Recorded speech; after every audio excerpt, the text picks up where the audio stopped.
Chapter 1, Apocalypse Survival System. I'm so hungry. How can I be this hungry? Didn't I just eat enough before falling asleep? He opened his eyes, glanced around, and instantly froze in place.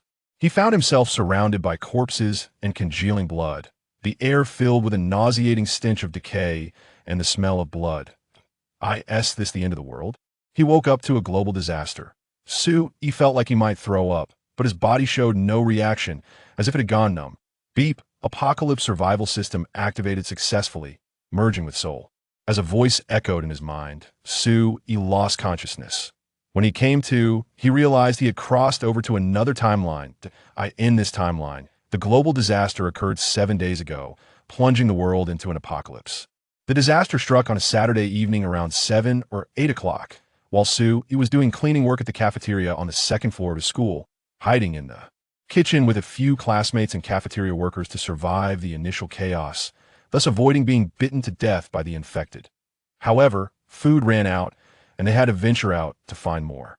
Unfortunately, before they could even leave the cafeteria, they were ambushed by suddenly appearing infected and were all bitten to death. He was reborn only, because he had crossed over otherwise. He would be just another corpse. Looking at the corpses littered around, Yi's breathing became heavier. This was truly a world where people eat people. With no food, no water, no weapons, and no shelter, surviving was incredibly difficult. Fortunately, he had obtained a system. Apocalypse Survival System. He could sign in anywhere and receive various rewards after completing the sign-in. The system explained that the rewards obtained were directly related to the sign-in location. In addition, he could earn survival points to upgrade his items. This meant that not only could he survive, but he could also thrive and become the best off in this apocalypse. Who could live better than him? Thinking this, he couldn't help but touch his already flattened stomach. The immediate task was to satisfy his hunger. System, sign in. He silently thought. Beep, sign in successful. Received 1 portion of food, survival points, 2. At that moment, he saw a tray of food appear in front of him. Just like the food he had gotten from the cafeteria before the apocalypse, it included meat, vegetables, fragrant rice, and a bowl of meat soup. Starving, he quickly grabbed it and took a bite of rice. He was just too hungry as he walked and ate. He reached the disinfection cabinet, took out a pair of chopsticks, and quickly shoveled rice into his mouth. From time to time, he would hear distant screams. Clearly, some survivors had been found and bitten to death by the infected. The infected in this world resembled zombies, becoming mindless beings, but they were somewhat different from traditional zombies. First, the appearance of the infected degenerates, resembling primitive humans. Second, the infected only consume the hearts and brains of normal humans. They do not eat other parts of the body. Moreover, not everyone bitten or scratched by the infected would turn into one. Only about 20 would transform. The number of infected accounted for 60 of the total population before the disaster. Now, the outside world was ruled by the infected, and survivors could only cling to life. Living well was Yi's most basic wish at the moment. Only by living could he pursue other things. He quickly finished the food on the tray, even licking the plate clean. This body was just too hungry. Now, there's only 1 sign-in opportunity each day. I need to cherish it and not waste it. However, the system generously rewarded me with 3 sign-in opportunities at the start. He stood up a place could only be signed in once, and the cafeteria's main hall could no longer be signed in. But the kitchen and storage room were separate spaces and could still be signed in the upper right corner of Yi's vision. There was some text, so he took a look. Yi, survival points, 2. Remaining sign-in times, 110. Note, after completing 10 sign-ins, the daily sign-in limit can be increased. After reading, he couldn't help but ask, System, can survival points be used to enhance my combat power? Cannot. Survival points can only be used to upgrade tangible items in reality, such as weapons, materials, vehicles, shelters, etc. He nodded. With this upgrade function, it was more beneficial for his survival. Outside, another scream echoed. He walked towards the place where he had fallen. There were some scattered items. He picked up a kitchen knife from the ground, intending to use it as his first weapon. Of course, a single kitchen knife wouldn't be enough. Fortunately, he could use survival points to upgrade this kitchen knife. With a thought, a line of text appeared on the knife. You can use 2 survival points to upgrade this kitchen knife to a fine steel cleaver. Upgrade. He didn't hesitate and upgraded it directly. Without a weapon, Su Yi felt insecure even though he had never used a cleaver against anything. Having a weapon provided a sense of security. Beep. Upgrade successful. Su Yi found that the kitchen knife in his hand had instantly transformed into a 40-centimeter long cleaver, looking very sharp. System Black technology is amazing. It can do this. Taking a deep breath, Su Yi felt more confident that if he couldn't survive with the system, that would be truly pathetic. I can't stay here too long even though there are no infected appearing right now. It doesn't mean they won't show up again. The fourth floor is the gym. I should sign in there first. Maybe I can get something to enhance my physical abilities? Perhaps there are survivors on the fourth floor. Before I have enough strength, it's better to find some strong people to band together. Soon, Su Yi picked up a mask and put it on. Since no one had dealt with the corpses, they emitted a nauseating stench. His body had been in this environment for 7 days and had somewhat gotten used to the foul smell. But wearing a mask would lessen the stench. Su Yi cautiously stepped outside. After 7 days, humanity had summarized some characteristics of the infected. The infected are extremely sensitive to the smell of blood and can smell it from a long distance away. The infected have average sense of smell, hearing comparable to humans, but their vision has significantly diminished. The bite force of the infected is very strong, like that of a beast. They have sharp claws that can easily tear apart a survivor's body. Additionally, their strength has greatly increased. Fortunately, their speed has not improved, but rather decreased somewhat. They lack endurance and are not suited for long distance. Running. Their explosive power is also quite average, but their strength is very strong, likely double that of an ordinary human, and some might even exceed that. Humans can use their speed advantage to evade attacks from the infected. The premise is that the number of infected is relatively small, and they are not surrounded. So when Su Yi reached the door, he did not rush out. The infected emits some faint ka-ka-ka sounds, which can be used to determine if there are any infected nearby. Leaning against the wall by the door, Su Yi listened for any movement. Chapter 2. Reward a body strengthening agent. At that moment, Su Yi suddenly heard some voices. It wasn't the sound made by the infected. It was obvious that someone was speaking in a lowered voice. Just then, someone came down from the upper floor, indirectly proving that there were no infected up there, only some survivors. Su Yi immediately became happy and peeked out his head to quietly ask, "Hey, is anyone up there?" "Yes, there are people." Su Yi heard an excited voice, which belonged to a girl. "Then I'll come up." Su Yi held his machete and immediately headed upstairs. Because there were corpses on the stairs, with rotting bodily fluids everywhere, he had to be very careful. If he slipped, it could very likely attract the infected, who resembled zombies. Turning around the staircase, Su Yi saw a few people standing at the entrance of the third floor, holding makeshift weapons like sticks, looking at him warily. Su Yi quickly scanned the area and counted 6 people in total, 4 girls and 2 boys, none of whom he recognized. However, he did recognize one of them, the famous rich and beautiful school flower, Lingyu from their school. But at that moment, Lingyu looked pale, appearing malnourished, with sunken eye sockets.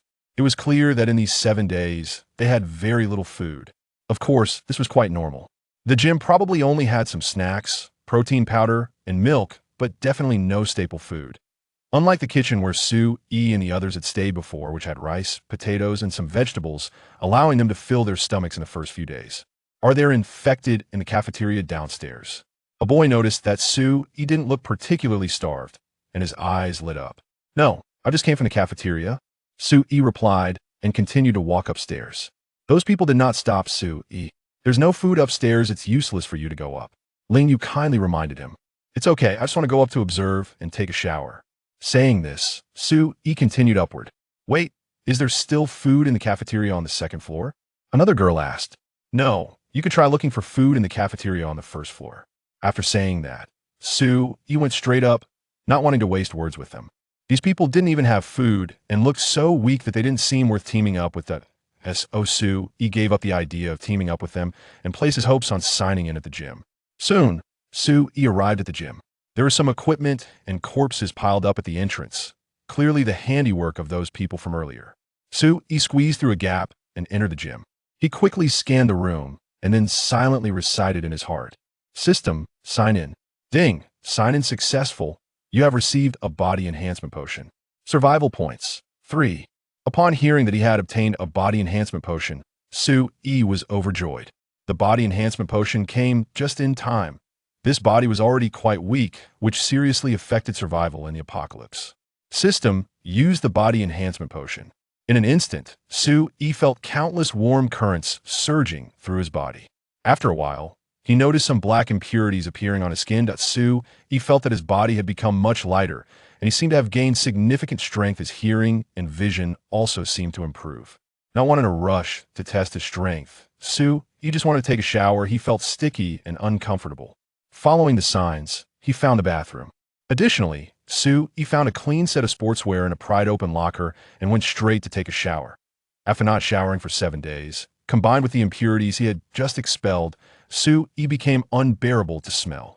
After a comfortable hot shower, Sue-Yi changed into clean sportswear and slung an empty backpack over his shoulder. When he came out, he found that Ling Yu had returned to the gym at some point. "Is there something you need?" Sue-Yi felt that Ling Yu had come specifically to find him. Although Ling Yu was very pretty, making one feel an impulse to push her down, Sue-Yi had no such thoughts at the moment. Even though he had just eaten a full meal, his body had been hungry for 2 days, and he still felt very hungry. At this time, any food was more attractive than Ling Yu. "Do you have a way to take me away? I have a lot of snacks in my car, and it's less than 150 meters from here." Ling Yu directly stated her purpose. That Sue-Yi squinted and looked at Ling Yu. "Why me?" Sue-Yi was curious about why Ling Yu had asked for his help. Was it because he looked relatively handsome now? "Because you look like you're in good shape, and you should have the strength to get the snacks. I only want 1/3, the rest is yours. Also, I can take you to find my aunt. She's in a special operations team, has guns and people, and has already established a shelter." "I know the location," Ling Yu said calmly. Hearing Ling Yu's words, Sue-Yi became interested. The military indeed had established shelters on the very first night of the apocalypse. They even received some text that published the locations. However, they were surrounded by the infected and had no ability to leave. But Sue-Yi knew that someone would definitely go to the shelter. Ling Yu had a car, which was an opportunity. As long as the road wasn't heavily blocked, they could indeed drive away. "I can only take one person. My abilities are limited." Sue-Yi made his decision. If there were too many people, there would be more variables. Upon hearing Sue-Yi's words, Ling Yu frowned. After a while, she steeled herself and nodded, agreeing to Sue-Yi's request. She wasn't a saint. Staying would either lead to starvation or risking going out to search for food. But those few people had relied on water to fill their hunger for several days. How could they have the strength to protect her? Sue-Yi was different. He looked to be in much better shape, probably just having run out of food. After all, he had just come from the cafeteria, where there must have been quite a bit of food. After seeing Ling Yu nod in agreement, Sue-Yi decisively said, "No matter what we encounter, don't make sound. If we make a sound, it will attract more infected. Don't worry, I know I won't drag you down." Ling Yu tightened her grip on the sharpened metal stick, her expression serious. And then, Sue-Yi was still worried that Ling Yu's previous companions might cause trouble. "They're looking for food in the cafeteria on the 2nd floor. Let's hurry down." Ling Yu knew that there was definitely no food on the 2nd floor. She couldn't understand why she would feel safe with such people. It was better to take a chance with Sue-Yi. "Let's go." Sue-Yi did not hesitate and went straight down. As they passed the 2nd floor, Sue-Yi heard them complaining. Then Sue-Yi walked directly toward the 1st floor, gripping his machete tightly. There could be infected downstairs, and he had to be cautious. Due to the corpses and bodily fluids on the stairs, they didn't move quickly. Crack, crack, crack. Sue-Yi heard a faint sound, and his expression changed. He turned to Ling Yu and made a shushing gesture, then mouthed the words, "They are infected." Ling Yu's face turned pale. She bit her teeth and nodded simultaneously, tightening her grip on a metal stick. "Go back." Sue-Yi didn't want to go back. This place had no food left, and staying would only lead to starvation. So, Sue-Yi decided to take a risk. Taking a deep breath, Sue-Yi continued to descend. Soon, Sue-Yi saw an infected person. It was facing away from him, swaying slightly, with no other movements. Sue-Yi controlled his breathing, trying to keep his breath steady and not make too much noise. Then, he approached the infected person. Hunting the infected is a step he must take. Otherwise, how can one survive in this apocalypse? Chapter 3. The road is blocked. 3 meters, 2 meters, 1 meter, half a meter, getting closer and closer. Sue-Yi raised his machete, gripping it tightly with both hands, and then swung it towards the back of the infected person's neck. A head was directly chopped off by Sue-Yi. It surprisingly wasn't very difficult. Sue-Yi couldn't help but smile with excitement. He knew this was the effect of the enhancer, and it was even better than he had expected. The infected person did not fall down. Their body just became stiff, still standing there. He quickly glanced around and did not see any other infected. He retreated and waved at Lingyu. Lingyu hurried down the stairs and then saw the body of the infected person with its head chopped off. Decapitating someone is not an easy task. Ancient executioners were usually very strong and might not even be able to do it in one blow. He did not look like a strong person. He appeared rather thin. Therefore, Lingyu was quite surprised. But there was no time to dwell on this now. As he was already heading outside. There were still 3 flights of stairs below, and Lingyu followed him down. "Wait for us," came a voice from the second-floor window. Although the voice was lowered, he still frowned upon hearing it.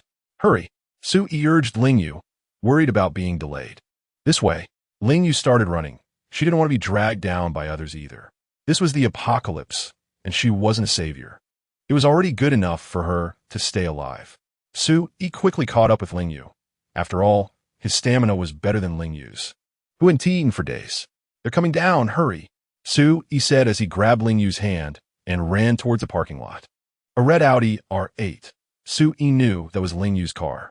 Lingyu had the keys, and as they got closer, she pressed the button to unlock it. The car beeped and unlocked. "Let us go," he said to Lingyu. "Okay." Lingyu understood he was worried she would take those people along. The two quickly got into the car, and he turned his head to take a look. Those people had already run downstairs and were heading towards the car. Lingyu successfully started the car without any problems. Their SA car in front with its door open. "They probably will catch up," Lingyu said as she backed out of the parking spot. "Don't worry about it. Just go." "What about the snacks? Where are they?" He did not want to be fooled. The box in the back was filled with fries, a box of milk, and a box of other snacks. These were originally meant to be taken back to the dorm. Although Lingyu was local, she occasionally stayed in the school dorm. He quickly climbed to the back, preparing to open the box to check. "The infected have found us. They are coming towards us." Lingyu's voice trembled as she just got on the road. "Give me your backpack and just charge through. They're already monsters, just knock them away." He opened the box and saw a whole box of chips. Then he opened the other box as well. It was a box of packaged snacks with all kinds of things inside. The last box was milk, which he also opened. Then he took off his backpack, buckled his seatbelt, and started putting milk and snacks into his backpack. Who knows if the shelter Lingyu mentioned has fallen. Even if it hasn't, the armed forces there are definitely very limited. The apocalypse came too suddenly, with no warning signs at all. No country could effectively counterattack. If they could, they would have started clearing out the infected long ago, and it wouldn't still be so quiet now. Additionally, he was also worried about the road conditions, thinking that the car might not be able to reach that shelter. So, they had to be ready to abandon the car and escape at any time. "Can you drive?" Lingyu stepped on the gas, and the car suddenly sped up, charging out. He couldn't help but think, if he signed in on the car, would he gain driving skills or something else? "Not yet. You drive, I'll feed you." He thought Lingyu might want to eat something besides being scared. So, he stuffed the milk and chips into Lingyu's backpack, then threw another box of snacks into the passenger seat. Holding a bottle of milk, he returned to the front, buckled his seatbelt, and opened the chips, grabbing some to feed Lingyu. Lingyu's driving skills were quite good. She avoided dozens of infected people in front and drove towards the school gate. He took turns handing chips and milk to Lingyu. After a while, he saw a silver gray car following them through the rearview mirror. However, the car was not very steady. The person driving seemed inexperienced and was forcing themselves to chase after them. After all, they were all college students, and only a small number of them had licenses. Not good. The road ahead is completely blocked. Lingyu's face changed dramatically as she saw the situation ahead. "Can we crash through?" He turned his head to take a look. Infected people were already chasing from behind, only a few hundred meters away, and they would catch up quickly. Probably not. The airbags would likely deploy, and the impact might knock us out. The risk is too high, unless our chassis is very high. Movies and reality are two different things. I don't recommend crashing. We could take a detour or abandon the car and crawl past. Upon hearing Lingyu's explanation, Yi immediately made a decision. There are dorm buildings over here. It's possible that survivors have blocked the road inside. We can abandon the car and climb over. Lingyu's eyes brightened upon hearing Yi's words because he was right. If they weren't survivors, who would use 4 or 5 cars to completely block the road? Pull over. We might still be able to use the car. Sue-E reminded her, and then picked up the backpack from the back. Hearing Sue-E's words, Ling-Yu immediately accelerated and pulled the car over to the side. They each grabbed their backpacks, and the two got out of the car. Sue-E also took the other box of snacks. This food might become their lifeline, so they couldn't easily discard it. I'll go up first. After Sue-E strapped on his backpack, he handed the box to Ling-Yu. There were still a lot of miscellaneous items piled on the car blocking their way, making it not so easy to climb over. After retreating a few meters, Sue-E accelerated and jumped up, successfully landing on the roof of the car. Ling-Yu reacted quickly and immediately handed the box to Sue-E. Then Sue-E pulled Ling-Yu up on the car roof. Hurry, they might crash into us, Ling-Yu reminded, jumping to the roof of the adjacent car. Sue-E quickly followed, and the two soon climbed over. Once they reached the ground, they began to run forward. After running for a while, Sue-E and Ling-Yu saw a group of infected people appear ahead. Boom! A loud crash came from behind. Sue-E turned back to look. The cars had not been knocked away. What now? What do we do? Ling-Yu's teeth began to chatter. Chapter 4. Climbing into the girls' dormitory, accelerating. We climbed up the slope, and the dormitory building was right above. If we could climb through the drainage pipe to the second floor, we would be saved. Sue-E looked at the infected and calmly said. Ling-Yu gritted her teeth and stepped forward. Then, her hand was grabbed by Sue-E. In the past, how could she let a boy hold her hand like this? Now, she just wanted to thank Sue-E for not abandoning her and for being willing to pull her along to escape. Although Sue-E looked thin, his physical strength was really impressive, and he ran very fast. Ling-Yu had no time to care about what was happening behind them. The two of them ran wildly and soon reached the dirt slope Sue-E mentioned. At this point, they were less than 5 meters away from a group of infected people. If they couldn't climb up the slope smoothly in one go, they would be caught by the infected. If that happened, the outcome would be having their hearts ripped out and their heads smashed. Thinking of this made Ling-Yu shiver. However, her body was being dragged by Sue-E as they quickly climbed up the slope and reached the outside of the dormitory building. There was an iron fence outside. Sue-E threw the box over it and then began to climb. Ling-Yu followed suit. The fence was not high, just over a meter, meant more for show. So, Sue-E easily climbed over it. The first floor is likely sealed off by the people inside the building. I'm planning to go directly to the second floor, Sue-E said while looking for a suitable spot. The windows on the first floor had anti-theft nets, but the second floor didn't. As long as they made it to the second floor, they could enter the dormitory. Ling-Yu picked up the box and followed Sue-E. She had abandoned all other thoughts and was determined to stick with him. This cold boy wearing a mask was strong and definitely someone she could rely on. Now that it was the end of the world, everything as they knew it was gone. Being alive was the happiest thing. To survive in a world full of monsters, one needed to have sufficient combat power. This boy could cut off a monster's neck with a single blow, which already put him ahead of 90 of people. Even if it meant exchanging her most precious possessions for shelter, she felt it was acceptable. Dying meant losing everything and suffering immensely. Ling-Yu didn't want to die. She wanted to live, even if it was a bit harder. Let's go up from here. Forget about the box for now. Saying this, Sue-E started climbing up. Sue-E was extremely fast because he was strong. In less than 10 seconds, he successfully climbed to the second floor and jumped into the corridor. When Sue-E had climbed a distance, Ling-Yu wedged her metal rod into her backpack and followed him. However, her physical strength was lacking now. She had only climbed a short distance. Quickly, that iron fence is about to be pushed over. Sue-E glanced back and then turned to check the situation in the dormitory. The door was closed and no infected were rushing out.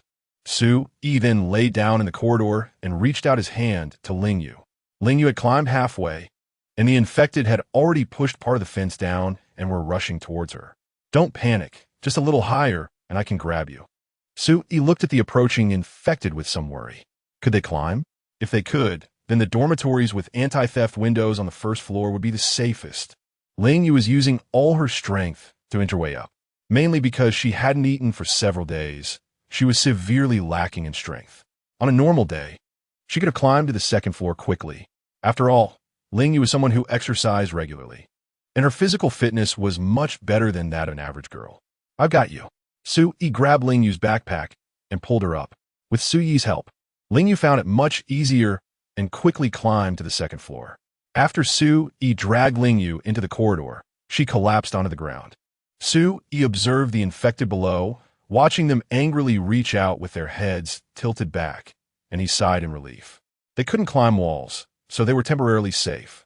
You're safe for now. Eat something while I check inside the dormitory. This is a girls' dormitory, and girls usually love snacks, so there might be some stashed away. Although Su-yi had filled a backpack, those snacks wouldn't last long. To survive, maintaining combat power was the most basic requirement. To maintain combat power, they had to eat enough at every meal. Food was the key to survival. Therefore, collecting food was very important. Carefully walking in, Su-yi quickly scanned the area. This was a 4-person room. Su-yi climbed up the bed ladder to take a look, wanting to confirm if anyone lived in this dormitory. There was no one in any of the 4 beds, so Su-yi climbed down from the bed. Finally, they had a bed to sleep in at night. They also came in and ran to the opposite dormitory. Ling Yu saw the movements of a few previous companions in the corridor and immediately reported to Su-yi. She knew that those people must hate her a lot now. If she encountered them again, they would definitely retaliate. Ling Yu was well aware of the evil of human nature. If she hadn't been trying to win over the other girls these days, she would have been toyed with by those guys long ago. When the apocalypse came, order collapsed. Without constraints, everyone's dark thoughts would be magnified. In the past, there were morals and laws to restrain them, but now there was nothing. People no longer had any scruples and dared to do anything. As long as they don't provoke us, it's fine. After Su-yi replied, he began to search for food. Ling Yu stuffed chips in her mouth while moving deeper inside. By this time, Su-yi had already found a bag of steamed cake. This was a good thing, filling. Additionally, Su-yi found several chocolate bars and some spicy strips. I'm Ling Yu, what's your name? Ling Yu curiously asked, introducing herself. Su-yi. Su-yi changed his position and continued searching. So cold? Ling Yu thought. After all, she was the school beauty, and her reputation in school was quite good. How could she be disliked? However, when she saw herself in the makeup mirror, she understood. After 7 days without a full meal, she had lost her charm. To protect herself, she hadn't bathed in these 7 days and smelled terrible. It was no wonder she was being avoided. After coming to this realization, Ling Yu couldn't help but smile. Soon, the 4 spots were searched by the 2 of them. Su-yi found a bag of steamed cake, 6 chocolate bars, half a jar of orange gummies, a pack of spicy strips, and a pack of blueberry pills. Ling Yu found 5 apples, a pack of seaweed, a box of chocolate pies, and a box of condoms.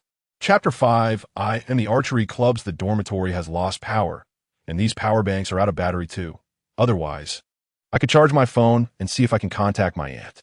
Ling Yu stuffed the things she found into an empty backpack while speaking. Su-yi opened a wardrobe, preparing to see if there were any clothes he could wear. The temperature was starting to drop, and Su-yi's clothes felt a bit thin. Some girls would bring back their boyfriend's clothes to hand wash, so Su-yi thought he might try his luck. Hearing Ling Yu's words, Su-yi said, My phone ran out of battery 3 days ago, and there's no network or signal. I even tried using the radio on my phone, but didn't pick up any signals. Instant noodles. I found a whole box of instant noodles. Su-yi became excited when he saw a box of instant noodles in the cupboard. Earlier, he had been feeling down as he had seen mini cup noodles in the trash, but couldn't find even one in the dormitory. It turned out they were stored in the cupboard. Ling Yu also opened the wardrobe to search again. However, after opening the remaining 3 cabinets, she found nothing else. Even the men's clothing Su-yi was hoping to find was absent. Ling Yu found some clothes that fit her size and headed towards the bathroom with them. Su-yi organized his things and then walked to the dormitory door. He heard some noises coming from outside, as if something had been knocked over. Su-yi pressed his ear against the door and heard a crack, crack, crack sound. Clearly, there were infected individuals outside the corridor, and it sounded like there were quite a few of them. Su-yi definitely wouldn't go out until he figured out the situation. Staying in the dormitory was relatively safe, and there was still plenty of food. He could last 3 to 5 days without any problem.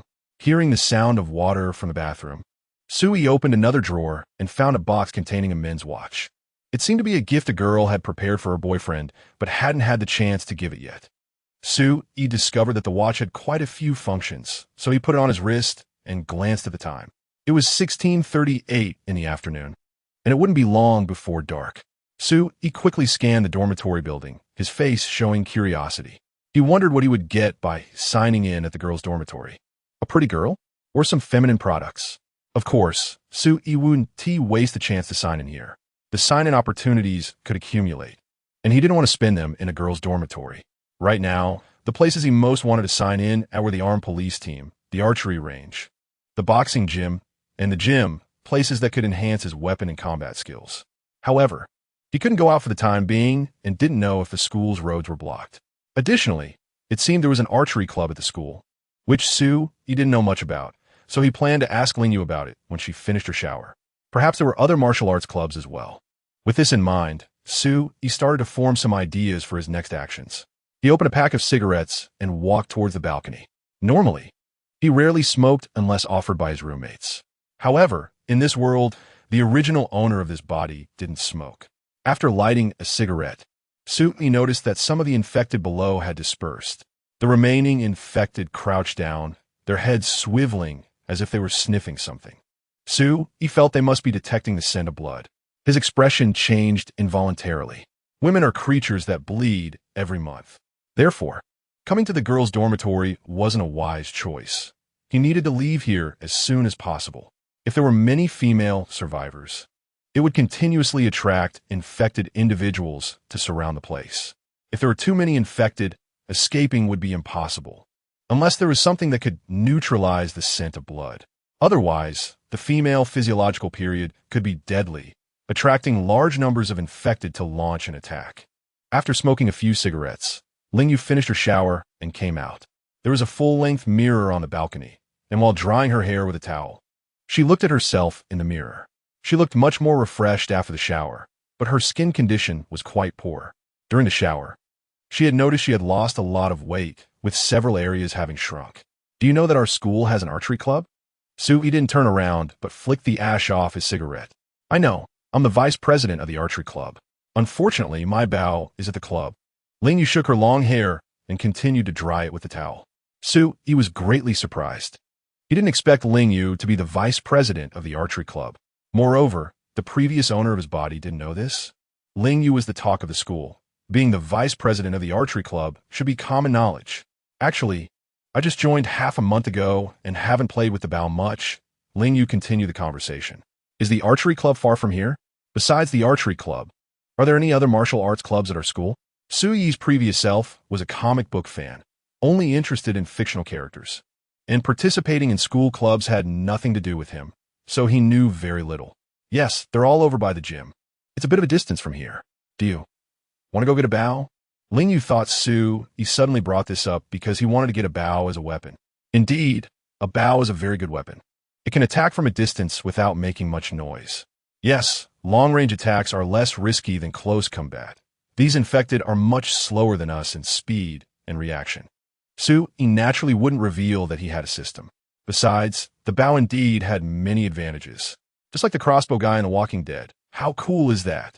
We are a traditional archery club, and the president has a custom strong bow, which would definitely be effective for hunting infected. Lingyu was also swayed by Suyi's words and regretted not putting her bow in the trunk.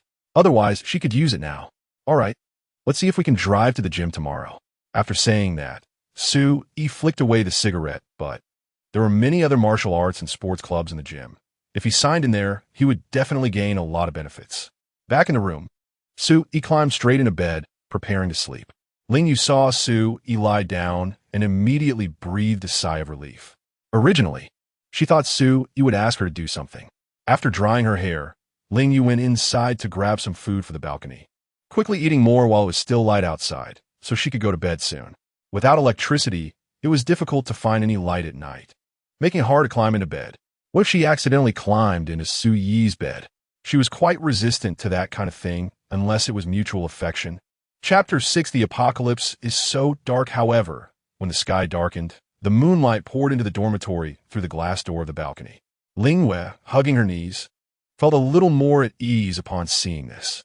Because of this, she could see if He made any movements.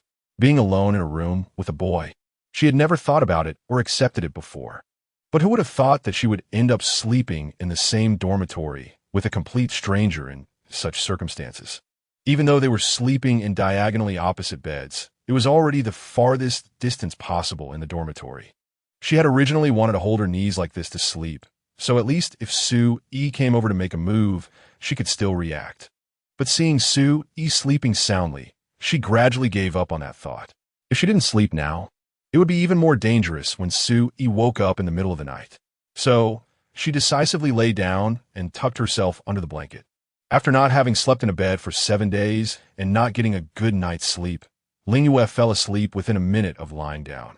When she woke up the next day, it was already around 10 in the morning. Sue-E was sitting on the bed, flipping through a book. Ah, how comfortable! That sleep was so refreshing. Lingyue happily sat up and stretched. Because her clothes were quite short, a bit of her pale pink waist was exposed. When shall we go to the gym? Sue-E put down the book and glanced at Lingyue. Although it seemed quite safe here, Sue-E was worried about the girls in the building getting their periods, which could lead to the infected gathering downstairs. So the sooner they left, the safer it would be. Once they reached the gym and completed the check-in, he could part ways with Lingyue. Isn't it safe here? Don't we need to rest for a couple of days? Lingyue felt that her body hadn't fully recovered, and going to the gym with Sue-E at this time was quite risky. Safe? Sue-E got up from the bed and continued. You should know that the infected are very sensitive to the smell of blood, right? This is a girls' dormitory. There surely won't be a lack of that smell. Hearing Sue-Yi's words, Lingyue's expression changed. She understood what he was referring to. The menstrual period, something every mature woman experiences every month, lasts about a week. You won't abandon me, will you? Lingyue began to panic because she couldn't change her physiological characteristics. It could be delayed, but couldn't be completely stopped. Unless, of course, one had their uterus removed. But there were no conditions for that now. If there were, many women would be willing to do so to survive. Sue-E looked at Lingyue and seriously considered it. At this moment, Lingyue was close to tears. Without Sue-E, she didn't know how she would survive. That's right. This dormitory is temporarily safe. But this is only temporary. The food in her hands was limited. At most, it would last her a week before she would run out. Now, there was no national power to rescue them. The only thing they could do was save themselves. Without food, she would eventually have to risk climbing to other dormitories to collect food. However, she couldn't guarantee that every dormitory was safe or that there was food in every dormitory. I can. Lingyue was about to say something when Sue-E spoke up. Let's see how you perform. If you have enough strength, we can officially cooperate. Sue-E believed that the smell of one person's blood could be masked. Lingyue was instantly overjoyed and hurriedly said, I'm not a vase. I can box. I can shoot arrows, I can drive, and I can cook. I can do anything. Surviving alone was too difficult, and there was a possibility of encountering other people, but Lingyue couldn't trust those people. The apocalypse had already begun. Who knew what crazy or perverted things others would do? There are plenty of films and novels on the theme of the apocalypse, and although Lingyue wasn't particularly interested, she had seen some. The darkness of human nature is terrifying. She didn't want to repeatedly test others' humanity. After spending one night with Sue-E, Lingyue felt he was a gentleman she could trust. After all, no one knew what tomorrow would bring. Doing something crazy at this time was quite common. In the past, many men had coveted her body. Now, there would only be more, and they would be even more direct and brutal. Help! Help! There's a murder! Help! Save me! Suddenly, a cry for help echoed. Ah, no! D! You dare to hide food from us, you bitch! D! Grab her and throw her down to feed the monsters. This bitch dares to hide food from us. No, please. I can go to another dormitory to find food. Please don't throw me down, please. No need. We can just eat you. Bang. Ah. Hearing this, Lingyue's back was soaked with sweat. They actually killed their own roommate and wanted to eat her? How could they do this? But could she save that person? Which dormitory were they in? And how would she get there? If she went, would she have the ability to save the other person? If she managed to save her, what would happen next? Would they survive together? Thoughts raced through Lingyue's mind, each one being dismissed. It was already a stroke of luck for her to be alive. How could she think about saving others? Being so saintly would probably lead to Sue-E abandoning her, right? Thinking this, she glanced at Sue-Yi's expression. It was only the 7th day, and they were already thinking about cannibalism. Was there any difference from the monsters outside? Sue-E muttered softly and then prepare to start organizing his belongings. The things they could take were very limited, so careful selection was necessary. He felt he could only carry one backpack, so it wouldn't hinder his running. If their actions were restricted, the level of danger would increase. Don't daze off. This is the apocalypse. Don't have any unrealistic fantasies. If your heart isn't hard enough, you won't survive. He organized his things, trying to take as many useful items as possible. One backpack would be carried directly, while the other could be placed in his car. After Sue-yi finished speaking, he began to organize his backpack. He put chocolate in his pocket, along with a pack of cigarettes, while other high-calorie foods were placed in the backpack, along with some milk. The rest was stuffed into another backpack, filling it to the brim. Lingyue also began to organize her things, putting food in one bag and other supplies like sanitary pads in another. After everything was sorted, Sue-yi took a bottle of perfume from the table, preparing to conduct an experiment. If the results of this experiment satisfied him, it would be beneficial for their future actions. Chapter 7: Can we eliminate the smell of blood? Finding a pimple needle used by girls. Sue-yi pricked his finger and let a few drops of blood fall onto a piece of paper, which he then threw down. As the paper was about to hit the ground, several infected individuals below instantly became excited. Clearly, they had caught the scent of blood. Ling-yu crouched in the corridor, observing the situation below, still unaware of Sue-yi's intentions. Look, that infected person is coming over too. It's more than 10 meters away, and it can smell it? Ling-yu's face turned pale. Sue-yi had only dripped 4 or 5 drops of blood, yet it could attract infected individuals from over 10 meters away. Sue-yi remained silent, merely watching below. Blood could attract the infected, and naturally, this could be used to divert them and create an opportunity to escape. Not just over 10 meters, this. Ling-yu noticed that several infected individuals had appeared, making her face even more grim. If she happened to be outside and was on her period, countless infected could swarm her and tear her apart.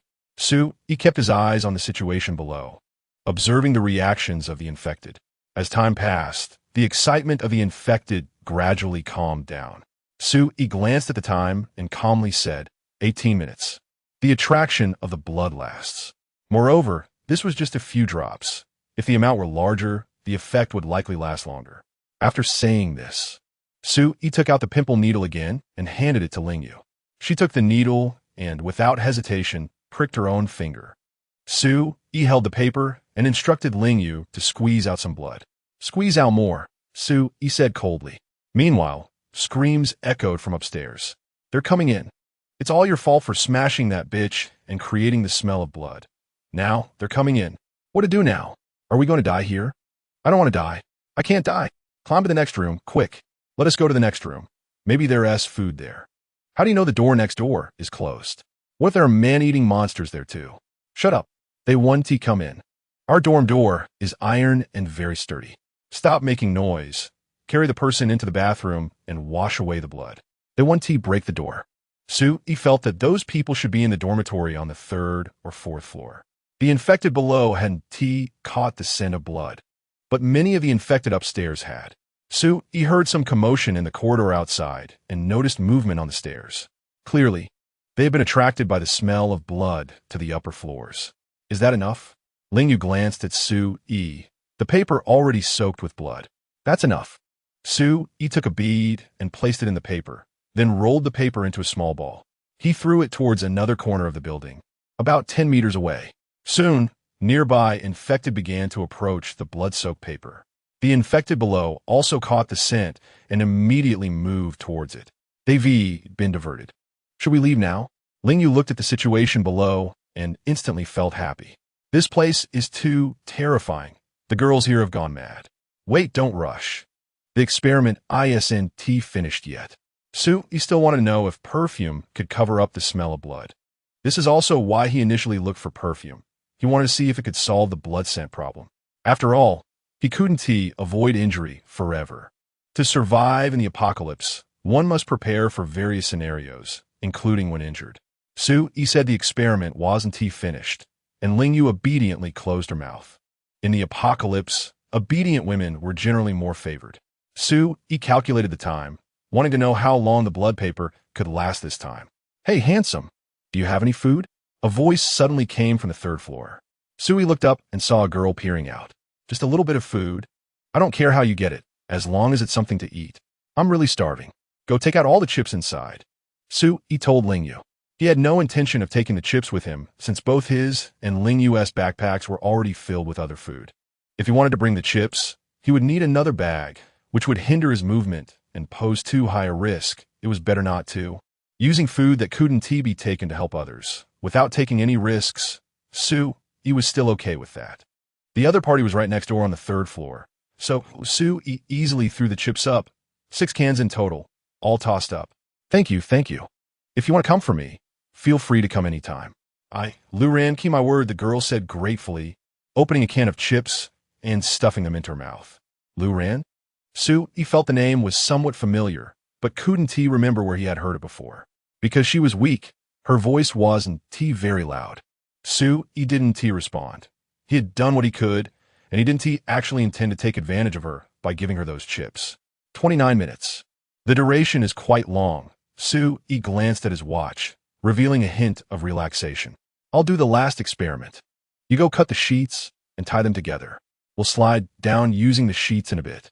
Sui assigned a task to Lingyu and then pricked his finger again to begin the final experiment. He squeezed some blood onto the paper and then took out the perfume, spraying it a few times.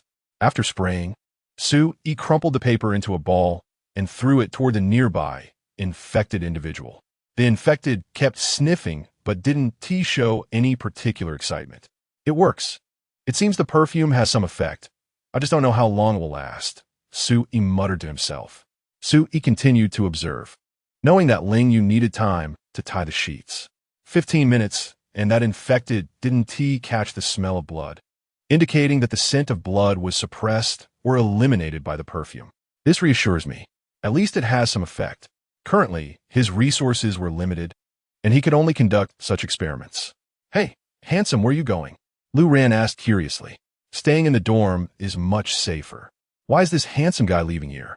No comment. Sui didn't want to reveal his intentions, even though Lu Ran posed no threat.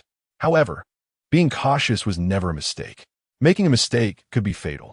As a stranger, how could Sui trust anyone? Even Lingyu, he couldn't fully trust. He remained on guard. Chapter 8. No cannon fodder. No way. Lingyu tied 2 ropes together, feeling that it would be safer this way.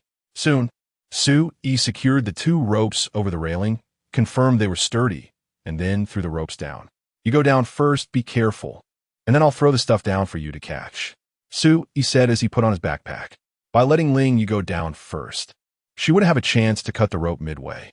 Although the distance to the ground was no more than 5 meters, and she could slide down quickly, Sui still chose to be cautious and let Lingyu go first. Okay, Lingyu agreed without hesitation. She knew that Sui didn't trust her, but she understood. They had only met yesterday, and although they escaped together, it was normal not to be trusted with such a short acquaintance. She felt differently towards Sui.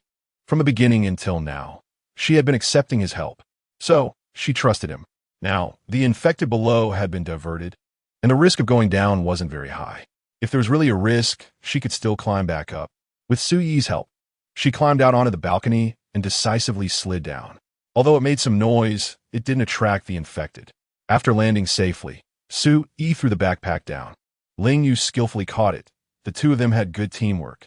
After both backpacks were thrown down, Sui decisively climbed out and landed on the ground. Once on the ground, Sui drew his machete and picked up the backpack on the ground. Then, they both climbed over the fence, preparing to return to the road below and drive to the stadium. At this moment, the infected had already discovered them and were closing in. Just then, a sound of metal clanging echoed from above. Hey, you monsters, look here, look here, Lu Ran shouted, banging on a stainless steel basin. The infected below were instantly attracted by her, looking up and giving up the chase after Sui and Lingyu. Stadium, Sui suddenly said 3 words.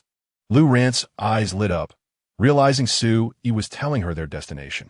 However, she was a bit confused. Was the stadium a place worth going to? There was no food there, so what could they do?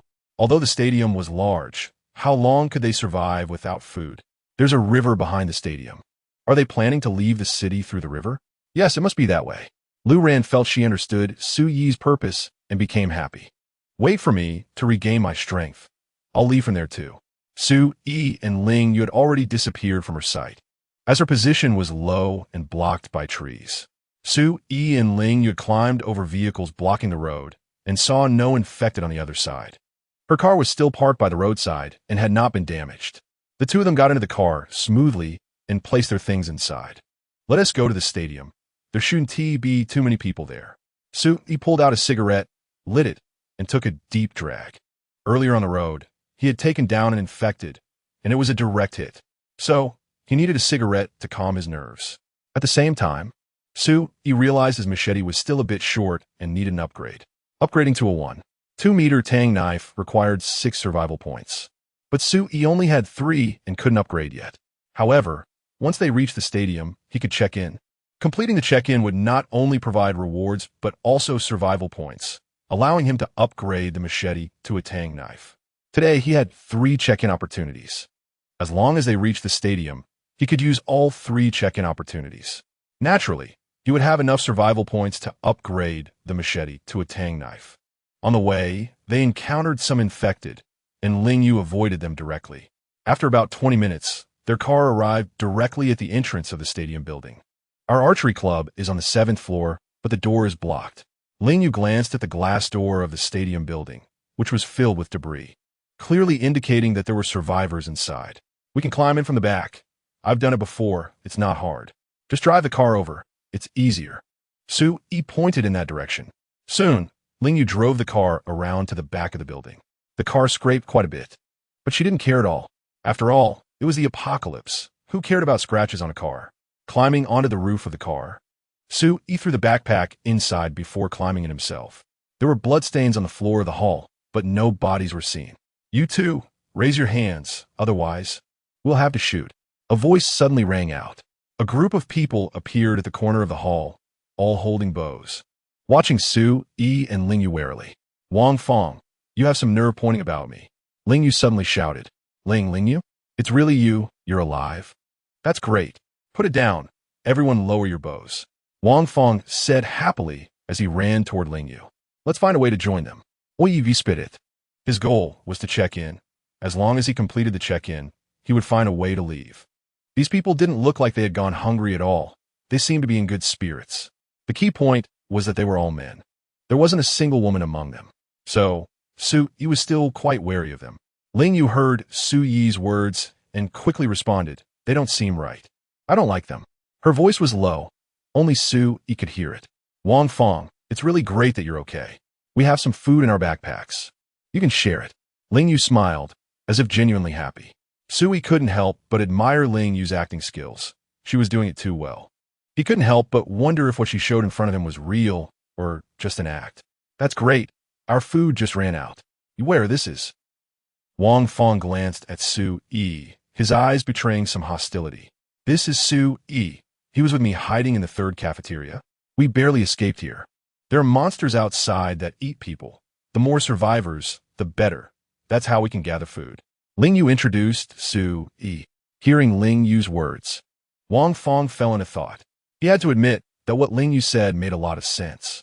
To survive, they must leave to gather supplies. Staying here would ultimately lead to death. Only by collecting enough supplies could they have a chance to live. To go out, they needed cannon fodder. This Su Yi seemed quite suitable as cannon fodder. Chapter 9, the reward is too generous. My stomach doesn't feel well. I need to use the restroom. Su Yi suddenly spoke up. Ajay, take this brother to see what good food we have. As he said this, Wang Fong gave a boy a glance. No need. I know where the restroom is on the 2nd floor. Saying this, Su Yi pressed his stomach and ran towards the stairs. Wang Fong's expression darkened. But Ling Yu was right beside him, so he couldn't blow up, unless he was prepared to directly kill Su Yi. Thinking about making Su Yi a scapegoat, he managed to hold back. In Wang Fong's view, the frail Su Yi was easy to control. If he didn't listen enough, he could just beat him until he did. If that didn't work, he could set him up with some women, and he would naturally come around. Right now, his thoughts were entirely on Ling Yu. Previously, he was Ling Yu's sycophant, always pursuing her. But he knew very well that Ling Yu was not someone he could catch up to. But now it was different. It was the apocalypse. Personal strength was everything. As long as one had enough strength, they could do whatever they wanted and pursue any woman they wished. The women they controlled, if starved for a few days, would be more obedient than dogs as long as they were given a little food, play however they wanted. He had genuine feelings for Ling Yu. Therefore, he still hoped to earn Ling Yu's approval, making her wholeheartedly love him. Su didn't go to the second floor. Instead, he ran straight to the 7th floor in one breath. On the stairs, Su didn't encounter anyone, so he smoothly reached the 7th floor. After arriving on the 7th floor, Su found the archery club. The door was not locked, so he directly opened it and walked in. "Is anyone here?" Su asked as he walked in. Inside, it was divided into several areas: an office area, a storage area for bows and arrows, and an indoor shooting training room. The shelves and cabinets in the archery storage area were empty, and upon seeing this, Su directly headed towards the shooting training room. "System sign in." Su silently thought. "Ding, sign in successful. You have obtained an archery experience package. Survival points. 5. He really gained archery skills." Su smiled happily. When he came in to sign in, he had guessed he might obtain archery skills. But when he really got them, he was still very excited. With this skill, his survival ability would be enhanced. Moreover, he unexpectedly had 5 survival points, which was more than he had anticipated. Now, he should go next door to sign in at the free fighting club. When he first arrived, Su had seen that next to the archery club was a free fighting club, and in another corner was a fencing club, which he also wanted to sign in at. As he walked out, Su returned to the archery storage area. This was also considered an independent space, and there was no sign indicating it had been signed in, which meant Su could sign in here. Should I sign in here? Su thought that signing in at this place might very well grant him a bow. To be honest, he really wanted a bow, but there were still those people downstairs. If Su got a bow, he might very well be confiscated by them, unless he planned to leave here immediately and not care about Ling Yu. System sign in. Su made his choice. Ding, sign in successful. You have obtained 1 cubic meter of storage space. Survival points. 20. Su seriously suspected he had misheard. Storage space? He actually obtained storage space? It really was storage space. System awesome. Su thought, and with a thought, the chocolate in his pocket was stored in the storage space. This storage space was not limited by the shape and size of the items. Anything of any size or length could be placed inside, only counting the volume. As long as the total volume did not exceed 1 cubic meter, it could be maximized without any waste. In reality, such a situation would be impossible. One could only say that the system was too powerful, too advanced. This was so great. It made things much more convenient. Su was overjoyed. Although it was only 1 cubic meter, it was already very powerful. With such space, he could store supplies equivalent to several backpacks. Additionally, Su discovered that the more beneficial the items were to survival, the more survival points he would gain. Taking a few deep breaths, Su calmed his emotions. When he reached the office area, he saw a miniature crossbow figurine on a desk. A flash of inspiration struck, and Su walked over to pick up the miniature crossbow. Titanium alloy figurine, Ling Yu. Su read the laser-etched words on the base. So this was Ling Yu's desk. He also picked up 10 exquisitely crafted crossbow bolts, and then loaded one into the crossbow. Although this crossbow was very small, its function was no different from a real crossbow. It could shoot and had considerable power. He shot an arrow at the desk, and the fine arrow penetrated 2/3 of the way into it. With a thought, a line of text appeared on the titanium alloy figurine crossbow. You can use 30 survival points to upgrade it to a powerful crossbow. Su was instantly excited. He hadn't expected it could actually be upgraded. Su glanced at the upper right corner. Su survival points, 28 sign-in times, 1 310. He only needed 2 more points to upgrade the crossbow. He stored the figurine crossbow in his storage space, took out a cigarette, lit it, and then walked out of the archery club. Free fighting versus fencing? Su chose fencing first because it was more practical. As long as he used a sharp sword, it was a very practical ability for dealing with both humans and infected beings. So, Su headed toward the fencing club. The door was also unlocked, and he walked in directly. The layout here was the same as the archery club. First was the office. Su searched around the office, but didn't find anything valuable. Then, he walked to the storage area for swords and protective gear. These were all foils, which had no practical value, so no one had taken them. Su-yi picked one up and then had a thought. You can use 30 survival points to upgrade it to a samurai sword. So, Su-yi tried to store it in his storage space. He didn't have enough survival points right now, so he would wait to upgrade it later. Next, Su-yi picked up a set of protective gear and checked it. You can use 10 survival points to enhance the strength of the protective gear. Su-yi thought for a moment and stored 2 sets in his storage space. Then, he walked towards the fencing training room, preparing to sign in inside. But when he pushed open the door, Su-yi saw some people huddled in the corner, not wearing a single piece of clothing. Without exception, they were all girls, each with bruises. Those in serious condition had no good spots on their bodies. Seeing Su-yi enter, these girls all trembled, but still forced smiles on their faces. Clearly, they had been bullied and were terrified. Su-yi hadn't expected those boys to be so beastly, and he couldn't help but think of Ling Yu. If she had stayed, her situation would probably be the same. No, because she was very beautiful, the humiliation she would face would likely be even greater. Chapter 10. Don't expect others to save you. Su-yi's fist crackled as he clenched them tightly, then slowly released them. Such things are likely happening in corners all around the world. If women do not resist on their own, encountering such situations will be very common. Moreover, after the first time, it becomes countless times. This is the cruel end of the world. Besides the man-eating monsters outside, the people around you may also be demons. Though his body had been enhanced, and he had gained an archery experience pack, there were still over a dozen scumbags. And Su-yi did not yet have the strength to take on that many. Furthermore, even if he saved these girls, what would happen? Would they be able to live on? Additionally, Su-yi had another doubt. What had the people in the gym been eating for the past 7 days? This was a gym, and there was no food, unlike dormitories where many people like to stock up on snacks and instant noodles. For the first 2 or 3 days, they could survive by drinking water, but going 7 days without food was definitely not compatible with their current state. They must have been eating something.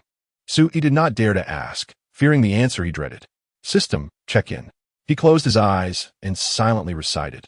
Ding, check-in successful. Received fencing experience pack. Survival points, 5. After completing the check-in, Su-yi turned and left. The opportunity to check in had been reset, and he would have to wait until tomorrow for another chance. Help us, please, save us. A girl saw that Su-yi did not come to torment them, but instead turned to leave, immediately realizing that he might not be part of that group, and was someone new. Su-yi stopped, turned to the girls, and said, Now that we are in the end times, don't expect others to save you, only self-rescue. You, how can you be so heartless, without any compassion? One girl exclaimed, We are girls. How could we possibly fight against those boys? You're just as scared as we are, a coward. Hearing some girls' words, Su-yi was speechless. He was relieved that he had not saved them. If he had, they might have complained that he came too late and didn't ensure they were well fed. There were over 20 girls in total. If they united, they might not completely deal with those scumbags, but at least they could avoid being bullied. Without saying another word, Su-yi directly left. He was certain that they didn't even have the courage to leave this place. After leaving, Su-yi headed toward the staircase. He wanted to see what clubs were downstairs. In this end times, the more abilities he could master, the better. The gym was still quite safe. No infected individuals had rushed in, and he could stay for a few days, check in at suitable places, and get what he wanted. As he reached the 6th floor, Su-yi encountered Ling Yu and Wang Fong, who were coming up. Su-yi, didn't you say you wanted to check out the archery club to see if you could practice archery? I'll take you there. This pink one is my bow. Ling Yu said happily, shaking the pink bow in her hand. Su-yi remembered that this bow had been on Wang Fong's back earlier. He hadn't expected it to be Ling Yu's bow. Wang Fong, let someone get a light bow for Su-yi to try out and see if he has any talent. Ling Yu said, glancing at Su-yi. She only trusted Su-yi now and naturally hoped he could quickly master traditional archery skills. His machete had already been taken by Wang Fong, and Su-yi was now unarmed. However, Ling Yu would find a way to get Su-yi's machete back. If possible, she hoped to leave the gym tonight and find a way to go to her aunt's place with Su-yi. That place was safe. After all, the infected outside could be killed. Aside from large-scale lethal weapons like missiles, there was no more effective method than firearms. Mastering firearms meant mastering safety. Wang Fong's expression changed slightly. He He did not like Su Yi and even less wanted Su Yi to master shooting skills. However, at this moment, he did not want to anger Ling Yu. Ajun, your bow is the lightest.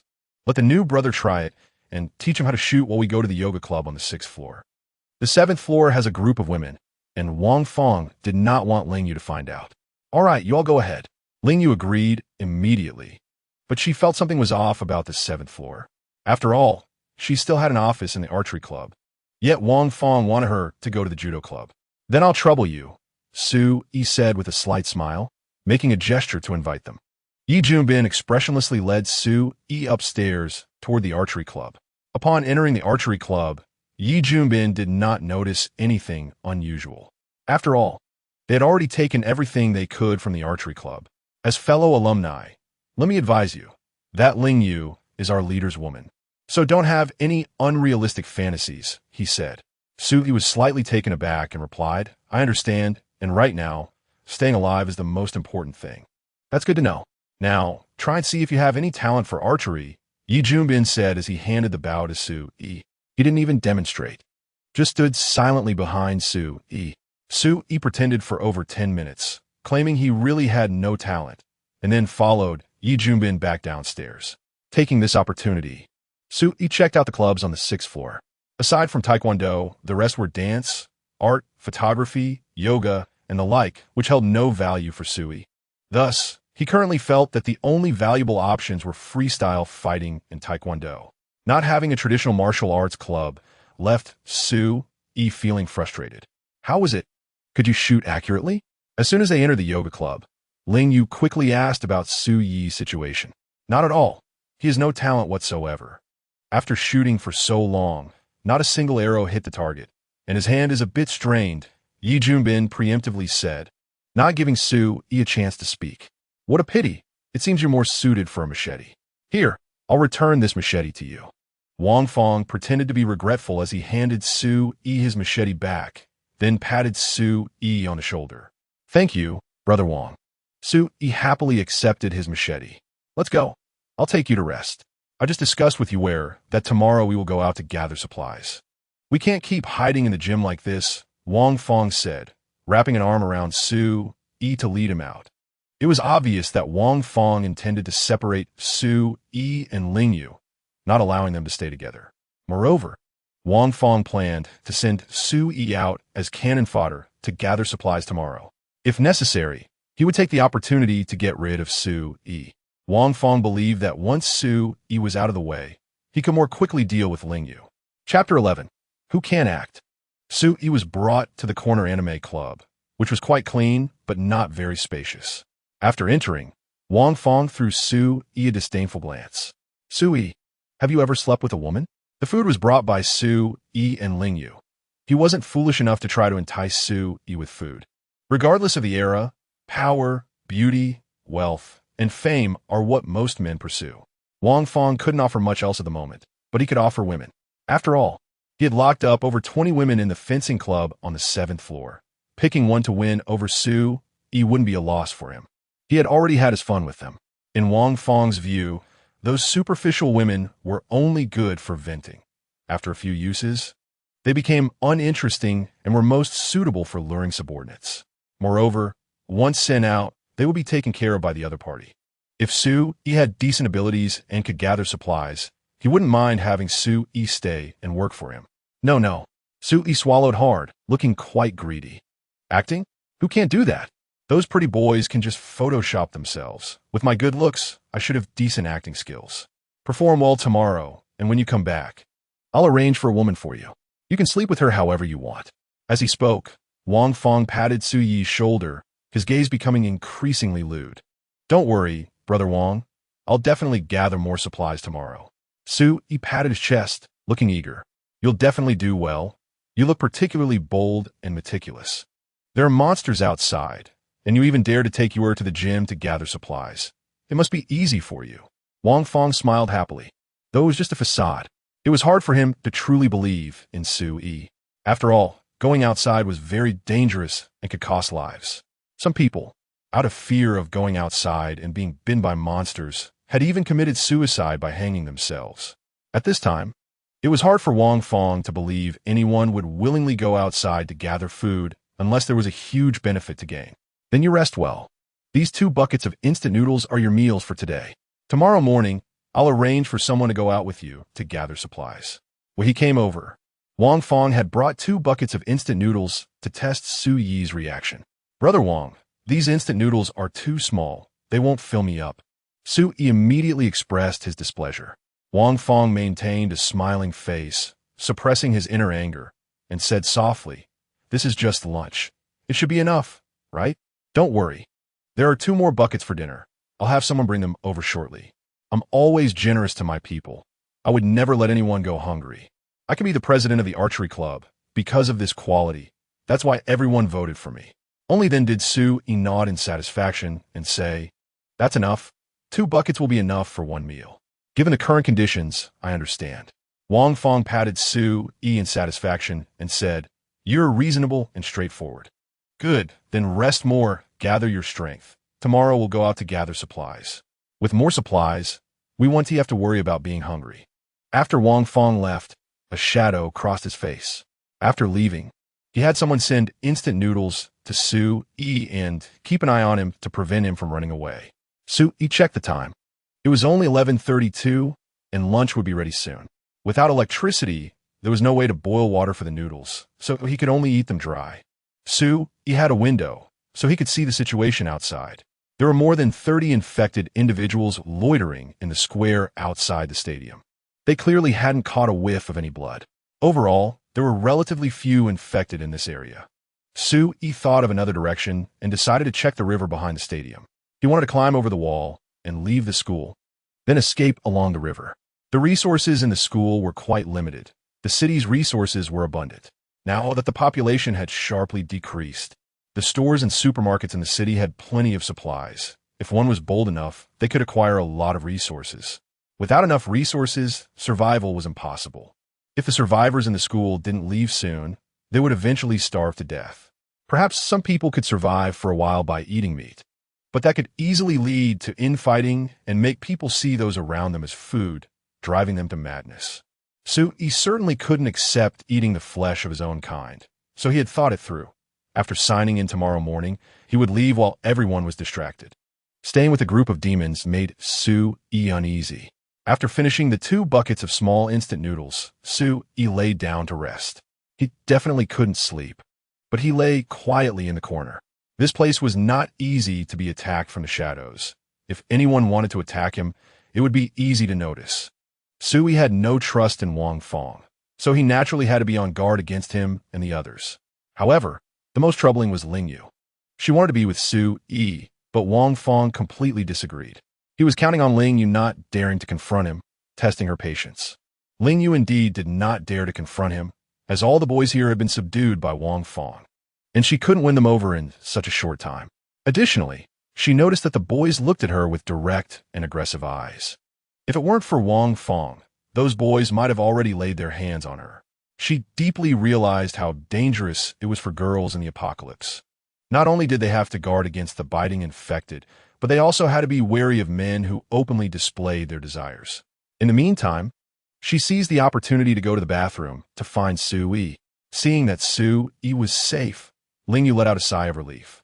In fact, Ling Yu suspected that Wang Fong and his group were already starting to eat their own kind, just like some girls in the dormitory. There was no food in the gym that could sustain 20 people for 8 days, aside from eating their own kind. She couldn't think of what Wang Fong and his group relied on to survive until now. They certainly didn't look like people who had been starving for several days. None of them appeared emaciated. To Ling Yu, this place felt like a den of devils.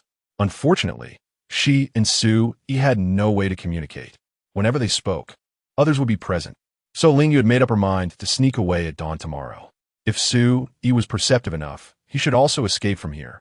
She had already planned that after escaping the stadium, she would float down the river to the city and then look for her aunt and father. She believed her aunt and parents should be in the same place, and returning to their side would make her feel safer. Everyone else, except Su Yi, was too terrifying. They were all potential demons. Every minute was torment for Ling Yu. So, after dinner, she claimed to be tired and wanted to sleep. She did sleep in the first half of the night, but woke up in the second half. Thanks to the moonlight, she could see clearly, making it convenient to move. Chapter 12. Shooting Bee Sting. Sign-in count. 1. After midnight, Sue heard a notification. He had slept so soundly last night that he hadn't heard it. Now he realized that as long as it was past midnight, the sign-in count would be issued. Sue sat up and noticed a person standing motionless at the door. Clearly, the person staring at Sue had fallen asleep against the wall. Sue turned his back and took out the toy crossbow from his storage space. With a thought, he silently said, "System, upgrade the crossbow." In an instant, the toy crossbow in Sue Yi's hand transformed into a regular-sized crossbow. And even the toothpick-sized bolts turned into 10 normal-sized bolts. Made of titanium alloy, this crossbow was very lightweight.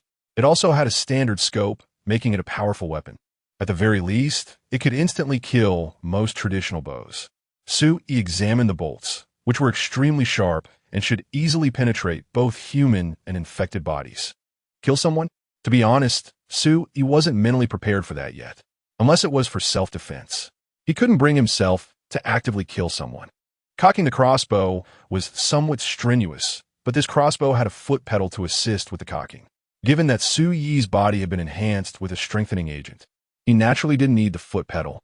He directly pulled back the string and loaded a bolt. After completing that, Sue stored it back in his storage space. With just a thought, it could appear in his hand, which was very convenient. He could shoot right away without wasting time loading a bolt. Holding a machete, Sue walked towards the door. He wanted to sign in at the fighting club, and after signing in, he could hide on the first floor or even wait in a car outside until dawn to leave by the river. Sue tiptoed outside without waking the person who was watching him. Just as he reached the stairway, he spotted a familiar figure. Sue! Sue hurried forward and covered Ling Yue's mouth. "You go wait for me in the lobby on the first floor. I'll be down shortly," Sue whispered in Ling Yue's ear. He hadn't expected to run into Ling Yue so coincidentally. He had just come out, and she had also sneaked out. Moreover, she was carrying a bow, indicating she was prepared to flee overnight. Perhaps she had discovered something. It was likely she wanted to find him. Ling Yue's lips moved a few times, but didn't make any sound because Sue was covering her mouth. The two were very close, causing Ling Yue's heart to race, and her face flushed. Sue felt a slight itch in his palm, and then withdrew his hand, turning to go upstairs. They were currently on the 6th floor, so they just needed to get upstairs. Sue quickly went upstairs and arrived at the fighting club. In the hallway, he heard some noises. Clearly, some boys were toying with girls in the fencing club. Many students in college are night owls. It was just past midnight, so it was quite normal not to be asleep. Sue carefully sneaked into the fighting club and found the training room. System, sign in, Sue silently thought. Ding! Sign in successful, gained fighting experience package. Survival points, 5. After receiving the reward, Sue immediately left the fighting club and headed downstairs, worried that his footsteps would disturb others. Sue walked quietly and slowly.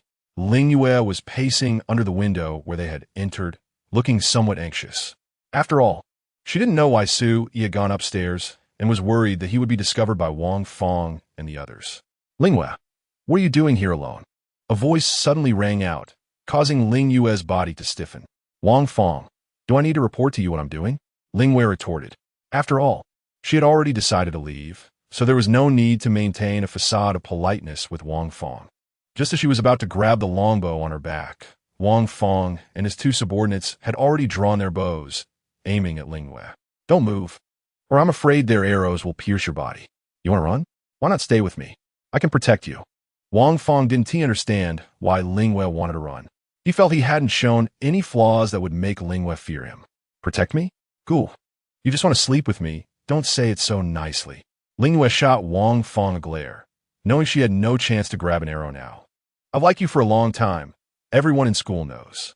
Yes, I crave your body, but that's because I like you. Isn't that normal?" "Ling Yue, the world has changed. Outside are monsters that eat people. Stay, and I will protect you, treat you well, and give you the best things." As he spoke, Wang Fong moved closer to Ling Yue. He could not let Ling Yue escape. He still wanted her. This time, he decided to resort to violence. For a woman, once you break through a certain barrier, you can easily win her heart.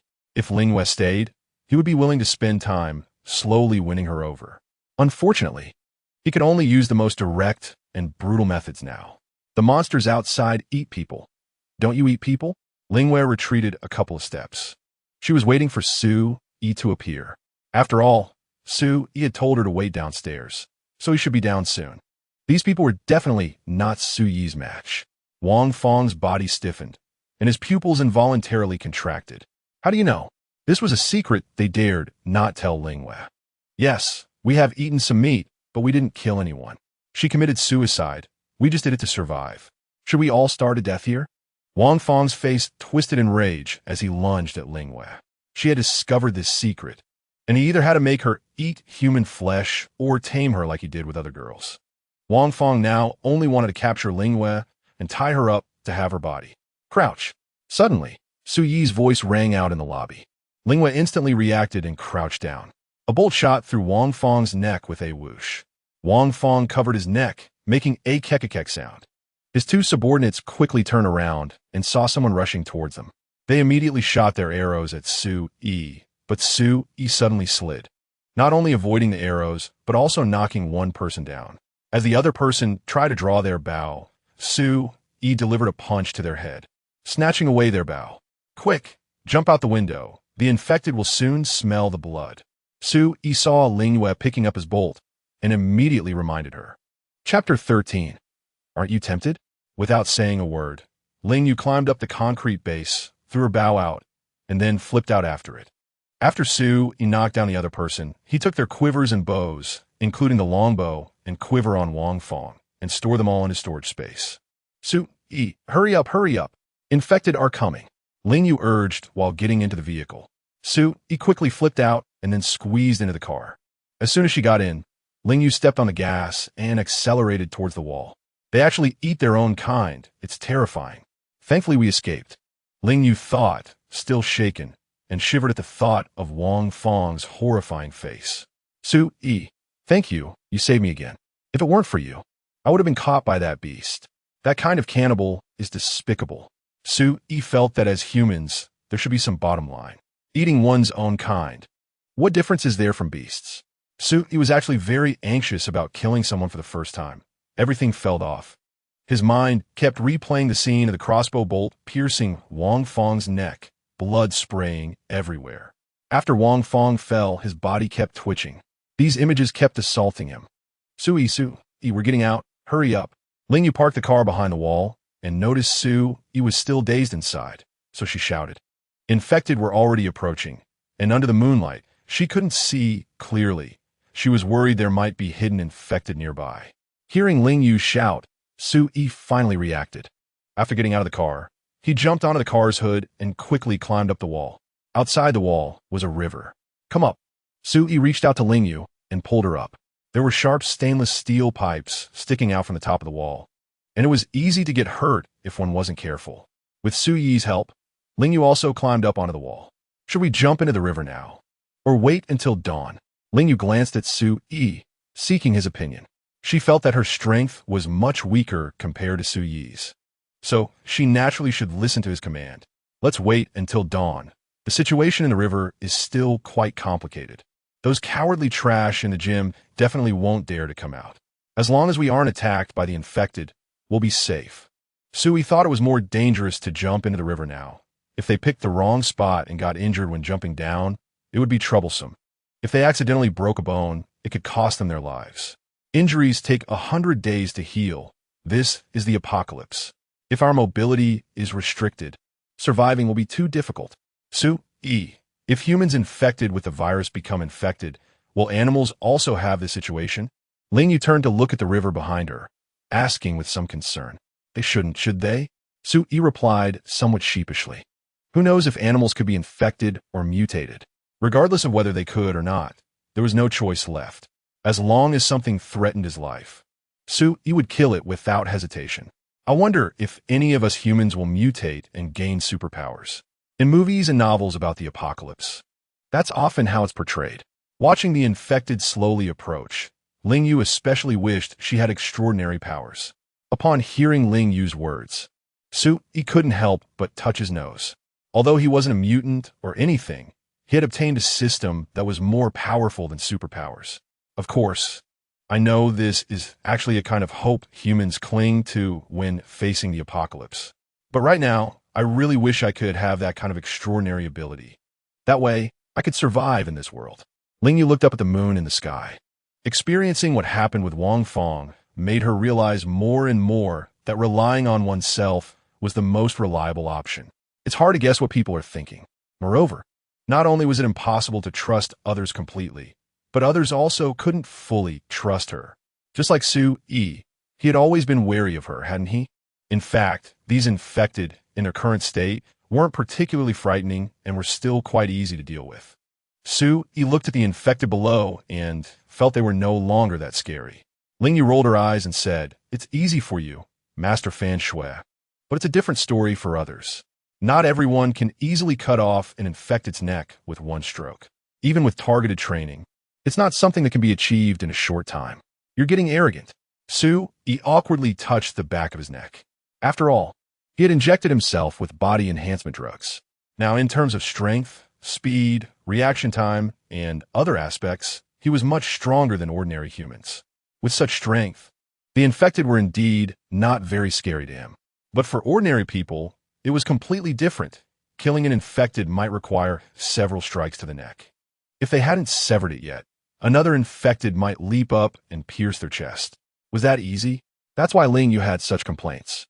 She was sure that even regular SWAT officers might not be able to do what Su Yi could do so easily. After a moment of silence, Su Yi took out a cigarette and lit it. After all, squatting here didn't leave them with much to do. The infected below hadn't left. Otherwise, the two of them could have returned to the car and waited until dawn to leave. As soon as he lit it, Ling Yu took the cigarette away. She took a puff and suddenly coughed twice, causing 5 or 6 infected below to get excited and try to climb up to devour the two. Unfortunately, they couldn't climb walls. "If you can't, don't waste it. My cigarette was ruined by those beasts." Saying this, Su Yi snatched the cigarette back and put it in his mouth. Ling Yu's face flushed, and she couldn't help but think of the moment when Su Yi covered her mouth in the gym.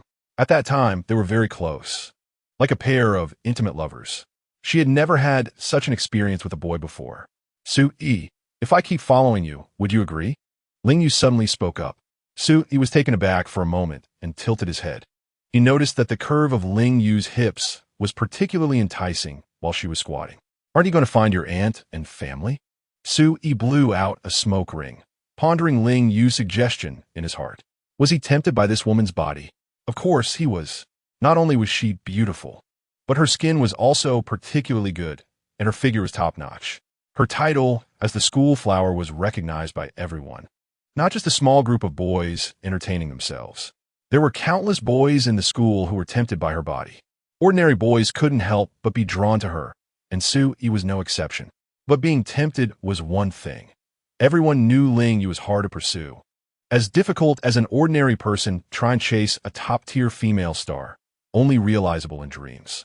Now, by asking this question, she was practically giving Su Yi a chance to make it happen. So, he was indeed a bit moved. Chapter 14 received new information. Ling Yu sighed and twisted her pert bottom. Squatting for too long made her legs numb. Of course, she had to search for them. However, she worried that something had happened to them. If nothing had happened, they should have sent someone to rescue her, but it had already been 8 days. This sudden upheaval came without any warning. The people around her could quickly turn into infected individuals. Perhaps they had already become infected. Although Ling Yu was reluctant to admit it, reason told her that this was very likely to happen. After all, she was the only daughter in her family, and her father had a group of capable bodyguards around him. If nothing had happened, it was impossible for them not to send someone to look for her, right? It had been 8 days, and they were still in the same city. Although the school was located in a suburban area, it should be easy to reach her school via the river, right? Unless something went wrong. With 60 of the global population turned into infected individuals, she didn't believe her parents would be the exception. Her aunt's message also did not mention her parents, which likely meant that something had happened to them. However, after nearly experiencing a life-and-death situation, Ling Yu had come to see some things more clearly. Therefore, she wanted to cling to Su Yi's leg. With Su Yi, she felt secure and grounded. Su Yi flicked away the cigarette, and withdrew his gaze from the distance. He would not stay in one place for too long because signing in required going to new locations. He couldn't linger in one area for too long. Signing in at ordinary places was a waste of time. He might not even stay in this city for a year. To become stronger, he had to run through every corner of the city, searching for suitable places to sign in. You can follow me for a while because I want to travel all over the country, but I can't bring you with me all the time. Travel all over the country? Are you serious? Ling Yu blinked, looking at Su Yi with a puzzled expression. Seeing Su Yi nodding at her, Ling Yu didn't know how to respond. Big brother, this is the apocalypse. There are billions of infected people all over the world. And you're saying you want to travel across the country? Are you crazy? However, she didn't see Su Yi's expression as joking. He seemed very serious. Now that it was the apocalypse, wanting to restore the world to how it used to be, where one could sit at home and see other places, was no longer possible. Since it was already the apocalypse, one might as well live a little more freely. Who knows which will come first, an accident or tomorrow? The beautiful landscapes of my homeland, which I have never visited, now I can go wherever I want without needing tickets. I ascend. That pretty good? The more he spoke, the more Su Yi felt it was a good idea. He wondered if he could sign in at places like Wudong Mountain, Shaolin Temple, and Longhu Mountain to gain some amazing martial arts techniques. Su Yi, is my charm so small? Ling Yu was a bit unhappy. Small. Su Yi turned his head to take a look. It's very big, not small at all. Seeing where Su Yi's gaze landed, Ling Yu's face instantly turned red.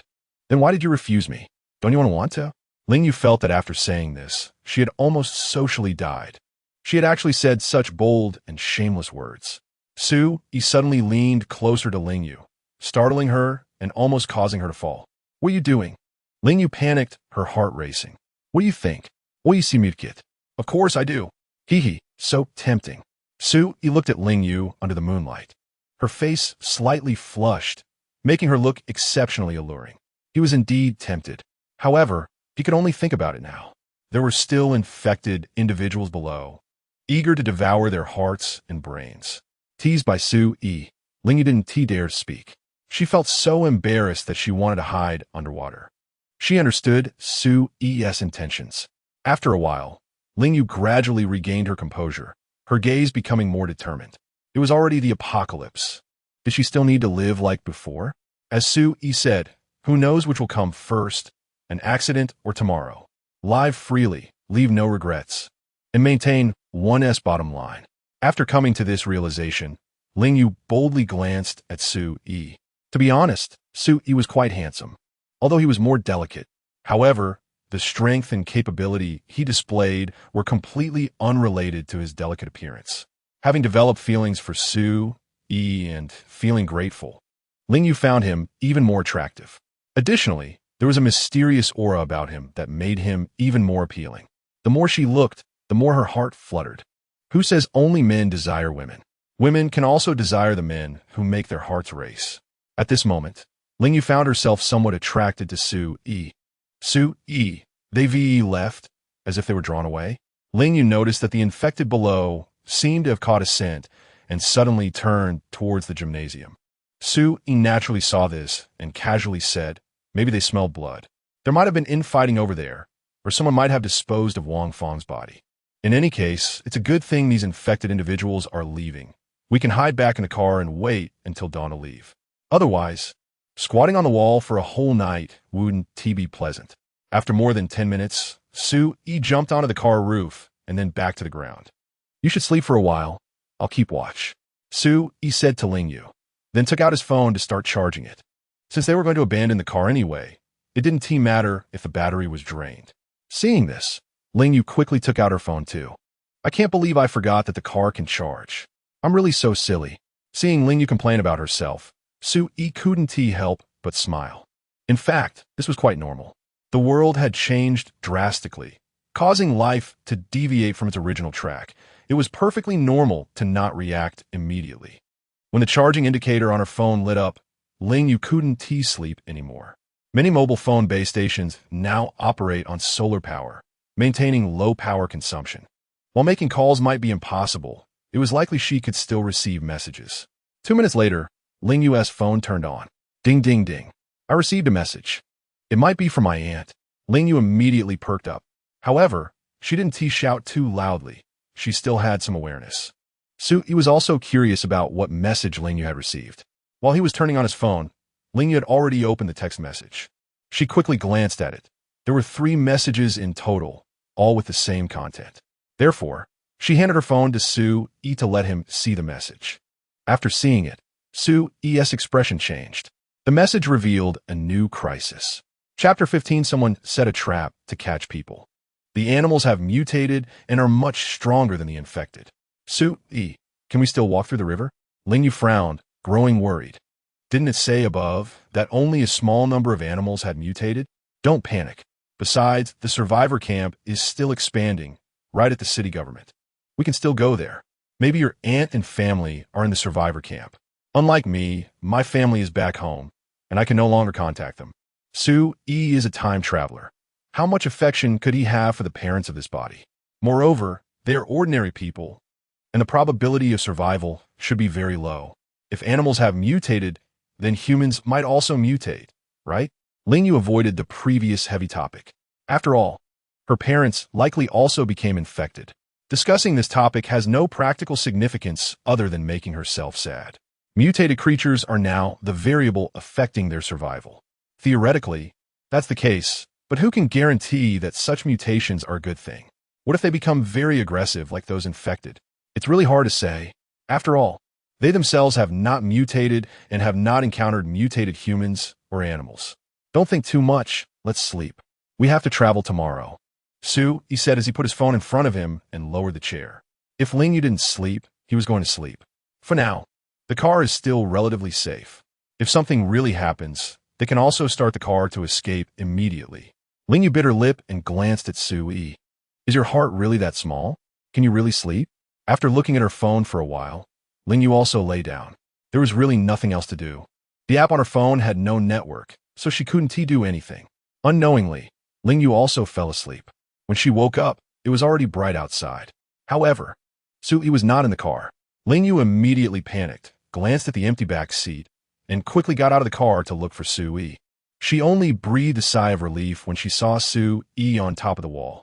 Just now, she was really worried that Su-yi had abandoned her, leaving her to face this terrifying world alone. Let's get ready to set off and see what else you have in the car that can be used. Saying this, Su-yi jumped down, ready to find some supplies. After searching around, Su-yi found 2 bottles of water and a bottle of car perfume. It can only be said that Lingyu's car is too clean, with hardly any clutter. The 2 climbed up the wall, and, after walking down for a while, they jumped into a pool in the river. Then the 2 floated downstream. The river's water depth was still sufficient, so they could drift downstream. The river water was quite polluted with a foul smell, but to escape, they had no choice but to endure it. Keeping their mouths closed and heads tilted back, they tried to avoid the water touching their mouths. The 2 drifted successfully for more than half an hour before suddenly stopping, because in front of them was a large group of infected, completely blocking the river. How can there be so many infected in the river? What do we do now? Lingyu grabbed Su-yi's arm, looking around for a place to climb. Su-yi turned his head and went up. There was a section above with stone steps to climb up to the riverbank. The riverbank here was all cemented, without a ladder or rope. It would be very difficult to climb out. Hurry up, they have already noticed us, Su-yi urged. As for why those infected appeared in the river, it could only be because something attracted them or someone had thrown them into the river. The former is okay, but the latter is not too good. Not many normal people would throw large groups of infected into the river. After all, everyone avoids them. So how could they actively provoke them and throw them into the river? The resistance in the water not only affected Su-yi and Lingyu, but also the infected. The 2 reached the stone steps and quickly climbed up. Just as they got up, Su-yi's expression changed. 2 people emerged from the alley, each holding modified nail guns, directly aiming at Su-yi and Lingyu. Wow, there are actually survivors coming out of the river. Looks like they're both college students. This girl is so beautiful. Much prettier than the ones we've caught before. TSK. What a great figure. I want to pinch it. The 2 leered at Lingyu, as her clothes were soaked and clung to her body, perfectly outlining her alluring figure. One of them shook the nail gun in his hand and said viciously, "Kid, Raise your hands and don't move. This is a gun, a deadly gun. If you don't want to die, behave yourself. If you understand, you can join us. There's meat to eat and women to play with, got it? Soo-ee really didn't expect that someone had set a trap here to catch people. Soo-ee could be 100% sure that they wanted women, not men. If they really wanted to recruit him, they wouldn't have said such insulting things about Ling Yu in front of him. Once they reached their camp, they would just kill him. He and Ling Yu were together. How could he let them toy with Ling Yu and still join them? As long as one isn't brain dead, they wouldn't believe their words. Moreover, they even said joining them means having meat to eat. They probably mean eating fellow humans, right? Toying with women until they die, then eating their meat? These people are more terrifying and disgusting than the infected. How could Soo-ee let these beasts threaten him? While raising his hands, he pleaded, "Big brother, I have chocolate. I can give it to you. Just let my girlfriend go. Take it out. Hurry up and take out the chocolate." One of them became ecstatic, excitedly reaching out his hand towards Soo-ee. At the same time, he moved closer, pressing the gun against Soo-ee's head. "Okay, I'm getting it. I'm getting it right now." Soo-ee took out the chocolate from his storage space and pulled it out of his pocket. Seeing the chocolate, their eyes lit up. Just as he was about to reach out to grab it, Soo-ee's other hand wielded a knife and swung it up, directly chopping off his hand. The speed was incredibly fast. Before the other person could react, Soo-ee had already swung the knife towards the other person's arm. Clean and swift, astonishingly quick. Blood sprayed everywhere, splattering all over Ling Yu. "Ah!" One of the men let out a scream, while the other could no longer make a sound, clutching his neck with one hand, trying to stop the blood from gushing out. Chapter 16. Decisive action by Soo-ee. Ling Yu was stunned. She did not expect Soo-ee's counterattack to be so swift and so bloody. Seeing such a scene, her mind went blank. "Pick up the gun. Let us go," Soo-ee shouted after slashing down the man who attempted to escape. It was only then that Ling Yu reacted, her face pale as she glanced at the severed hand on the ground, suppressing the urge to vomit, and hurriedly picked up the two nail guns lying on the floor. Soo-ee was searching their bodies for bullets. After all, having just guns was meaningless. After a thorough search, Soo-ee found a total of 9 bullets and dozens of nails. He felt a bit disappointed as there weren't enough bullets. "Let's go this way," Soo-ee said, taking one of the guns from Ling Yu and darting upwards. The two had barely run for a few minutes when a group of people appeared behind them. Bang, bang, bang. Several shots rang out from behind, but neither Soo-ee nor Ling Yu were hit. Soo-ee spotted an alley and decisively pulled Ling Yu into it. This area was an urban village, densely packed with self-built houses, resulting in a complex terrain. Since both of them were covered in blood, a few infected individuals caught the scent of blood. "Give me the gun. Take off your jacket. Hurry up," Soo-ee commanded upon seeing 2 infected ahead. He raised his gun and shot. Bang! A bullet struck the head.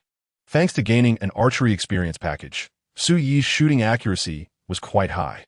The other infected was within 5 meters. Otherwise, with this barely modified nail gun, it would have been impossible to hit the head. After firing a bullet, it needed to be reloaded, but Soo-ee did not reload, instead taking another gun from Ling Yu. Bang! Another shot, and the second infected was also killed. Ling Yu had already removed her blood-soaked clothes and wiped her face to clean off some blood, just as she was about to throw them away. Soo-ee took the clothes from her, tossing the clothes onto the infected's corpse. Soo-ee dashed into the alley where the infected had just appeared. "Here, the door is open. Let us go upstairs." Soo-ee happily discovered that a house had its door ajar. Without a second thought, he rushed in. Ling Yu followed and decisively closed the door behind them, as there were still people chasing them. As soon as the door was shut, they heard voices outside. "Keep chasing. We must kill those too. Even if the king comes, it won't matter. I must kill them. Boss, they left their clothes here. They must be trying to lure the zombies. But I don't know where they are hiding. Search. Check every building. Kill the men. Leave the women for later." Hearing them leave, Soo-ee quickly locked the door. The first floor was a hall with 3 electric scooters parked and some items piled up. Soo-ee handed both nail guns to Ling Yu. Using the guns would only expose their location. Holding a machete, Soo-ee headed upstairs. This house was not large, only about 50 or 60 square meters, with 2 rooms on the first floor. There should be no infected inside. Otherwise, they would definitely smell the blood on Soo-ee and Ling Yu. Upon reaching the second floor, He found that the doors to both rooms had been pried open. He glanced inside. Both were bedrooms that had already been ransacked, clothes and other items strewn everywhere, but nothing valuable was seen. It was uncertain whether it was the people chasing them who did this. He then went up to the third floor, and the situation was the same. This building had 6.5 floors, all of which had been swept clean, leaving no food behind. The half floor of the balcony was the kitchen, equipped with 3 stoves and 3 refrigerators. Unfortunately, the refrigerators were emptied, and the kitchen only had a few scattered grains of rice left. Oi, what should we do now? Those people are still looking for us, and there's no food here, Ling Yu said worriedly, knowing that all their food had been taken by Wang Feng's group, and they had escaped without any supplies. Don't worry, the houses here are densely packed. We can jump from the balcony to another house to search for food, He reassured Ling Yu, then headed downstairs. We're covered in blood. Let us first find some clothes, then take a shower to wash off the blood. Ling Yu nodded, the image of chopping down people flashing her mind, making her stomach uneasy. However, she did not vomit, knowing she had to adapt to this situation. Otherwise, it could cost her life or others' lives. After the two went downstairs, He pushed open one of the rooms on the 6th floor. This room had a strong two-dimensional style, filled with many figurines. It was one of the few rooms that had not been vandalized. The door was not pried open.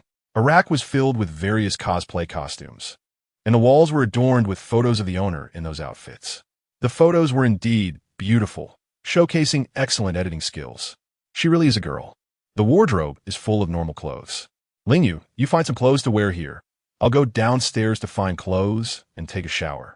There was a bathroom just outside the room, with one on each floor except the first. He reached the 5th floor and found a set of thicker clothes in the main room. It was getting chilly as New Year's was approaching. Luckily, the building had a solar water heater, so and Ling Yu took a comfortable hot shower, washing away the smell of blood and the stench from the river. After changing clothes, He picked up one of the nail guns. It had hardly been modified, so its power was quite average. He had a thought, and words appeared in his mind. You can use 20 survival points to upgrade it to a standard pistol. 20 points just to upgrade to a standard pistol? Oi fronit. This is too wasteful of survival points. After all, it needed bullets. There are only 9 bullets left, and they had to be used with nails. There was no point in upgrading it. Even if he had 20 survival points, he wouldn't waste them on this. After loading the bullets and nails, he prepared to store them in his storage space. He hesitated, thinking about the 2 buckets of instant noodles he hadn't eaten from last night. Taking them out would expose his storage space. The storage space was his secret, and he didn't want to reveal it to anyone. Not to mention that Ling Yu was not his woman yet. Even if she were, He would not expose the fact that he had a storage space. Human nature cannot withstand temptation. He did not want to be set up by anyone. Chapter 17 Official Warning. Just as he hesitated, he suddenly heard Ling Wei softly calling his name. Come. He put down the 2 nail guns. Ling Wei pushed the door open, wrapped in a bath towel. The pattern on the towel featured 2 anime girls kissing. Is this meant to tempt me? Miss, there's still people looking for us outside. We don't have time for romance right now. I found food, a lot of food. Ling Wei excitedly ran to Yi's side, reaching out to pull him. Since he was sitting on the floor, Ling Wei had to bend down to reach him. As she bent over, a glimpse of her snowy white skin was unavoidable. Very large, very pink, very tempting. He couldn't help but lick his lips, feeling a bit hot. He thought that Ling Yue must be doing this on purpose. No matter how excited she was, there should be enough time to put on clothes first, right? However, it wasn't suitable for in-depth communication at the moment. He suppressed his thoughts. You should go change into some clothes. It's good that we have food. I'll see if I can find a backpack.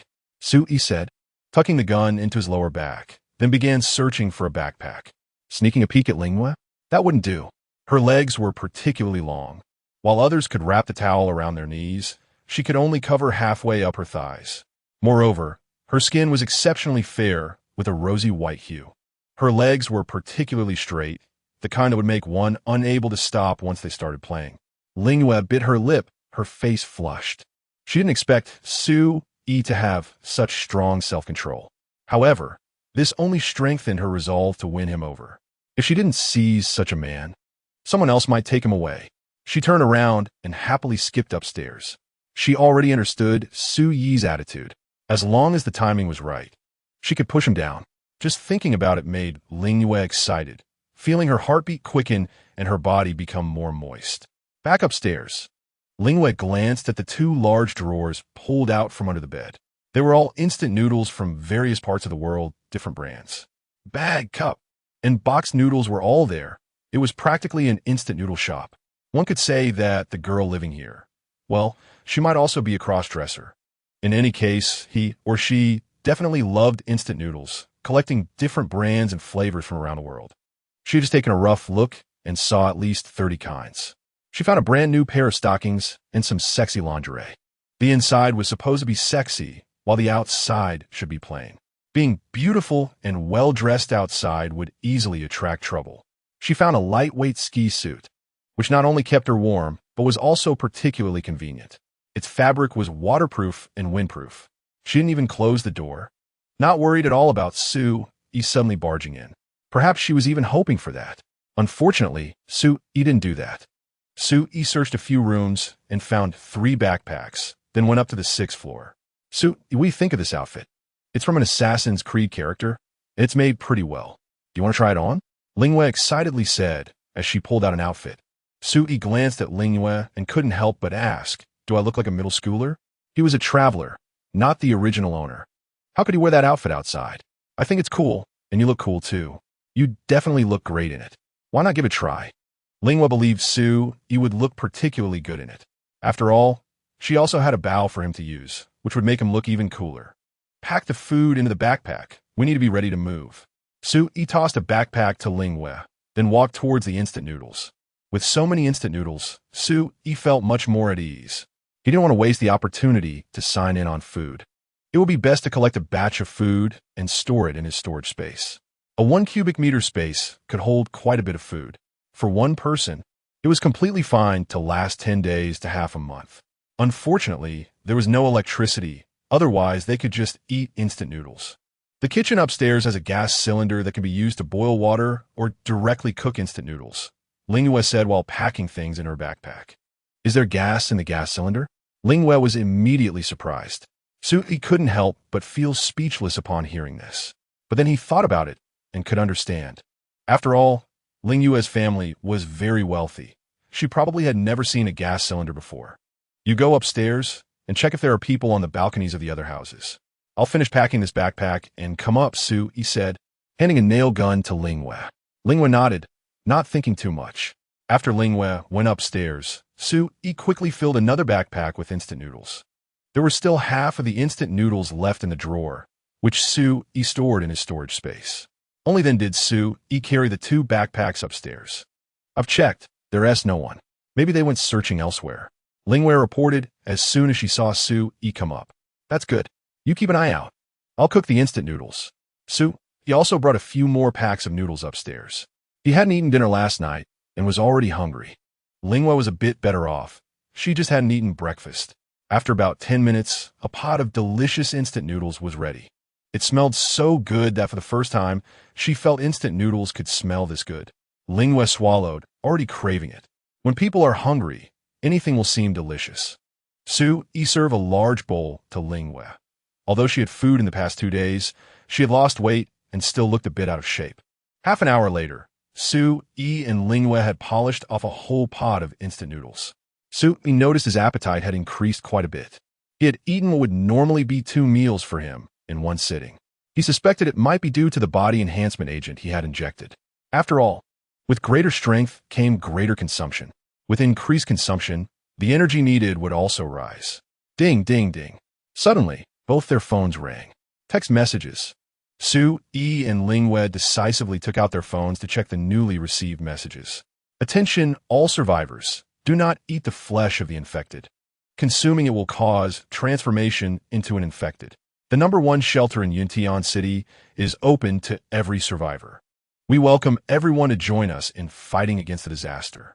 The address is at the original city government located. Upon seeing the content of the message, Su Yi couldn't help but frown.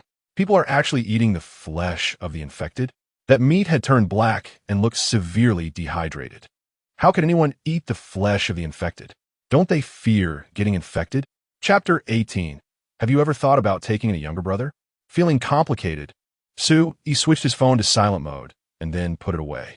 It was obvious that the camp had discovered that someone was consuming the flesh of infected individuals, and those who did so had turned into infected themselves. Perhaps many people had done this. He wondered if the meat of mutated animals was also unsafe to eat. He mumbled to himself, as he had initially thought about trying the meat of mutated animals if he ever hunted one. But after receiving this message, he no longer dared to attempt it easily, unless he clearly knew it wouldn't have side effects. Are we taking a break and leaving now, or staying here for the night?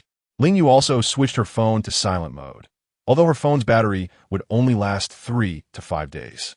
Have you seen that signal tower over there? He walked to the balcony and pointed to a signal tower in the distance. I see it. Are you thinking about the solar power supply module? Ling Yu thought back to when he had brought up a toolbox and figured he must be planning to dismantle something. He snapped his fingers and smiled. Smart. That thing will be useful for us. With it, our phones can keep charging. It's still far from the camp, and the journey might not be safe. We need to continuously receive information. Otherwise, we might miss some intelligence. Ling Yu walked over to Su Yi's side and took a deep breath. If it really is too far, we can find a relatively suitable place to stay. Right now, there are few people and plenty of resources, so it should be easy for us to gather enough supplies to last a few months. Ling Yu felt that as long as the two of them relied on each other, survival shouldn't be too difficult. He was very strong, and the weaknesses of the infected were quite obvious.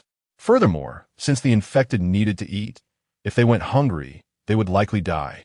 Perhaps in a few months, many infected would starve to death. By then, we would be safe.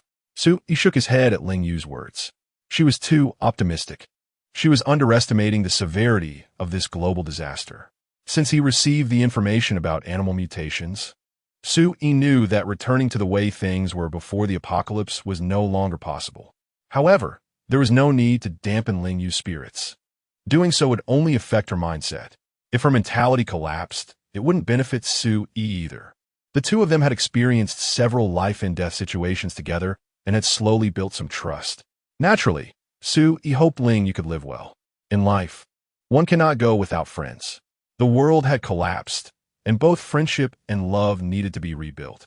He also longed for family. However, his father was not in this city, but in a small county in another province. Of course, He would make a trip back. If his parents were still alive, he would definitely ensure they lived without worry. Let's go. Pack your bag and be careful. I'll go first, and if everything's fine, you can throw the bag over. Saying this, he put on his backpack and handed the third one to Ling Yu. He climbed onto the railing and jumped to the opposite balcony.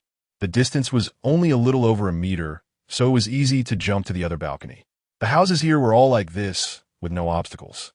After jumping to the opposite balcony, He checked the situation. Ling Yu threw the third backpack to and then jumped over. Just as He was jumping to the third house, an infected individual rushed out. It must have been trapped on the balcony. Otherwise, it wouldn't have stayed there. He directly approached and knocked it to the ground, then chopped off its head. Infected individuals only die when their heads are chopped off or their brain's nerve center is damaged. After killing the infected, He signaled Ling Yu to throw over the backpack. Thus, the two of them kept moving across the balconies until they finally reached the one with the signal tower. Once they arrived, He first checked the area to ensure there were no problems. He then took out the nail gun, bullets, and nails. He demonstrated how to install the bullets and nails, then handed them all to Ling Yu. You guard the door, so no one sneaks up on us from the stairs. Ling Yu nodded and said seriously, Don't worry, I will block the door and won't let anyone come up. After saying that, Ling Yu took off her backpack. She also had a bow and arrows on her, which could attack enemies. Normally, they shouldn't find us unless they happen to search this building or spot us from other balconies, He said while opening the toolbox. There's also the possibility that their lair is in this building. If we're that unlucky, there's nothing more to say. The solar panel was quite large, but fortunately, it was made of soft material that could be rolled up. Otherwise, it would be very difficult to carry. The solar panel was connected to a battery, which was a graphene battery. The battery looked like the outdoor 220V mobile power supplies on Earth in a black box. The battery technology in this world was somewhat more advanced, with a larger capacity and multiple output voltage modes. Before the apocalypse, stealing such batteries would result in a 5-year prison sentence. Now, no one was watching Sue-E. If he could take them away, he could dismantle all 4 sets of batteries here. Soon, Sue-E dismantled 2 sets. One set naturally went into his storage space. Although it took up some space, Sue-E felt it was worth it. Those instant noodles weren't fully packed anyway, so there was just enough room for a set of batteries. Throughout this process, Lingyu had been keeping an eye on the stairway, so she didn't notice that Sue-E had put a set into his storage space. Sue-E walked over to Lingyu, placed down the items, and said, "It's done. Now let's find a suitable way to leave." "Are we leaving now? Other places might not be safe either. There could be others out there killing their kind. It's too far from here to the city, and our strength is too weak." "Sue-E, have you thought about gathering some followers? Those trash can do it. Why can't you? If we had a team and weapons, it would be much easier to head to the city." Lingyu felt it was still too risky to leave now, and the 2 of them alone couldn't possibly fight against others. If they had dozens of people, it would be completely different. Moreover, going to the official shelter in a group should be appealing to many. Many people might not even know that phones can still receive messages or that the government has established shelters. If they knew, they would likely band together and head to the shelter. Chapter 19. Discovering a survival artifact, Sue-E admitted that Lingyu made a lot of sense. If they formed a group to go to the government, many people would join in. The authorities still have a fair amount of credibility, and most people are willing to believe in the official narrative. Sue-Yi's strength is formidable. If he were to display a bit more ferocity, he could indeed intimidate others. Those people gather their subordinates mainly by using strength, food, and women to win them over. Of course, there are also some who use faith and brainwashing methods. The more chaotic the world becomes, the easier it is for various fallacies to flourish and mislead people's hearts. To be honest, I'm not interested in any of that. I am somewhat averse to socializing, let alone managing a group of people. However, in order to reach the shelter, I think it's still feasible to gather a group of people to go there together. He needs to sign in at different locations, and this place is clearly not suitable. At least, Sue-E did not see any valuable buildings. The ordinary residential buildings and the street-side shops are just typical eateries and clothing stores. Signing in at these locations would completely waste the opportunity to sign in, which only increases once a day. Currently, Sue-E still needs to wait 5 more days to complete 10 sign-ins. By then, he would be able to get 2 sign-in opportunities each day, giving him more options. "Well, if you find it troublesome, you can leave the management of the personnel to me. You just focus on me," Lingyu said, casting a flirtatious glance at Sue-E. She felt more secure with a weapon and subordinates in hand. The infected outside are indeed not hard to kill, as long as suitable weapons are made. They can be taken down. The infected hardly possess any intelligence and merely follow their instincts. A bit of blood can lure them into a well-designed trap. The most terrifying, however, is humanity itself. Whether in the gym or here, the crises they encounter are all caused by humans. It's truly ironic. First, let's take care of the leader of that group, then we can subdue them. Sue-E made his decision. Since these people want to kill him, he must retaliate. Being bullied and then retracting like a turtle is not Sue-Yi's style. Upon hearing Sue-Yi's decision, Lingyu immediately felt happy and indignantly said, "Good. Those people dare to set traps to harm others. They might have already caught many girls using similar methods. Therefore, their leaders deserve to die." Lingyu inherently had a sense of justice.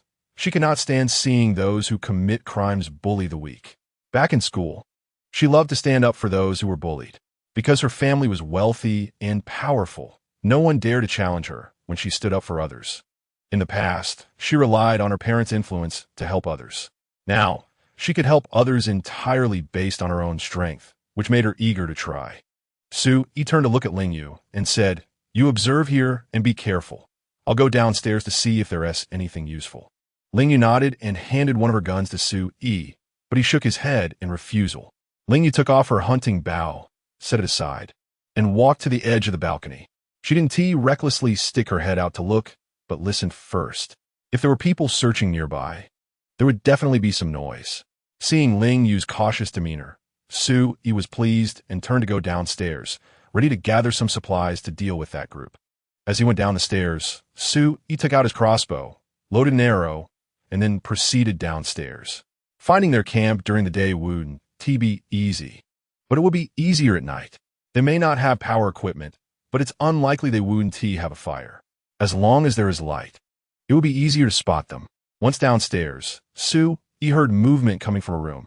The door was locked from the inside, and there were bloodstains on the doorknob. He leaned against the door to listen and then heard a ka-ka-ka sound. Inside was an infected individual trying to get out. He turned the doorknob and found it wasn't locked. So, he lowered his crossbow and took out his machete. When he pushed the door open, he felt resistance. With a forceful push, he entered, and the infected person dressed in men's clothing had already fallen to the ground. It had just turned over to get up when Su's machete struck down, severing its head and silencing it instantly. Then, he began to search. It was clear that this infected person had just bitten someone else in the room during the disaster. But the bitten person had escaped and locked the infected inside the room. This also meant that the room had not been searched by anyone, and it was likely he could find valuable items. It was a small suite, about 50 square meters in size. The small living room, which served as a dining area, was quite messy, with broken bowls and shattered glass all over the floor, and the table had been overturned. It was needless to say that there had been a struggle between the infected and survivors, resulting in the chaotic scene. He quickly scanned the area and found 2 rooms, a small kitchen, a bathroom, and a storage room. He walked into the kitchen and opened the refrigerator. A foul odor hit him. Without electricity, the contents had rotted. He opened the other cabinets and found a small bag of rice and a few rolls of noodles.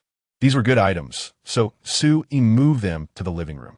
Then, he entered the room and continued searching. Haha, good stuff.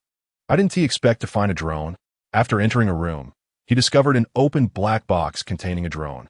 This was the latest model from the best drone brand in this world, Fashion, valued at $88,000. A quasi-military grade drone capable of carrying 30 kilograms and with a battery life of 4 hours. In Suyi's memory, he had seen advertisement for this drone, Silent God. It was equipped with a smart noise reduction system, making it very quiet during flight, completely silent beyond 5 meters. This person must have just been unboxing it when the disaster struck, right? He took it out. The Silent God was actually not large, only slightly bigger than the DJI M200V2 on Earth, and with 2 large batteries, it weighed only 18 pounds. This Silent God had a downward dual gimbal and came with a fixed lens, supporting up to 3 lenses at most. Its maximum transmission distance was 15 kilometers. With this device, he could scout movements within a 15-kilometer range. This thing was definitely a survival artifact for the apocalypse. With the Silent God, it would be much easier for to find those who set traps. He never expected to be so lucky to stumble upon such an artifact. Chapter 20. Ambushing the opponent using aerial advantage. After took out the calm spirit, he discovered 4 black briefcases under the large box. Upon opening them, he found that one contained 4 spare batteries, another was filled with lenses, including a thermal imaging lens. There was also a large foldable remote control screen, significantly larger than the original integrated screen remote. The last one wasn't actually a box, but a charging manager for the box, ensuring stable charging voltage. It also served as a portable power bank, capable of charging 6 batteries 4 times when fully charged. With so many items, he already needed a cubic meter of space to accommodate them. It was indeed a miraculous device, but difficult to carry. He couldn't help but exclaim that while it was great, it was inconvenient to transport. Even if he had his own team, this item wouldn't be very convenient to carry. If only there was a small one like the DJI Mavic, he could barely manage to take it now. He looked at the calm spirit placed on the bed and started searching around the room. Someone who could spend 80,000 yuan on the calm spirit must be a drone enthusiast. Perhaps he had other drones. After opening a cabinet, he saw a pink, high-tech looking box. The box had the Flying Godwing logo on it. Wow, this person must be wealthy. Even a limited edition pink Flying Dragon is included.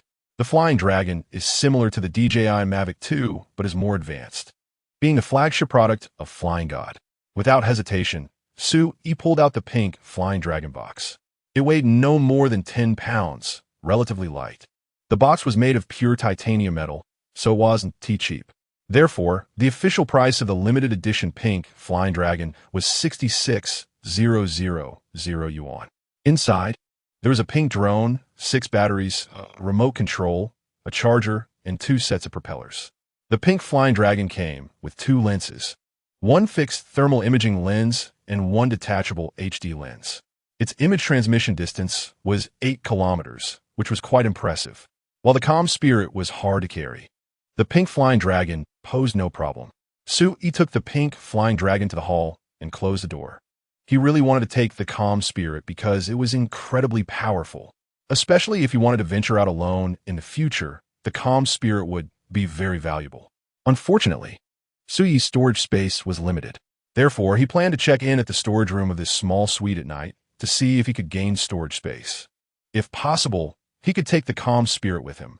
In another room, Su-yi only found some candies and cola. Everything else had little value because this room belonged to a little girl. Finally, Su-yi entered the storage room, using his phone for light. He prepared to look for anything useful in the storage room. As a result, Su-yi was disappointed. Inside were just some wine, shoes, a ladder, and a toolbox, among other miscellaneous items. After thinking for a moment, he cleared out everything inside because he wanted to check in at this place after midnight. What if there were items that could affect the check-in rewards? What Su-yi needed most was storage space. Whether for storing the calm spirit drone or food, storage space was extremely useful. However, while cleaning up, he did find some useful items. Power strips and light bulbs still had some utility, so Su-yi collected them. Once he checked in at the storage room and gained storage space, he could put them away. After completing these tasks, Su-yi took the pink Flying Dragon to the door and began searching downstairs. He found that the entire downstairs had already been swept clean by others, and he didn't discover anything valuable. So, he took the pink Flying Dragon back upstairs. Su-yi, why are you carrying a pink box? What is it? Ling Yu expressed her confusion. A drone. Su-yi set the box down and opened it. A drone? Great. We can use it to find those scumbags camp. Ling Yu immediately became excited and leaned over. Yeah, it will be very helpful for us. Su-yi installed the propellers and batteries. The operation was simple and straightforward. After powering it on, Su-yi found that the battery was still at 80, fully usable. So, he pressed the power button on the drone and then turned on the remote control. Though it was foolproof operation with an intelligent flight system, Su-yi still prepared to practice a bit. The noise was quite loud. Ling Yu had never played with a drone before, so when the pink Flying Dragon took off, she noticed the noise was significant. Su-yi also realized that this sound could attract those people. After controlling it for a while, he gradually got familiar with it. It truly was a foolproof operation with an intelligent flight mode. So, Su-yi maneuvered it to move towards other locations. Bang! Gunshots rang out downstairs. As expected, they had discovered them. Boss, they're up there. They found a drone. Damn it. Idiot, who told you to shoot? Fool, if you hadn't T-shot, we could have sneaked up and took them out. Shut up, you idiots. Everyone, go upstairs. The rest of you rush over there. Su-yi activated the infrared function and quickly saw the number of people below. There were a total of 9 people, and they were on the move. Ling Yu crouched beside Su-yi, almost sticking to him as she looked at the screen in his hand, excitedly saying, with this drone, it's amazing. We can see their movements. Seeing those people crashing into a distant house, Ling Yu teased, these idiots think we are in that house over there. Su-yi controlled the pink Flying Dragon to hover over that house, raising the altitude to get an overall view. Let us go ambush them on that balcony. Su-yi handed the remote control to Ling Yu and rushed into the balcony door. After taking out his crossbow, Su-yi returned to the balcony. Here, you use this crossbow and give me your bow. Su-yi handed the titanium alloy crossbow to Ling Yu. Although Su-yi had never seen Ling Yu shoot a bow, she had mentioned that she had only been to the archery club for half a month and hadn't T-shot much. So, her archery skills were definitely not as good as his. Su-yi had received an archery experience package and was already quite skilled. Wow, you're so lucky to find this. Thank you. Saying this, Ling Yu gave Su-yi a kiss on the cheek. Hey, this is borrowed, not a gift. Chapter 21 Encounter with Mutant Beasts. Although Su-yi had 3 more bows and some other arrows in his storage space, it wasn't convenient to take them out. So, He used Ling Yu's bow. Let's go to that balcony over there. Take care of one at a time. After slinging the quiver on his back, Su Yi jumped to the opposite balcony in an instant. This place was less than 10 meters away from the target balcony. At this distance, it was enough to kill those people. They had also brought the nail guns, but these things had low power and poor accuracy. In Su Yi's view, they were far inferior to the compound bow in his hands, not to mention the sniper crossbow that Ling Yu was currently holding. To be honest, Su Yi really didn't want to give such a good crossbow to Ling Yu. After all, he had spent 30 survival points to upgrade it. The two crouched under the cement railing of the balcony, watching the screen on the remote control. Soon, 4 figures appeared on the opposite balcony. Su Yi made a shooting gesture, then knocked an arrow on the bow and pulled it back fully. I'll shoot the one in the red shirt. You pick another. Su Yi whispered. Ling Yu nodded, took a crossbow bolt, and bit it, preparing to switch it out later. She held the crossbow, waiting for Su Yi to rise. Su Yi quickly stood up, aimed, and shot, all in one smooth motion, like a master archer. After firing one arrow, he directly pulled out another arrow from the quiver and aimed at another person. Ling Yu's attack was not as quick. She took some time to aim before pulling the trigger. When her bolt hit the target's head, she saw another person beside him get hit in the back. Bang! Bang! As the 2 gunshots rang out, Ling Yu and Su Yi crouched down just in time. However, Su Yi quickly picked up the nail gun from the ground. Just now, Su Yi and Ling Yu had killed 2 and injured 1. The first arrow hit had caused that person to fall off the balcony, killing him instantly. The second arrow, although it also hit the back, seemed not to have struck the heart, so he was still able to turn around and fire. Bang! Bang! Su Yi held dual pistols, both shots hitting the targets in their chests. The 2 men collapsed, their eyes filled with shock and unwillingness. Is this really human? In the blink of an eye, 3 kills. Was Ning the legendary Soldier King? Unfortunately, they could no longer hear the answer. Their chests were instantly stained red, falling onto the balcony. After finishing the shooting, Su Yi crouched down to reload bullets and nails. Luckily, the close distance allowed him to kill the remaining 2. Ling Yu had already loaded the crossbow bolt, and her fingers were marked red by the bowstring. Through the remote screen, she saw the 2 people on the opposite side still twitching, with the balcony stained with blood. Ling Yu couldn't help but glance at Su Yi. Strong. Su Yi is really too strong. Su Yi, you have gained supernatural powers, right? Otherwise, there's no way you could be this strong. You haven't shot arrows before, but every shot hits the target. You're just a college student. Even if you're a national defense student, you shouldn't be this impressive. I knew it. Humans can definitely mutate and gain stronger powers. Ling Yu's eyes sparkled as she looked at Su Yi, as if she was about to strip him bare and ride on him right there. Su Yi opened his mouth, not knowing how to explain. His performance was indeed impressive, far beyond what an ordinary college student could achieve. Yes, I do have certain abilities. You. Ling Yu immediately pressed her finger against Su Yi's lips and threw him a flirtatious glance. You don't need to explain. I know you still don't trust me. But as long as you're not stupid, anyone would be able to guess after spending a few days with you. Moreover, I don't think you need to hide. This is the apocalypse. Power is everything, and it's your greatest reliance. As long as you show it, others will only admire you and want to cling to you for protection. I know you're worried about being captured for research, but when your power is strong enough, who could take you away? Now, you should showcase your superpowers and quickly gather some followers. As for those with ulterior motives, just smash them to death. Why should you take the risk yourself? You can let others do it. In this apocalypse, many people are risking their lives for just a bite. Ling Yu continued to speak in a long string, feeling that Su Yi was being too cautious. Caution is good, but it also depends on the situation. Sometimes you need to be assertive and even exaggerate your strength. Su Yi looked at Ling Yu and had to admit that she made some valid points. Strength cannot be hidden. After all, his power, speed, and reaction ability had already far surpassed ordinary people. It was indeed easy for someone to guess that Su Yi had mutated and gained extraordinary abilities, especially with the infected mutants everywhere outside. When did you start to suspect? Su Yi glanced at Ling Yu's fiery gaze. Just now. I only thought you were really impressive. You don't need to doubt it. I was drawn to you because you're strong and can give me a sense of security. Ling Yu openly admitted that she was attracted to Su Yi because of his formidable strength. It was when you shot the arrows that I realized you had never handled a hunting bow before. And Wang Feng's younger brother also said you had no talent for archery.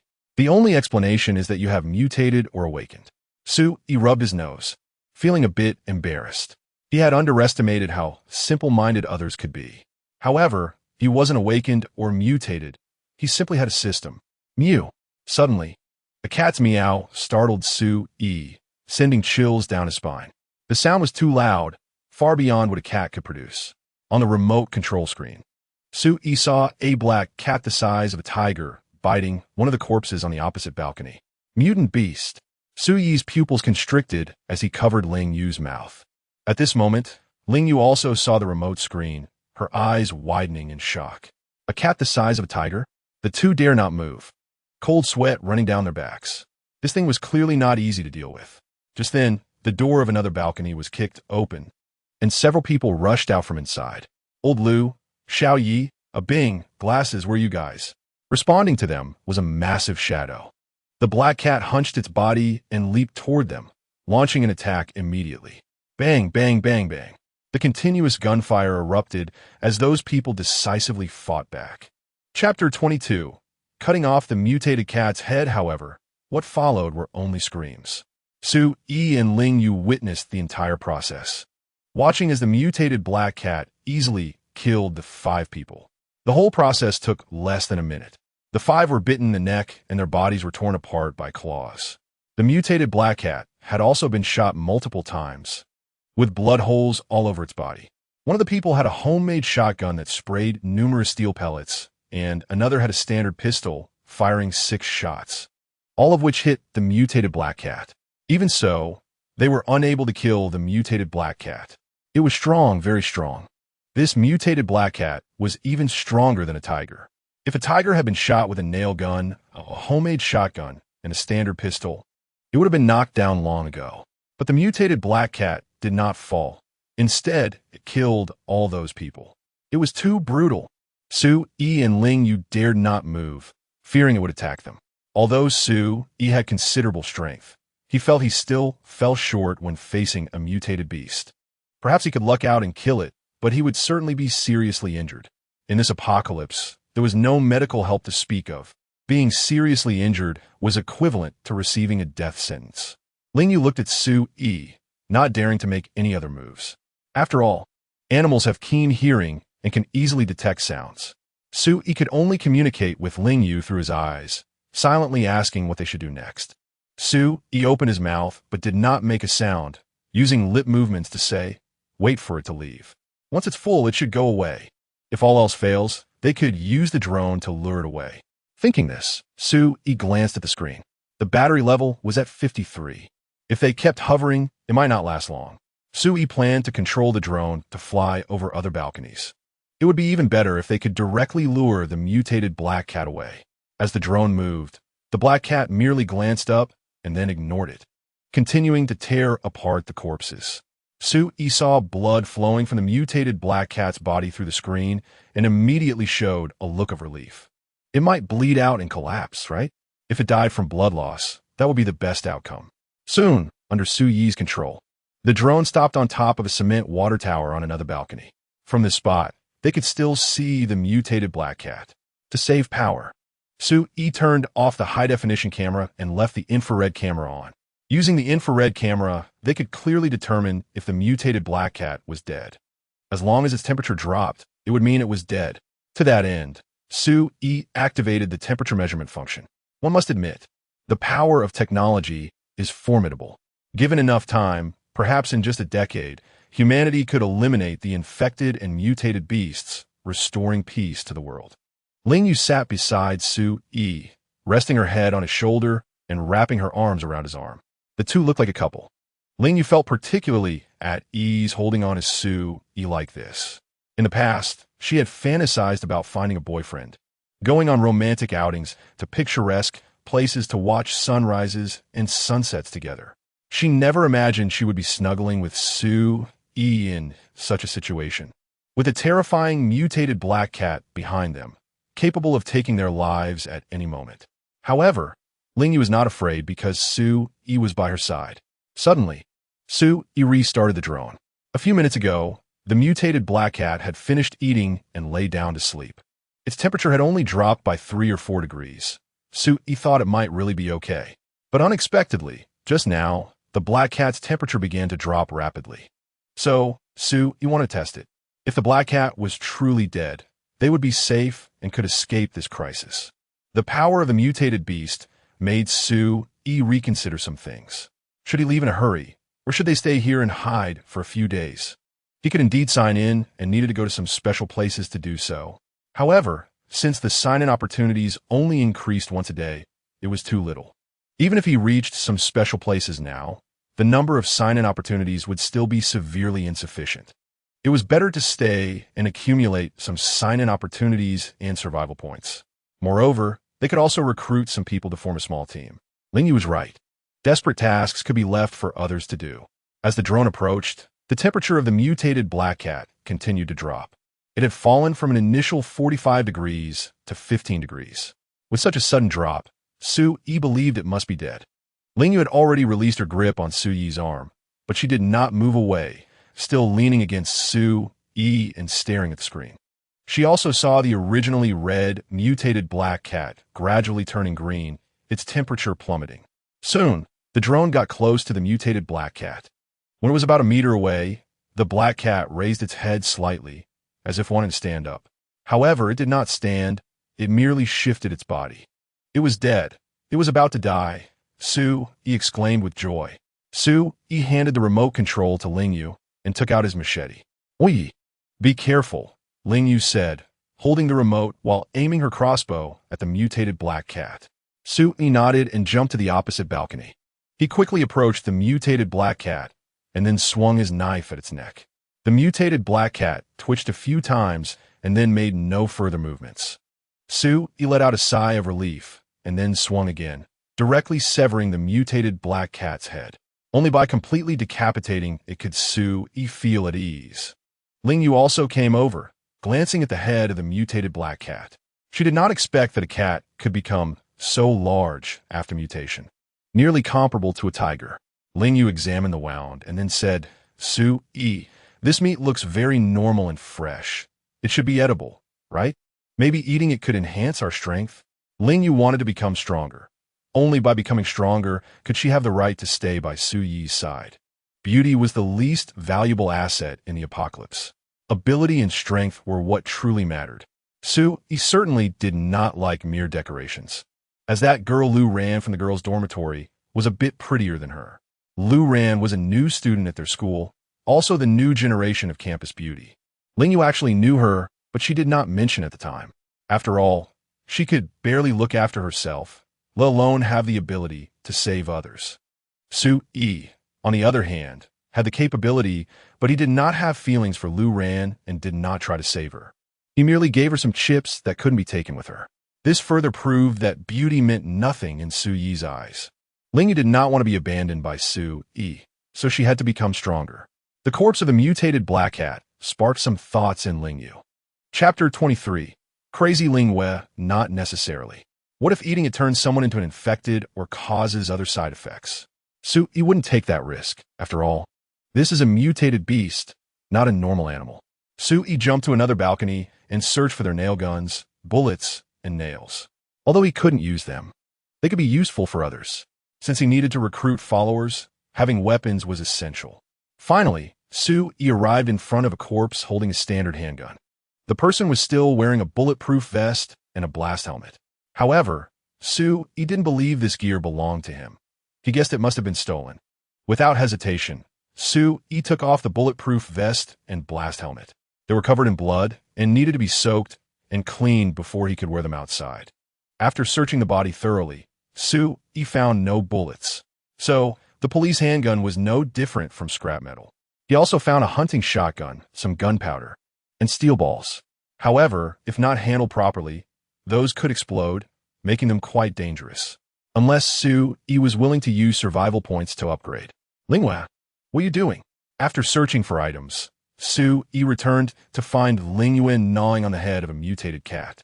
He immediately drew his machete, aiming it at Lingwei. "Mutated? Crazy?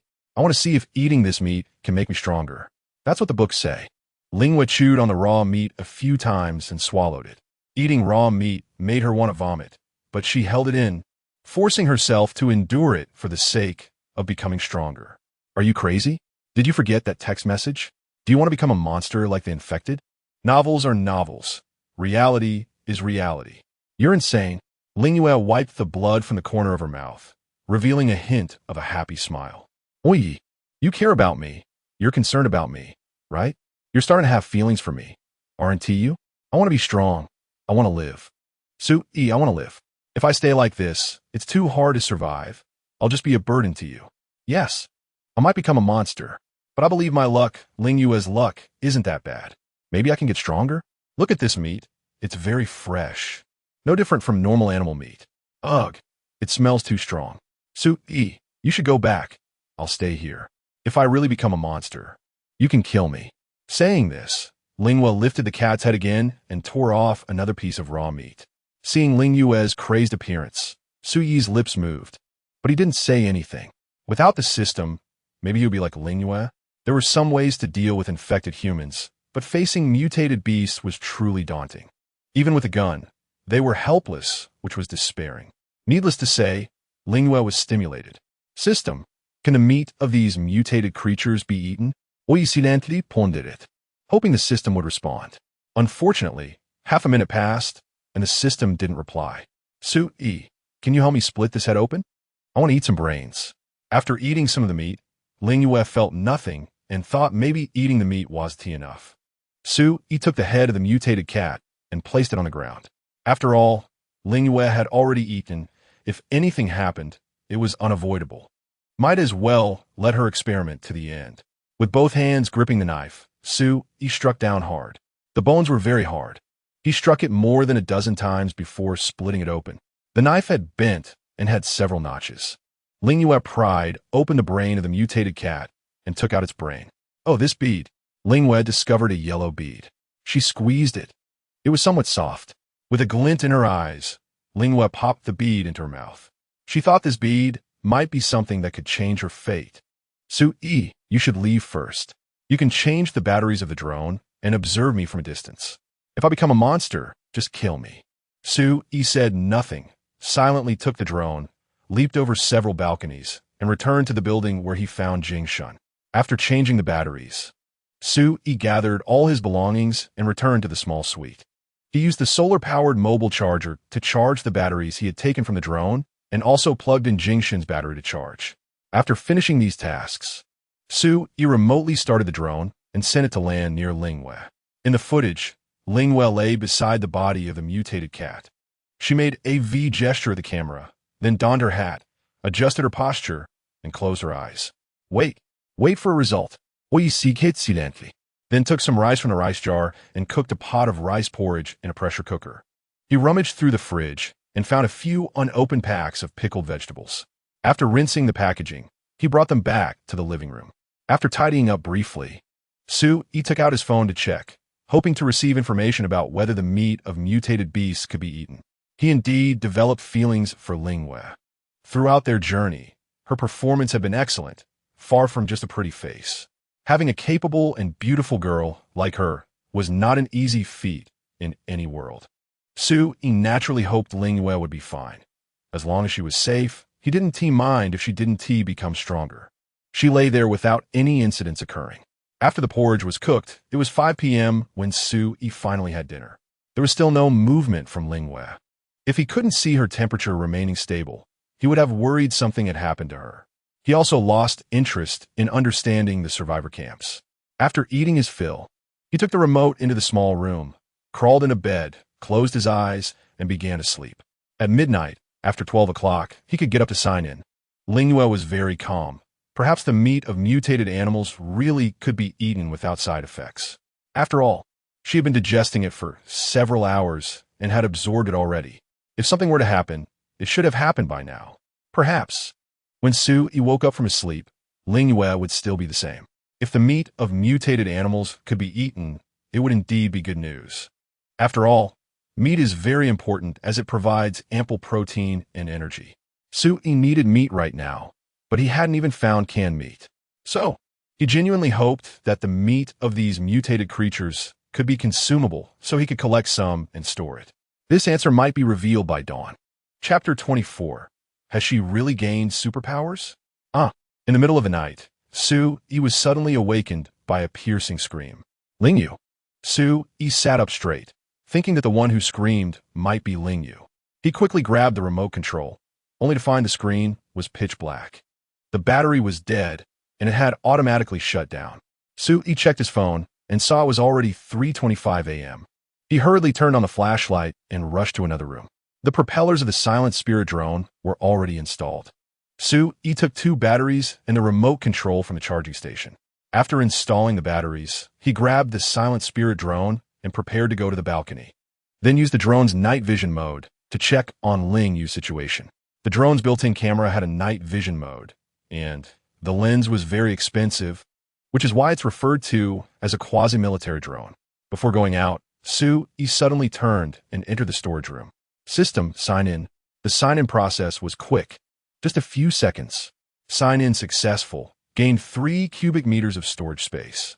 30 survival points. 3 cubic meters of storage space? Su-Yi was ecstatic, not expecting to gain such a large storage space. The 30 survival points were a bonus. This time, the sign-in was truly worth it, and he didn't waste time cleaning out the storage room. The screams outside continued, and Su-Yi rushed to the balcony. After setting up the silent spirit drone, he quickly launched it into the air, flying towards Ling-Yu's direction. Indeed, it was very quiet with almost no sound. Su-Yi felt a mix of emotions. After all, having such a powerful drone was a great thing. But Ling-Yu's situation made Su-Yi anxious. Due to the high altitude, before the drone reached her, Su-Yi saw Ling-Yu's figure. She was rolling on the balcony, seemingly in great pain. He glanced at the temperature, which had already risen to an astonishing 50 degrees. The actual body temperature was probably even higher. If a human were at this temperature, they would have long since perished. Watching Ling-Yu on the screen, Su-Yi clenched his fists. Besides watching, he could do nothing else. Maybe you'll turn into a monster soon? Don't worry. I will bring you back to peace and find a place for you to rest. Saying this, Su-Yi took out a machete with many notches from his storage space. With a thought, words appeared on the machete. Upgrade to a 1-2-meter Tang Dao. Requires 7 points. The extra point must be due to the notches. Upgrade. Points -7. A prompt popped up and then disappeared. This prompt had never appeared before. The machete in his hand had transformed into a Tang Dao, reflecting the moonlight.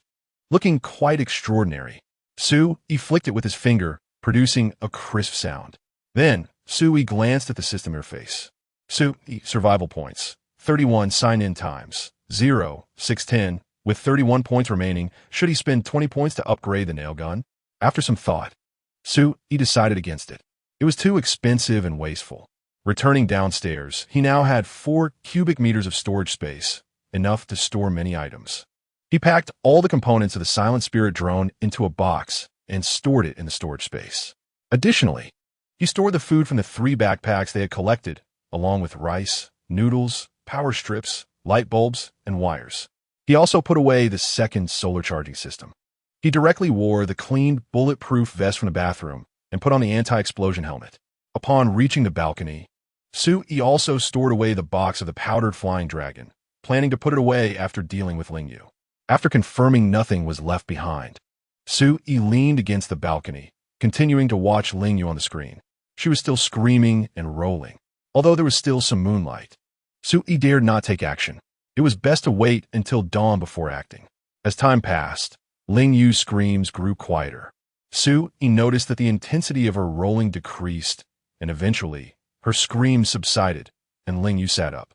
Just when Su-Yi thought Ling-Yu was fine, she suddenly lunged at the corpse of the mutated black cat, tearing and biting it frantically.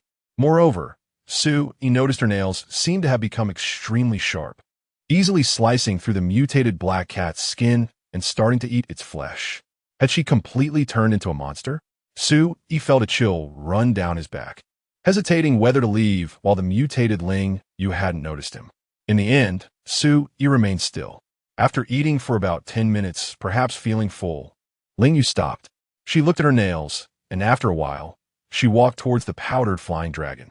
Out of power, Ling-Yu muttered, pressing the button and finding it was indeed out of power. Then, she took out her phone and checked the time. It was 5:09 a.m., nearly 2 hours until dawn. Su-yi was overjoyed to see Ling Yu checking her phone. If she had turned into a beast, she definitely wouldn't be looking at her phone. "How are you, Ling Yu? Are you okay?" Hearing Su-yi's voice, Ling Yu immediately brightened up and said to the powdered flying dragon, "I'm fine. It seems I've gained superpowers." "Isn't out of power? How can you still see?" Su-yi's eyes widened at Ling Yu's words. "Is this even possible? You really gained superpowers? Really? That's amazing. I didn't expect you to succeed." Ling Yu then looked up and noticed a shadow above her. "Is it silent?" "Yes, just a little sound. Wait, my ears." Ling Yu realized her ears were moving. Additionally, she noticed her night vision ability seemed to have greatly improved. Su-yi, holding the Tang Dao and the remote control, quickly jumped across several balconies to Ling Yu's side. "How do you feel? Is something off? I just saw you lunging at the mutated black cat, and I thought you had turned into a monster." Ling Yu took off her hat, stuck out her tongue, and shyly said, "Sorry for scaring you. I was so hungry at that moment, I felt like I would faint if I didn't eat something, so I lunged at it to eat the meat." "Do you feel anything special? It looked like you were in a lot of pain during the transformation," Su-yi curiously asked. Noting that Ling Yu's appearance had not changed much, Ling Yu extended her finger, and her nails turned black and elongated, looking particularly sharp. "I think I've gained some abilities of a cat. My hearing and night vision have improved." "No, it's not just that," Su-yi murmured to himself. Chapter 25. Come on, give it your all, because Su-yi noticed that Ling Yu's eyes had also changed, looking particularly enchanting.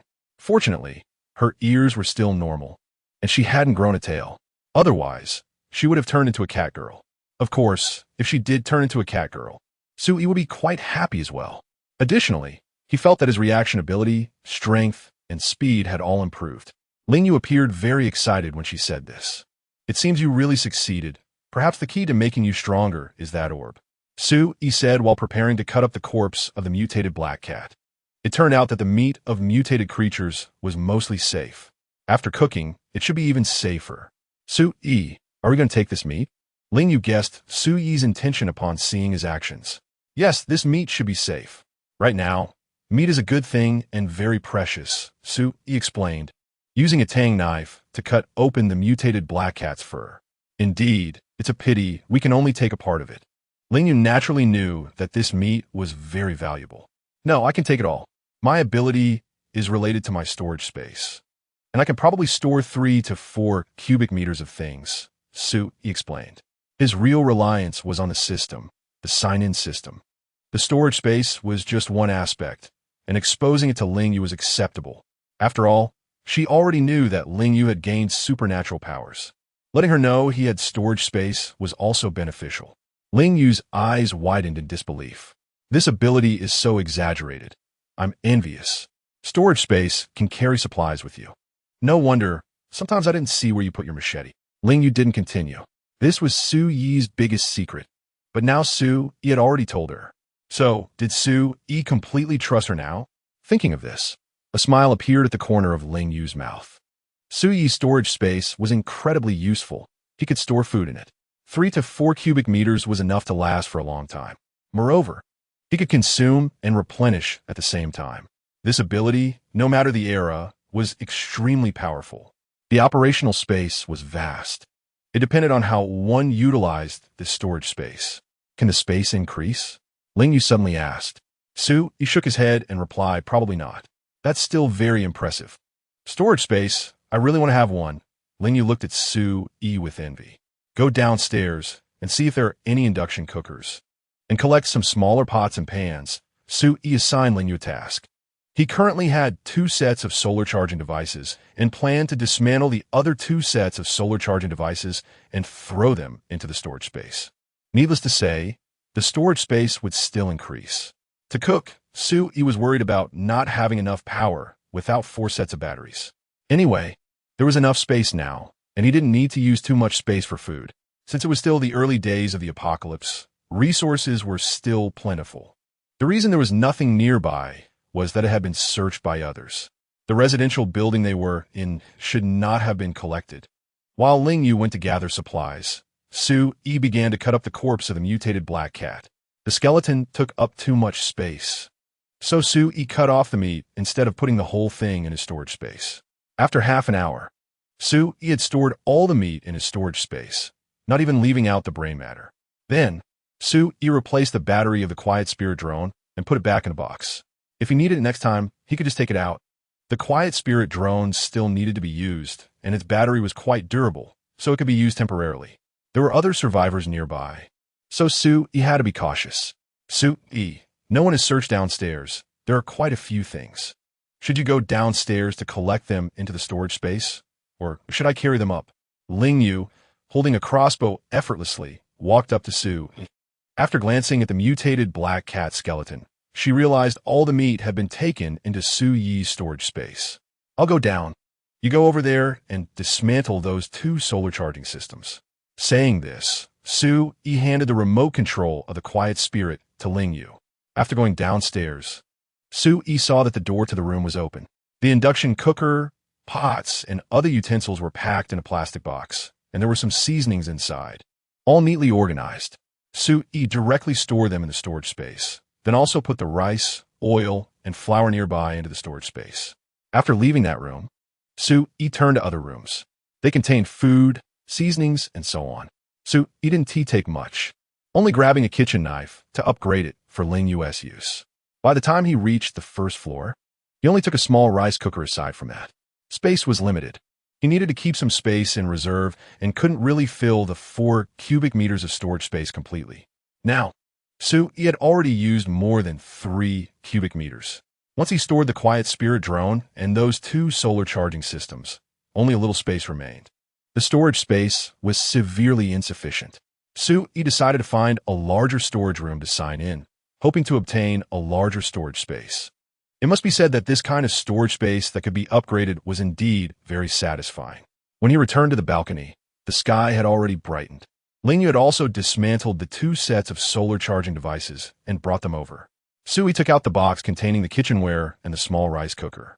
After plugging in the power, Su Yi put some meat into the small pressure cooker, preparing to make a soup from the mutated cat meat and cook some rice. Ling Yu watched Su Yi do all this, feeling it was quite incredible, because yesterday, someone had fallen from the balcony, attracting a horde of infected below, blocking the alley. The upstairs and downstairs were completely 2 different worlds. After Su Yi had cooked everything, he jumped onto the opposite balcony, taking off his bulletproof vest and explosive helmet. He waved to Ling Yu and said, "Come on, let's spar and see your strength." Ling Yu immediately became interested. She also wanted to know how strong she was. So, she jumped over to Su Yi's side. This balcony was quite large, about 70 to 80 square meters, enough for them to show their skills. "You better be careful. I've learned free fighting and taekwondo," Ling Yu said to Su Yi, twisting her neck a bit. "Come on, give it your all." Su Yi became even more interested. He hadn't expected Ling Yu had learned free fighting. He wondered who was stronger between her and himself, who had signed in to gain free fighting skills.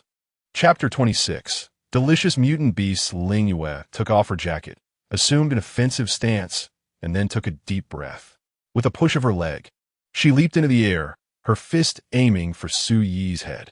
Bang! With a muffled sound, Ling Yu's body flew out. She had taken a kick from Su Yi to her abdomen. "Too weak, come again." Su Yi beckoned to Ling Yu with his finger. "Huh!" Ling Yu quickly got back on her feet and charged at Su Yi again. Once more, she was knocked back. Reluctantly, Ling Yu charged at Su Yi again and again. But the number of times she was hit was decreasing. It could be said that she was gradually adapting to her own strength, speed, and reaction time. However, even so, there was still a certain gap between her and Su Yi. At least until now, Su Yi had not been hit once by Ling Yu. Moreover, Su Yi had not used his swordsmanship. Otherwise, Ling Yu would have lost even worse. The 2 of them had been fighting for an hour, both drenched in sweat. "How are you? Are you okay?" Su Yi extended his hand to the fallen Ling Yu. "I'm fine, just a little bruise." Ling Yu grabbed Su Yi's hand and stood up. Taking advantage of the moment, she pressed her body against Su Yi's. "You seem to have grown taller." Su Yi wrapped his arms around Ling Yu's waist, pulling her closer. Ling Yu also noticed and then took the initiative to kiss him.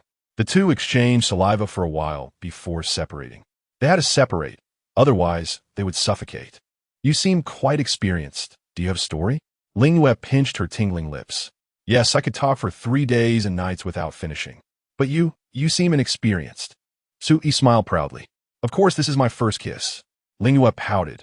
Although she was curious about Su-yi's past, she didn't care much. If one were to dwell on the past, there would be no way to share a future together. Understood. Su-yi gave Lingyue's perky but a squeeze and then put away the bulletproof vest and helmet from ground. Let's go have breakfast. After we eat, we could take a shower and look for those survivors. With that, Su-yi returned to the balcony across from them. Both of them were already quite strong, and they felt confident dealing with ordinary people, especially since Su-yi now had a bulletproof vest and a blast helmet. They were even more secure. Opening the pot, a delicious aroma of meat wafted out, causing both Su-yi and Lingyue to swallow involuntarily. It smells so good. I've never smelled such a fragrant meat soup before. Lingyue sniffed vigorously. It really is fragrant. I wonder if it's because we haven't smelled meat for too long. Su-yi picked up a seasoning box and added some salt. Then, he served 2 large bowls with a spoon. Lingyue had already obediently gone to serve rice, eager to drink the meat soup and eat the mutant beast meat as soon as possible. It's so delicious, incredibly tasty. Su-yi couldn't believe it.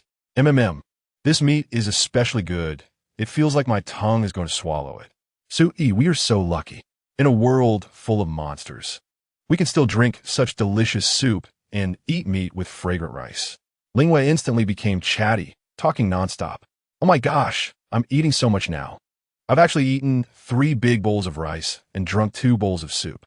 After eating her fill, Lingyue patted her round belly and prepared to wash the dishes. Since Su-yi cooked, she felt she had to do something too. She couldn't let Su-yi do everything. Our appetite has indeed increased. It might be related to our bodies getting stronger. Also, we just fought for over an hour, which consumed a lot of energy. Su-yi thought that under normal circumstances, they probably wouldn't have such a large appetite. Otherwise, it would be too hard to sustain. After all, in the apocalypse, food was already scarce, and having a huge appetite would not be a good thing. After washing the pots, bowls, and pans, Lingyue organized them and watched Su-yi store them in a storage space. The sudden disappearance felt magical to Lingyue. After confirming that nothing was left behind, Su-yi replaced 2 batteries in the silent drone, and then the 2 of them controlled it to start searching for survivor gathering points. They found a large villa, surrounded by many obstacles, with only one way in and out. There were people on the balconies of the 2 neighboring houses keeping watch. It should be there. Since they were flying at a high altitude, no one noticed the silent drone above. After hovering the drone, Su-yi and Lingyue approached along the balcony. Lingyue held a crossbow, while Su-yi had a longbow. Using a nail gun would alert others, so using a hunting bow and crossbow was the best choice. The 2 quickly approached, using the real-time footage from the drone to avoid the people watching from the balconies. Soon, they reached the adjacent balcony. Should we kill them? Lingyue leaned close to Su-yi and whispered. No need, just threaten them to surrender. You stand behind me and lock onto them with your crossbow. Oi! Wearing a bulletproof vest and blast helmet, would not be killed even if they shot at him. At most, he would get hurt a bit. Lingyue gave an okay sign and then bit onto a crossbow bolt. In fact, killing them would be very easy. Taking advantage of their distraction, they could jump to the opposite balcony and break their necks. Put your hands up, or I'll shoot through your heads. Su-yi suddenly stood up and threatened. The 2 watchers immediately froze and quickly raised their hands. They didn't even have a nail gun, just 2 watermelon knives. What about on the other side? 1 crossbow and 1 longbow. It looked deadly. Many people had already died in their stronghold, all those who were disobedient and self-righteous. The remaining ones were relatively obedient. Good. Hands on your heads, Su-yi said, and Lingyue jumped over the balcony to the other side. Su-yi followed suit, and the 2 moved in perfect harmony. How many people do you have here, and what weapons do you have? Su-yi put down his bow and began to interrogate the 2. There are 38 left, no, 29 people, 19 women, and 10 men. Big brother, we are all good people, forced by a group of bandits. As he spoke, the man's eyes turned red. It was unclear whether he had suffered some grievance or was just a good actor. Do you know about a group of people who had nail guns and a leader wearing the same bulletproof vest as mine? Su Yi pointed to his clothes and then pulled out a nail gun from his back, aiming it at the man's head. Thud. The other party directly knelt down to Su Yi.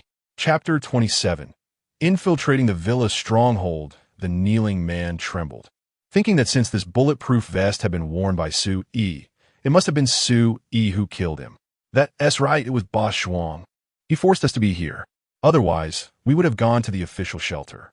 Another one, not slow to react, immediately shouted after kneeling, "Brother, we were really forced.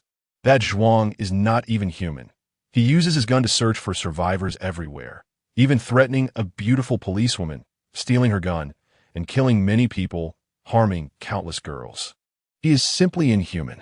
Brother, you are so strong. You must kill that Zhuang. He really is not human. He even eats the flesh of his own kind. What's the difference between him and a beast?" Su Yi squinted. These two were quite quick to react. "How many of Zhuang's lackeys are at your gathering point? Since we've already killed some, let us clean them out completely and wipe out Zhuang's men. There's just one left. Brother, I can help you lure him out, and then you can shoot him with an arrow, and we will be free." One of them raised his hand, eager to show off. "All right, let us see how you perform." Su Yi agreed. Deceiving himself? Su Yi was not worried, because these people were too weak. It would be difficult for Su Yi to kill them, especially with Ling Yu by his side.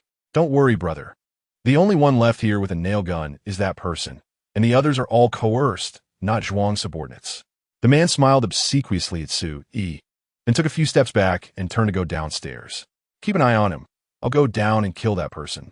Saying this, Su Yi put away his bow and drew his tang knife. Killing that person face to face with the tang knife would be the most intimidating, letting them know how strong his combat power was. This way, once they accepted him, they wouldn't dare to scheme against him anymore. The other man didn't expect Su Yi to not use his bow, but to draw the tang knife and run down directly. Is he crazy? Going to deliver his head? Even if he was in protective gear, he would still get hurt. "Chuange, he is back. Boss Zhuang is back. You better come out." The person who ran off to deceive Chuange didn't know Su Yi followed him down. He still thought Su Yi was aiming at him from the darkness above with a crossbow. As that person shouted, a small figure soon walked out of the villa. He held two nail guns and was followed by two others. However, the two didn't have guns. Each held a steel knife. Xuan Yi Frulvnid. Somewhat suspicious. Are they really back? The boss and the others have been gone for a day without sending anyone back. Really? They were blocked by the infected outside and are trying to find a way to lure them away. The deceiver spoke with conviction. Outside, the area was indeed filled with infected, blocked by nearby obstacles. Otherwise, they would have rushed into this safe zone long ago. Chuange glanced at the distant infected, who were clawing and roaring, and said with a furrowed brow, "These monsters have gone mad. I don't know where they came from, blocking us from getting out." While saying this, he walked closer to Su Yi. As the distance closed, Su Yi stood in the darkness, gripping his tang knife tightly. Then he charged at the opponent. Seeing someone in a bulletproof vest and wearing an anti-explosion helmet, Chuange was initially delighted, shouting, "Boss." But he immediately sensed something was off and quickly aimed the nail gun at Su Yi. Bang! Whoosh! A knife slashed through, and a fountain of blood erupted. Chuange's head was directly severed by Su Yi, blood spraying everywhere. The infected went berserk instantly, screeching, "Ah!" The person who came down to deceive Chuange was so scared he would himself, truly pissing his pants. Violence. Too violent. With one slash, he decapitated a person. There were no such bloody scenes on television. The two men with knives also became soft with fear and knelt down before Su Yi. "Be brother, spare us. We're not bad people." Su Yi picked up the two nail guns from the ground and searched the opponents for bullets and nails. He found a whole box of bullets, 100 rounds. So many bullets surprised Su Yi. No wonder he needed a waist pouch to carry them. "Su Yi, you're amazing." Ling Yu shouted at Su Yi. That move just now was too beautiful. He first dodged the nails from the nail gun, then leaped to the side of that person, and with a swing of his knife, he decapitated him. If it were her, she definitely couldn't have done that. Su Yi wiped the blood off the tang knife and was very satisfied with it. Sharp, after chopping off a head, it didn't even have a nick. He sheathed it on his back and picked up the two steel knives on the ground. These are machetes made from car steel, very hard. "Get up." throw the bodies to those infected. Su felt it was better to let the infected handle the bodies. Leaving them in the yard was not a good idea. Okay. The two exchanged glances, stood up, and walked toward the fallen bodies. Lingyu also came downstairs, her eyes still filled with excitement. They had finally taken down a stronghold, allowing them to move more quickly to shelter number 1 in the city. Regardless of whether her parents and aunt had encountered trouble, Lingyu still wanted to confirm it herself. After gaining abilities, Lingyu's confidence had increased significantly. Su and Lingyu walked into the villa, with the two men keeping watch in front. Soon, they led Su and Lingyu to a small room on the 3rd floor. After pushing the door open, they found a person tied to a chair, facing away from them. Something was likely stuffed in her mouth, making her emit muffled sounds. "Don't be afraid. We are here to rescue you." Lingyu suggested rescuing the policewoman first so that she would be grateful and stand with them. To take over the people here, they naturally needed manpower. After all, the policewoman had received professional training, and her skills and courage were unmatched by ordinary people, making her a very valuable subordinate. So, Su let the two men take him to rescue the policewoman first. Upon hearing Lingyu's voice, the other party quieted down. Su approached to untie the ropes, while Lingyu went around to remove whatever was stuffed in the person's mouth. Aunt, how is it you? How could you?" Lingyu was directly stunned. She didn't expect that the person tied up here would be her aunt, Ling Shuang. Ling Shuang also didn't expect that the one coming to rescue her would be her own niece, a niece as close as a sister. Chapter 28. You are free water, gimme water. Ling Shuang had been starved for 3 days, with only a little water each day. The big boss, Shuang, wanted to force Ling Shuang to submit this way, to make her obediently take off her clothes and beg him. Therefore, Ling Shuang did not immediately explain to Lingyu. She just wanted to drink a little water. Only then would she have the strength to explain anything to Lingyu. Su took out a large bottle of milk and handed it to Ling Shuang. Seeing the short-haired Ling Shuang, Su was momentarily stunned. "Is this really not your sister?" Because Ling Shuang looked quite young, Su found it hard to believe she was Lingyu's aunt. "My aunt is only 5 years older than me, just like my sister," Lingyu explained on the side, looking at Ling Shuang, who was eagerly drinking the milk with great concern. "She must have come to rescue you, but got trapped by those infected in the river and was captured by that big boss Shuang." Su voiced his speculation. Ling Shuang, who was crazily gulping down the milk, brightened up, raised her hand, and gave Su a thumbs up. Clearly, Su's guess was correct. "Aunt, my parents. It's okay, they're fine," Ling Shuang said and continued drinking the milk. Hungry, she was both hungry and thirsty. At this moment, Su handed a pack of steamed cake to Lingyu. "Be careful, don't let your aunt eat too much and hurt her health. I'm going out to handle things here, you stay." Saying that, Su went out, closing the door behind him. The two outside were still feeling apprehensive. After seeing Su come out, one of them asked, "Boss, I know where the food is stored. It's in the big boss Shuang's room, usually guarded by Brother Chuan. First, take me to see where the others are kept." "Didn't you say there are 10 more men? What about the other 5? So far, Su had only seen 5. 1 was beheaded by Su and 2 went to dispose of the bodies. They had all gone out to gather supplies and search for survivors. Either their children were controlled, or their wives were, and Big Boss Zhuang forced them to collect food. This morning, Brother Chuan sent them out, and they would come back at noon." Su nodded. This indeed counted as a means of controlling others. However, Su couldn't understand why they would use such a low method to control them. Under the guidance of the two, Su kicked open a door. The lock was reinforced, but did not stop Su. He used his tang knife to sever the iron chain and then kicked the door in. "Ah!" The people inside screamed, clearly startled. Inside were women and children. Some were dressed, while others were not. Su also noticed that those wearing clothes were tied up, while those not wearing clothes were not. "You are free now. Quickly put on your clothes and come out for food." Su dropped the line and then turned back to the opposite door, breaking it open in the same way. Inside was piled high with all sorts of food, astonishingly abundant. The two who went to dispose of the bodies also returned, having heard Su's commotion. "Come over to get food." Su said at the door and then went to look for food. He found several boxes of steamed cakes and milk, which he moved to the doorway. There was so much food that even if Su emptied his storage space to fill it, he couldn't fit even 1/10. It could only be said that Big Boss Shuang had collected a lot of food, enough for them to survive for a long time. Perhaps the food here was not the only supply. Other rooms might still be hiding more. After all, he had locked the people up so naturally. He didn't have to worry about them being stolen from. Big brother, is all this for me? Receiving 2 boxes of milk and a bag of steamed cake. Someone was somewhat incredulous. You two will split it. This is just lunch, and there will be dinner too. Follow me, and you won't go hungry. Su explained, and then took out another portion. Big brother, you are like a bodhisattva. Those beasts before never treated us as human beings, only giving a little each day and making us move this and that. Exactly, big brother, compared to those people, you are a living bodhisattva. Rest assured, my life from now on belongs to you, Lin Wen Kai. I will do whatever you say, as long as I am well fed every day. I feel the same way. My name is Wan Ran. If you need something, just command me. If I frown, I'll get bitten by a monster. One of the corpse movers said. Su did not speak, silently taking out a cigarette and lighting it. The 4 men quickly tore open the bags, divided the cake, and sat against the wall to eat directly. They were indeed starving every day, mainly relying on drinking water to fill their stomachs. Because Big Boss Zhuang planned to slowly wear these people down and then completely subjugate them. After a while, a woman walked out from the opposite door. Peeking her head out, her eyes filled with fear. Su glanced at her and said, "Come over to get food," in pairs. She listened to Su, clearly surprised. She paused for a moment, then reacted. "Xiao Xue, you come."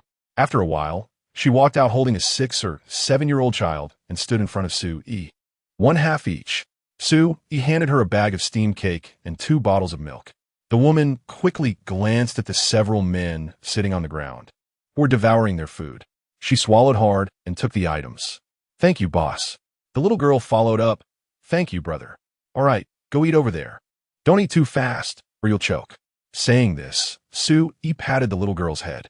The woman quickly pulled the girl over to the side, tore open the bag, took out a steamed cake, and handed it to the little girl, then inserted a straw into the milk. "Xiao Xue, eat. Your dad will be back soon, and you could be together." Saying this, she stroked the girl's head, tears involuntarily falling from her eyes. "Thank you. Animo, you eat too. We have so many cakes now." The little girl said obediently. Imo Xiaohong stood up and walked to the doorway, saying, "Sisters, come out to get food in pairs. Don't rush. Everyone will have a share. After they receive it, eat outside. Don't block the passage." Hearing Imo Xiaohong's words, Su couldn't help but look at her again. This woman is somewhat extraordinary. She is surprisingly calm and has good mental resilience. After speaking, Imo Xiaohong took Xiao Xue to the outside corridor. With Imo Xiaohong's words, more women gradually came out to get food. Many seemed very uneasy, even after receiving food, because they were worried about the future. Chapter 29. Why stop after a while? Ling Wei and Ling Shuang came down as well. Seeing the haggard faces of people squatting in the corridor eating, they knew these people had been starved. Those people were truly scum. Fortunately, you two killed them. Otherwise, who knows how much suffering would have ensued, Ling Shuang said coldly after seeing the scene. Ling Wei thought of the people in the school gym and said, "There may be many people like this." Ling Shuang agreed, saying, "Without the law, everyone has no constraints.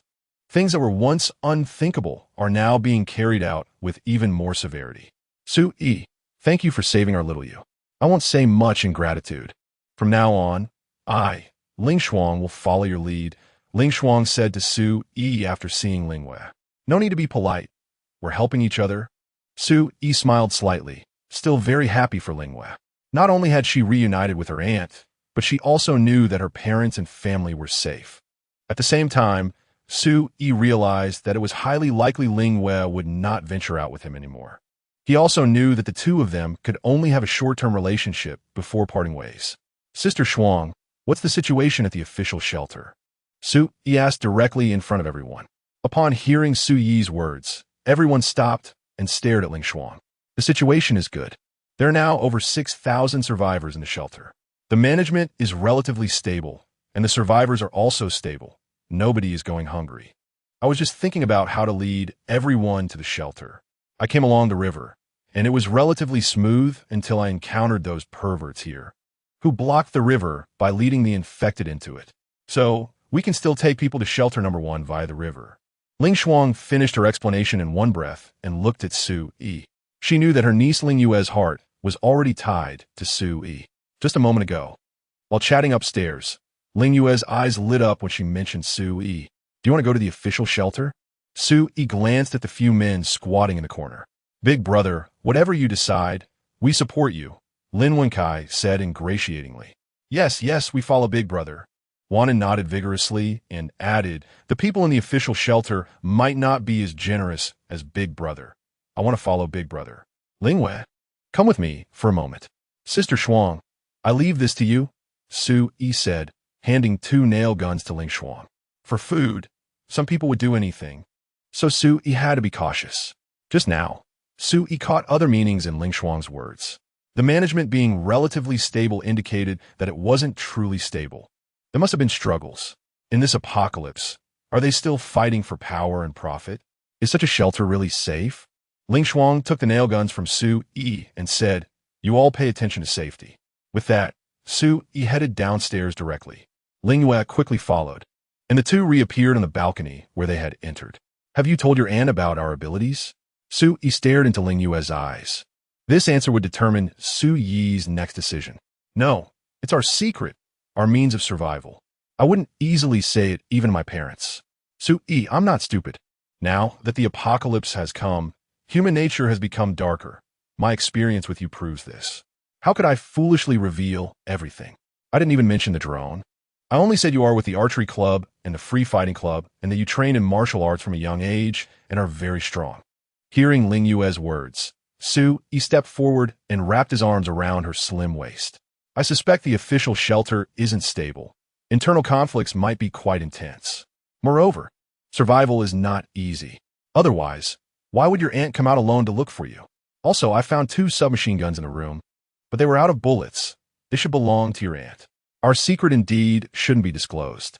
Saying this, Su Yi took out the 2 submachine guns to show Ling Wei. Not having bullets might trouble others, but it wouldn't trouble Su Yi. He felt he could use survival points to upgrade the nail gun's ammunition to that of submachine guns. Both guns were equipped with silencers, which made them quite valuable. Using guns against the infected was indeed the quickest method. As long as they shot in the head, the infected would die. Then, do we still need to go to the shelter? Ling Wei felt a bit confused. Of course, not only do we need to go, but we also need to take control of the shelter, Su Yi said, kissing Ling Wei. After a long while, they finally released each other. Then, Su Yi put away the quiet spirit drone. Its battery had been depleted quite a bit, and it wasn't very necessary to check the surroundings anymore. While Su Yi was putting away the quiet spirit, Ling Yue adjusted her clothes. Su Yi, I thought you had no ambition. Hee, we have abilities. Why shouldn't we manage the shelter? We have strength. Why should we rely on others and work for them? You're right. We should take control of the shelter ourselves.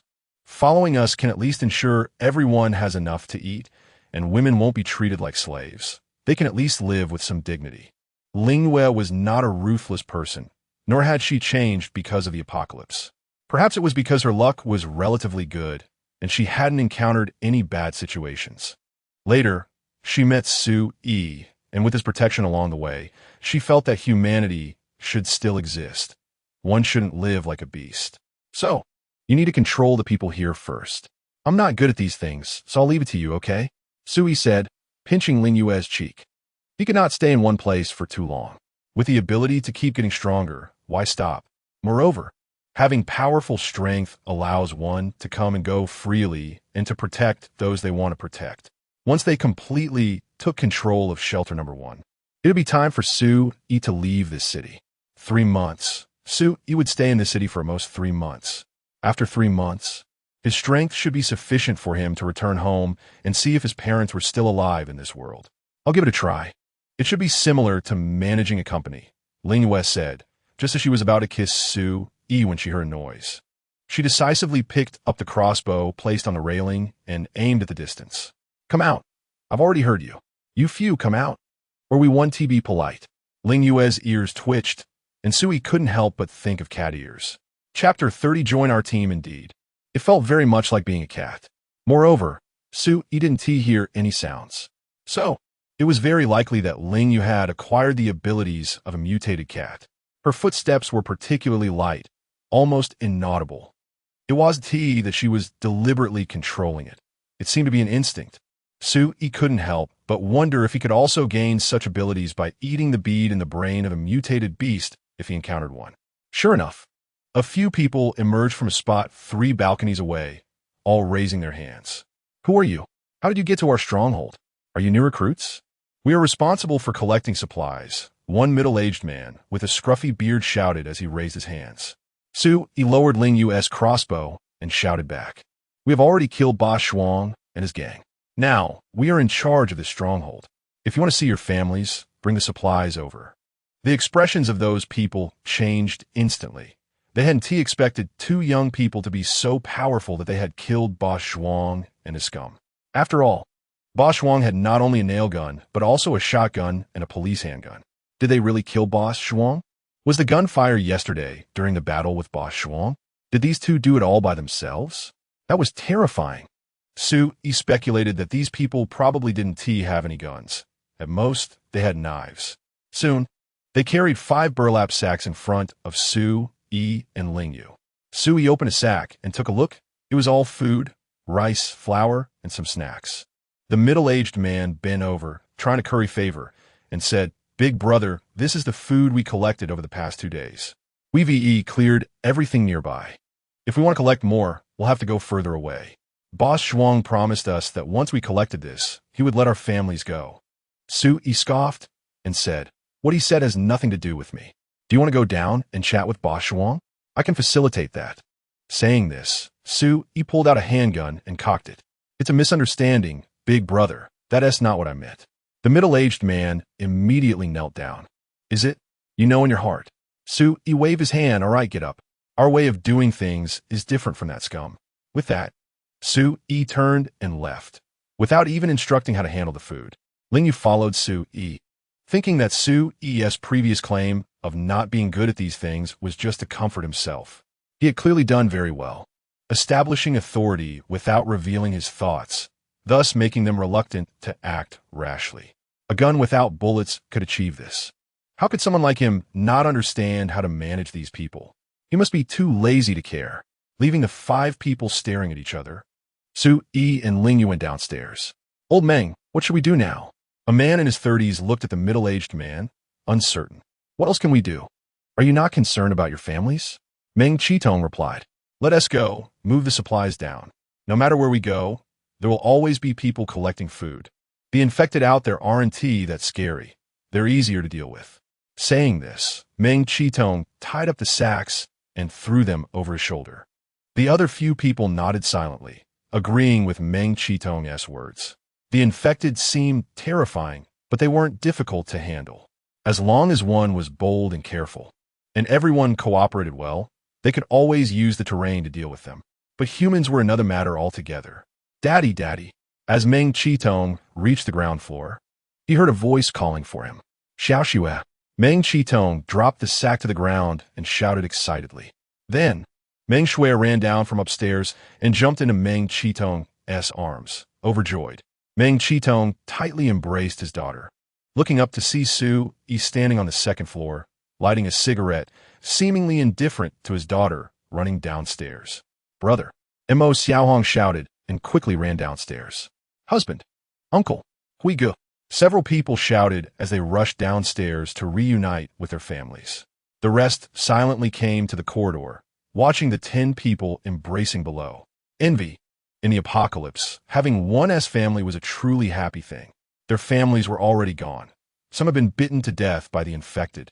Some had turned into infected themselves, and others had been killed by other humans. In short, they were all alone.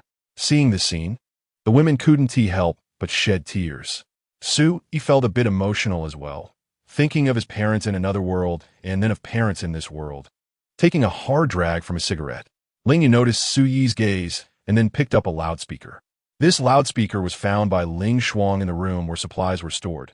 She had heard Boss Shuang using it to make a woman moan, which was quite perverse. So, she took the loudspeaker out. I have a few things to say to everyone. We are preparing to head to the official shelter. Anyone who wants to join us can join our team. Our team does not support freeloaders or cowards. Joining us means you must deal with the infected regardless of gender. If you don't want to join, we won't force you. Most of the food here can be left for you. For those who join our team, we will treat everyone fairly. We absolutely won't let you go hungry, nor will we treat you as cannon fodder. Think it over. Give us your answer by tomorrow morning. After speaking, Ling Yu put the loudspeaker away. Boss, I join. I join. Wan Ren immediately expressed his stance, considering would mean losing the chance to be the first lackey. So he decisively stood up, knowing that Su Yi and Ba Shuang were not the same kind of person.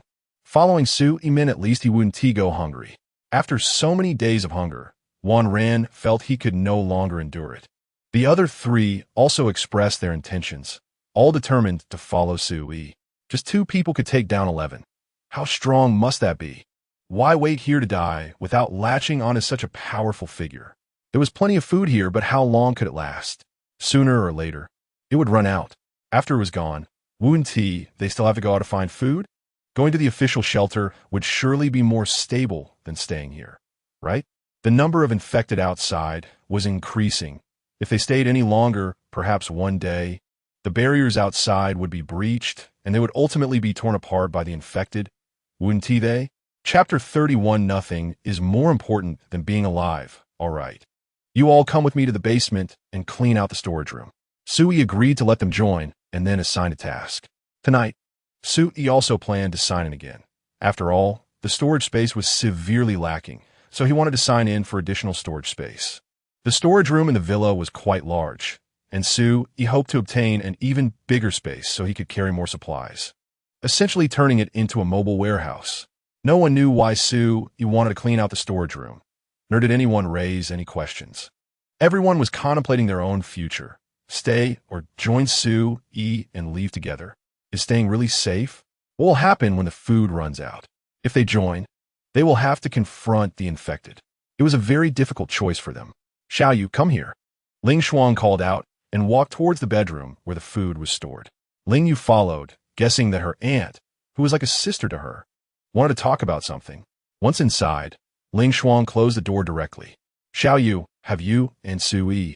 Ling Shuang's face turned red as she spoke. Although she was already 25 years old, she had never been in a relationship and only understood a bit about romantic matters. Not yet, aunt. Why are you being so gossipy? Ling Yu replied, feeling a bit shy, even though they used to talk about everything. Curious. By the way, was the announcement we just made a result of your discussion? This was what Ling Shuang really wanted to ask. The earlier question was just to confirm the nature of Ling Yu and Su Yi's relationship. After all, they had been together for 3 or 4 days. Yes. After answering, Ling Yu immediately followed up. Aunt, what do you think is most important right now? Of course, it's being alive. Nothing is more important than that. Ling Shuang answered without hesitation. Ling Yu nodded in satisfaction. Her aunt seemed to be clear-headed. In the apocalypse, the most basic need is to survive. What we're doing is also to survive, to let everyone live.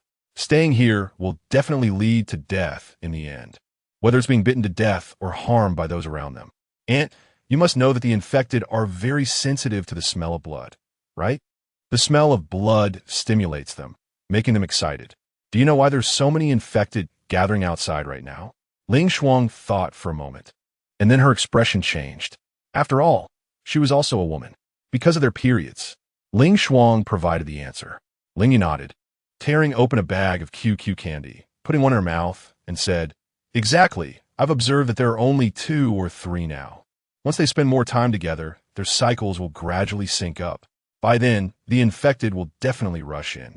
So, I'm also saving their lives. This world is no longer suitable for the weak. Aunt, how many can you protect? Don't survivors in the shelter need to go out to collect supplies? The earlier you go out, the easier it is to collect supplies. It becomes harder later on. Even if we want to reproduce and be self-sufficient now, we need to survive the first few months, right?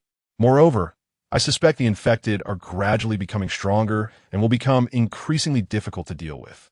Not to mention the existence of mutated beasts. And if we want to survive, relying solely on our own strength is too thin. We also need to have our own team. We are already in a dark age. Many past ideas are outdated. We must learn to adapt to this era to survive and let more people live. Think about it carefully. I can probably guess what you want to say. But do you really think we can still survive the same way as before? After saying this, Ling Yu left. She wanted to stay by Su Yi's side. Even if it was just to watch him or hold his hand, she would feel very happy and at peace. When she got downstairs, the 10 people in the yard were talking to Su Yi. They joined too.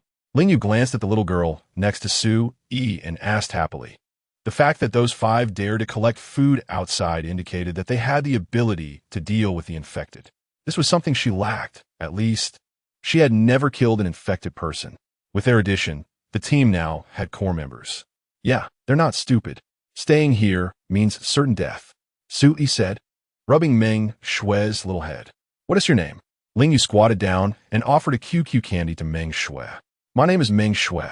I'm 7 years old. Sister, you're so pretty. Are you's girlfriend?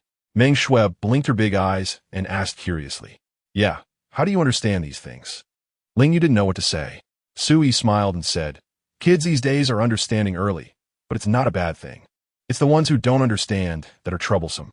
If they're unruly kids, they might sometimes end up harming a group of people. Fortunately, this Meng Shue is very well behaved and sensible. Most of the items moved out of the underground storage room were rice, millet, and potatoes, foods that can be stored for a long time. In fact, the group led by Zhuang had already had the people in the villa clean out the storage room before moving out the fine wines to store these foods. Su Yi instructed them to stack the food in the hall upstairs and did not arrange anything further. Ling Yu was very sensible and didn't ask anything. After playing with Meng Shue for a while, people began to come to find Ling Yu, expressing their desire to join her team. Ling Yu didn't tell them that it was actually quite simple to leave here. They could reach the downstream area of the river directly by leaving from the balcony. There weren't many infected, and they could go downstream along the river, reaching near shelter number 1 in 6 or 7 hours. Only by making them feel that the outside world was very dangerous could they muster the courage to join at this time. When they truly faced the infected, they would dare to pick up weapons. After all, she and T stated that they would leave the next day. She just asked them to make a decision before tomorrow. Before leaving, she definitely needed to let these people practice their courage. The outside was filled with infected, and it was a good opportunity to gain experience. More and more people joined, and the storage room was quickly cleared out. By evening, only 5 people remained who had not joined. Ling Yu felt that these 5 people were very likely to want to stay here. She respected their choice and wouldn't persuade them. After all, they were all adults and should be responsible for their own choices. She wasn't a savior. She couldn't save the world or save everyone. Chapter 32, Regaining Storage Space After Dinner. Su Yi had someone dismantle the door of the villa. They used a high-temperature spray gun found inside the villa. Once taken down, it turned into long rods. A pickup truck parked inside the villa had a cutting machine and a generator on it.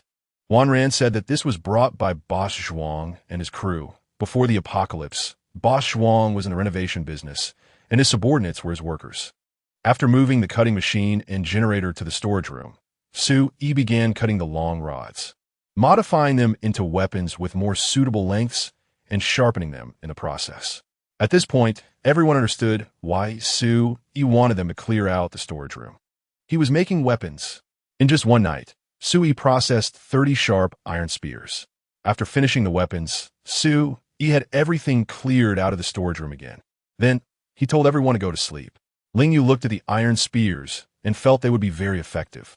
So she asked Su if they should take the spears to the entrance to kill the infected the next day. Yi nodded. He and Ling Yu were on the same page about this. Yes, if they don't practice, they might freeze up when facing the infected. If they can't even handle this, there's no need to bring them along. They leave when they're ready. Once they leave, they might not have the chance to practice again. Starting tomorrow, you'll take them to hunt the infected. Just be careful not to reveal your full strength. Ling Yu nodded, understanding that Su Yi wanted her to demonstrate her abilities and establish authority. All right, go rest. Tomorrow will probably be tough. Saying this, Su Yi patted Ling Yu's head and kissed her on the cheek. What about you? Ling Yu hu get oi. I'll keep watch. There are too many infected outside, and I'm not at ease if I don't keep an eye on things. Tomorrow, when you're hunting the infected, I'll catch up on my sleep. Oi playing it. Ling Yu clung to Su Yi and whispered in his ear. Don't you wanna? After saying this, Ling Yu's face turned red all the way to her neck. She felt shy, but also excited. It was as if her whole body had changed. She wanted to, but it didn't feel appropriate. So, she could only hold back. All right, go to sleep obediently, be good.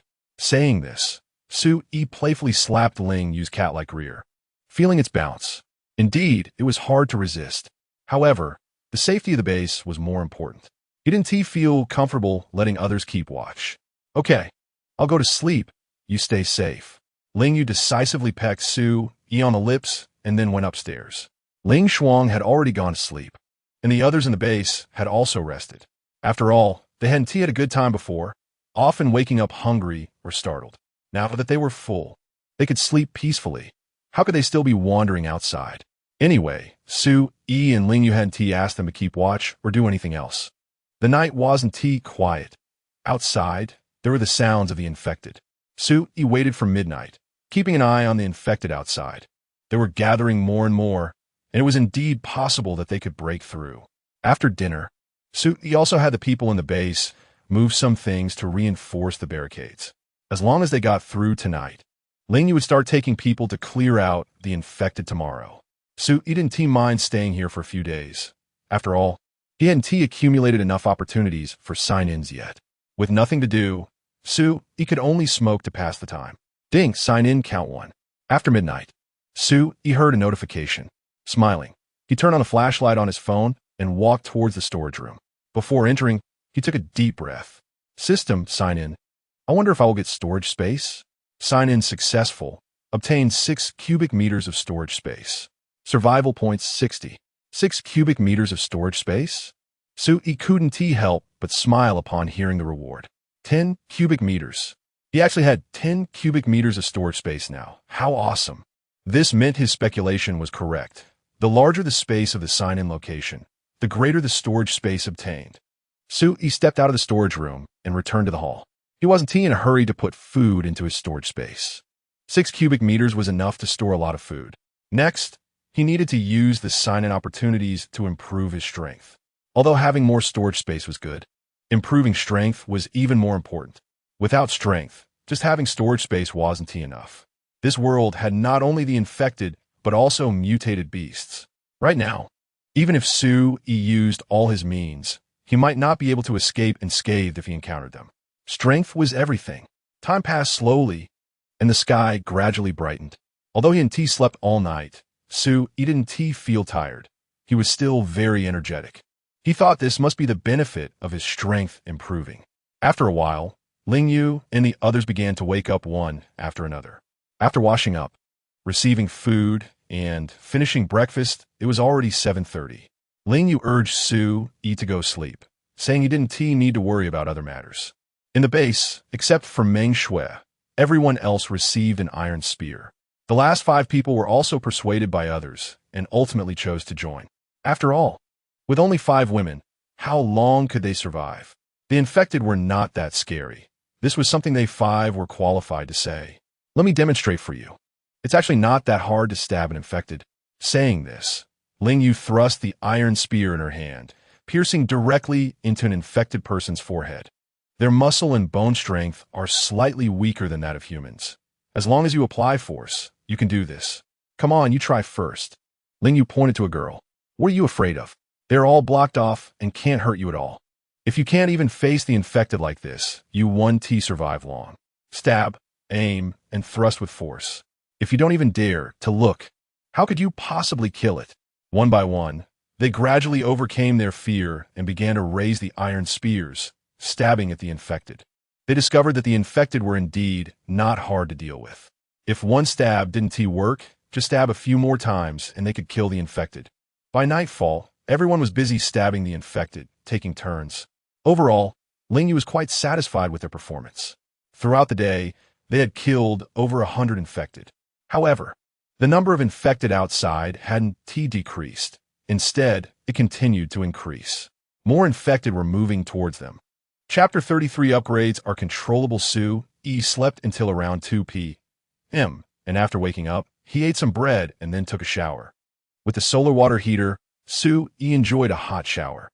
After washing up, he glanced at the system interface.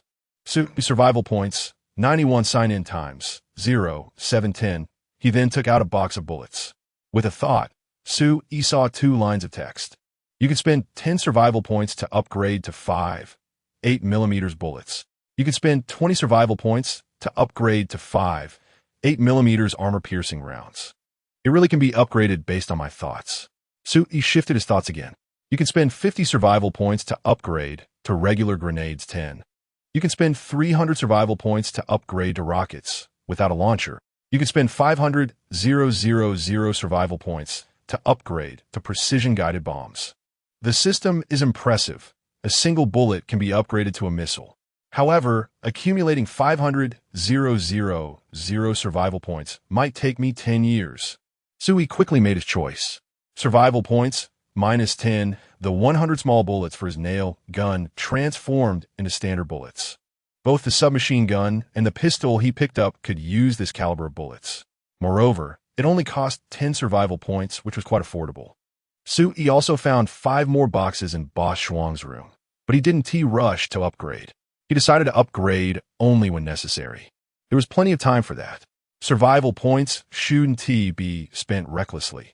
Su felt they should only be used in critical situations, and it was best to save them for emergencies. After taking out the gun and magazines and loading the bullets, Su stored them in his storage space. After sorting these things out, it was already 3 p.m. When Su opened the door, he heard some noise. Ling Yu was still practicing killing infected people with her team and hadn't stopped. Su quietly took out a cigarette, lit it, and went to the balcony of the opposite room. There were no guards upstairs. So Su wanted to explore the nearby balconies and use the drone to check the situation around, to see if there were places worth signing in or gathering supplies. Ling Yu noticed him and only nodded in acknowledgement. She understood not to press Su about what he was planning to do, not wanting him to feel constrained by her. Once on the balcony, Su quickly moved across several balconies and took out the Jingshin drone. He also wanted to find a safe route, which would make evacuation much safer. Across the river was a newly built residential area, still under construction, with few infected around. However, there was no bridge connecting to the other side. There were still quite a few infected in the alley below, so the safest way was to go through the balconies. After clearing some obstacles, passing through the balconies became quite convenient. After scouting for an hour, Su returned to the camp. Upon returning, everyone was slumped on the ground, looking lethargic. Only Ling Yu was energetic, still hunting infected. Su, the bodies have piled up outside, making it harder for them to climb to a higher position. I think we need to lure them away and then clean up the bodies, Ling Yu said, retracting her long gun with a spirited demeanor. Yeah, that's definitely needed. Su nodded. If this continued, it was possible that infected could enter the stronghold at night.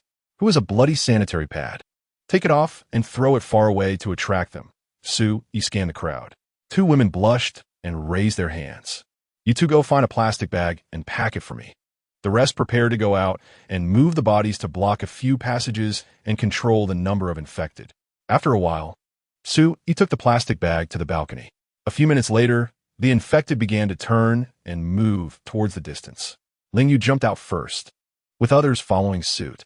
If they didn't clear these bodies, the stronghold wouldn't be safe. Moreover, after a day of training, they were no longer as fearful of the infected. Besides, since Ling Yu was the first to rush out, if they didn't act, who knew what would happen? Back then, Boss Shuang's group had killed 7 or 8 people and thrown several out to feed the infected because they didn't follow orders and argued with Boss Shuang. In the apocalypse, while killing was still a crime, who was there to enforce the law? Over here, everyone move a little faster. We want to block this passage. Su ran out from another building. Originally, all paths had been blocked, but now they had been broken through. Therefore, Su planned to pile all the obstacles in the alley where the infected had just left. Some people moved bodies while others carried various debris. In just over 10 minutes, they had built a tall wall in the alley. Then, they also blocked the other 2 alleys again, providing the stronghold with some buffer zones.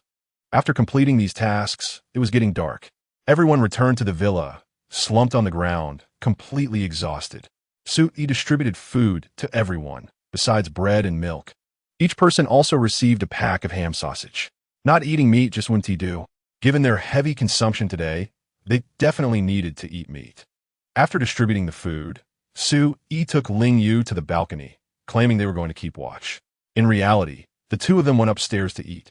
Su Yi had cooked dinner when he went out in the afternoon, a pot of rice and a pot of mutated beast meat. This was their secret, and Su Yi didn't plan to reveal it for now. Ling Yu felt the same, although Ling Shuang was her aunt. She didn't want her to know about this. Ling Yu knew that if Ling Shuang found out, she would report it to her superiors immediately. There was no way. She had joined the military at 18, and her mindset was difficult to change. The problem was that the concept of a country no longer existed. Her loyalty had shifted. Ling Yu would tell her parents, but wouldn't inform Ling Shuang. Su Yi, have you noticed? Eating regular food makes us hungry quickly, but eating mutated beast meat doesn't. Ling Yu said, raising her doubts while eating. Su Yi nodded, replying, yeah, I've noticed too. Maybe it's because the meat of mutated beasts contains more energy. Perhaps eating mutated beast meat continuously could also make us stronger. Ling Yu took a sip of soup and burped. I wonder if other mutated humans have appeared in shelter number 1, and if they have abilities like yours? Ling Yu felt that Su Yi's mutation was different from hers when she ate the mutated cat brain bead. This question was something Su Yi couldn't answer. After all, he hadn't undergone any mutation or evolution. He simply had a system. Chapter 34. Anomalies at Shelter No. 1. Ling Yu wanted to take control of the shelter, and naturally, she did not wish for any mutants to appear inside, because that would cause greater resistance. One mutant would be manageable. She and Su Yi could suppress it together. However, if there were several, it would be problematic. After they had eaten and cleaned up, the two lingered on the balcony for a while. Once both of their jaws were sore, Su Yi suggested that Ling Yu go to sleep. She had fought all day and indeed needed to rest. Although they hadn't had deep conversations, their relationship had warmed to the point where they could be completely honest with each other at any time. Su Yi returned to the villa, set up a chair on the second floor, and took out his phone to pass the time. The night was peaceful, but then an infected person broke through the outer barriers and arrived at the front of the villa. Fortunately, the infected still couldn't climb. By the time Ling Yu and the others got up, had breakfast, and started dealing with the infected, Su Yi went to sleep. He would wake up around 3 or 4 in the afternoon and then go out to check the situation. This routine continued for another 3 days. Su Yi wanted to leave early, but the people here needed several more days of training. Their bodies also needed time to recover. Ding! Sign in, count 1. Su Yi perked up at the sound. Today marked the 16th day since the catastrophe began, and he had been in this world for 9 days. He glanced at the light screen. Su Yi survival points. 81 sign-in count. 4, 7, 10. He should have left by now. He had already stayed 4 nights. He was supposed to leave yesterday, but Ling Yu had her period and wasn't feeling well, so he stayed another day. Just then, an unusual sound came from outside. He looked at the infected and suddenly frowned. One of the infected had climbed over the barrier and entered the villa area. Su Yi fixed his gaze outside, and soon noticed a second infected attempting to climb in. Without hesitation, he grabbed a loudspeaker and shouted, "Get up, everyone! The infected are coming in." The first to rush out was Ling Yu. She shared a room with Ling Shuang, and like everyone else, they hadn't locked the door. Moreover, everyone slept fully clothed to prevent situations like this. "Get up, everyone! Get up!" Ling Yu began calling out to prepare everyone for battle. Su Yi drew his tang knife and charged into the villa, beheading the 3 infected that had already entered. Everyone was awakened and, upon realizing the situation, did not panic. This indicated that the training over the past 4 days had helped them adapt. "Grab your backpacks and weapons. We're evacuating." After saying that, Su Yi rushed into a room in the first floor hall. These past few days, he had collected some backpacks. They would need to take some food with them when they left, so they wouldn't go hungry in case of emergencies. Once inside the room, he began filling his storage space with supplies. This room contained food such as rice, flour, rice noodles, and potatoes. After packing 5 cubic meters, Su Yi stopped. The people upstairs began coming down one by one, each carrying a backpack and holding iron spears. Meng Qitong was holding his daughter, his face full of worry. The infected had indeed been evolving. Now they could climb. Ling Yu saw one of the infected climbing in and, without a word, charged over and stabbed it to death. "Let us go through the balcony of this building." Su Yi pointed, directing everyone to the balcony. He was the last to enter and locked the iron door behind him. Let us squeeze in here and hold out for the night. We'll evacuate first thing in the morning, Su Yi said, taking up a position by the door.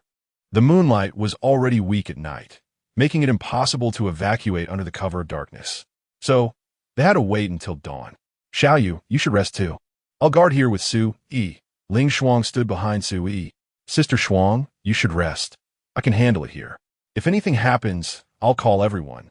Su Yi refused Ling Shuang's offer. So, Ling Shuang was taken away by Ling Yu.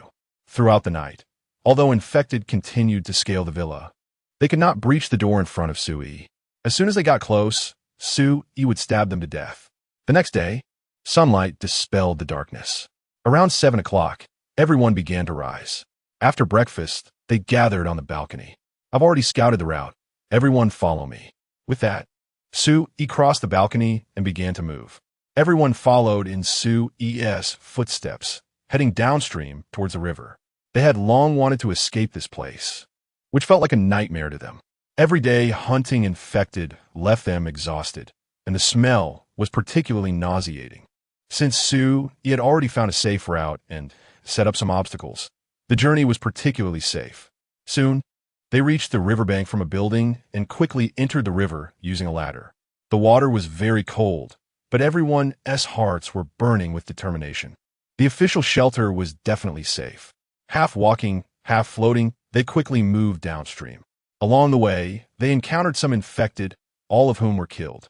By 3 in the afternoon, Su Yi and the others successfully arrived at the dam that Ling Shuang had mentioned. Ling Yu, Ling Shuang, let us go take a look, Su Yi said, taking off the longbow from his back, preparing to ascend the stone steps to check the situation. After so many days, they still didn't know what had happened at the shelter. The others climbed up the riverbank, began to take off their clothes, and wrung them out. After Su Yi and the others ascended the stone steps, they looked down the street, which was quiet and devoid of any people or infected. It seemed safe. A tank? Suddenly, Ling Shuang exclaimed. Su Yi also saw it. A tank was approaching from afar. How could there be a tank? Could the military be coming to rescue us? Ling Shuang looked in the direction of the tank, which was indeed towards the shelter. If that's the case, the shelter should have sent a text to everyone in the city, but we haven't received a single message. Su Yi thought it was unwise to be overly optimistic. Just because there was a tank did not mean the military had arrived. However, it was possible that even though 40 of the population had turned into infected, the military still had weapons and could easily control the situation. Once they had the situation under control, they would begin rescuing people. I'll go ask, after all. I'm a special police officer. Ling Shuang decided to inquire for clarity, as guessing here wouldn't help. Sister Shuang, there's no rush. Wait until the tank leaves. And then it's better for you to ask at the shelter. Su Yi pulled Ling Shuang back, offering some advice. Chapter 35, The End Times Army. Ling Shuang knew that Su Yi was very cautious, so she nodded and agreed to him. The 3 of them then retreated. A tank led the way, followed by 2 armored vehicles. It looked very military-like. However, Su Yi was still not at ease. To put it bluntly, Su Yi did not trust anyone else. Now, it seemed that there was a situation at the shelter, and everyone would go up and then hide in a nearby building, waiting for Ling Shuang to confirm that the shelter was safe before heading there. Was there any problem with doing this? As soon as Su Yi finished speaking, someone stepped forward to express their opinion. Big brother is wise. We will follow your arrangements, no objections. Who knows what the situation is in the shelter now? What if the people inside are like Boss Shuang? It's better to be cautious. Being cautious is the only way to survive in this chaotic world. Although Wan Ran was flattering him, it wasn't entirely just flattery. At least in his view, Su Yi's caution was very necessary. They had been together for so many days and knew Su Yi and Ling Yu's temperaments. Following them meant at least getting enough to eat every day, not going hungry, and not being bullied. Such a leader was extremely rare in the apocalypse. Others also nodded in agreement, feeling that Wan Ran made a lot of sense. After experiencing Ba Shuang, the difference between having Su Yi and Ling Yu was like heaven and hell. Naturally, they had a lot of trust in Su Yi and Ling Yu. These past few days, Ling Yu had been leading them to hunt infected, making them realize that having strength was the best guarantee for survival. All right, let's go up. Sue even appeared on the street again. Soon, they rushed into a store. It was a clothing store, but all the clothes inside had been cleared out. After all, this place was the closest to the shelter, and, at the beginning, all the supplies in this area had been moved into the shelter. Nearby streets had been emptied of everything. This is a walkie-talkie, found a few days ago. I don't know if you can receive anything after you go in. And here's a handgun for you. It has 7 bullets. Saying this, Sue handed the walkie-talkie and handgun to Ling Shuang. Just say you're alone. Don't reveal us. First, gather information and confirm there are no issues before contacting us. Sue carefully instructed, as it concerned their safety. Don't worry, I won't harm you. Ling Shuang felt that Sue was too suspicious of the officials and overly cautious. However, considering that Sue had saved both her and Ling Yu's lives, she could comply with his request. After Ling Shuang left, Ling Yu came over. Do we need to use a drone? Sue shook his head, saying they still didn't know the situation here, and certainly couldn't recklessly use a drone. I hope everything is peaceful, Sue said, then entered the shop with Ling Yu and hid in a corner with everyone, waiting for the outcome. Ling Shuang walked towards the shelter and noticed many people patrolling. Zhang Yang, Zhao Kai. Ling Shuang saw 2 familiar figures and immediately shouted, Team Ling. The 2 were instantly overjoyed, as Ling Shuang had been gone for many days, and they thought she was dead. They didn't expect her to return safely. Just as they wanted to rush over, they were stopped. Stop, you are abandoning your post. A man in military uniform halted them. The 2 immediately stopped and saluted. Report. Outside is our captain, Ling Shuang. The military man frowned, quickly recalling, and asked, Is she the female special police officer who left the camp 8 days ago to look for her relatives? Yes, sir, that's her. She is our captain and stronger than us. Zhang Yang explained somewhat obsequiously. Being able to stay outside for so long shows some capability. She can return to the team. Tell her the current situation of the camp and the new regulations. Thank you, sir. Zhang Yang and Zhao Kai immediately saluted and then ran towards Ling Shuang. Team Ling, it's really great that you're okay. We thought something happened to you, and were worried the whole time, Zhang Yang said happily as he reached Ling Shuang. I encountered some situations outside. What is the current situation at the shelter? Has the military taken over? Ling Shuang glanced at the people around, puzzled. Shouldn't Zhang Yang and the others be out collecting supplies or clearing infected? Why were they here, standing guard? Yes, our shelter has been taken over. Over 500 people came, and now the management of the tribe has turned into the leader of the End Times Army, Zhao Kai said quietly. End Times Army leader? Ling Shuang's pupils contracted, suddenly realizing something was wrong. Regular military forces have their own numbers and would never change them randomly. A name like End Times Army could definitely not belong to a regular military unit. They have betrayed. It must be a betrayal. Otherwise, how could they come up with such a name? Su Yi's worries were not unfounded. The shelter had indeed undergone a huge change. Leave? We probably can't leave now. Those military men over there are still watching us, and Zhao Kai, Zhang Yang. If she dares to make a move, it will drag them down and their families. What about my parents and my brother and sister-in-law? Are they all right? Ling Shuang quickly asked, wanting to know the situation of her family. They are fine. Although the camp has been attacked by mutated beasts many times, they have all been repelled, and the people in the shelter are okay. Captain, this is the new regulation. Please take a good look. Just then, Zhang Yang handed over a piece of paper. The officer of the End Times Army just said you could return to the team.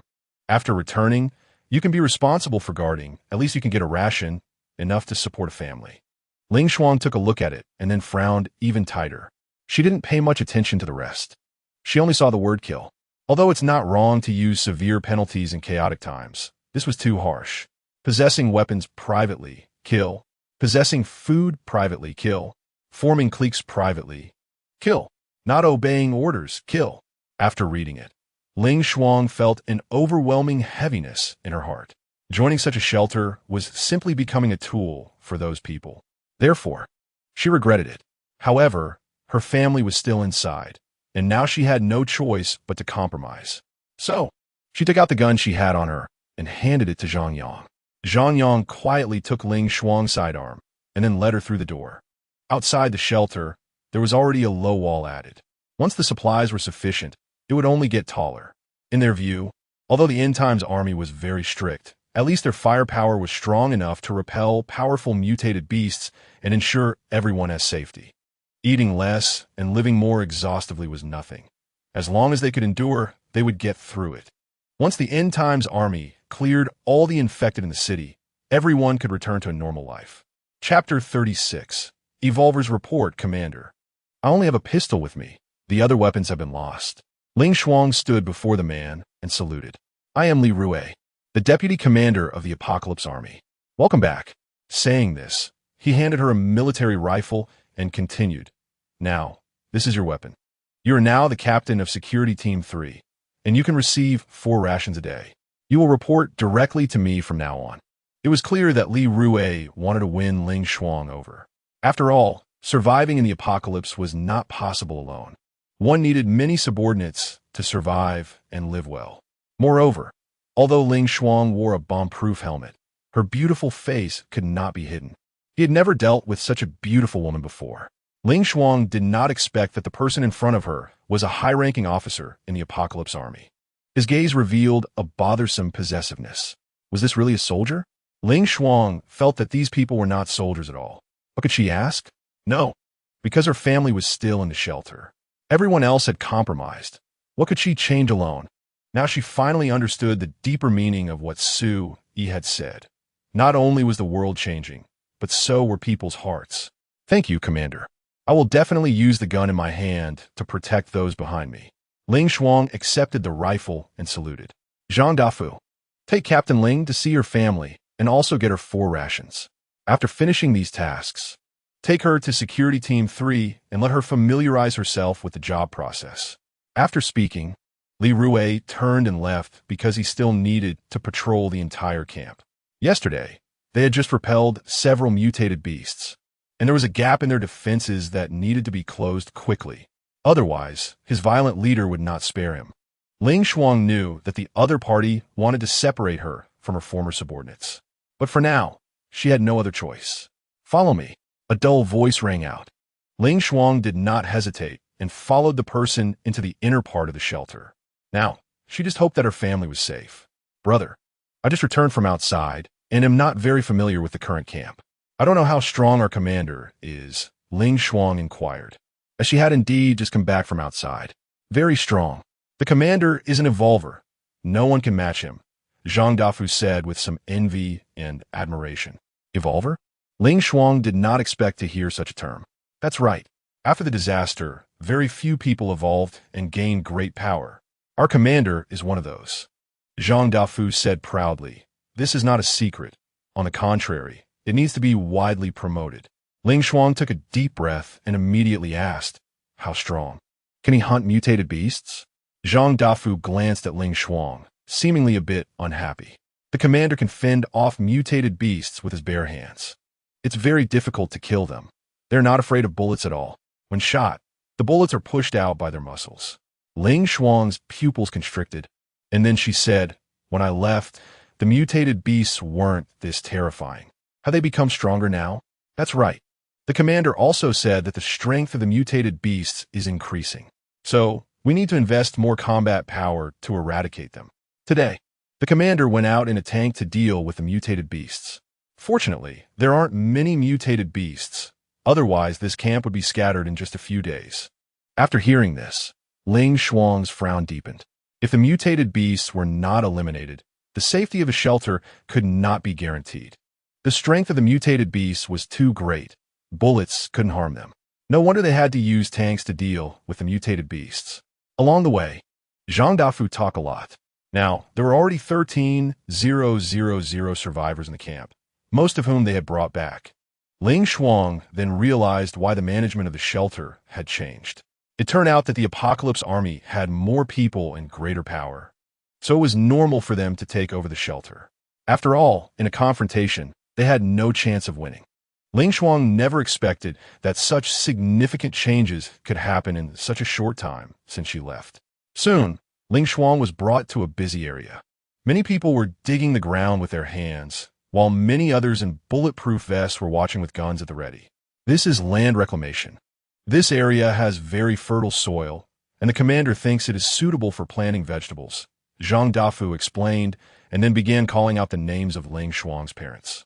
Ling Shuang's parents were already in their 70s. Such physical labor was certainly not suitable for them, so they had other jobs. Xiao Shuang.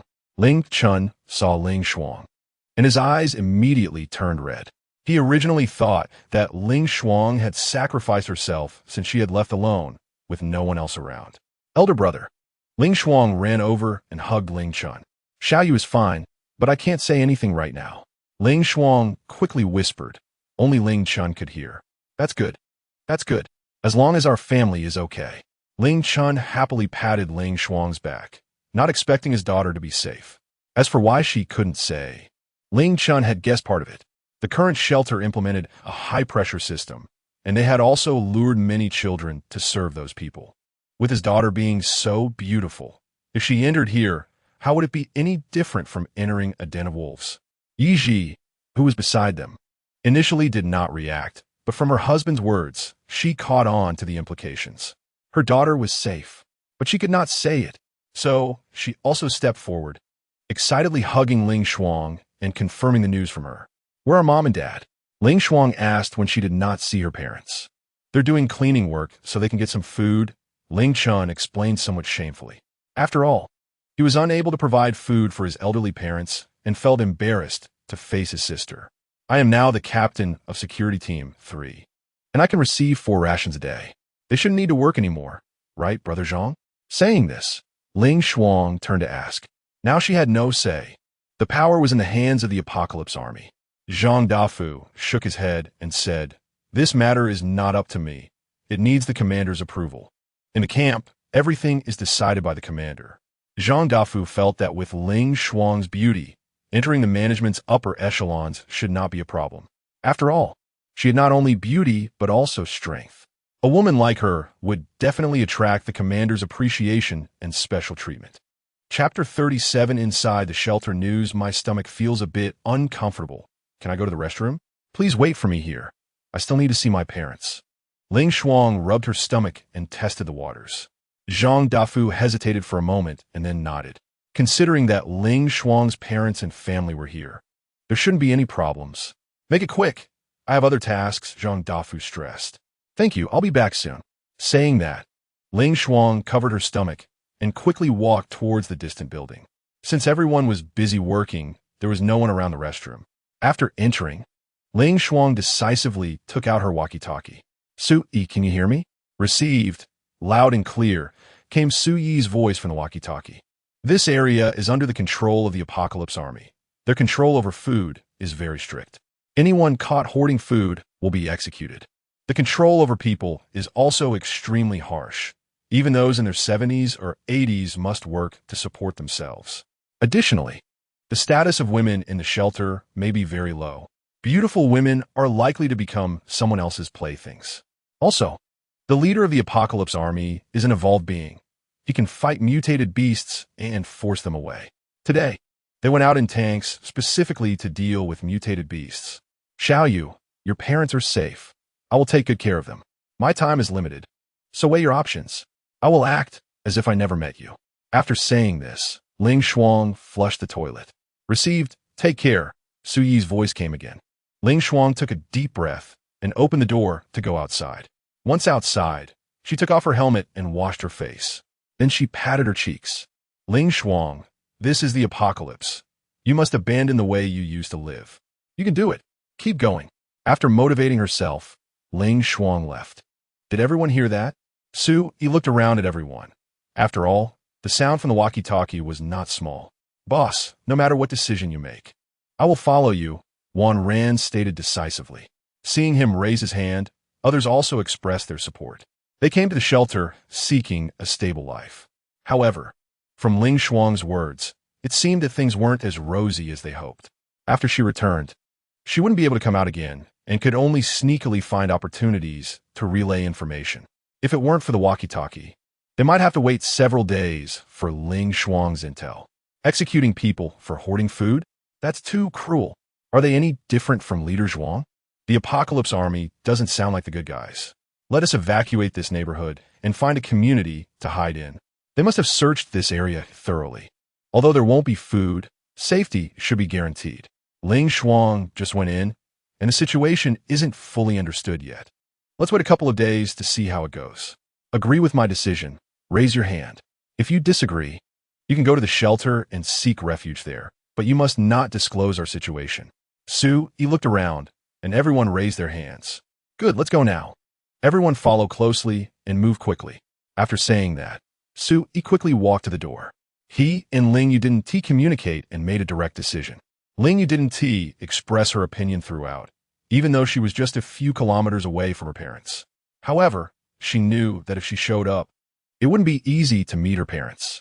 The phrase beautiful women may become playthings felt like it was directed at her by Ling Shuang.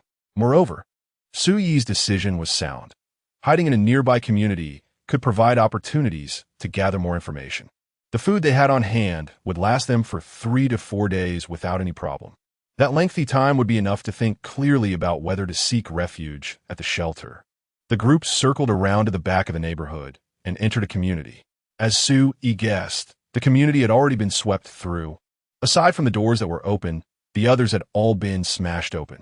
At the same time, no corpses of infected individuals were seen, only piles of charred skeletons. Clearly, they had burned the bodies of the infected together. Men in this room, women in that room, don't wander around casually and don't visit each other. If I find out you are coercing them, I will castrate you directly, Su Yi warned. At this moment, he didn't want anything to go wrong. Don't worry, boss. I will keep an eye on them, Fong Ran volunteered. Hongjia, take this. Su Yi took out a nail gun and handed it to Mo Xiaohong. Ling Yu had mentioned that Mo Xiaohong had been performing very well these days. She used to be an executive and often exercised, making her someone Ling Yu thought was worth recruiting. Thank you for your trust, boss. Mo Xiaohong said gratefully, not expecting Su Yi to give her a nail gun. Although it only had one bullet, its main purpose was not to deal with anyone, but rather a show of Su Yi's attitude. Su Yi said nothing and silently walked to the third suite. That room belonged to him and Ling Yu. How is it? Can you see? Su Yi chose a higher floor to be able to observe the situation inside the shelter. Yes, the defenses inside are very tight. They all have guns. With just our number, we probably can't do much, Ling Yu replied. Her eyesight was far superior to that of ordinary people, at least twice as good, so she could clearly see the situation inside. Su Yi walked to the window and took a look, then turned to Ling Yu. Your vision has improved a lot. I'm a bit envious. I even want to hunt a mutated cat and eat its brain. It seems my vision has indeed improved a lot, but unfortunately, I can't see my parents, Ling Yu said, then hugged Su Yi. I'm all yours.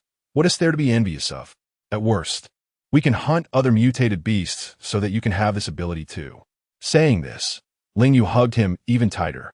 Su Yi stroked Ling Yu's soft hair and said, just now, Sister Shuang mentioned that the leader of the Apocalypse Army is an evolved being.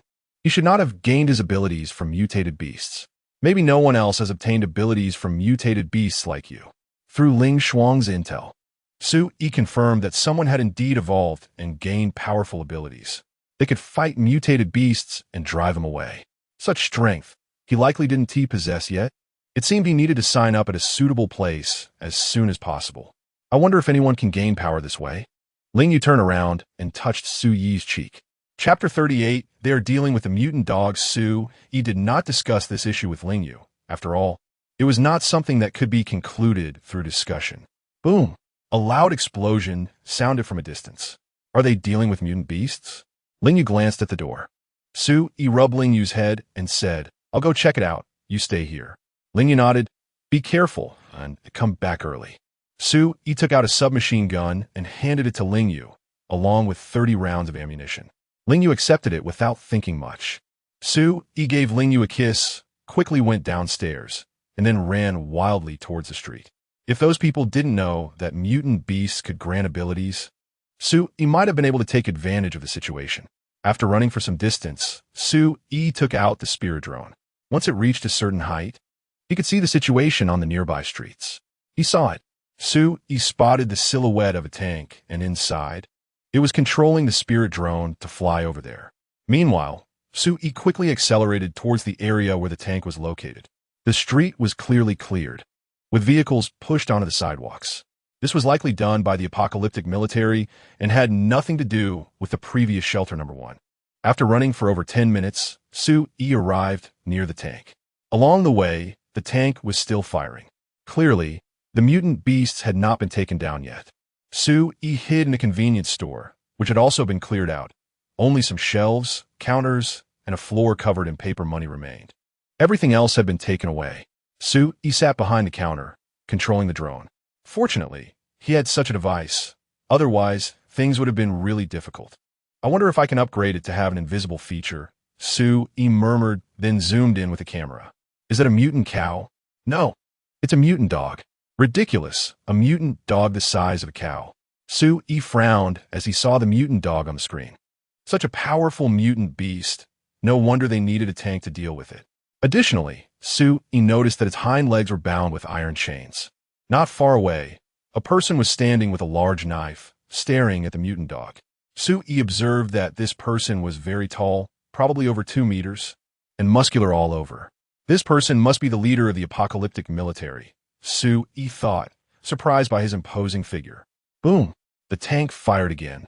But the mutant beast dodged, and a shell hit a building behind the mutant dog. However, the mutant dog let out a howl of pain. The shockwave. They are using the explosion shockwave. Just as Su-E finished speaking, the leader of the apocalyptic military suddenly charged forward and swung his large knife at the mutant dog. The blow struck the mutant dog's back directly.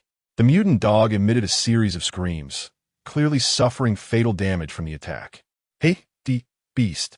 The leader of the apocalyptic military leaped high and then brought his knife down, decapitating the mutant dog. Strong, unmatched. Seeing the strength of the leader of the apocalyptic military, Su-E immediately felt the gap between them. You beast, you made my 8 subordinates die, he said, kicking the mutant dog's head, sending it flying out of the community. Meow. Suddenly, a loud cat's meow sounded from a distance. On the rooftop far away, 2 mutant cats appeared, each larger than a tiger. The leader's expression changed, and he shouted loudly, "Retreat, quickly retreat." Clearly, he knew he was no match for these 2 mutant cats. He decisively hacked off a large piece of meat from a mutant dog, but didn't dare take the whole corpse. Thus, they swiftly retreated from the community. Su-E watched as the 2 mutant cats jumped down from the several-meter-high rooftop and pounced on the corpse of the mutant dog. Their retreat was very decisive. The leader of the apocalyptic military jumped onto the tank and sat on top, heading in the direction of the shelter. A few minutes later, Su-E came out of the store and quickly ran towards the direction of the mutant dog's head. Clearly, the leader of the apocalyptic military did not know that using the brain bead could grant abilities. Otherwise, he wouldn't have kicked the mutant dog's head off in frustration. However, he did know that the meat of mutant beasts was edible. After eating mutant beast meat for so long, Su-E felt that this meat might be able to enhance strength. Soon, Su-E found the spot and stored the mutant dog's head in his storage space. He couldn't deal with the 2 mutant cats. They were definitely much stronger than the mutant cat he and Ling Yu had previously encountered, being noticeably larger. Su-E did not provoke them and decisively left. Sign in. Su-E now just wanted to sign in.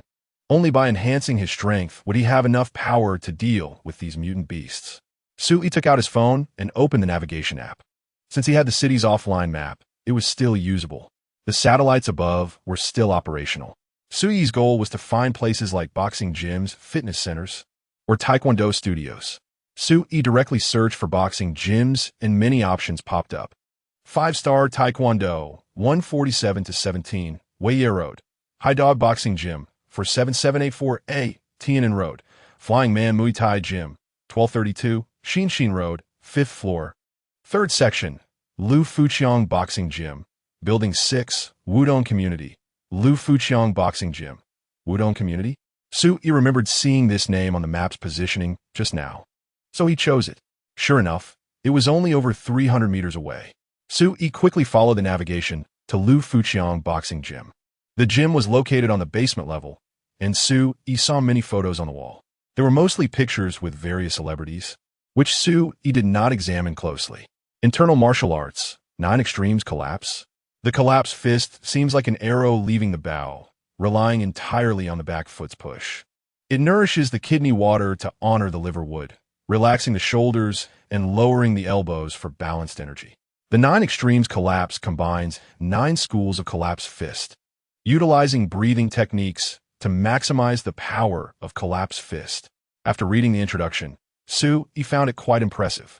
Entering the gym, Soo-Yi saw a lot of boxing equipment. Should I sign in here? What if this so-called internal martial arts 9 Extremes Collapse is just a sham? Wouldn't that be a loss? Forget it. I will need to try such places sooner or later. Have faith in the system. Saying this, Soo-Yi closed his eyes. System. Sign in. If I really get what I want, then my choices will change in the future. If internal martial arts really exists, then its power would definitely not be comparable to ordinary martial arts. Chapter 39, the rewards are 2 generous successful check-in. Received the Jujubang Experience Package. Ding. Obtained 1 Peiyuan Dan. Survival points 70. Hearing the system's voice, Soo-Yi almost jumped up in joy. Jujubang, Peiyuan Dan, 70 survival points. All of this indicated how correct Soo-Yi's decision was. System. Receive Jujubang Experience Package. As soon as he finished speaking, Soo-Yi felt as if a movie was playing in his mind, and then his body moved involuntarily. After more than 10 minutes, Soo-Yi's body finally stopped. Then, Soo-Yi took out the Peiyuan Dan.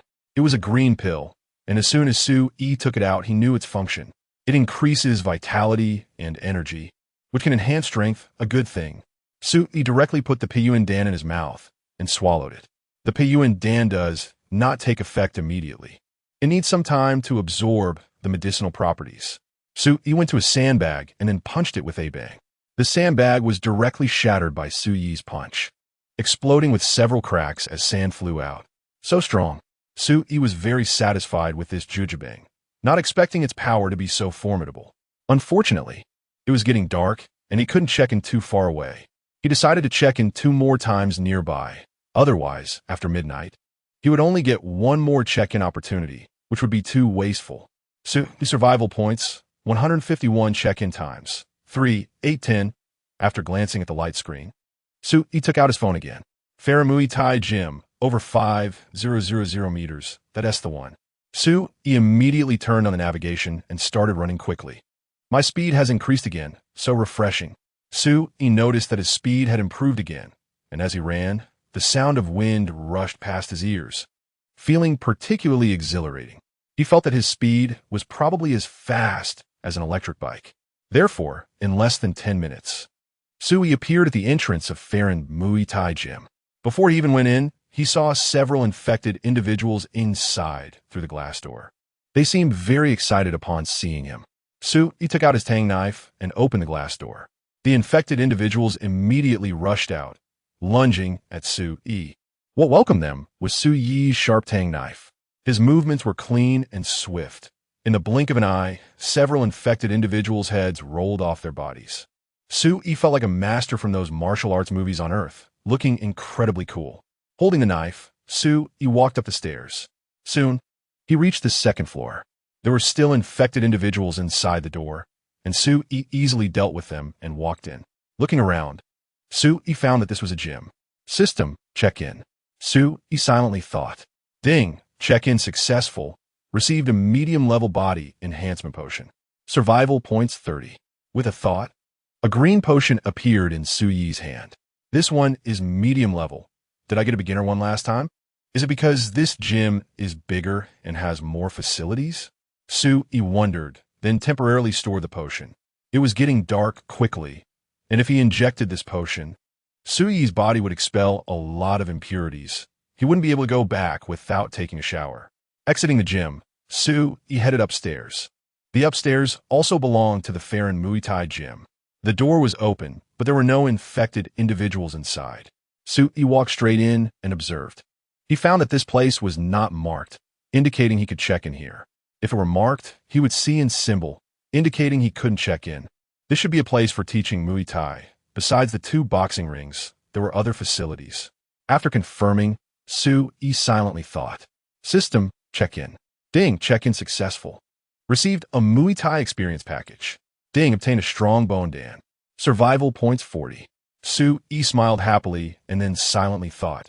System, receive Muay Thai experience package. Su-yi involuntarily closed his eyes, and his body began to practice Muay Thai. 5 minutes later, Su-yi opened his eyes. Su-yi took out a yellow pill, and a rich medicinal fragrance rushed towards him, strengthening the body and bones, a good thing. And there are unexpected effects when combined with Peiyuan system. You are too powerful. Su-yi directly consumed the strong bone Dan and, after swallowing it, exited the hall. There was one more floor upstairs. Su-yi intended to take a look. After all, he still had one check-in opportunity left. Su-yi survival points, 221 check-in times. One seeing the content on the light screen, Su-yi knew that after midnight tonight, he would be able to get 2 check-in opportunities. That way, Su-yi would be more confident. For example, right now, he wasn't as worried about the leader of the Apocalypse Army. As long as he had a few days, Su-yi could track him down and smash his head in. This is the confidence that strength brings. Rushing upstairs, Su-yi saw many infected individuals behind the glass door. Su-yi did not draw his machete, but directly opened the door. He wanted to try handling these infected individuals barehanded. Bang! With a jujubang, Su-yi found that the infected individuals had exploded. Damn, so strong. Su-yi couldn't help but curse, his eyes suddenly shining with brilliance as he punched another infected individual. Slow. Su-yi noticed that the movements of these infected individuals were very slow. Perhaps it was because his strength had increased and his speed and reaction time had improved, making these infected individuals seem slow. Bang, bang, bang. Every punch exploded heads, astonishing even Su-yi himself. Su-yi felt that these infected individuals were simply too weak. With his current strength, he felt that there was no danger in moving around outside at night. With such power, was the leader of the Apocalypse Army that strong? Su-yi looked at the dozen or so infected individuals whose heads he had smashed and couldn't help but want to challenge the leader of the Apocalypse Army. If he could defeat the leader, he would likely be able to take over that shelter. Once he secured that shelter, Su-yi could check in all over the city with peace of mind. Su-yi wanted to leave the city. Outside, he might encounter more mutated beasts. After all, there are relatively few animals in the city. Outside the city is the realm of animals. Without enough strength, he couldn't go out. Moreover, the animals outside would eventually invade the city. Therefore, taking over the shelter is very necessary. Putting aside his thoughts, Su-yi glanced around the hall and realized what this place was for. A comprehensive fighting center. It's actually comprehensive fighting? Su-yi knew that comprehensive fighting competitions allowed participants to use boxing, Brazilian jiu-jitsu, Muay Thai, wrestling, taekwondo, karate, judo, sanda, jeet-kune-do, and other techniques, making it known as the decathlon of combat sports. What would he gain by checking in at such a venue? Chapter 40. A dozen mutant rats attack the shelter system. Sign in. Ding. Obtain a comprehensive combat experience package. Ding. Obtain the dragon step. 100 survival points? There are actually 100 survival points? The more survival points there are, the more valuable the items Su-yi obtained from signing in, which is more beneficial for survival. After thinking for a moment, Su-yi decided to accept the dragon step first. The comprehensive combat experience package would likely take a lot of time, and by the time he finished, it would be completely dark. System, accept dragon step. As soon as he finished speaking, an image appeared in his mind, and then Su-yi's body began to move. He darted left and right, up and down. His body was incredibly agile, flashing around the hall like a swimming dragon. What an excellent movement technique. With his skill, even if I face mutant beasts, it won't be so easy for them to hurt me. After leaving the hall, Su-yi quickly went downstairs. Once downstairs, he found a bicycle at the entrance. Grabbing the chain, he yanked it hard, breaking the lock. Then, Su-yi recalled the silent spirit drone and rode the bicycle toward the shelter. Su-yi rode the bicycle at a rapid pace, and in less than 20 minutes, he entered the community where Ling Yu and the others were located. Ling Yu had been worried about Su-yi, especially as it was getting darker. If it got dark, Su-yi might not be able to return. Their phones couldn't even send messages, making it impossible to contact him. Therefore, Ling Yu was very concerned about Su-yi's safety. She didn't stay inside, but waited at the bottom of the building for him. When she saw Su-yi riding his bicycle, she finally let out a sigh of relief. Tap, tap, tap. Just as Su-yi got off the bike, he heard a gunshot, the sound of a machine gun. Quick, let's go upstairs and take a look. Su-yi knew that something must have happened at the shelter for someone to start shooting. Moreover, the gunfire was becoming more intense, with more and more people firing. Mutant beasts, it must be the mutant rats attacking the shelter again. The two quickly went upstairs and rushed into the room. The gunfire continued, almost forming a continuous line of fire. Were those? There were other people in the room, and they exclaimed upon seeing the creatures attacking the shelter. They're not infected. They're mutant rats. Those are mutant rats. Lingyu became a bit excited, her pupils changing slightly. It might be because she had gained some abilities from a mutant cat, leading to a strange reaction towards the mutant rats. Her nails involuntarily grew longer. It was only after Su-yi held her hand that she calmed down. There were at least a dozen mutant rats. Su-yi frowned as he roughly counted. How could there be so many? Didn't they say mutant creatures are rare? Lingyu's face was full of worry. After all, her parents were inside the shelter, and she feared these mutant rats would break in and harm her loved ones. The information we received was from the shelter initially. Perhaps their data isn't very comprehensive. Don't worry, their firepower is strong enough to hold them off. Looking at the situation, this isn't the first time they've encountered something like this. Su-yi reassured her while closely monitoring the situation below. Then the lights below lit up. Since it was already dark without lighting, it was hard to see the situation outside. Why has the gunfire become sparse? Lingyu noticed that the gunfire was no longer as dense as before, and her brows furrowed. Su-yi patted her shoulder and comforted, "Don't rush, don't panic. Let's go downstairs and check the situation nearby." Su-yi still wanted to take control of the shelter. If these mutant rats broke in, many people inside would likely die. This was not a situation Su-yi wanted to see. Additionally, the meat of mutant beasts was edible and had great benefits for humans. Su-yi also needed this meat to enhance his strength. Hearing Su-yi's words, Lingyu instantly became happy. If Su-yi acted together with her, there might be a chance to rescue her parent from inside. After all, Ling Shuang was still inside. "You stay here, don't act rashly. The mutant beasts are very strong." After leaving the sentence, Su-yi and Lingyu directly went out and downstairs. Once they reached the location, they quickly approached the shelter. "Bullets, I need bullets." "I'm out of bullets." "Me too, give me some bullets quickly." Boom! A grenade exploded, sending a mutant rat flying. However, the mutant rat did not die. It screamed and stood up, charging toward the shelter again. "We're about to be breached, requesting support." "Grenade, throw a grenade." I'll fight you beast to the end." "Come on." Lingyu's face turned pale as she watched the mutant rats being suppressed by gunfire. She was shocked and said, "Why aren't they afraid of the bullets? That mutant cat could be killed. Why can't these? We're out of bullets. Soon we won't be able to hold these mutant rats off.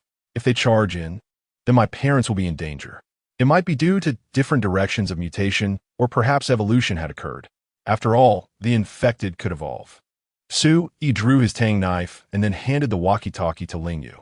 "It's so unfair. Why can't we humans evolve?" Lingyu complained, then pressed the call button. "Hello? Hello, can you hear me?" Lingyu actively contacted Ling Shuang, hoping to know the situation inside the shelter. At that moment, Su-yi saw a figure rushing out from inside. It was the leader. Perhaps they could hold them off. The leader, wielding a giant sword, charged directly into the swarm of mutant rats and swung his sword. However, he did not hit any mutant rats. The mutant rats seemed even more excited and charged at the over 2-meter-tall man. "Come on, beasts, let Grandpa kill you." His voice boomed like thunder as he swung his fists, continuously knocking away the mutant rats that charged at him. However, there were too many mutant rats. At least a dozen. He alone couldn't handle so many mutant rats at once. "Brothers, their armor is about to break. Charge in and kill the beasts." A group of people rushed out from inside, wanting to help their leader. Ling Shuang did not respond. "Do we need to go help?" Lingyu looked at the battlefield in the distance, watching people being knocked away or knocked down by the mutant rats, her eyes reddening. Her nails kept growing longer. However, she did not act rashly. She was waiting for Su-yi's decision. If Su-yi didn't speak up, she wouldn't rush out on her own. That would be equivalent to forcing Su-yi to make a decision. Chapter 41. The interior was breached. Su-yi saw the leader being knocked down by 7 or 8 mutated rats and decisively made a choice. If it didn't act now, The shelter would be doomed, and these people would likely die. In that case, Su-yi would have no choice but to flee with the others. But if he left this place, would he not encounter other mutated beasts? He needed to charge in to see how strong he really was. By charging in, he would have the chance to save these people. Su-yi rushed straight towards the leader of the Apocalypse army, moving at lightning speed, and in just a few seconds, he arrived. He swung his tang knife towards the neck of one mutated rat. Huh. Su-yi saw the rat's head being severed by a strike, and a smile appeared on his face. It turned out that he was stronger. As the blade flashed, wherever it went, there were the corpses of mutated rats. After consecutively killing 4, Su-yi found that his tang knife had become bent. It could only be said that the bones of the mutated rats were simply too hard. Even though it was bent, Su-yi still relied on his immense strength to sever another mutated rat's head. The knife was completely ruined. Su-yi discarded the knife and punched down on the mutated rat that was biting the neck of the Apocalypse army leader. With a crack, the rat's cervical vertebrae were shattered by his strike, and its body collapsed onto the leader. Are you okay?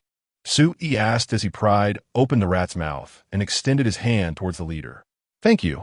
Thank you for saving my life. My life, Qinli, belongs to you now, he said, pressing down on the wound on his neck while grabbing Su-yi's hand and standing up. Meanwhile, Lingyu was riding on one of the mutated rats, digging her hands into its chest and pulling out its heart. Then she lunged at another mutated rat. It turned out that it wasn't that I was strong, but that these mutated rats were too weak. However, why were they not afraid of bullets? If they weren't afraid of bullets, they shouldn't be this weak. Lingyu seemed to be handling the hunt without much effort. Before Su-yi could think too much, several mutated rats charged at him.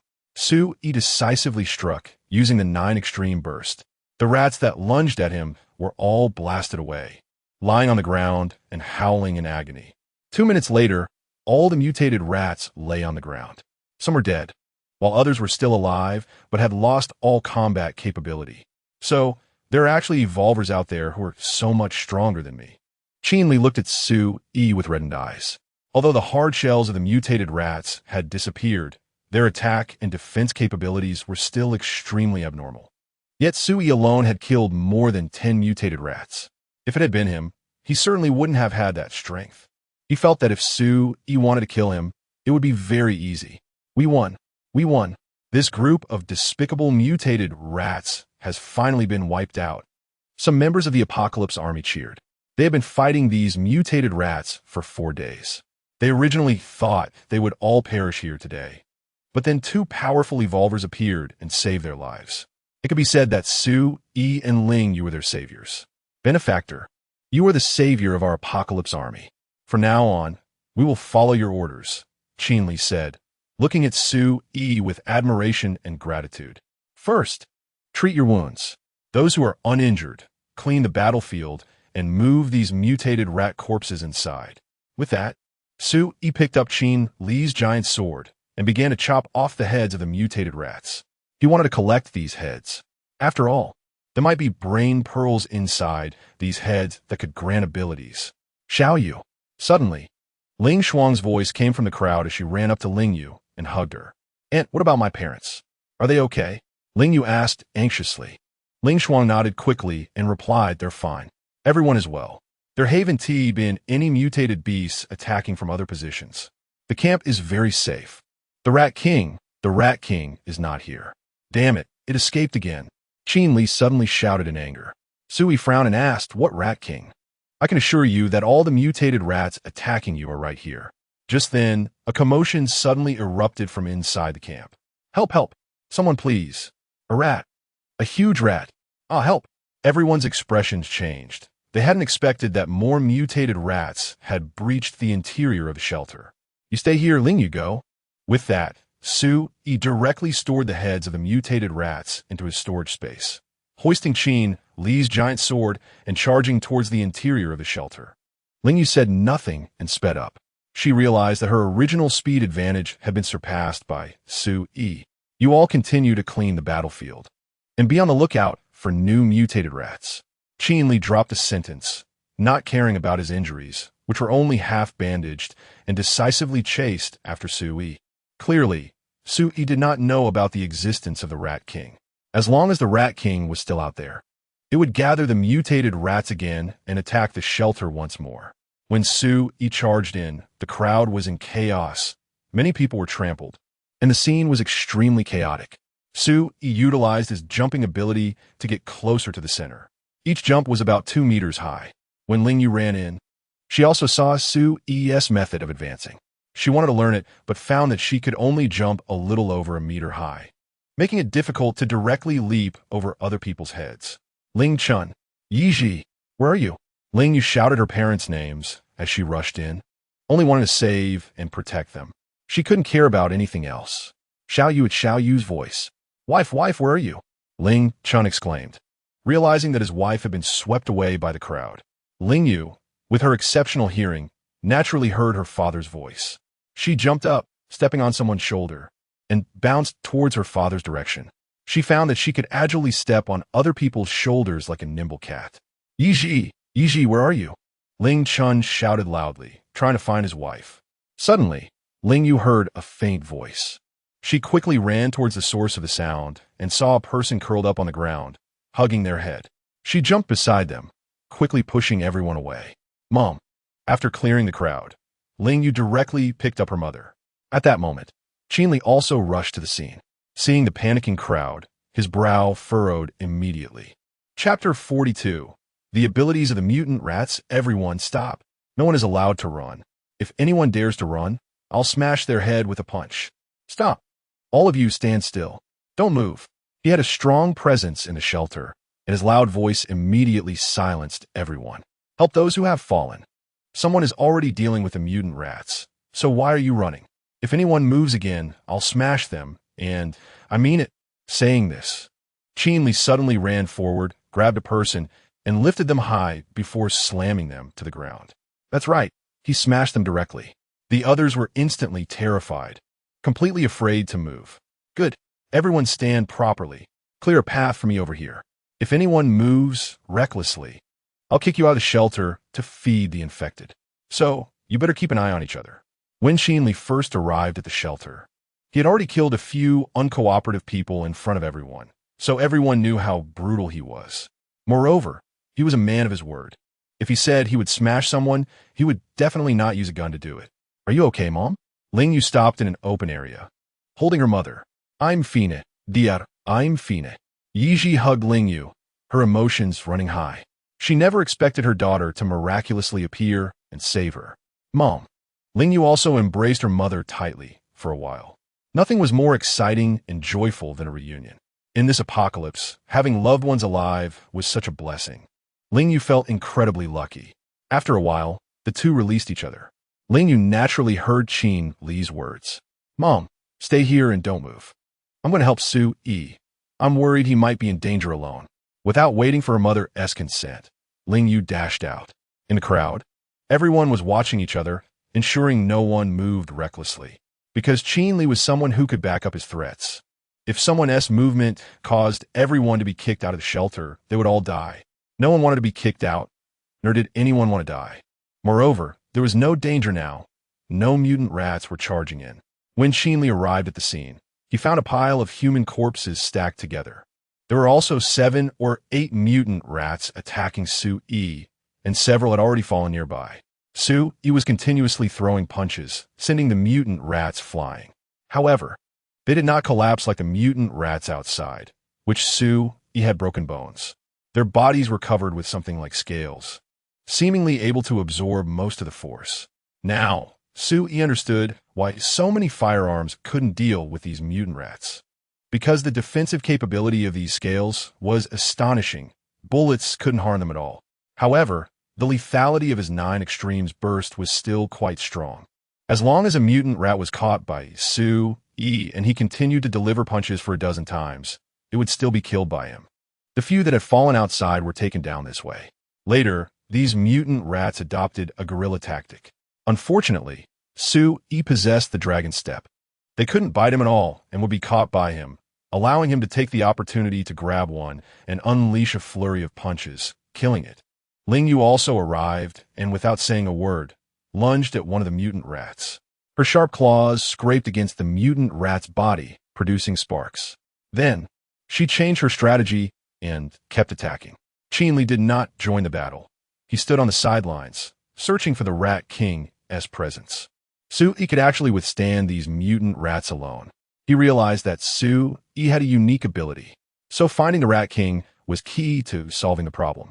At the same time, he also noticed that Ling Yu's combat power was not inferior to his, and her agility was far superior. Qin Li's evolution was focused on strength.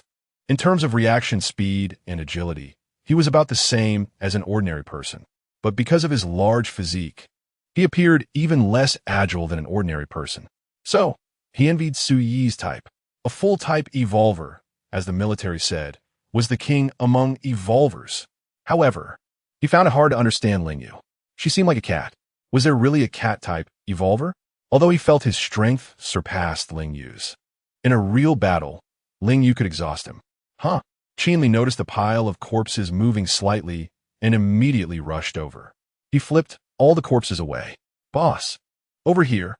The Rat King is in the burrow. We need to kill it. Otherwise, it will come back again.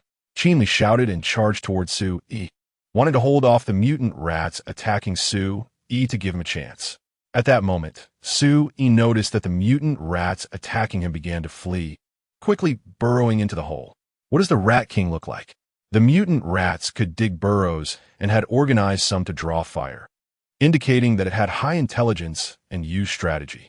If such a presence wasn't killed, Su-Yi wouldn't feel at ease. It's covered in scales, and its eyes are particularly large, seemingly shining, Qinli described. I'm going to chase it. You guys handle this. After saying that, Su-Yi jumped into the hole. The hole was quite large, able to accommodate the dragging of corpses. Su-Yi, be careful, Ling Yu shouted and picked up a large sword from the ground, preparing to behead the mutant rats. She thought Su-Yi wanted her to stay behind to collect the heads of these mutant rats. If there were brain beads inside, it could allow people to gain abilities. The strength, speed, and reaction capabilities of these mutant rats were formidable. If humans could gain such powers, they could become strong too. After beheading them, Ling Yu couldn't help but envy Su-Yi's storage space. Having the ability to store items made collecting such things very convenient. The heads of the 11 mutant rats were each about the size of a human head, and a single person definitely couldn't carry them all. Just then, Ling Shuang appeared just in time, anxiously asking, Xiaoyu, are you guys okay? Did you kill all the mutant rats? It's fine now. Su-Yi has gone to chase the Rat King. These mutant rats are no match for him. And keep an eye on things. I'm going to find my parents. After handing over the heads to Ling Shuang, Ling Yu went to look for her parents. After all, her mother had been trampled, and it was uncertain if she was really unhurt. Chapter 43. The fierce battle with the mutated Rat King. Su-Yi walked forward, hunched over in the tunnel, which was only a little over a meter high, making it impossible to stand upright. He quickly realized that these tunnels were connected to the sewage system. Fortunately, he hadn't lost track of his path. After more than half an hour, Su-Yi arrived at an underground space. This place seemed to be an ancient tomb. He used his phone's flashlight to take a look around and could almost confirm that this place was a tomb passage. Squeak, squeak. The sound of rats reached Su-Yi's ears. They had clearly noticed him and were charging towards him. Su-Yi drew a steel knife and directly confronted them. Passing through the tomb passage, he entered the tomb chamber. Inside, there were some eternal lights, which had likely been reignited by white phosphorus after the mutated rats had dug through to allow air in. With these lights, Su-Yi could clearly see his surroundings. More than 20 pairs of glowing eyes belonging to the mutated rats did not advance. They seemed to be holding back. Suddenly, a sharp squeak pierced Su-Yi's ears, sending a wave of pain through his brain. The Rat King. Su-Yi spotted a larger mutated rat, about the size of Tiger. Roar! Su-Yi let out a loud shout and swung his machete towards the Rat King. He had to interrupt this sonic attack, otherwise he might meet his end here. Damn! Just as Su-Yi's machete was about to reach the target, it suddenly veered off course. However, it did disrupt the Rat King's sonic attack. A submachine gun appeared in Su-Yi's hand, and he immediately locked onto the Rat King. What ability is this? Magneto? Su-Yi discovered that the bullets were immobilized and could not hit the mutated Rat King. To be honest, he envied this kind of ability. Squeak! Upon hearing this sound, all the mutated rats no longer held back and lunged at Su-E. He punched one mutated rat away and took out another steel knife. System upgrade to Tang Dao. Survival points -15. The machete instantly transformed, and Su-E struck down at a mutated rat charging towards him. It was still in midair, but its head was directly severed by Su-Yi's blow.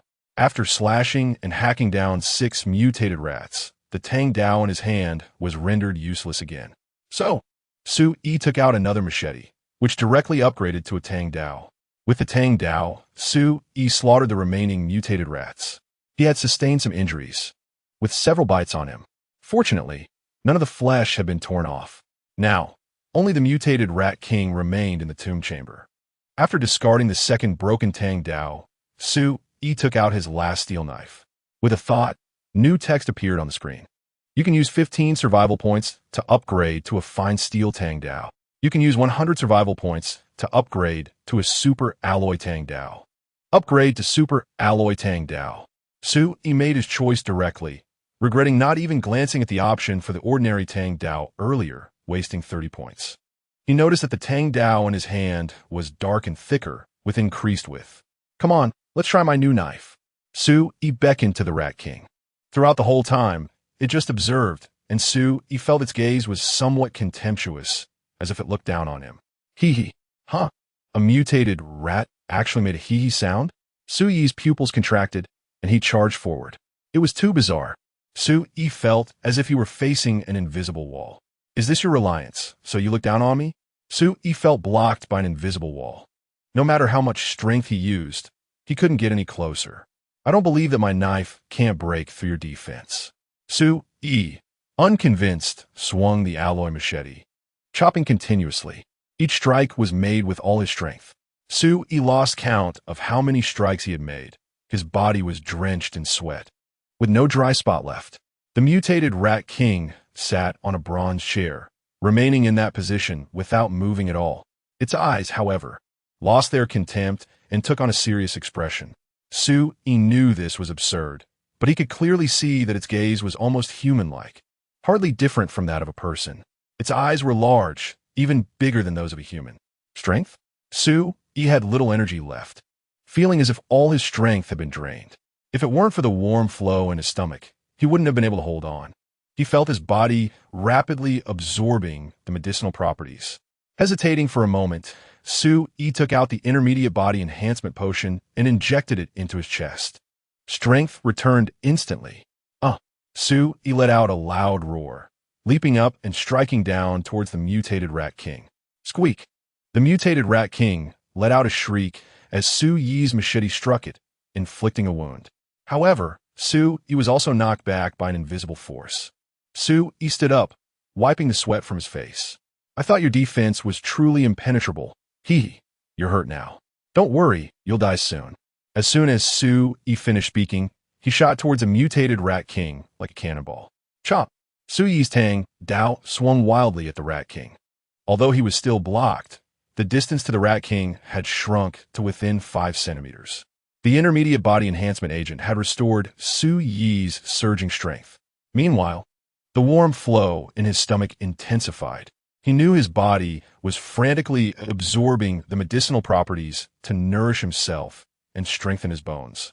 Swish!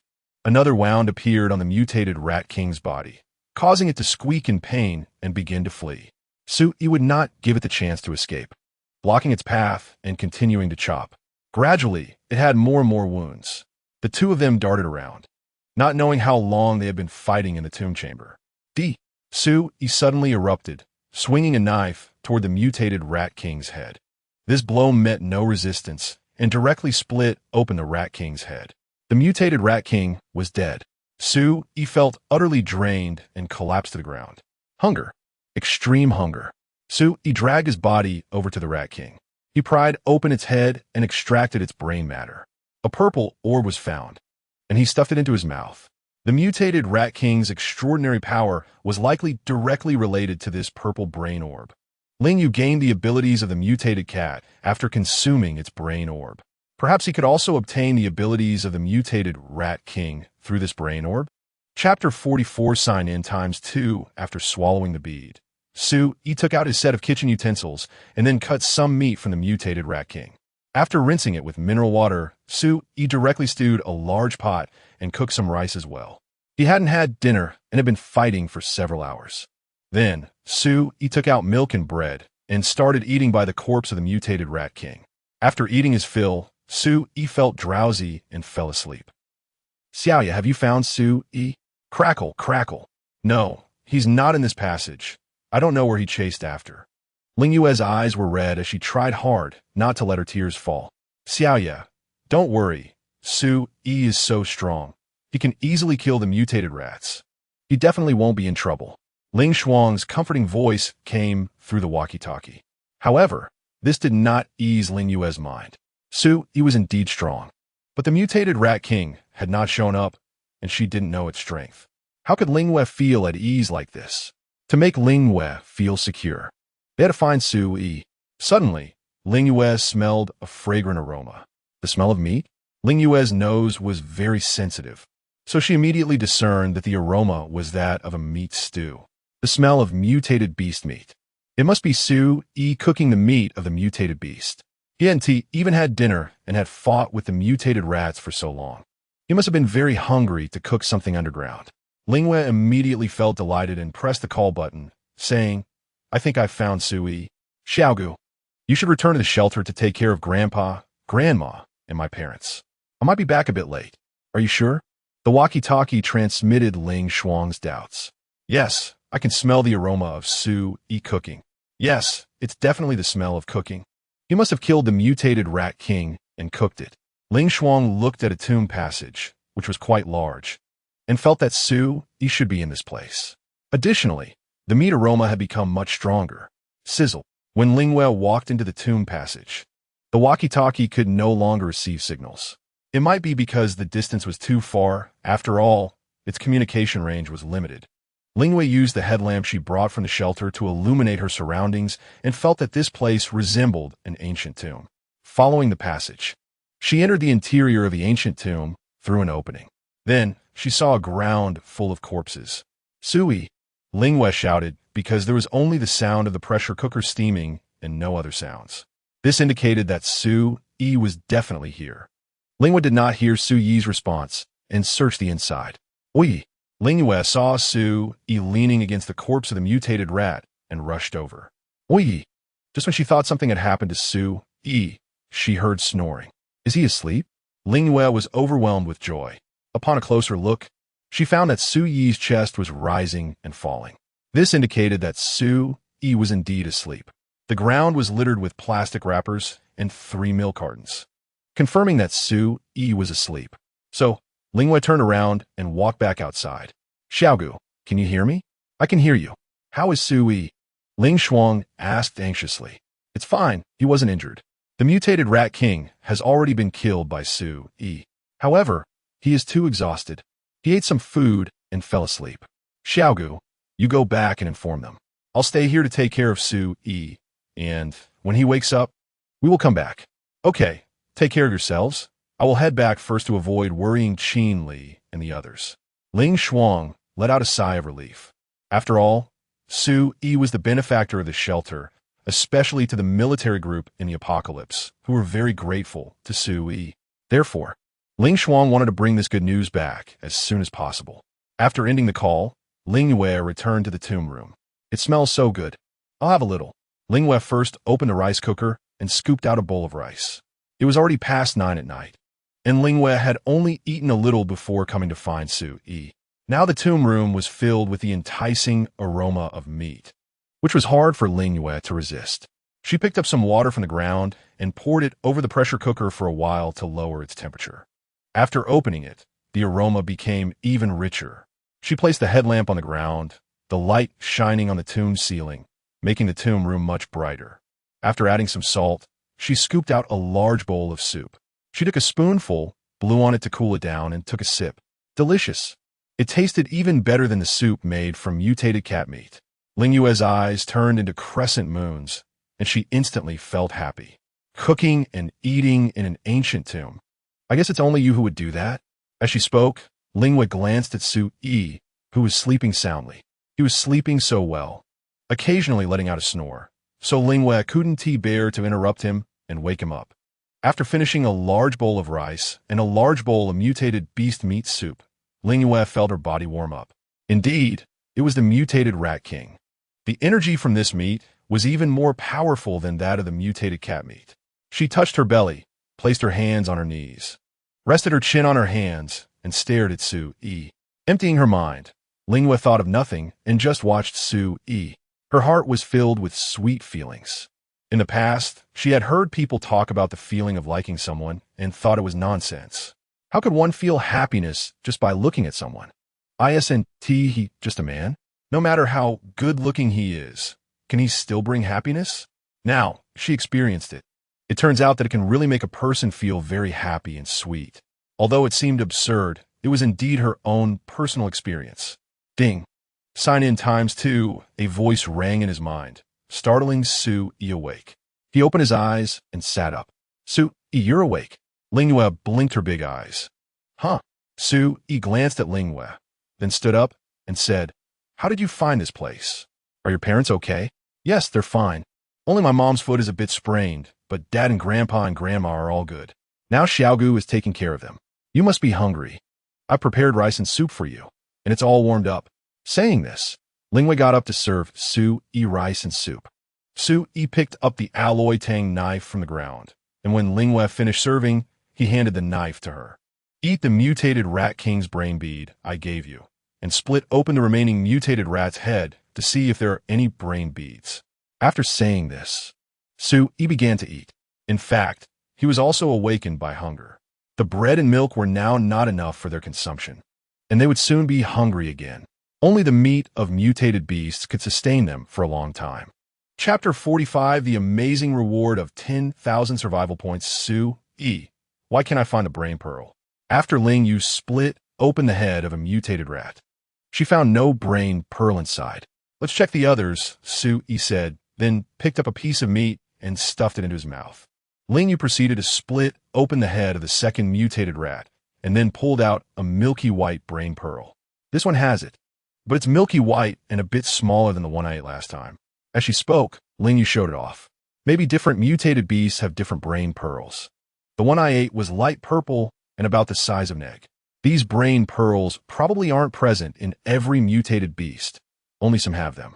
Hearing Su Yi's words, Lingyue nodded in agreement and continued to split open the remaining mutated rat heads. Only 3 pearls, that's too few. After finishing, she had only found 3 brain pearls. Su Yi directly took out the heads of 13 mutated rats from his storage space and let Lingyue continue cutting them open. Then, Lingyue found 2 more brain pearls. This is the head of a mutated dog. You can cut it open and see. Su Yi took out the head of the mutated dog as well. Although Lingyue was curious, she didn't ask further and directly split open its head. Nothing.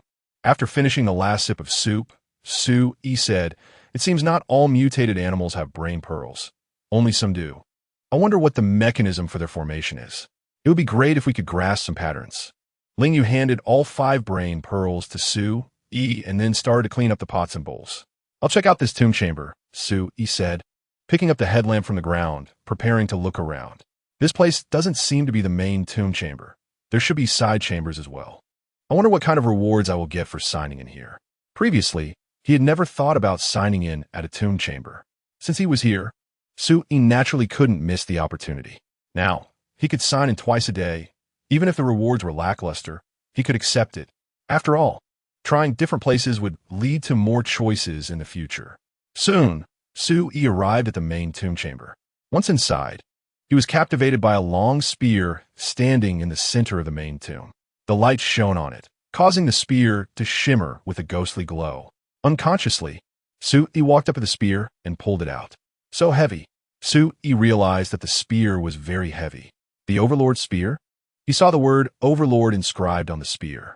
He couldn't tell what material it was made of. It definitely wasn't iron, as iron's density wasn't this great. And it wouldn't be this heavy. After all, this was not Earth, but another world. This should be the tomb of an ancient military general, right? Otherwise, how could there be an Overlord spear? System, sign in. He wanted to know what he would receive from signing in at this place. Ding. Sign in successful. You have obtained the 7 kills spear technique. Survival points, 10,000. Su Yi's eyes widened. 10,000 survival points. So many? He was utterly stunned. 2,000 points. How powerful must this spear technique be? Could it be that the system made a mistake? Previously, when Su Yi obtained the 9 extremities collapse of the internal family fist, it only added 70 points. But this 7 kills had 10,000 points? It was precisely because the reward was so generous that Su Yi doubted whether the system had made an error. System, accept the 7 kills spear technique. In Su Yi's mind, a fierce-looking general appeared. Then, the general in his mind spoke. Greedy wolf kill. Giant gate kill. Lucy Yuan kill. Literary star kill. Honest and upright kill. Martial star kill. Breaking army kill. Host mental power is limited. Please select one technique to fuse first. Goodness. Oyi acclaim it. The 7 kills was actually named after the 7 stars of the Big Dipper, each corresponding to a Star Lord. Was this 7 kills spear technique still within the realm of martial arts? 1,000 points indicates the extraordinary nature of this spear technique. I choose Greedy Wolf kill. Su Yi followed the order, as Greedy Wolf was the first star. Fusion begins. As soon as the general's voice fell, Su Yi felt all the muscles in his body tense up. Then his body began to move. In the tomb chamber, the spear shot out like a dragon, its momentum as fierce as a rainbow. 10 minutes later, Su Yi returned to normal. He only felt his muscles ache as if he had been tortured for several hours and could barely stand. Looking at the marks left on the surrounding walls and the dust in the tomb chamber, Su Yi understood how powerful the Greedy Wolf kill was. His stamina was not yet sufficient to support him using the Greedy Wolf kill. Although it was strong, it was currently not suitable for Su Yi to use in combat. Once he did, he would become weak. Moreover, this 7 kill spear technique was truly beyond the realm of martial arts. It required the integration of killing intent for training, necessitating Su Yi to condense killing intent from battle. In the recent fusion, Su Yi not only obtained the Greedy Wolf kill, but also acquired the killing intent method, a special technique specifically for cultivating killing intent. In Su Yi's view, this killing intent method was an alternative form of chi cultivation. Su Yi, how are you? Ling Yu saw Su Yi leaning on the long spear, about to fall over, and quickly ran over to support him. Just now, when Su Yi was demonstrating the Greedy Wolf kill, the commotion was massive, as if he were demolishing a house. Ling Yu couldn't possibly not have heard it. As she approached, she saw Su Yi wielding a long spear with terrifying power, and she didn't dare get too close for fear of being accidentally killed. I'm fine, just a bit drained. I just need a rest, Su Yi explained, then sat down heavily. Fortunately, he had also taken the vitality pill and strong bone pill, or else he would probably have broken several bones by now. This 7 kill spear technique is too powerful, too domineering. Su Yi suspected that the one who originally created this spear technique was not human, at least not an ordinary human. He felt that even an evolved person like Qin Li might not be able to wield this 7 kills. Moreover, if just the Greedy Wolf kill is this formidable, how strong would he become if he mastered all 7 kills? That's why the system awarded him 10,000 survival points. Go open that ancient tomb and see what weapons or other treasures are inside. This is the tomb of a top-tier general. There might be other divine weapons. Saying this, Su Yi grasped the long spear and slowly stood up. To possess the 7 kills spear technique, the tomb's owner must be extraordinary. Unfortunately, it seemed that there were no historical figures in this world that could correspond to this general. After all, Su Yi had inherited all the memories and was quite knowledgeable about the history of this world. Chapter 46. Ingenious Armor. Ling Yu nodded, supporting Su Yi as they approached the edge of the stone coffin. Then, Ling Yu directly pushed open the lid. Using her headlamp, she illuminated the inside, revealing a desiccated corpse dressed in a set of exquisite armor. If we take this armor off, it should have good defensive capabilities. Su Yi instructed Ling Yu to take action. I apologize, General, Ling Yu said, and then she flipped herself into the coffin. After some effort, she managed to remove the armor. This armor is so light and soft. I wonder what material it's made of. The design was completely different from ancient armor, consisting of a top and pants, with the pants resembling modern trousers. Hey, Su-yi, it seems like there's another set in this bag. As she spoke, Ling Yu picked up a cloth bag and pulled out a red set. It was also very light, likely made from the same material. This set appeared to be women's armor, perhaps prepared for a beloved woman. Unfortunately, it seemed he never had one, otherwise it wouldn't have been left in his coffin. Ling Yu searched the coffin again, but didn't find anything else. After exiting the coffin, she replaced the lid. After all, having taken someone else's belongings, they couldn't just leave the lid unattended. Come, try this set on and see if it fits. I believe this armor can withstand attacks from mutated beasts. Ling Yu was unreserved as she began to put it on. The armor's design was ingenious, similar to chainmail, being a single piece. Soon, Ling Yu had donned the armor. It feels a bit too big. I wish it could be tightened a little. She found it too loose. Su-yi stepped forward and touched the soft armor. The phoenix on the shoulder could rotate, perhaps. He turned the phoenix on her shoulder and found that it could indeed tighten the garment. Ingenious craftsmanship. How could the ancients be so amazing, even incorporating a waist adjustment? Ling Yu exclaimed with delight. Then she turned the phoenix on the other shoulder, and it indeed tightened as well. This is incredible. I love this armor. Ling Yu was as happy as a child. Not only was the armor exceptionally powerful, but also matched Su-yi's set. Couple S armor. That general must have been quite romantic. Unfortunately, there were no couple's weapons. However, she did quite like Su-yi's Tang Dao, as it was the right weight and extremely sharp. She wondered if Su-yi would give her the Tang Dao after he got a spear. Come, let me help you put this on. Ling Yu picked up the black soft armor from the ground and helped Su-yi wear it. In fact, Su-yi had just wanted to upgrade Ling Yu's soft armor, but the prompt required 5,000 points, which he immediately abandoned, although he had just gained 10,000 points. Spending 5,000 points to upgrade a piece of soft armor felt a bit excessive. Fortunately, this soft armor had a tightening function. The design was indeed very clever. It was no exaggeration to call him a masterpiece. With Ling Yu's assistance, Su-yi also put on the soft armor.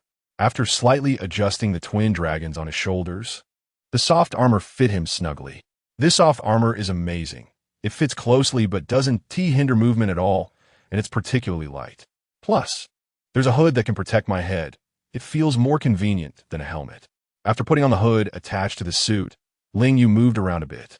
It was indeed powerful. She hadn't expected that killing the Rat King would yield them 2 sets of precious armor. She wondered how many such ancient tombs still existed. It was a pity they hadn't obtained any information about the general. I'll go look for more. Hopefully, there will be something valuable. You rest here. Ling Yu told Su-yi and began searching with her headlamp and Tang Dao. Su-yi looked at the spear in his hand, feeling it might also have a very clever design. Sure enough, he discovered a mechanism. It was retractable, capable of shortening by nearly a meter, and could also be disassembled into 2 sections. Su-yi truly liked this spear. However, his body couldn't yet support the spear techniques, so it was inconvenient to use the Overlord spear. After putting it into his storage space, its weight felt heavy in his hand, but once stored, he felt no weight at all. Su-yi, come quickly. There are many weapons and a lot of gold over here, Ling Yu exclaimed upon making a discovery. Following her voice and light, Su-yi arrived at another chamber. Here, he saw a red's mark, indicating he couldn't sign in at this location. Upon entering, Su-yi saw many boxes filled with gold bars. He took one. It had no markings. There was a rack holding some beautifully crafted swords and knives. At least the sheaths looked exquisite. Ling Yu picked up a weapon similar in shape to the Tang Dao, leaning more towards a Miao knife. Its sheath was red, matching her soft armor perfectly. Su-yi also took one down, drawing it out and finding it was not rusty. Here, try my Tang Dao. Su-yi wanted to see which one was stronger, this sword or the super alloy Tang Dao enhanced by the system. Ling Yu set down the red knife, gripped the Tang Dao with both hands, and struck down at the sword in Su-yi's hand. Su-yi's sword was immediately severed, while Ling Yu's Tang Dao remained intact, proving its worth after being upgraded for 100 points. So it looks good, but isn't very practical. I thought it was quite strong. Ling Yu couldn't help but feel a bit disappointed. Su-yi smiled slightly, collecting the 2 knives from the rack and the one Ling Yu had discarded. He planned to upgrade the red one and then give it to Lingyu. Let us go. We still need to have someone take the corpses out. Back in the chamber, he stored the Rat King's body in his storage space. With limited space, it was impossible to take all the corpses back, so naturally, he would need someone to come here to move the mutated rat bodies back to the shelter. Okay, let us head up first, Lingyu said as she prepared to leave with Su-yi. Just then, Su-yi suddenly screamed in pain. My brain is splitting. He pushed Lingyu away. You go outside first. Don't let me hurt you by mistake. Su-yi felt as if his stomach was on fire, the sensation spreading to other parts of his body. Lingyu instantly understood and ran towards the tomb passage. She had experienced it before. The pain felt as if her body was being torn apart. Chapter 47. The abilities of the mutant Rat King. I wonder how powerful it will be after obtaining the abilities of the mutant Rat King. Lingyu was very curious about how strong Su-yi would become. After all, Su-yi was already much stronger than her. And now he had absorbed the brain pearl of the mutant Rat King. Su-yi's heart-wrenching screams lasted for more than 3 hours, much longer than Lingyu's. When Su-yi finally calmed down, Lingyu returned to the tomb chamber. Su-yi, like her at that time, was eating the flesh of a mutated beast. However, Su-yi had cut a piece from the body of the mutant rat with a knife. After Su-yi finished eating, Lingyu walked over to his side. How do you feel? Lingyu was a bit curious and wondered what kind of ability Su-yi had gained. Su-yi wiped the blood from the corner of his mouth and said, It's amazing. I seem to have mastered a power that allows me to control air. Like the Rat King's ability, I can condense some air around my body to form an air shield like a shield to block external attacks. Additionally, my strength and speed should have improved as well. Overall, Su-yi was very satisfied.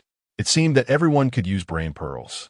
I wonder if a person can use brain pearls from 2 different mutated creatures and gain completely different abilities? Also, if you bite it open directly, would it not take so long to gain the ability? I feel that once the shell is digested, it begins. Lingyu looked at Su-yi and couldn't help but throw out some questions. Do you want to try? Su-yi glanced at Lingyu and then took out a pale white brain pearl. It should be noted that this attempt was very dangerous. If it failed, the result might be unbearable. Lingyu nodded, took the brain pearl from Su-yi's hand, and asked, Su-yi, don't you feel the urge to eat this? Anyway, Lingyu felt that urge. Su-yi nodded and frowned, saying, I wouldn't have felt that before. But after absorbing the energy of the brain pearl and gaining the ability to control air, I do now. Lingyu nodded and said, Perhaps it's because we need the energy inside it. After saying that, Lingyu directly put the brain pearl in her mouth and bit it open. A wave of heat immediately surged into her stomach and began to spread throughout her body. Then, Lingyu let out an incredibly comfortable moan. She felt that every cell in her body was filled with pleasurable sensations, which made her unable to help but make that sound. Su-yi, the energy. Our bodies need that kind of energy. I feel like my strength has increased. Saying this, Lingyu licked her tongue, seemingly still unsatisfied. It's very comfortable. You'll know if you eat one. It really can make us stronger. Lingyu's voice was full of temptation. Su-yi hesitated for a moment and took out one. There are simply too few of these things. Using one means one less. Putting it in his mouth and biting it open, Su-yi experienced Lingyu's feelings. It felt as if every cell was being massaged. It was indeed wonderful. Moreover, it could indeed enhance his strength. Su-yi had to admit that the feeling of eating this for the second time was very strange. However, he felt that the increase in strength was almost negligible. He thought that eating the second brain pearl was similar to injecting a body enhancer. Perhaps it was because his body had been injected with enhancers, which were more effective than this brain pearl. Therefore, the effect of strengthening his body through the brain pearl was quite poor. Lingyu and the others were different. They had never injected enhancers and relied on brain pearls to gain abilities and strength, so the effect would be more obvious. Additionally, Su-yi felt that the effect would become weaker over time. He had no plans to reveal this. After all, these were just his own speculations and might not be the truth. After thinking for a moment, Su-yi said, So, only by consuming the first one can you potentially gain the abilities contained in the brain pearl. The second one can only absorb its energy. Lingyu nodded in agreement with this conclusion and said, It should be like this, at least for the two of us, it's the case. Next, we will let others consume one, and we will know. He snapped his fingers, already having a candidate in mind. Ling Shuang, her strength was quite good. Her faith should have been shaken yesterday, and she should now firmly stand by Ling Yu's side. They are family and can unite completely. Moreover, Ling Yu's father could also consume one. In this dangerous world, no one would refuse to become stronger. Even Ling Yu's mother could consume one. As long as they dared to hunt infected creatures and deal with mutated beasts, they would qualify to become stronger. Right now, he still had 3 in hand. He wondered how many brain pearls were still in the heads of those mutant rats in the shelter. These things were more valuable than the flesh of mutated beasts. In the past, he would actively avoid mutated beasts. Now, he wanted to actively seek them out, hunt them, and then obtain their brain pearls. Moreover, perhaps no one else knew the wonderful use of brain pearls yet, and there was no competition with them. Once everyone knew, the competition would become fierce. Let us go. We should head up. It's almost dawn, and your family must be worried. After He finished speaking, he crawled out of the ancient tomb. Soon, the two of them passed through the tomb passage and the rat tunnels and returned to the surface from the sewer exit. Here, it was still quite far from the shelter. Ling Yu took out a signal gun and fired a flare into the sky. This was agreed upon with Ling Shuang. Upon seeing the flare, they would rush over immediately. The sky was already slightly brightening. And they had delayed quite a bit of time in the ancient tomb. After a dozen minutes, 3 military vehicles appeared. Xiaoyu, Oyi. Ling Shuang happily shouted when she saw the two of them. With manpower and vehicles, quickly led them to move all the mutant rat corpses back to the shelter. When they returned to the shelter, received a warm welcome from everyone. After all, it was who single-handedly hunted all the mutant rats and even chased down the remaining mutant rats and the Rat King. The biggest crisis currently faced by the shelter had been resolved by Yi. Such a powerful person was someone everyone hoped would stay. If he stayed, the safety of the shelter would be guaranteed. They had already realized that the infected were not terrifying. What was terrifying was the powerful and elusive mutated beasts. Previously, they thought that the giant Qin Li could protect them. But last night, Qin Li almost died. Yi's strength far exceeded Qin Li's. The shelter needed such a strong person to be stationed there. Boss, did you kill the mutant Rat King? Qin Li hurriedly asked as he saw Yi get out of the car. He was most worried about the Rat King. As long as the Rat King was alive, he wouldn't feel at ease. It's dead. I chopped its head off. Yi squinted at Qin Li. What would his attitude be? Boss, please take over our Apocalypse Army and take over our shelter. From now on, the Apocalypse Army will be yours. Saying this, Qin Li directly knelt on one knee, expressing his loyalty to Yi. Some people in the Apocalypse Army knelt like Qin Li, while others saluted Yi. It was evident that those kneeling were Qin Li's confidants, united with him. Chapter 48, She is My Woman. I don't like the name Apocalypse Army, so let's call it the 7-Kill Army from now on. Yi accepted Qin Li's loyalty, whether it was genuine or just to keep him around. The sign-in at the ancient tomb revealed more possibilities to Yi. Therefore, he might not even stay for 3 months before leaving directly. The mutated beasts in the city are few. Most of them are in the wild. To become stronger, besides signing in at various places, Yi also needs to hunt mutated beasts and collect brain pearls. As long as he helps Ling Yu's family control the shelter, Yi can leave. Did you hear that? From now on, we are the 7-Kill Army. So, come meet the commander. Qin Li Shota. No, the commander is her, Ling Yu. Saying this, Yi pointed at Ling Yu, who was dressed in red armor. I have met Commander Ling Yu. With that, Qin Li saluted Ling Yu with a very standard gesture. The entire 7-Kill Army salute.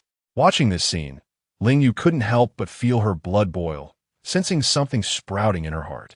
At ease dismissed, Ling Yu's loud voice echoed over the camp. Boss, what about you? Qin Li looked at Yi with curiosity, eager to know what decision Yi would make. She is my woman. Yi didn't explain further, just stated this. Where are the bodies of the mutated rats? Yi wanted to know where the heads of those mutated rats had gone. In the freezer. We have put them all in the freezer. Don't worry, boss. Except for you and the commander, no one else is qualified to touch the mutated beast meat. Qin Li said this, clearly including himself among those who had no right to touch it. Su Yi was quite satisfied with this statement. Absolute power can suppress everything. You are an evolver. Ordinary food can no longer sustain your consumption. We are quite generous to our own people. Su Yi expressed his attitude and then asked Qin Li to lead the way, also to store the remaining bodies of the mutated rats. In the shelter, all balconies are equipped with photovoltaic power generation systems, so electricity can be self-sufficient. The freezer is also self-contained. The freezer is located on the underground first floor, covering 500 square meters, which is quite large. Inside, besides the bodies of mutated rats, there are various other frozen products. Most of these were collected by Qin Li and others, along with people from the previous shelter. Qin Li, do you have some information that we don't know? Su Yi was very curious if there were any exclusive messages about the apocalypse that only Qin Li and his group knew. Yes, the military has conveyed some messages to me, asking us to be independent and govern ourselves, to try to rescue more civilians, establish shelters, and create a new order. Outside the city, there are more mutated beasts. In the future, our main enemies may be the mutated beasts. Fighter jets cannot even take off. Many avian mutated beasts are more powerful than fighter jets. Additionally, we already knew that the meat of mutated beasts is edible and can enhance human strength. Also, the infected may continue to evolve. By the way, satellite communication equipment is still usable. We are in contact with independent armies in various regions. The military has designated the day of the disaster as the first day of the new era. Every 3 days, independent armies must report their situation to the military. Currently, this is all we have. Su Yi did not expect Qin Li to possess so much information. Are there many independent armies? And how many are there in total? Su Yi wanted to know if there were still independent armies in the area where his parents were. Not many. There are currently only 27 independent armies. The disaster was too terrifying. Many people died before they could react, and some directly turned into infected. Some independent armies have fewer than 30 people, while our 7-kill army still has a relatively larger force. The largest has fewer than 5,000 people. Are there any independent armies in Nanmen? Su Yi asked again. Qin Li shook his head, probably guessing that Su Yi's family might be in Nanmen. Here is the map. The locations of all independent armies are marked on it. Saying this, Qin Li took out a map from his pocket and handed it to Su Yi. Su Yi glanced at it, frowning. There are only 2 big cities left. The others have been completely wiped out. The independent armies are mainly in small cities, even in some counties. Their Yuntian city is a quasi-first-tier city, with no other independent armies in the surrounding area. This is what it means to fight alone. The military has no other way to help them apart from letting them be independent. After all, fellow countrymen still need to be saved. Only by being independent can they have more autonomy. Moreover, for development, independent armies also need more population. It must be said that the military's decision is very wise. Yuntian City's total population is 36 million. The surviving population should be more than this. Currently, they have only searched a few nearby blocks. Other places are too infested with infected, making it impossible to get through. There is no choice but to block the streets and ensure the safety of this area. Once they have trained more soldiers, they will expand outward to search for other survivors. However, the attacks from mutated rats and other mutated beasts have kept Qin Li and his team busy, leaving them no time to train new recruits. It can be said that the situation will only worsen. Su Yi thought for a long time and then said to Qin Li, "Go tell the military immediately that some mutated beasts have pearls in their heads. Eating these brain pearls can grant some abilities possessed by the mutated beasts." Qin Li's body trembled with excitement. "Boss, is this true? That's great. Humanity has hope. We have hope. This way, we not only have evolvers, but can also cultivate a batch of super soldiers using brain pearls." "Wait, don't rush to report. Go call Ling Shuang and Ling Yu's parents over." Su Yi felt that it needed to be handled more cautiously. After sending Qin Li away, Su Yi glanced at Ling Yu. "You won't blame me for revealing this secret, will you? After all, it was Ling Yu who discovered first. This is a secret shared between the two of them." "Of course not. This is something everyone should know. If the remaining humans here are our only hope, then the complete extinction is not far off. So, I fully support your decision. Su Yi, you did the right thing." I didn't pick the wrong person because we are still human, still have humanity, and still care about our kind. Saying this, Ling Yu walked up to Su Yi and kissed him directly. Soon, they both released each other. Because Su Yi needed to cook some mutated beast meat. Gaining the power of the brain pearls should mean we don't have to eat raw meat, right? Su Yi wanted to confirm this, which is why he asked Qin Li to call Ling Yu's family over, using this time to cook some meat. Chapter 49. Upgrading to Vibranium Battle Blades. Su Yi. Thank you for saving my daughter. As soon as Ling Chun arrived and saw Su Yi, he took the initiative to grasp Su Yi's hand. He had already heard from Ling Shuang that it was Su Yi who rescued Ling Yu from school and escorted her here. For Ling Chun, even a small favor should be repaid with great gratitude, let alone a life-saving grace. You not only saved Xiao Yu, but also all of us. I truly cannot thank you enough. If you ever need me, Ling Chun, just say the word. I will not hesitate to face any danger, even if it means walking through fire and water. Uncle, you flatter me. Ling Yu and I support each other. It's not about who saved whom, Su Yi explained. The reason I called you here is to ask if you want to gain power, if you dare to go out and confront the infected and even mutated beasts. After saying this, Su Yi glanced at the three of them. Of course I want to. Ling Shuang was the first to express her eagerness, her eyes filled with desire. Both Su Yi and Ling Yu had demonstrated extraordinary strength capable of combating mutated beasts. Hearing Su Yi's words, it was clear he had a way for them to gain such power. So how could she not be excited? She felt too weak, unable to deal with mutated beasts. This made Ling Shuang feel frustrated and pained. Rather than live confined in a shelter, it would be better to go out and eliminate those beasts. Ling Chun also expressed his stance seriously. If I had the ability to go out, I wouldn't want to stay cooped up in a shelter. Yiji looked at her daughter, remembering the moment her daughter descended from the sky, pushing away those crowding around her. She also wanted to gain power to protect her daughter. Very good. I can sense the sincerity in your words. Here, I have 3 brain pearls taken from the brains of mutated rats, which can grant humans power and even some abilities of mutated beasts. Of course, the process will be quite painful and last for several hours. Think it over carefully. Once you've made up your mind, come up and take one. Then consume it directly. As he spoke, Su Yi opened his palm, revealing 3 brain pearls. Ling Shuang was the first to step forward, took one, and placed it directly in her mouth. She had complete faith in Su Yi's words. After biting into it, Ling Shuang felt a surge of heat flowing towards her stomach, then spreading throughout her body. Qin Li recorded this process, preparing to send it back to the military. Ling Chun and Yi Ji also approached, each taking one. Like Ling Shuang, they bit into it immediately. Just after they bit into it, Ling Shuang's scream echoed in their ears. Keep an eye on them to prevent them from biting their tongues, Su Yi instructed, then turned and entered the ice storage. Inside, there was still a batch of mutated rat heads. Perhaps he could find a few more brain pearls. Once in the ice storage, Su Yi took out the red knife. After drawing it, he began to chop open the heads of the mutated rats. Su Yi found that the knife was quite sharp, but its strength was somewhat lacking. After chopping through the heads of 11 mutated rats, the tip of the blade had already developed a small nick. In ancient times, this would be considered quite strong, as the skulls of mutated rats were extremely hard. A person without enhancement wouldn't even be able to chop through a mutated rat's head with a single strike.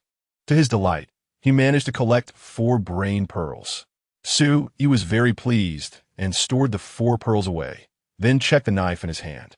Can use 50 survival points to upgrade to a super alloy knife upgrade. Survival points minus 50.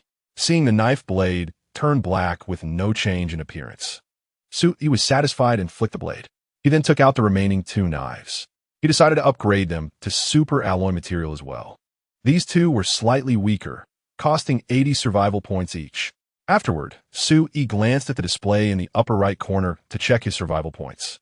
Su Yi survival points, 9,991 sign-in times. One having nearly 9,000 survival points made Su Yi very satisfied. With so many survival points, he could upgrade quite a few things. After thinking for a moment, Su Yi picked up the red knife again. Can use 1,600 survival points to upgrade to a vibranium knife. Seeing this option, Su Yi's nose twitched. Vibranium, ISNT, that a fictional metal from Marvel Comics on Earth, also known as nth metal or sound-absorbing steel. It is one of the hardest materials in the Marvel Universe. Upgrade. Survival points, minus 1,600. Soo-Yi noticed that the color of the blade had changed, turning a blood red. It looked incredibly magnificent. A good knife. Soo-Yi couldn't help but swing it, and found that it still felt quite heavy. However, for Lingyu, it should not be a problem. So, Soo-Yi walked outside. He would also upgrade a knife for himself. Once outside, Lingyu was still watching over her parents and aunt while also keeping an eye on a meat soup in the pressure cooker and rice cooker to ensure they didn't spill. They would need to consume it soon to replenish their energy. Here, take a look, see if you like it. Soo-Yi tossed the knife to Lingyu. Lingyu caught the knife and drew it out. Upon seeing the red blade, her eyes lit up. I love it. I love it so much. Lingyu happily tucked away the battle knife and then jumped into Soo-Yi's arms, hugging him. If it was a good knife, Soo-Yi wouldn't have given it to her. Although she didn't know how Soo-Yi had acquired so many fine blades, Lingyu wouldn't question him. If it was something he could tell her, she knew he would do so without her asking. Moreover, this kind of matter couldn't be known by others. The sword from the ancient tomb wasn't very good, but the knives here were excellent. I'll give these two to your parents, and the previous tang knife to your aunt. Soo-Yi arranged for them to have weapons. Super alloy material was already enough to deal with mutated beasts. As for the infected, it was even easier. A single slash would easily take off their heads. Their suffering lasted for 2 hours before it ended. Afterward, Soo-Yi and Lingyu took the cooked meat. After using the brain pearls, they needed to replenish their energy with mutated beast meat or another brain pearl. Since he had explained the function of the brain pearls, he might as well share everything he knew. Even if he didn't say it, others would experiment. Humans were currently too weak to protect themselves. Soo-Yi shared the function of the brain pearls to help more people survive. Hearing Soo-Yi's words, Qinli finally couldn't hold back any longer. He had a question he had wanted to ask for a long time. Chapter 50, remembered by all survivors' boss. Can evolvers gain power through brain orbs? Soo-Yi smiled slightly and tossed a brain orb to Qinli. You'll know if you try it yourself. Soo-Yi himself was not an evolver, so he couldn't answer that question. Letting him try was the best way. Qinli took a deep breath, handed his phone to Soo-Yi for safekeeping, and then bit down on the brain orb. A wave of heat surged through his entire body. He felt his cells tearing apart and then multiplying and strengthening. He didn't collapse, but stood there silently enduring the pain. On this side, Ling Shuang and the others had eaten their fill and regained their strength. What a magical feeling. I feel so full of power. It's incredible. Yiji looked at her fists, feeling as if she could kill a cow now. Not only that, but I also have armor.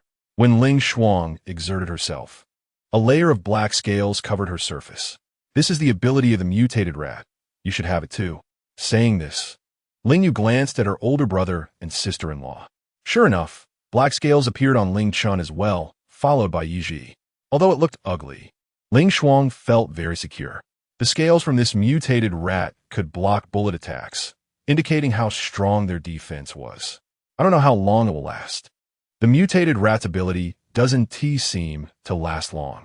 Ling Shuang touched the scales on her body, still envious of the armor Soo-Yi and Lingyu wore. It looked particularly aesthetically pleasing, unlike her own, which appeared quite ugly. I've started timing you. Saying this, Soo-Yi picked up the tang knife he had used before and handed it to Ling Shuang. The other two knives were given to Ling Chun and Yiji. With weapons in hand, combined with their own abilities, the three of them were already top-tier combatants in the shelter. They began practicing with the super alloy knives on the side. None of them had learned any sword techniques, so their movements were naturally quite stiff. Lingyu was the same. They couldn't be like Soo-Yi, who could gain various martial skills through check-ins. Currently, Soo-Yi hadn't mastered any sword techniques. The closest he had was fencing, but fencing and sword techniques were completely different. And teaching them wouldn't help unless Soo-Yi found a place to learn sword techniques and then checked in to gain those skills to teach them. All right, time's up. Your scales can last for 12 minutes, which is pretty good. Now, how do you feel? Soo-Yi glanced at the three of them. I feel a bit hungry. This ability consumes quite a bit of energy.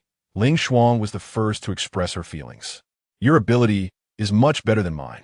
I ate the brain orb of a mutated cat, which only enhanced my speed, strength, and agility. Ling Yu felt a bit envious. Having armor was a good thing. No wonder you're so agile in battle, like a cat. And don't you have beautiful armor? It seems its defensive capability is not weak. Ling Shuang walked over to Ling Yu and touched the armor on her. If she could trade, she would prefer to gain Ling Yu's abilities and armor. She felt Ling Yu must be saying this to comfort her. You two should rest a bit. You probably didn't sleep well last night, right? Biza. After all, Su Yi had been fighting all day yesterday, and a lot might have happened last night. It's fine, we're not tired. We're all in great condition. Su Yi rejected Ling Shuang's suggestion. After more than half an hour, Qin Li stood up. It's amazing. I feel like my strength has increased significantly, and I really did gain the ability of scales. Qin Li said excitedly. As he was an evolver, and didn't he expect to also gain the ability of a mutated beast?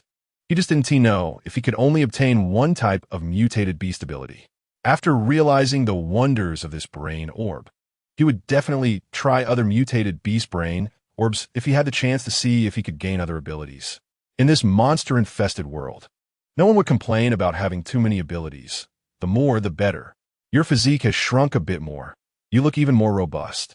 Perhaps your reflexes and speed have improved, enhancing your overall combat ability.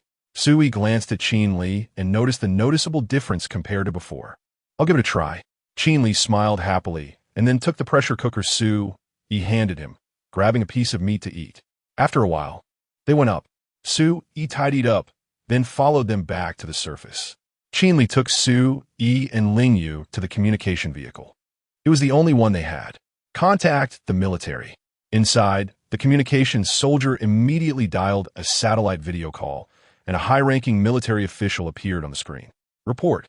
General Liu, our Apocalypse Army has important intelligence to report. Qin Li saluted. Recording. The general returned the salute and instructed someone to prepare to record. Our Apocalypse Army has been renamed the 7-Kill Army. This is Ling Yu, our new commander, and this is Su Yi, also our commander. Our two commanders have discovered that the brains of mutated beasts produce a pearl. Consuming it can grant the abilities of the mutated beasts, turning one into a superhuman. Currently, we have limited brain orbs and have only discovered that a person can gain the ability of one type of mutated beast. Additionally, evolvers can also use brain orbs to gain abilities. I recorded the process. After using a brain orb, one becomes extremely weak and needs to consume mutated beast meat or new brain orbs to replenish energy. I will now send the video. Deputy Commander Qin Li, report complete. After hearing Qin Li's words, the official on the other end was shocked. Good. Thank you, Commander Ling, for providing this significant intelligence. This information has extremely high value for all of humanity. On behalf of the military and all survivors in the Imperial capital, I express our gratitude to you. Your names will be remembered by all survivors. Saying this, the official saluted Su Yi and Ling Yu. I will now announce this important news. I may contact you again shortly. After speaking, the official hurriedly disconnected. This news was too important. It could change the fate of humanity. So he felt there was no time to delay. A minute later, Su Yi and Ling Yu's phones vibrated. The military, besides contacting independent armies in other locations, also used the communication system to broadcast the message provided by Su Yi and Ling Yu to all phones. It was also stated that the message came from Su Yi and Ling Yu of the 7-Kill Army. They were heroes of all humanity. Chapter 51. Things are getting tougher after leaving the communication vehicle. Qin Li gathered the mid-level personnel from the former Apocalypse Army for a meeting. The meeting was presided over by Ling Yu and Su Yi, along with 3 new members, Ling Shuang, Ling Chun, and Yi Ji. Everyone, you have received the information, right? The brain pearls of the mutated beasts can grant ordinary humans the abilities of these beasts. These 3 are our new captains of the 7-Kill Army. They have all used the brain crystals of mutated rats and gained their abilities, allowing them to have a remarkable defensive scale armor covering their bodies. At the same time, their speed, strength, and other aspects have also been comprehensively enhanced. Qin Li first introduced the situation of Ling Shuang and the others, as from today onward. They would be the rulers of the 7-Kill Army. Ling Shuang and the others showcased their scale armor, but they hadn't mastered its control yet and were unable to reveal their faces, which were also covered. In comparison, Qin Li's performance was much better. He could control the scale armor to remain below his neck. This ability to control was what Qin Li was most satisfied with. Otherwise, being covered in fine scales all over would make him look like a monster, instilling fear in others. Now, let's have our commander Ling Yu speak. With that, Qin Li took the lead in applauding. First, I want to say that regardless of who the commander is, the goal is to help the people in the shelter survive in this increasingly difficult world. I can't guarantee much, but one thing I can assure you is that when danger arises, I will be the first to charge ahead. I understand that our base lacks cement and ammunition. Tomorrow, a few of us will lead a team to the nearest cement factory. We need 20 people to accompany us. After we return, 3 people will be able to obtain brain pearls. Going out could very likely mean death, so I hope everyone will pass this message along. All right, meeting adjourned. Ling Yu didn't want to say much more, as she had just become their leader and wasn't very familiar with the overall situation of the shelter. Commander Ling Yu, can we participate too? Someone quickly asked, as he also wanted to gain abilities. With abilities, one could survive. Ordinary people couldn't even withstand the impact of mutated beasts, let alone attack them. Originally, there were 500 people, but now only 369 remained. The sacrifices were all due to attacks from mutated rats. Of course, anyone from the 7-kill army can participate. However, we only have 20 spots. Moreover, the place we are going is uncleaned, and you should understand how dangerous it is. Encountering mutated beasts is quite normal. Only those who perform outstandingly will have the chance to obtain brain pearls. After saying this, Ling Yu scanned the crowd. Going out meant facing death. Outside, there are not only vast numbers of infected, but also mutated beasts, and they could even be attacked by other humans. After the meeting ended, Su Yi and the others drove away from the camp. They needed to take Ling Shuang, Ling Chun, and Yi Ji out to hunt the infected. Although they had gained power, they still lacked experience dealing with the infected. This was also why Ling Yu planned to take people out to collect cement tomorrow. They needed to first take them out to grasp some combat skills and familiarize themselves with their own powers and abilities. At the same time, Su Yi wanted to search for mutated beasts. In the armored vehicle, Ling Chun and Yi Ji held long knives and were a bit nervous. After all, they had never dealt with infected before. Ling Shuang was much calmer. Although she had previously used firearms, she had now switched to a tang knife. Suddenly, the machine gun on the roof began firing. What's going on? Why are we shooting? Qin Li jumped down from another military vehicle and rushed to the front armored vehicle, questioning one of his subordinates. Infected have appeared on the street, the soldier explained. Impossible. We have cleaned this street. How could there still be infected? Qin Li replied incredulously. He had personally led the team during the cleaning, and they had checked every area. Because the infected are evolving, they can now climb. It's likely that some infected managed to cross over the roadblocks you set up earlier, which is why they are here. Notify the camp to be on guard. There may be more than just these. For now, the camp still has some ammunition left. It won't be enough for the mutated beasts, but should suffice against the infected. Hearing Su Yi's words, Qin Li furrowed his brow. Damn, this is so unfair. Even the infected can evolve. Why can't we humans? Qin Li cursed angrily. After all, apart from venting, there was no other way to deal with it. This disaster seemed to be specifically targeting humanity. 60 of the population has turned into infected. Not to mention, nearly 20 have been killed by infected bites. The remaining 20 still face the crises of food shortages, scarce weapons, attacks from mutated beasts, and infected. Surviving is getting tougher. They had originally thought that the appearance of brain pearls would allow humanity to strike back, but now the infected were growing stronger. Drive at full speed to the nearest interception point, Su Yi said to the driver beside him. All the way, gunshots rang out continuously as infected appeared one after another. Fortunately, the speed of the infected had not significantly increased, making it still easy to shoot them in the head. Soon, the vehicle stopped in front of an interception point. Several infected were climbing in from outside. Get out and prepare for battle. After Sui got out, he patted the vehicle to let the Ling family members disembark. Su-Yi was the first to jump onto the roof of the vehicle blocking the road and then ran forward. Qin-Li also followed with his big knife, as the outside was filled with infected. Boss, should we use grenades to blow a hole? Looking at the densely packed infected below, the entire street was filled with them. There were probably tens of thousands of infected. No need, they're too weak for us. Su-Yi sneered and jumped directly into the midst of the infected. Wow, boss, you're amazing. Qin-Li did not expect Su-Yi to be so fierce, jumping into the infected crowd empty-handed, even though he was carrying a big knife. He didn't dare to be so reckless. Su-Yi, Lingyu, just bringing her parents up, saw Su-Yi leap towards the infected and immediately exclaimed. Su-Yi's fist flew, and wherever his fist landed, infected heads exploded. Boss, incredible. Now Qin-Li understood why Su-Yi dared to jump down empty-handed. Su-Yi's fists were harder than steel. So violent, so cool.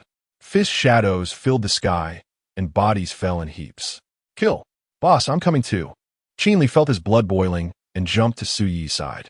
Chapter 52. Upgrading to Vibranium Dual Blades. Lingyu leaped to Su-Yi's side, swinging her red blade horizontally. Then she saw 3 heads fly into the air. With one strike, she beheaded 3 infected. Let's go. Ling Shuang also jumped down. Following her were Ling Chun and Yi Ji, as they noticed that the infected seemed rather weak. However, upon actually engaging, they realized it wasn't that the infected were weak. It was that Su-Yi and Lingyu were too strong, especially Su-Yi, who was as powerful as a god of death. If he had 2 blades. When they looked back at Su-Yi, he was wielding 2 machetes, crazily hacking away. Wherever he went, there were corpses everywhere. Every minute, over a dozen infected heads were severed by him. To him, the infected were indeed very weak, very pathetic. The 2 machetes in his hands were made of super alloy, extremely sharp. Ordinary kitchen knives would lose their sharpness after a while due to lack of durability. The infected had no concept of fear. They wouldn't turn and flee when their companions fell, but instead lunged desperately at you, wanting to rip out your heart and smash your head open. This was their terrifying aspect. Their numbers were astonishing. After half an hour, Su-Yi felt his combat power noticeably declining. However, it didn't affect him much. But for the others, it was a completely different story. They had no skills, relying solely on brute force. Their moves and agility were all aimed at conserving energy, using the least effort for maximum effect. Therefore, their energy consumption was much greater than Su-Yi's. Once their stamina declined, their strength, speed, and reaction ability would follow suit. Mom, be careful. Lingyu noticed the situation and rushed to Yi Ji's side, beheading 2 infected. Su-Yi observed that aside from himself, Lingyu, and Qin-Li, the 3 members of the Ling family, were struggling. Su-Yi quickly cleared a wave of infected around a nearby hamburger restaurant, pushed open the glass door, and shouted, "Everyone inside, take a break." Everyone hurried over and entered the shop. 40 minutes. It seems your current limit is 40 minutes. Not bad. Better than I expected. Su-Yi closed the door and propped a chair against it. The others quickly moved a pile of things over and directly pushed them against the wall. Only this way could they defend against the overwhelming number of infected outside. Otherwise, it would be easy for them to be pushed in. I really didn't expect I could kill so many monsters, Yi Ji remarked, looking at the infected outside. Yeah, it's incredible. After gaining the ability of mutated beasts, we've become this powerful. If we had a few hundred ability users, we could quickly take back our city, right? Ling Chun swept away his previous despair and was now filled with hope for the future. This was the power that came with strength. Hundreds? That's too unrealistic. A dozen mutated rats only yield 2 or 3 brain pearls. Plus, hunting mutated beasts is not easy. Lingyu poured cold water on her father. The reality was harsh. Without Su-Yi, they would never have become ability users. Additionally, the infected were gradually growing stronger. Perhaps the mutated beasts were also becoming stronger. The future would only get harder, not better. Taking advantage of their conversation, Su-Yi ran upstairs to scout around. There were no infected and no food found. Looking at the machetes in his hands, Su-Yi felt they weren't quite right. Then he thought of the 2 katanas used by Deadpool. The straight blade was still not satisfying enough for hacking. Lingyu's red blade was similar in shape to a katana, but with a wider blade. With a thought, Words appeared before him. Can use 1620 survival points to upgrade to Vibranium Katana. Upgrade. Sui upgraded both machetes to Vibranium Katanas. The blades were black, not red. Then he took out a quiver. With another thought, words appeared again. Can use 10 survival points to upgrade to dual katana sheath. Perfect. Sui strapped it onto his back and then attached the 2 Vibranium Katanas to the sheath. Walking to the restroom, he looked at himself and couldn't help but smile in satisfaction. Such a handsome face, paired with such a cool appearance, would surely make women scream, right? After striking a few poses, Sui took out a cigarette and lit it. Checking the screen to understand the situation, he saw Sui survival points, 5,741 sign-in attempts. One withdrawing his gaze, Sui went to the restroom.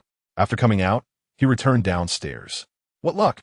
I found 2 nice katanas upstairs. Sui casually made up a reason.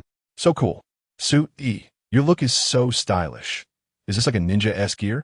I want to get a strap to carry my sword on my back, Ling Yu said, knowing Sui must have taken it from his storage space. Seeing his daughter rush to Sui's side, Ling Chun displayed a gratified smile. He no longer needed to worry about his daughter's future. He had previously been thinking about whether to match Sui and Ling Yu. Now, it seemed they were already in a romantic relationship. That's not hard. I'll find materials to make one for you when we get back, Sui said with a smile. Having on your back is definitely more convenient. Do you drink cola or other beverages? There are many drink powders here. Ling Shuang found some drink powders and asked. She also thought it was very cool and charming. Unfortunately, this man already belonged to Ling Yu. 1 cup of cola for me. Sui walked over to the bar with a smile. This was a hamburger shop, but unfortunately, now only the instant drinks had some value. The others also asked for a cup. This stuff was something they hadn't drunk before the apocalypse. Now, it was a luxury. During their time in the shelter, whether before or during the military's takeover in the apocalypse, they hadn't lived well, and the food they could obtain was quite limited. Drinks like this were something they dared not even dream of. Want to smoke? Sui pulled out a cigarette, offering it to Qin Li, then to Ling Chun. It's hard to imagine that we're sitting here smoking and drinking cola while the infected are just outside the glass. Ling Chun blew a smoke ring, looking at the infected outside, feeling it was surreal. This was the confidence that came with strength. Qin Li glanced at Sui, curious about what he had experienced to become so powerful. He already knew that Sui was still a college student who hadn't graduated. Of course, this was Sui's secret. He wouldn't foolishly pry. Without ice, the taste is so much worse, Ling Chun remarked. You all rest first. I'll go clear out some more, otherwise the glass will crack from their pressure. Saying this, Sui turned and went upstairs. He opened the window on the 2nd floor and jumped right into the midst of the infected. Chapter 53. The cry for help from the community. Sui found that he was becoming more adept at slaughtering the infected. Striking at those infected felt like chopping vegetables.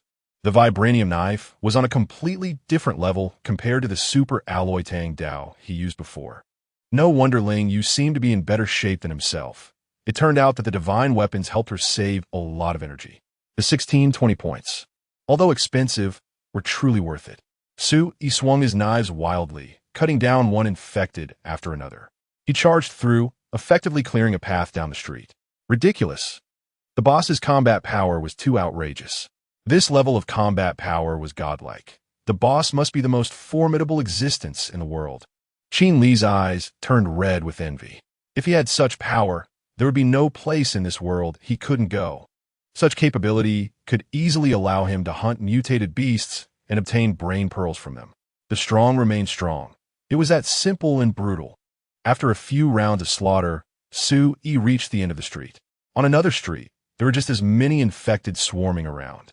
There were countless infected, truly unending. Clearing just one street was incredibly difficult, and this was just the infected. If they were all mutated beasts, Sui would have been swallowed whole. Sui turned back to kill, and wherever he went, infected fell to the ground. He felt he had killed at least 400 to 500 infected. However, the street was still crowded with a large number of infected.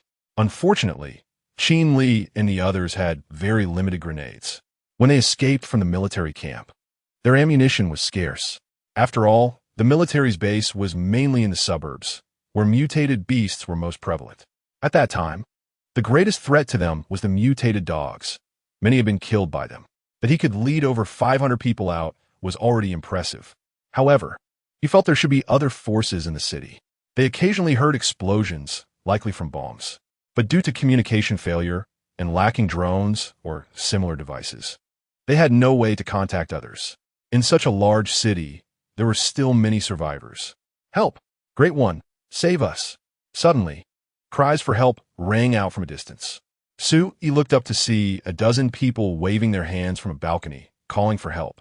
The community on the side of the street was just a few hundred meters away. Suyi's twin knives danced as he slashed down the infected that lunged at him. These infected surged like water, and Suyi felt that even with his considerable strength, if the onslaught continued for too long, he too would be overwhelmed by them. The sheer number was simply too vast, making it feel impossible to kill them all. The best way to deal with them was still with firearms. Tens of thousands of bullets unleashed could take down nearly 10,000 infected, clearing a street. If they had grenades, the destructive power would be even greater. With the density of the infected, a single grenade could shatter 40 to 50 of them. Suyi now just wanted to find a weapons cache, then bring back bullets, grenades, explosives, and rockets to organize the 7 Killers army to clear out these infected. Clear one street, block another, and ultimately cleanse the entire city of infected. Ling Yu and the others also heard the cries for help and leaned out from the second floor. "Boss, are we going to save them?" Qinli jumped down, killing several infected with a single sword strike. "Save? How do we save them?" Suyi glanced at Qinli, thinking he was being a bit naive. If they didn't clear out the infected on this street, they wouldn't be able to rescue the people inside. "Do you know there are people outside who survive by eating their own kind? Would you save such people?" Suyi asked 2 questions in succession. Qinli was momentarily stunned, then awkwardly said, "I was too excited, sorry, boss. I know there are such people outside, and I definitely wouldn't save them. We've encountered them before, and we just shot them down. Those who eat their own kind have no bottom line. Once they enter a shelter, who knows what even more bottomless things they might do." Suyi said, "Ask them if they have any food left and how long they can hold out." Suyi spoke to Qinli as he had the loudest voice. After that, Suyi charged toward the hamburger shop. Ling Yu didn't jump down, but instead helped her parents and aunt move the tables and chairs blocking the shop's entrance before coming out. Suyi had been fighting outside for half an hour. They had already recovered most of their strength and could join him in battle. It was very hard for him to handle the infected coming from all directions alone. If it weren't for the armor on Suyi, he wouldn't know how many wounds he would have sustained. One person's strength is truly limited. Even someone as powerful as Suyi would find it difficult to escape unscathed in a place infested with infected. With the addition of Ling Yu's family, the pressure on Suyi and Qinli significantly decreased. Seizing the opportunity, Qinli quickly asked loudly, "Do you have any food left? There are too many infected here. You need to hold out for a few more days." "Not much left. Our food is running out." "Great Ones, if you could throw some food into our community, we can hold on as long as you're willing to save us." Upon hearing the survivors' words, Suyi felt that these people were relatively restrained and weren't demanding that they save them outright. Every community has walls. As long as the survivors inside are bold and united enough to clear out the infected, gather supplies from each household, and congregate, they could hold out for some time. "Promise them there's a convenience store ahead with enough food for them to last a while," Suyi said, then charged forward. The 4 members of the Ling family immediately followed. Before long, they reached the convenience store. Suyi and Ling Yu, along with Qinli, stood guard at the entrance while Ling Shuang took Ling Chun and Yi Ji inside the store. "Instant noodles, look for instant noodles," Ling Shuang said, then began searching. "Over here, there are dozens of boxes of instant noodles," Ling Chun shouted happily. The 3 of them then carried all the instant noodles out. "This should be enough for them to eat for a while.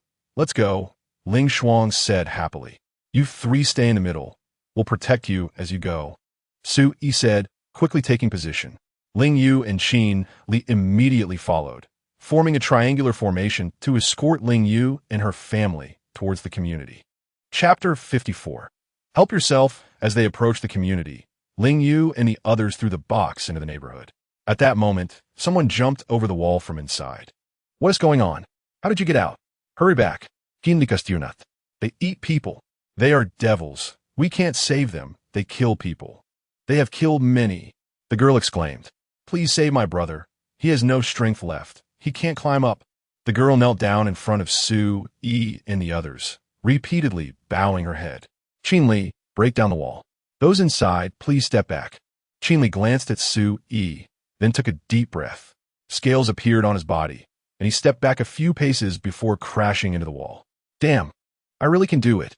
Seeing the hole he made in the wall, Qinli laughed happily. Hurry out. Qinli saw a boy, picked him up, and squeezed through the community. Big boss, how did you break the community wall? A group of people on the balcony rushed downstairs, ready to grab the food that Ling Yu and the others had thrown into the community. And they saw a large hole in the community wall. Ling Yu, you four take the people back to the armored vehicle. Qinli, go to the wall and wait for further instructions. After issuing the command, Su Yi squeezed through the hole. The Ling family protected the two survivors in the middle and quickly approached the interception point. Big boss, let's block the wall quickly, or those monsters will get in. Big boss, what are you doing? The person saw the knife, pointed at him, and immediately trembled. You eat people? Su Yi coldly looked at him. Eating people had crossed the line. Su Yi would not save such people, because, in order to survive, they had directly trampled on the bottom line of being human. They dare not risk going out, but dare to eat their own kind. Such people, Su Yi could not accept. He wanted to say they didn't but he didn't dare. God knows if the one holding the dual swords, who was as strong as chopping monsters like watermelons, already knew something.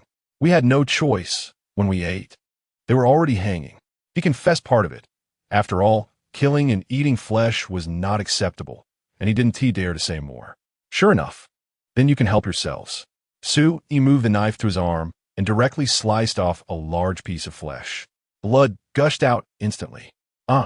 The person screamed, not expecting Su Yi to strike directly. The infected outside smelled the blood and went into a frenzy. Following the scent, they rushed into the community through the hole. The person's face changed, and he turned to run. He no longer had time to blame Su Yi. Escaping for his life was the most important thing.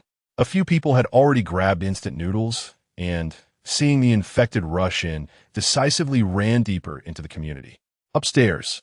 As long as they could hide upstairs, they could still survive. They didn't know why the accident happened, but now was not the time to pursue these questions. Surviving was the most important thing. Qinli was on the wall and finally understood what Su Yi planned to do. Luring the infected into the community was indeed a good method. The people in this community were no longer worth saving. Eating people had crossed the line. Not killing them was already showing mercy, Qinli thought. As the infected continued to pour in, the number of infected on the street quickly decreased. It was clear that attracting all the infected was very difficult. Su Yi ran to one end of the community and climbed up the wall. The community walls were brick-built, and the top was flat, so one could walk on the wall. Outside was another street, also filled with infected. Perhaps sensing the blood, they all surged towards the wall. Su Yi quickly ran along the wall. Previously, he definitely couldn't run in such a place. But now, with his agility and reflexes enhanced, he could easily run in such areas. Soon, Su Yi ran to the opposite side of Qinli. From the community, curses rang out. They cursed Su Yi and Qinli to die a horrible death, hurling all sorts of insults. Su Yi sneered, raised his rifle, and fired. Bang! At a distance of 400 meters, Su Yi accurately shot someone in the head. The curses inside abruptly stopped, and the person who was shot fell from the building. Just when the blood smell wasn't enough. Thanks. Su Yi put the gun back on his back and glanced at the situation outside the street. Due to the falling corpse, blood pooled, attracting more infected to rush into the community. Have you ever tried using fire? Su Yi felt fire should be a good method, as the infected were densely packed together. Besides, they had no pain receptors, so even if burned, they wouldn't escape but would likely ignite in large numbers. Boss, we've tried. These active infected don't catch fire at all. Only the completely dead ones can be burned. Qinli complained. The best way is to use machine guns. That's how we cleared several streets. Unfortunately, our ammunition is limited. Su Yi opened a waste bag, took out a pack of cigarettes, lit one, and tossed it to Qin. What can we find ammunition in the city? Su Yi directly asked, as relying on them to kill was really too slow. Heavy firepower like machine guns was more efficient. As far as I know, there isn't any. To get bullets, we would have to go to the outskirts where the troops are stationed or to a few other military bases. But there are too many mutated beasts outside, and it's hard for us to rush there, Qin said, taking a deep drag on the cigarette. He had thought about getting ammunition supplies, but unfortunately, his strength didn't allow it. Now, although they had plenty of food, it wouldn't last long. In this way, it would be nearly impossible to find cement tomorrow. Sui looked at Qin and felt that tomorrow's operation would most likely be put on hold, because there were too many infected outside. Clearing a path was too difficult. Without cement, the shelter's walls couldn't be built, and safety couldn't be guaranteed. Qin also knew it wasn't easy, but he had no more options. Only by making the shelter strong enough could the people inside feel secure. This won't do. We can always think about protecting them. The only ones who can protect them are themselves. Picking up weapons and fighting is the way to survive. Sui directly rejected Qin's proposal. Chapter 55, Evolver Lu ran. I know, but we don't have that many firearms, let alone that many bullets. Universal conscription is indeed the best method. Qin did not deny Sui's viewpoint. He also agreed that only one can truly protect oneself. Without firearms, one can use cold weapons. Now, it is the era of cold weapons. In this age, what we lack the least is steel. Kitchen utensils, cars, doors, and windows. Many of these are made of steel, and as long as we find a way, they can be processed into weapons. Firearms without bullets are just scrap metal. Because Qin is a soldier, he has a special affection for firearms. In their view, guns are their second life. Naturally, they are even more accepting of modern weapons in their hearts. Moreover, modern weapons indeed have strong lethality, and the effects are very obvious. It is normal for him to have such a mindset. Only when there are truly no bullets left would he consider cold weapons. Sui is different. He only pursues practicality. He has no special feelings for firearms. After returning, he immediately began conscripting soldiers to use swords and bows to deal with the infected. While the infected have not yet become very strong, we can still eliminate them. Perhaps after a few months, they will be stronger than us humans. Sui felt that following Qin's advice in the morning was a completely wrong decision. Like before at the villa stronghold, leading people to hunt the infected would be the best way out. If they cannot deal with the powerful mutated beasts, then it's acceptable. But if they dare not face the infected, then they have no right to live. Naturally, they do not deserve to have food. A group of able-bodied individuals relying on others for protection and food collection, what right do they have? Unless they are elderly and can no longer wield weapons. That is understandable. However, most people in a shelter are young and middle-aged. They definitely have the strength to carry weapons and fight the infected. To clear more neighborhoods, more manpower is needed.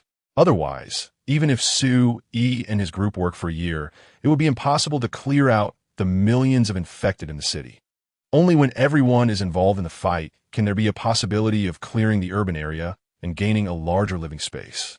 They cannot go to the suburbs.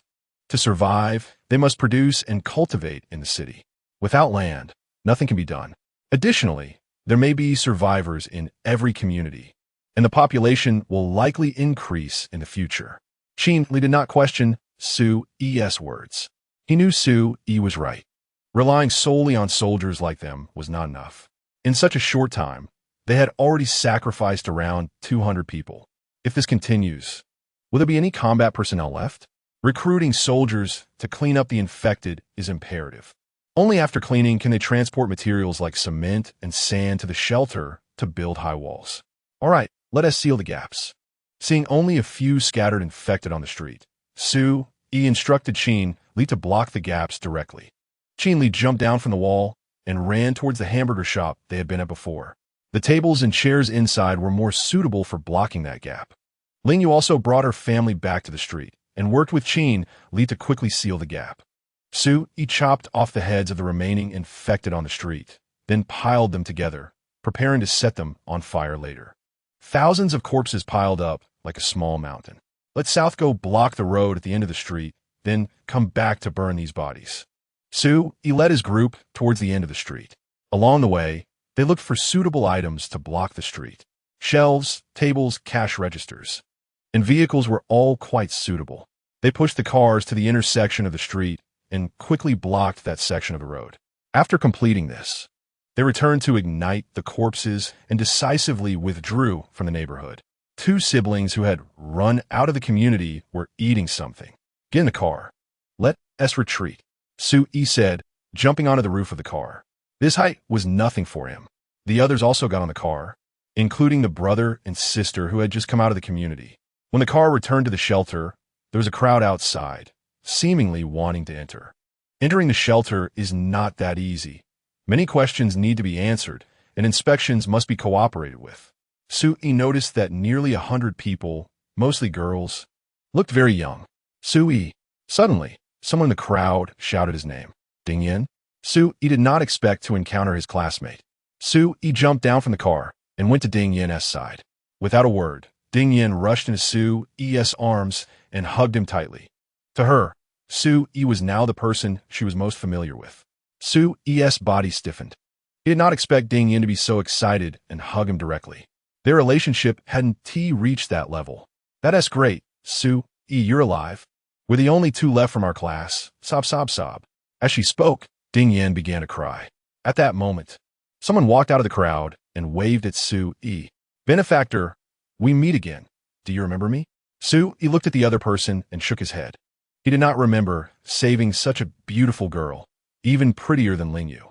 Lu Ran, I'm Lu Ran. You gave me a lot of potato chips. So I didn't T-star to death, and I discovered I'm an evolver. As she spoke, Lu Ran walked up to Su Yi and seriously examined him. Compared to before, Su Yi had changed quite a bit, because Ding Yin called out Su Yi's name. She was sure he was the one who had given her potato chips that day. You're an evolver? Su Yi was somewhat surprised. He did not expect Lu Ran to be an evolver. That's right. My speed is very fast. Saying this, her body swayed and appeared hundreds of meters away. Su Yi opened his mouth, not expecting Lu Ran's speed to be so fast. No wonder she could bring so many people to the shelter. She relied on her ability. They were all wet, clearly having come down the river. All right, it's okay now. You're safe in the shelter. Su Yi glanced at Lu Ran, who reappeared in front of him, then patted Ding Yin to comfort her. Let them in. No need for inspection. After all, they were his fellow alumni, so Su Yi granted them a privilege. Chapter 56. A more suitable place to live upon hearing Su Yi's words. The examiner immediately saluted Su Yi and moved aside the concrete block to let people in. Xiao Yu, you need to step up and make sure Su Yi doesn't let anyone take you away, Ling Shuang whispered to Ling Yu, in front of her brother and sister-in-law. She felt embarrassed to speak too loudly. They had all heard Su Yi's conversation with Lu Ran. An evolver would definitely become an elite of the shelter. Moreover, her speed was indeed remarkable and would benefit the team greatly, so she would surely be valued by Su Yi. Although Ling Yu was nominally the leader of the 7 Kills army, everyone in the army knew that the actual controller was Su Yi. If Su Yi and Ling Yu issued different orders simultaneously, the members of the 7 Kills army would definitely follow Su Yi's commands. Additionally, Lu Ran was even more beautiful than Ling Yu, appearing more delicate and charming. Such a woman easily evokes a protective instinct in men. Ling Yu bit her lip and remained silent. She hadn't expected Lu Ran to bring over 100 people here. Something must have happened to her. Moreover, she noticed several girls carrying bows and arrows, which might have come from the boys in the gym. This indicated that Lu Ran was not simple. Qin Li, have someone settle them in. The entire 7 Kills army will hold a meeting half an hour after dinner, including Lu Ran. An evolver is already qualified to attend a meeting. So far, he has encountered only 2 evolvers. One is Qin Li and the other is Lu Ran. Such rare talents are naturally needed by the 7 Kills army. Furthermore, Su Yi planned to reorganize the 7 Kills army into 7 groups. Tan Lang, Zhu Min, Lu Siyuan, Wen Chu, Lin Jun, Wu Chu, and Pajun Ling Yu, Ling Shuang, Ling Chun, and Qin Li would each lead a group, while the remaining 3 would be selected from other group leaders of the 7 Kills army. If all goes well, Lu Ran might also become one of the group leaders. The remaining 2 would likely be chosen from other leaders in the 7 Kills army. Of course, not right now. He still had 3 brain beads on hand and was preparing to reward 3 people in a different way. After receiving Su Yi's order, Qin Li immediately went to execute it. Regular people slept in the hall, but the members of the 7 Kills army did not. They each had their own rooms. Of course, these were converted from offices, and they had brought back some mattresses from nearby residential areas. These people knew Su Yi, and since they were all girls, Qin Li knew how to arrange things. Girls in the shelter needed special care. Otherwise, they could easily be bullied. Survivors were even spreading rumors that they controlled the girls and forced them to become playthings. If they did not allow the girls to stay in a separate area to do their tasks, they would truly become the playthings of everyone. Sui, why is there another meeting tonight? What are you planning to discuss? Lingyu ran to Su Yi's side and linked her arm with his. You've seen today's situation. It's no longer suitable to go out looking for concrete. We have no way to go out. Therefore, we must let more people step up, just like we did at the villa stronghold, to have more people clear out the infected. Staying in the shelter serves no purpose. Only by having them step up can there be a chance to survive. The infected will become stronger, and the mutated beasts will also become stronger. If humanity is cowardly, the only result will be death. Lingyu nodded vigorously, fully agreeing with Su Yi's viewpoint. The infected are so weak that they can't even lift weapons. They truly don't deserve to receive food or to live. They have the capability, but why should we support those cowards? Su Yi lit a cigarette and continued. After the meeting, we will officially recruit personnel to join the 7 Kills army. Those who do nothing will only receive 1 meal a day, while those who join the 7 Kills army can receive 4 meals a day and other supplies. Some people responsible for farming, weapon making, and other jobs will need to be provided with 3 meals a day. Lastly, we may need to abandon this place and choose another location to establish a new shelter. Although this place has an independent power system and a dedicated communication system, it is not suitable for long-term development. It is only suitable as a stronghold. During the meeting, the main topic of discussion will be this. You should prepare since you're the military commander. After saying this, Su Yi stopped speaking. Lingyu pondered for a moment and then nodded. She felt that Su Yi's reasoning was very sound. This place was indeed not suitable as a shelter. Moreover, she sensed Su Yi's intention. He didn't want to stay here. He still wanted to travel around the country and check in everywhere. Otherwise, he wouldn't have left these matters for her to handle. However, she was not anxious. She felt that she had ways to keep Su Yi. That night, she planned to let him know how happy it could be to stay.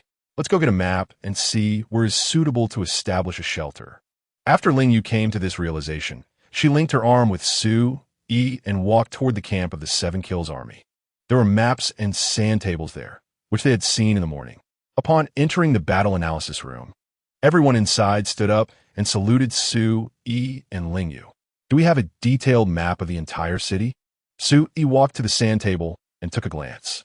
This sand table was a 3D projection, not manually constructed. Yes, switch to the urban map. A person in charge immediately responded. It was a satellite map, very detailed. Looking at the map, Su Yi directly asked, Great. Do we have any smelting or steel factories in our city? Report, there are 24 smelting-related factories and companies in the city, of which 18 are in the C11 Industrial Park in Yushan District. The person in charge reported the data directly. Mark the locations. Su Yi immediately became interested. There was no better place for mass-producing tools and armor than smelting and steel factories.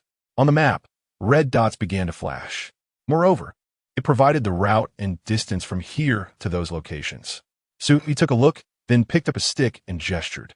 Lingyu, we can reach here from this river, then switch to this river, and after reaching the upper reaches of this area, we can get through from the right side to reach this region. Su Yi outlined a route.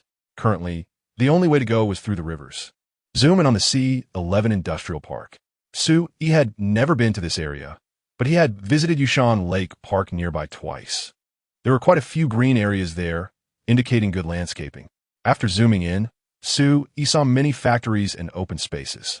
Not bad, it really is a good place. There should be a lot of steel plates over there.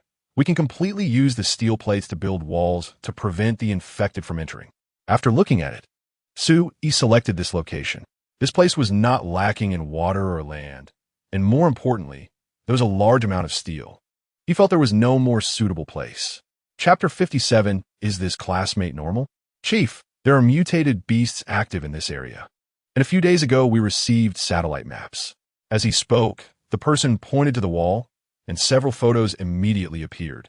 In the photos, Sue saw several enormous figures. Although mutated beasts are difficult to deal with, they are not impossible to handle. As long as there aren't too many, I think it's manageable. There is a park nearby with some animals living in it, which is not surprising. As long as there aren't hundreds or thousands of them. Sue felt it was worth a shot. They must need steel to make weapons. Without weapons in this place, they would eventually starve to death. Rather than that, it would be better to take a risk and go out. Ling Yu looked at the map, stroked her chin, and said, we can block the river, which will allow us to use boats. With steel, we can build our own boats for transporting personnel and supplies. Sue, you're right. This place is more suitable for long-term development. We can enclose these areas and plant grains and vegetables to ensure long-term survival. We definitely need to clear out the mutated beasts, especially for the brain pearls. We need to take the initiative, not to mention clearing the mutated beasts within a 10-kilometer radius of the shelter. Let's hold the meeting here tonight. After saying this, Ling Yu glanced at Sue. This place is quite large and can accommodate 300 to 500 people without any issue. All right, it's decided. Sue agreed immediately. Let us go back, rest for a bit, and then cook some meat to eat. After fighting for so long, I'm a bit hungry. Saying that, Sue left the battle analysis room. Once outside, Sue saw thick smoke in the distance. That was where they were burning the corpses of the infected. He wondered how many people were still alive in the city and how many had fallen into despair. Sue looked at the smoke and couldn't help but sigh. Ling Yu said nothing, only tightened her grip on Sue Yi's hand. The two returned to the place Qin Li had arranged for them. It was an internal lounge, prepared for the leaders, much like a hotel. Other places only had emergency lights, but this place had electrical appliances, a refrigerator, and a small kitchen. Sue took out the meat of the mutated rat king from his storage space, preparing to cook dinner. Since this place had cooking utensils, Sue didn't need to use his own. He just needed to wash them. Sue, there are vegetables, eggs, tomatoes, and potatoes in this fridge. It's amazing. I'll go call my mom to cook. Her cooking skills are pretty good. Ling Yu was not very good at cooking, so she didn't want to embarrass herself. However, she had secretly decided to learn cooking from her mother to prepare meals for Sue. To keep a man, good food is also a way. All right, since there are so many ingredients, let us not waste them. Sue agreed directly. The food he ate when he first crossed over couldn't be compared to what he had after the disaster, mainly because the ingredients were limited. Even though Sue Yi's cooking skills were good, he couldn't make anything fancy. Ling Yu wrapped her arms around Sue Yi's neck, and after kissing for a while, she went to call her mother and Ling Xuan. After a while, Qin Li arrived, bringing along El Ran and Ding Yin. He settled these two in as well, as there were still some vacant rooms. However, El Ran and Ding Yin did not disturb Sue. Upon seeing Sue, they merely nodded in acknowledgement before following Qin Li to a room. This room has 2 beds. I'll have someone bring the food soon. After dinner, someone will take you to the meeting. After speaking, Qin Li left directly. Thank you, El Ran said gratefully as she entered the room. Once inside, they locked the door. Ding Yin jumped onto the bed, hugging the soft quilt, and excitedly said, Great! We finally entered the shelter. We won't have to live in fear anymore. I didn't expect Sue to become the leader of this shelter. His strength is incredible. He should be the strongest evolved among us. What a pity I met him too late. El Ran flipped her hair and began to take off her clothes. After not bathing for several days, she wanted to take a shower and relax. I envy you guys. I wish I could be an evolved one too. Saying this, Ding Yin looked at El Ran with envious eyes. There's no need to envy. You also have the chance to become a super-powered individual. Didn't you see the military's announcement? This news was provided by Sue and our school beauty Ling. Maybe he still has brain pearls left. Why not go ask him? El Ran winked her beautiful big eyes. Ding Yin pouted and said unhappily, What is this? Just now, I hugged Sue, and you're jealous? Upon seeing El Ran roll her eyes in disdain, Ding Yin continued, You promised me you'd get me a brain pearl. My relationship with Sue is actually quite ordinary. After 3 years of being classmates, we've said less than 100 words to each other. Why would he give me a brain pearl? If it were you, maybe he would be more willing since I'm too average looking. He has no interest. Hearing Ding Yan's words, El Ran burst out laughing. My dear Yan, it seems you really don't know your classmate well. Back in the dormitory, I told him he could sleep with me any time. But he didn't take it that way at all. As for the brain pearl, I will do my best. After all, you saved me once, and I will repay you. Also, now that we are in the shelter, we must follow the shelter's rules. After dinner, you should make sure to report. If something happens, we can't protect them. Saying this, El Ran tied up her hair and walked toward the bathroom. Hearing El Ran's words, Ding Yan's eyes widened. She didn't expect Su-E to actually reject El Ran's beauty. Is this Su-E normal? El Ran is so beautiful, yet he rejected her? It seems that my average looks have no hope at all. After a while, lying on the bed, Ding Yan took a deep breath, then quietly sat up and took off her clothes. Her body was covered in bruises. There was not a single good spot. Fortunately, she remained unyielding and preserved her purity until El Ran appeared. Otherwise, she might have lost the courage to escape from the school with El Ran all the way to here. Relying on Su-E? Forget it. If even my cousin is unreliable, how could I depend on a classmate I've had little connection with for 3 years? She gritted her teeth, seemingly recalling painful memories. Then, she rubbed her face. Ding Yan, become stronger. Only by becoming stronger can you survive and have the right to take control of your own life. After encouraging herself for a while, Ding Yan walked into the bathroom. Chapter 58. You may begin after having dinner with the Ling family. Su-E and the others went downstairs. On the way down, Su-E also called for LV Ran. From the dormitory to the battle analysis room, LV Ran didn't say a word except for a brief greeting. When they arrived at the battle analysis room, the members of the 7-Kill Army were already present. Let's begin. Su-E glanced at Ling Yu and directly instructed her to start. Ling Yu stood up and scanned the crowd. This was her first time hosting such a meeting. It would be a lie to say she wasn't nervous. Can anyone tell me how much ammunition we have left? As soon as Ling Yu finished speaking, someone stood up. Report, we have 754 rounds of ammunition, 76 grenades, and 16 rockets. Ling Yu didn't expect that someone could actually provide her with an answer. This means we will soon be out of ammunition. Today we went out, and the streets outside the interception point are filled with infected. Moreover, some of them have already gained climbing abilities and have crossed your established interception points. If nothing unexpected happens, more infected will soon cross the interception point and approach the shelter. You tell me, what should we do next? Everyone fell silent. They didn't expect that the infected could now climb over the interception points they had worked so hard to establish. It wouldn't be long before the safe area they had cleared with a large amount of ammunition would be reclaimed by the infected. Their shelter would ultimately fall due to running out of supplies. Report, we can use our bayonets and daggers to deal with those infected. They're not difficult to handle. A young soldier stood up. Ling Yu stared at the soldier and questioned, with so few of us, how many can we kill? To survive, everyone in the shelter must pick up weapons and fight the infected alongside us. So, starting tomorrow, the 7-Kill Army will begin recruiting soldiers. Additionally, this place is short on supplies and lacks arable land. Therefore, we have chosen the C11 Industrial Park in Yushan District as our new shelter. There are 18 smelting and steel plants there, with a large amount of steel plates and materials. We can use the steel plates to build strong walls and use the materials to make swords. This is not a discussion, but a notification. My team and Su-E will take people to deal with the mutated beasts in that area, aiming to complete the relocation within 10 days. As Ling Yu spoke, the map projected, showing the situation in that area.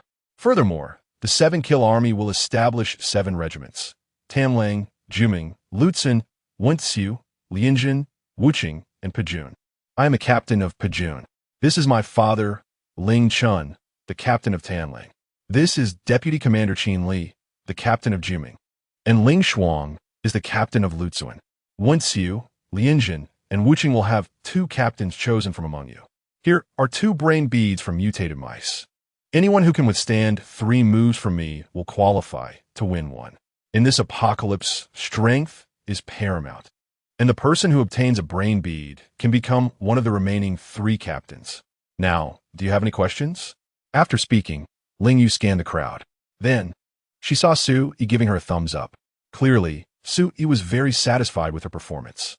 All right, anyone who thinks they have the strength to withstand 3 moves from me may step forward.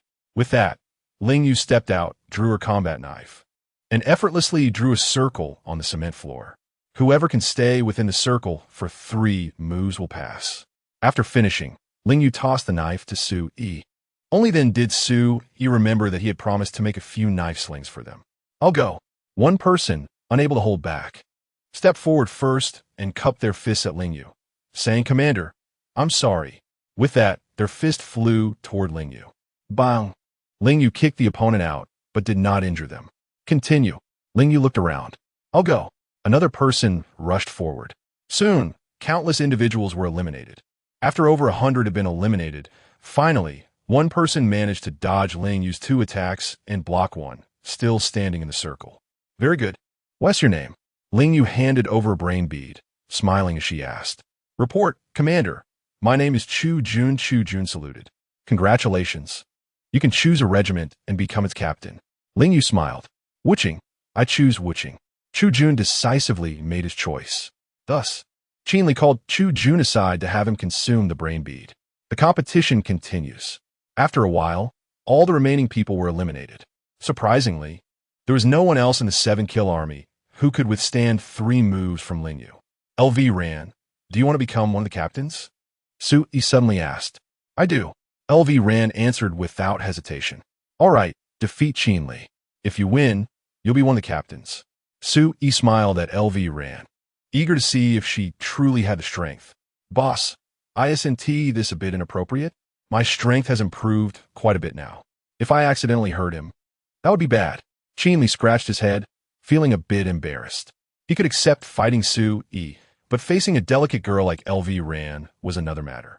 Moreover, it was clear that LV Ran had a connection with his boss. If we can use weapons, I should be able to easily kill him. But if it's just a fight, I'll give it a try. LV Ran gave her answer. Hearing this, Qin Li shivered. Wow, this girl is tough. Easily kill me? Is she really that confident? All right, you may begin. Su Yi made a gesture for them to start, and then entered spectator mode. He opened his backpack and took out a bag of peanuts. Earlier that afternoon, while blocking the streets, he had grabbed some snacks from a convenience store. Do you think LV Ran can win? Ling Yu leaned over, curiously asking, as she didn't have confidence in defeating Qin Li. If she has the chance, her speed is too fast. Qin Li will be very passive. Su Yi handed a bag of sunflower seeds to Ling Yu and pulled a chair to sit beside her. Ling Yu directly sat on Su Yi's lap, which was quite bold. Su Yi was taken aback that Ling Yu would sit on his lap. He guessed it had something to do with LV Ran. As the two talked, the battle had already begun. LV Ran attacked very directly, showing no mercy. Chapter 59 is Everyone This Fierce? Bang! Qin Li was struck from behind. The sound was loud, but he didn't move an inch. Where's he? Why can't I even see him? Has he turned invisible? What kind of ability is this? It's too strong. Qin Li has taken several hits right from the start. It seems like I just saw a shadow flicker. Qin Li was bewildered, realizing he couldn't even touch Lu Ran. He was always the one getting hit. He kept swinging his fists, but Lu Ran always managed to attack his back. Now, he finally understood why Lu Ran said it would be easy to kill him if weapons were involved. Really, if a knife were in play, even if his body was covered in scales, he would still be battered and bruised. Boss, I admit defeat. There's no way to fight back. I personally fully support Lu Ran becoming the leader. Qin Li straightforwardly conceded, as he had no way to retaliate. What about you guys? Su Yi glanced at the other members of the 7-kill army. Agreed, we agree. With such strong abilities, who has the right to oppose? The Qin Li they once admired was helpless, let alone them. All right, then it's settled. Lu Ran, you choose one. Saying this, Su Yi looked at Lu Ran, who had appeared in front of him. When Lu Ran made her choice, who just took 2 hits from Ling Yu. Su Yi took out a mind pearl, reporting, It's me, Su Rui. A soldier stepped forward voluntarily. Then you will be responsible for the military intelligence department. Saying this, Su Yi threw the mind pearl to him, because this person would be the head of the military intelligence analysis room. Yes, sir. Su Rui caught the mind pearl and excitedly saluted. As for the last one, tomorrow pick someone from the civilians who could take 3 hits from you. Now, strength is paramount. For every infected person you kill, you'll earn a merit point, which can later be exchanged for mind pearls. Of course, there are many things that merit points can be exchanged for, not just mind pearls. If you want to get stronger, want to have a better life, then go hunt infected people or even mutated beasts. After speaking, Su-yi glanced at Lingyu. Stand at attention, at ease. Each team needs a vice captain, battalion commander, company commander, and squad leader. For now, each team needs 40 people. Apart from personnel related to reconnaissance, information, and battle analysis, you can now make your choices. Soon, everyone made their choices. The 7-kill army would now be under military management, because in the apocalypse, military management is simpler. It turned out these people could serve as the foundation and then train new members of the 7-kill army. 280 people became various levels of officers in the 7-kill army.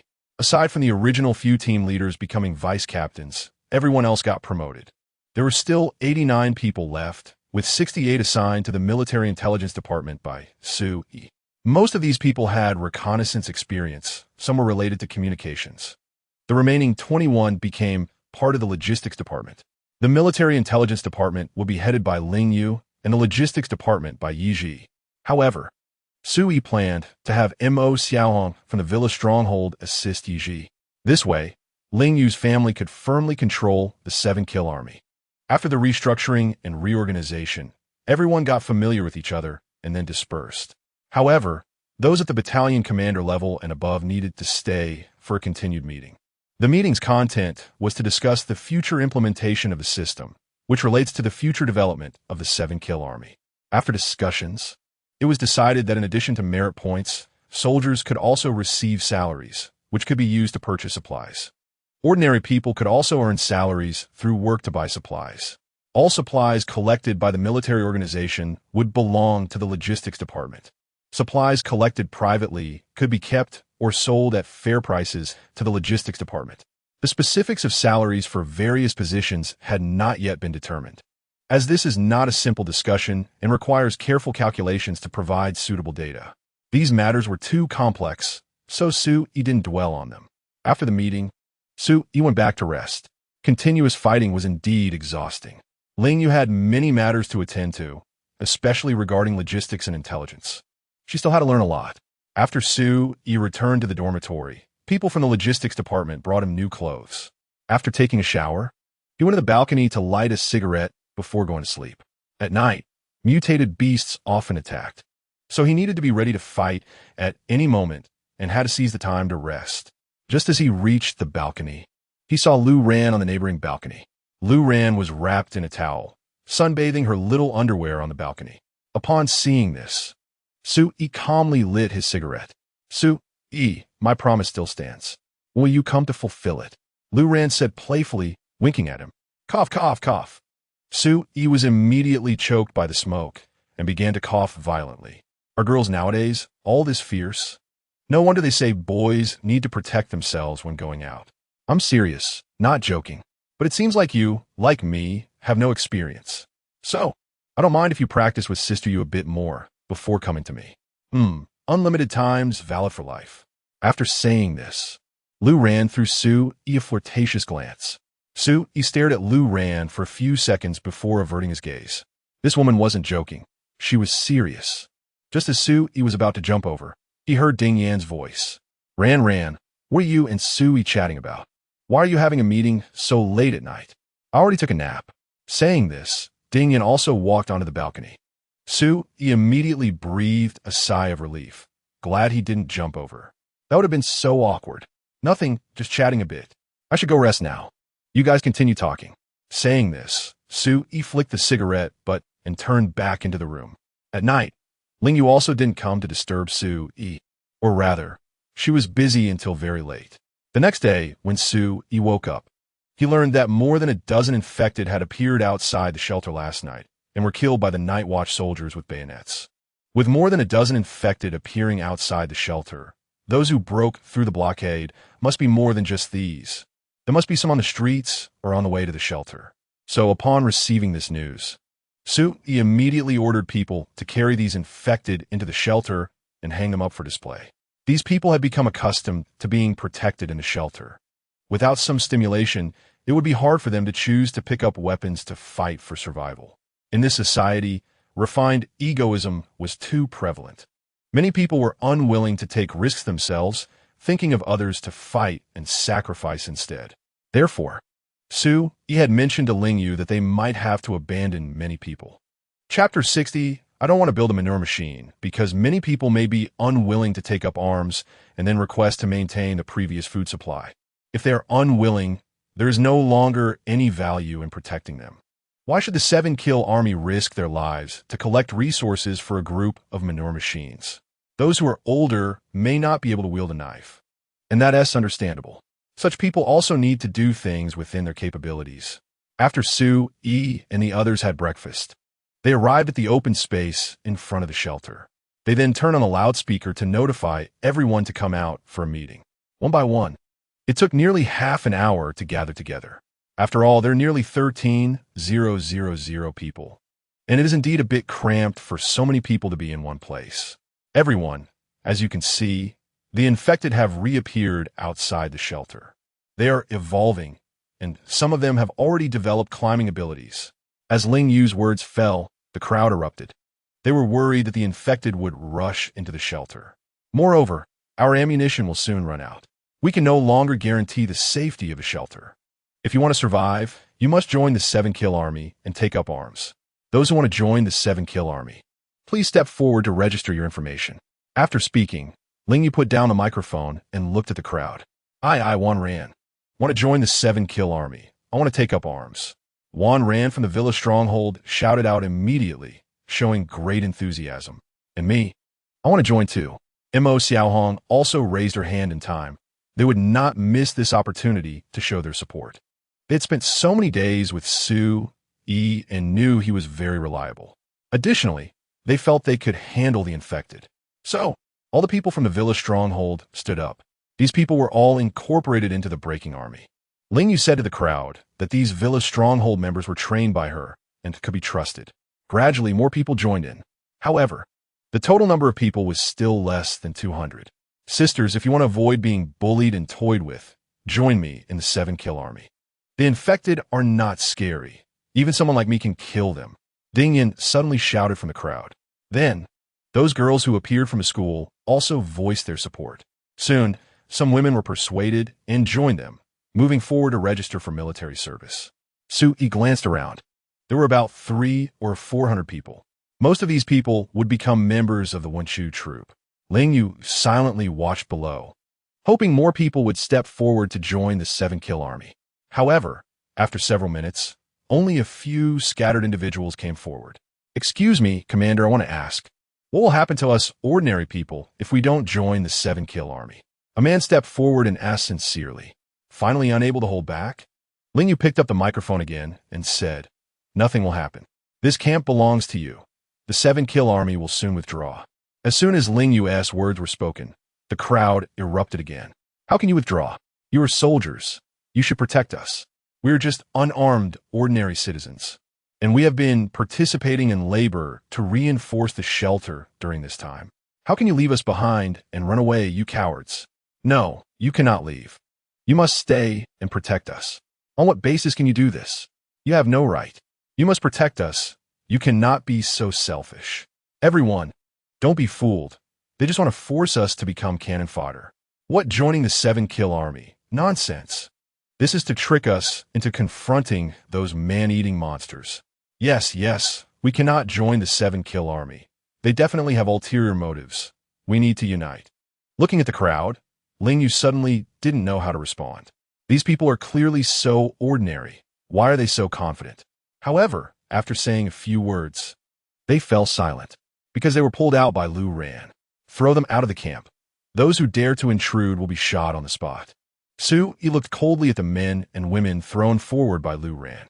Members of the 7-kill army immediately stepped forward, grabbing these people and preparing to drag them out. You are committing murder.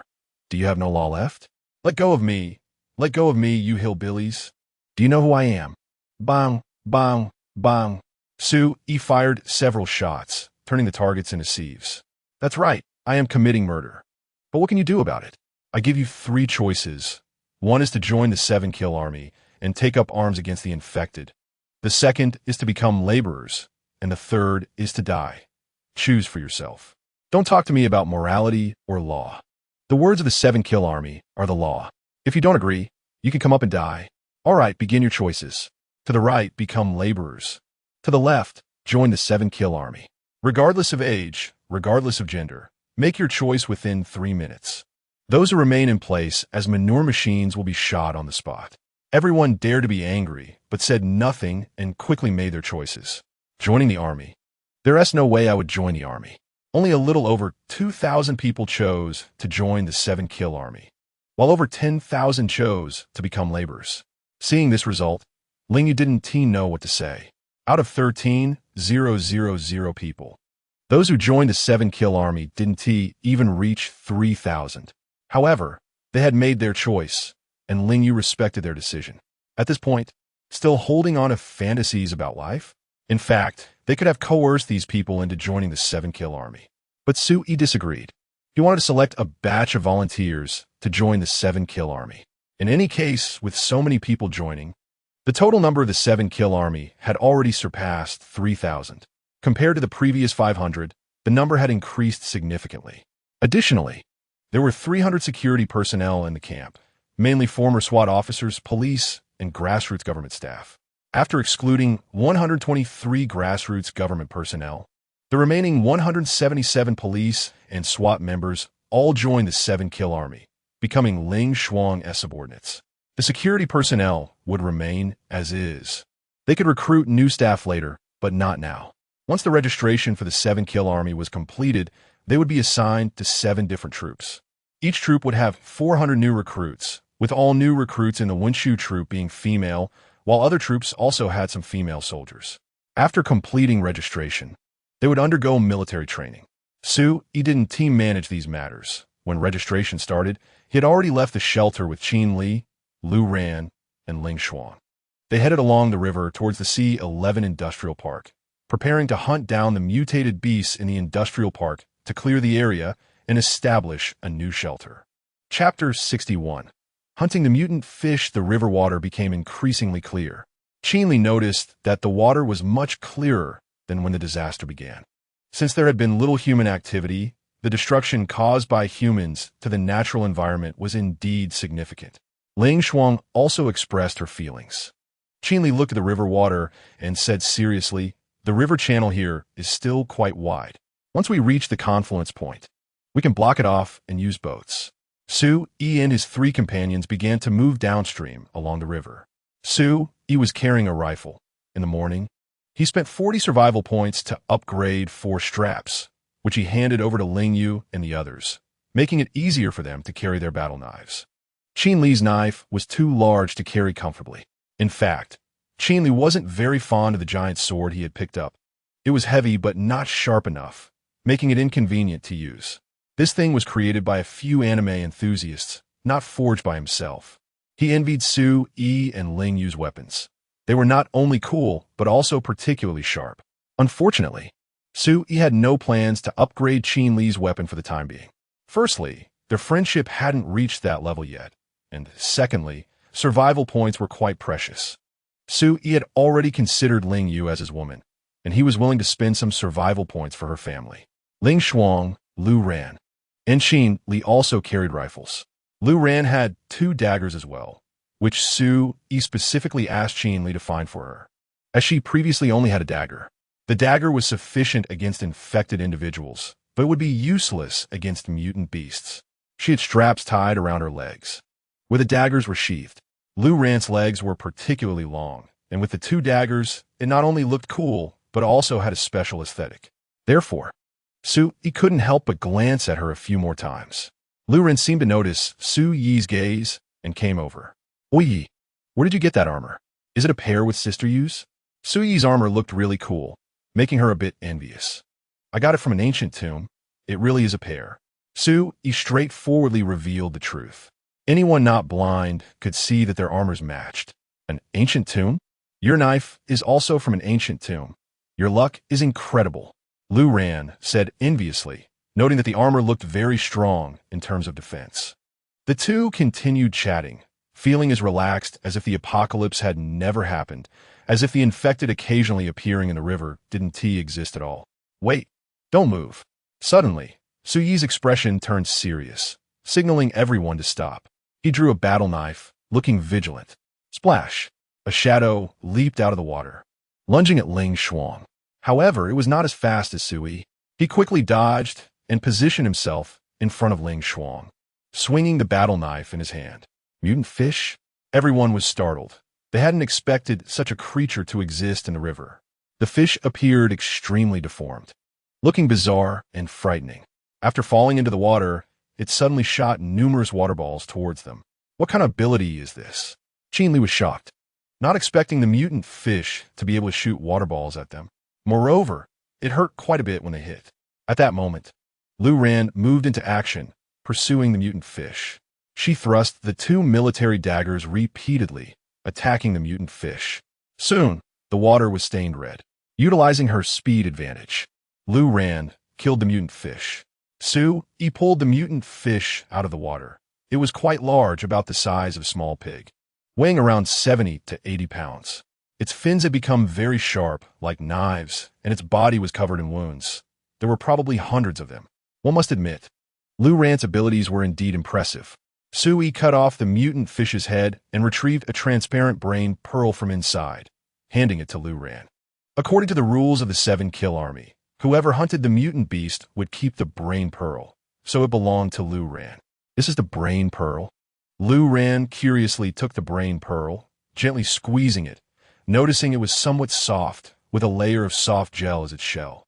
Sui handed the corpse to Qin Li and said, "Yes, the mutant fish's ability likely involves using water balls to attack targets. This ability should be quite rare. As an evolver, you should be able to acquire this ability. The ability to control water? That's just like those supernatural powers in movies." Lu Ran's big eyes widened, seemingly unable to believe it. Her own ability was quite weak. Her physical strength was insufficient, and if she were hit, she could easily sustain serious injuries. Moreover, her speed could only be maintained for about 10 minutes. After that, she needed 2 hours to recover. This was her secret. No one knew except for her. After all, she couldn't reveal her weaknesses to others. She did know that evolvers could gain the abilities of mutant beasts, but she hadn't expected to receive a brain pearl so soon after joining the 7-kill army. Carefully placing the brain pearl from the mutant fish into her jacket pocket, Lu Ran planned to consume it later that night. Having an extra ability would provide an additional means of survival. She really liked the idea of controlling water. There shouldn't be too many mutant fish, right?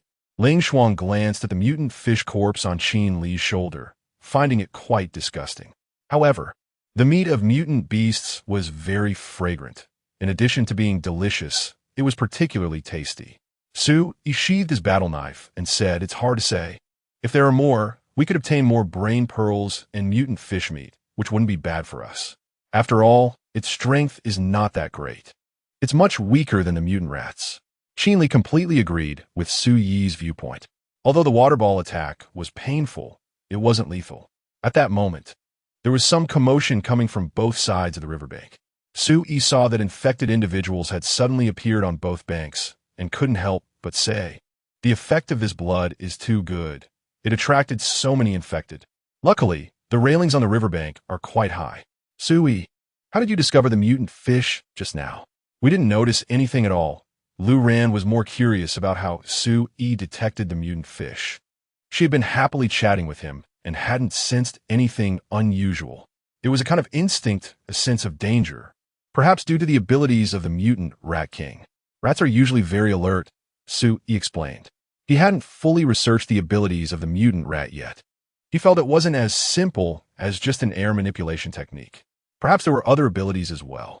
Therefore, he planned to thoroughly study the abilities he had gained after securing a new shelter. Chapter 62. The cargo ship loaded with rice. The mutated fish's blood flowed downstream with the river water, continuously attracting the infected to the riverbank.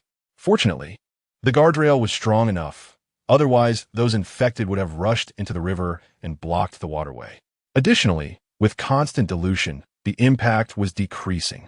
The four of them continued to move downstream, sometimes walking, sometimes drifting, and their speed was quite fast. After 2 hours, they arrived at the confluence of two small rivers. Let's look downstream and see where it's suitable to block off, preferably to do it first, said Sue-E. The river downstream was much larger. There used to be some fishing boats in the river. Further down, it became even livelier as another river merged, heading straight for the sea. There would be more fish downstream, and possibly more mutated fish as well. After all, the river they were currently in had very few live fish due to pollution, and it was normal for mutated fish to be scarce. But further downstream, it was hard to say. Perhaps there were a lot of mutated fish. After walking for a while, they made a discovery. A yacht. There was a stranded yacht. Lu Ran shouted excitedly. Let's go ashore and walk from the riverbank. The water is getting deeper here, Sue-E said as he moved toward the riverbank. Although there were some infected near the riverbank, the threat they posed to Sue-E and the others was negligible. After coming ashore, Lu Ran darted out. Then they saw one infected after another fall down. In less than a minute, the infected at the riverbank were cleared by Lu Ran, who then returned to Sue-Yi's side. Captain Lu's ability is too strong. Luckily, we're not enemies. Otherwise, it would be terrifying. I guess only the boss could take on Captain Lu. Qinli looked at Lu Ran, his eyes filled with caution. If Lu Ran gained another ability, it would be even harder to deal with. He had significantly improved his strength after gaining the mutated rat's armor ability. However, Lu Ran had not yet. She was still a pure evolver. Once she consumed the mutated fish's brain bead, her strength would surely increase. Lu Ran just smiled slightly and did not explain. However, Sue-E felt that Lu Ran could not use her ability indefinitely. Like Qin Li and Ling Shuang's armor ability, it had time limits, but as their strength increased, they could extend the armor's duration. In Sue-Yi's view, the strength of a supernatural ability depended more on the person who possessed it rather than the ability itself. For example, if Ling Shuang's armor could defend against all attacks, she could be invincible, exhausting the opponent directly. The four of them quickly approached the yacht. They were still trapped infected on it, and Ling Shuang directly went up, using her tang knife to behead 3 infected. Who can operate this thing? Sue-E asked. After all, he couldn't do it unless he was willing to spend a sign-in opportunity to see if he could gain driving skills by signing in here. I can. I learned when I was in the army, Qinli replied. As a special forces soldier, going up to the sky and diving into the sea was no problem for him. During the disaster, he was serving as an instructor for the troops. His trusted aides in the 7-kill army were his students. After Qin Li placed the mutated fish's corpse on the yacht, he pushed the yacht back into the river. Once on the yacht, he checked it. Then, Qin Li successfully started the small sightseeing yacht. Great, with this yacht, as long as we block the waterway smoothly, we can use this yacht to travel back and forth, he said. The river downstream is getting wider, not suitable anymore. Let's block it about 50 or 60 meters downstream from the confluence. Qin Li nodded, agreeing that the position Sue-E mentioned was more suitable. He hesitated for a moment and then asked, Boss, should we check downstream for other boats? Sure, let's go downstream, and you can teach me how to drive. Sue-E thought it was good to learn a bit about the yacht's handling. The basic operation was actually quite easy, especially in this stable water flow area. It was just like driving a car. Saying this, Qin Li began to teach Sue-E, starting from the ignition and explaining all the operations. In case they really found other boats, they would definitely need to drive them away. He couldn't operate 2 boats at the same time alone. After driving downstream for more than 10 minutes, they discovered another boat. This was a small cargo ship, still loaded with goods and also stranded on the shore. So, Qin Li steered the yacht closer and then jumped onto the other ship. Boss, we struck gold. This is rice. Qin Li shouted excitedly after checking it. In the apocalypse, food was the most valuable thing. Everything else was secondary. If they couldn't even fill their stomachs, what right did they have to pursue other things? Sue-E smiled happily upon hearing Qin Li's words. Ling Shuang, go over and join Qin Li. I'll see if I can get the yacht moving. When Ling Shuang jumped onto the cargo ship, Sue-E began to try reversing. After successfully reversing, Sue-E turned the steering wheel and adjusted the direction. The process went smoothly, so Sue-E made the yacht move forward. After Qin Li and Ling Shuang dealt with the infected in the cockpit, they checked the cargo ship's power situation. After confirming there were no issues, Qin Li and Ling Shuang pushed the cargo ship back into the river. If they hadn't possessed great strength, the two of them wouldn't have been able to do this.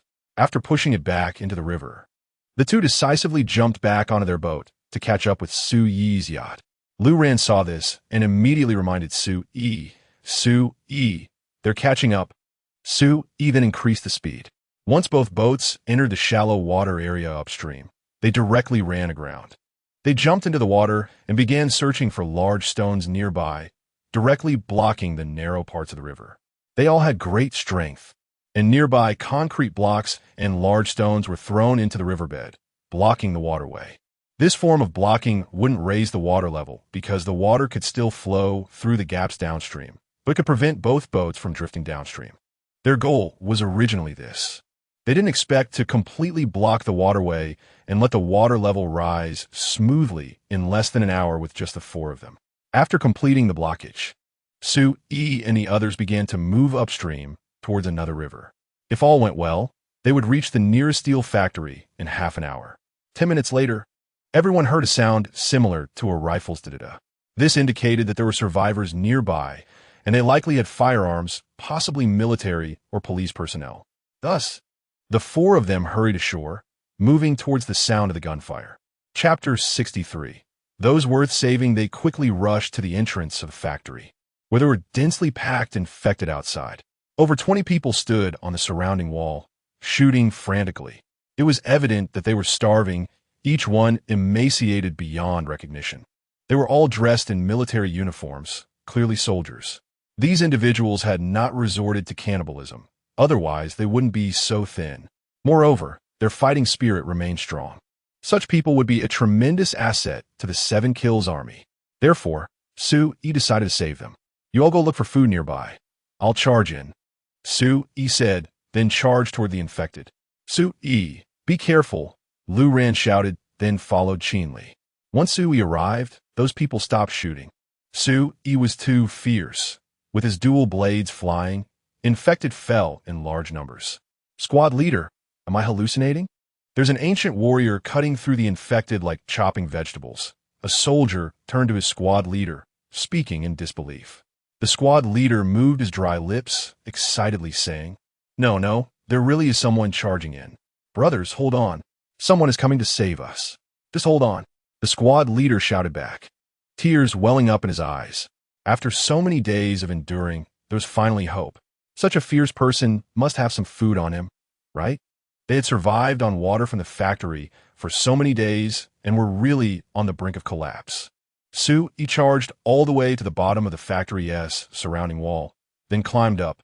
Inside lay over 100 emaciated people, clearly starved and exhausted. Without hesitation, Su Yi took out food and milk from his storage space. Even if it exposed his storage space, Su Yi didn't care anymore. Quick, distribute the food. 1 box of milk and 1 bag of small bread for each person. We shouted. At this moment, the people on the wall finally regained their senses. Quick, help! The squad leader urgently called, then jumped down. Those who can move, come and get food. 1 box of milk and 1 bag of small bread. No taking extras. No overeating, or you'll burst. Su Yi shouted, quickly opening the milk cartons. The people lying there heard Su Yi's words and all opened their eyes. Food? Am I dreaming? Someone is giving us milk and bread? Forget it. Even if I'm dreaming, I'm going to eat until I'm full. Being a ghost from starvation is too miserable. Discipline. What are you doing? Don't grab. Have you forgotten your discipline? Line up for me. Most people crawled over to Su Yi. Su Yi picked up a box of milk and a box of bread, then delivered them to those who couldn't move. A few minutes later, all Su Yi could hear was the sound of swallowing and chewing. He was filled with admiration for these people. They had survived for so many days on just water and were still able to fight and maintain discipline. Although everyone ate quickly, they didn't try to take more food. Their current situation wasn't suitable for overeating, as too much would burst their stomachs. In just a few minutes, they finished the milk and bread. Hero, thank you for saving our entire squad. Such kindness cannot go unthanked. From now on, our lives are yours. I, Lu Tao, have only one request. Do not humiliate ordinary civilians. Saying this, Lu Tao directly knelt on one knee before Su Yi. They understood very well that if Su Yi hadn't appeared, they would have starved to death. The water in the factory had already been consumed, and there had been no rainfall during this time. They couldn't bring themselves to eat human flesh. They would rather end their own lives than consume their comrades' flesh. You all rest for now. There is no rush for these matters, Su-yi said, taking out more food to stack together. Then, Su-yi took out his walkie-talkie and began to call Qinli. Since he had exposed his storage space, he might as well gather them over and check out the factory situation. Ling Yu already knew about his storage space, so it wouldn't matter if a few more people knew. His strength was now enough to protect himself, unlike when he was weak at the beginning and had to be wary of others. Qinli and the others received Su-yi's instructions, immediately abandoning their search and quickly rushing to the outside of the mechanical parts factory, climbing over the wall to meet up with Su-yi. Major Qin? The squad leader immediately called out tentatively upon seeing Qinli. You're Lu Tao? Qinli instantly recognized the other. Qinli explained the situation to him. We'll check the factory for any resources we can use, Su-yi said, leading Ling Shuang, and Lu ran away. Su-yi, where did you find so much food? Lu Ran asked curiously. If there was food nearby, those people wouldn't be starving and unable to stand up, right? One of my abilities is having a few cubic meters of storage space. I took those from my storage space, Su-yi explained. Wow, spatial ability? That's impressive. Lu Ran's eyes widened.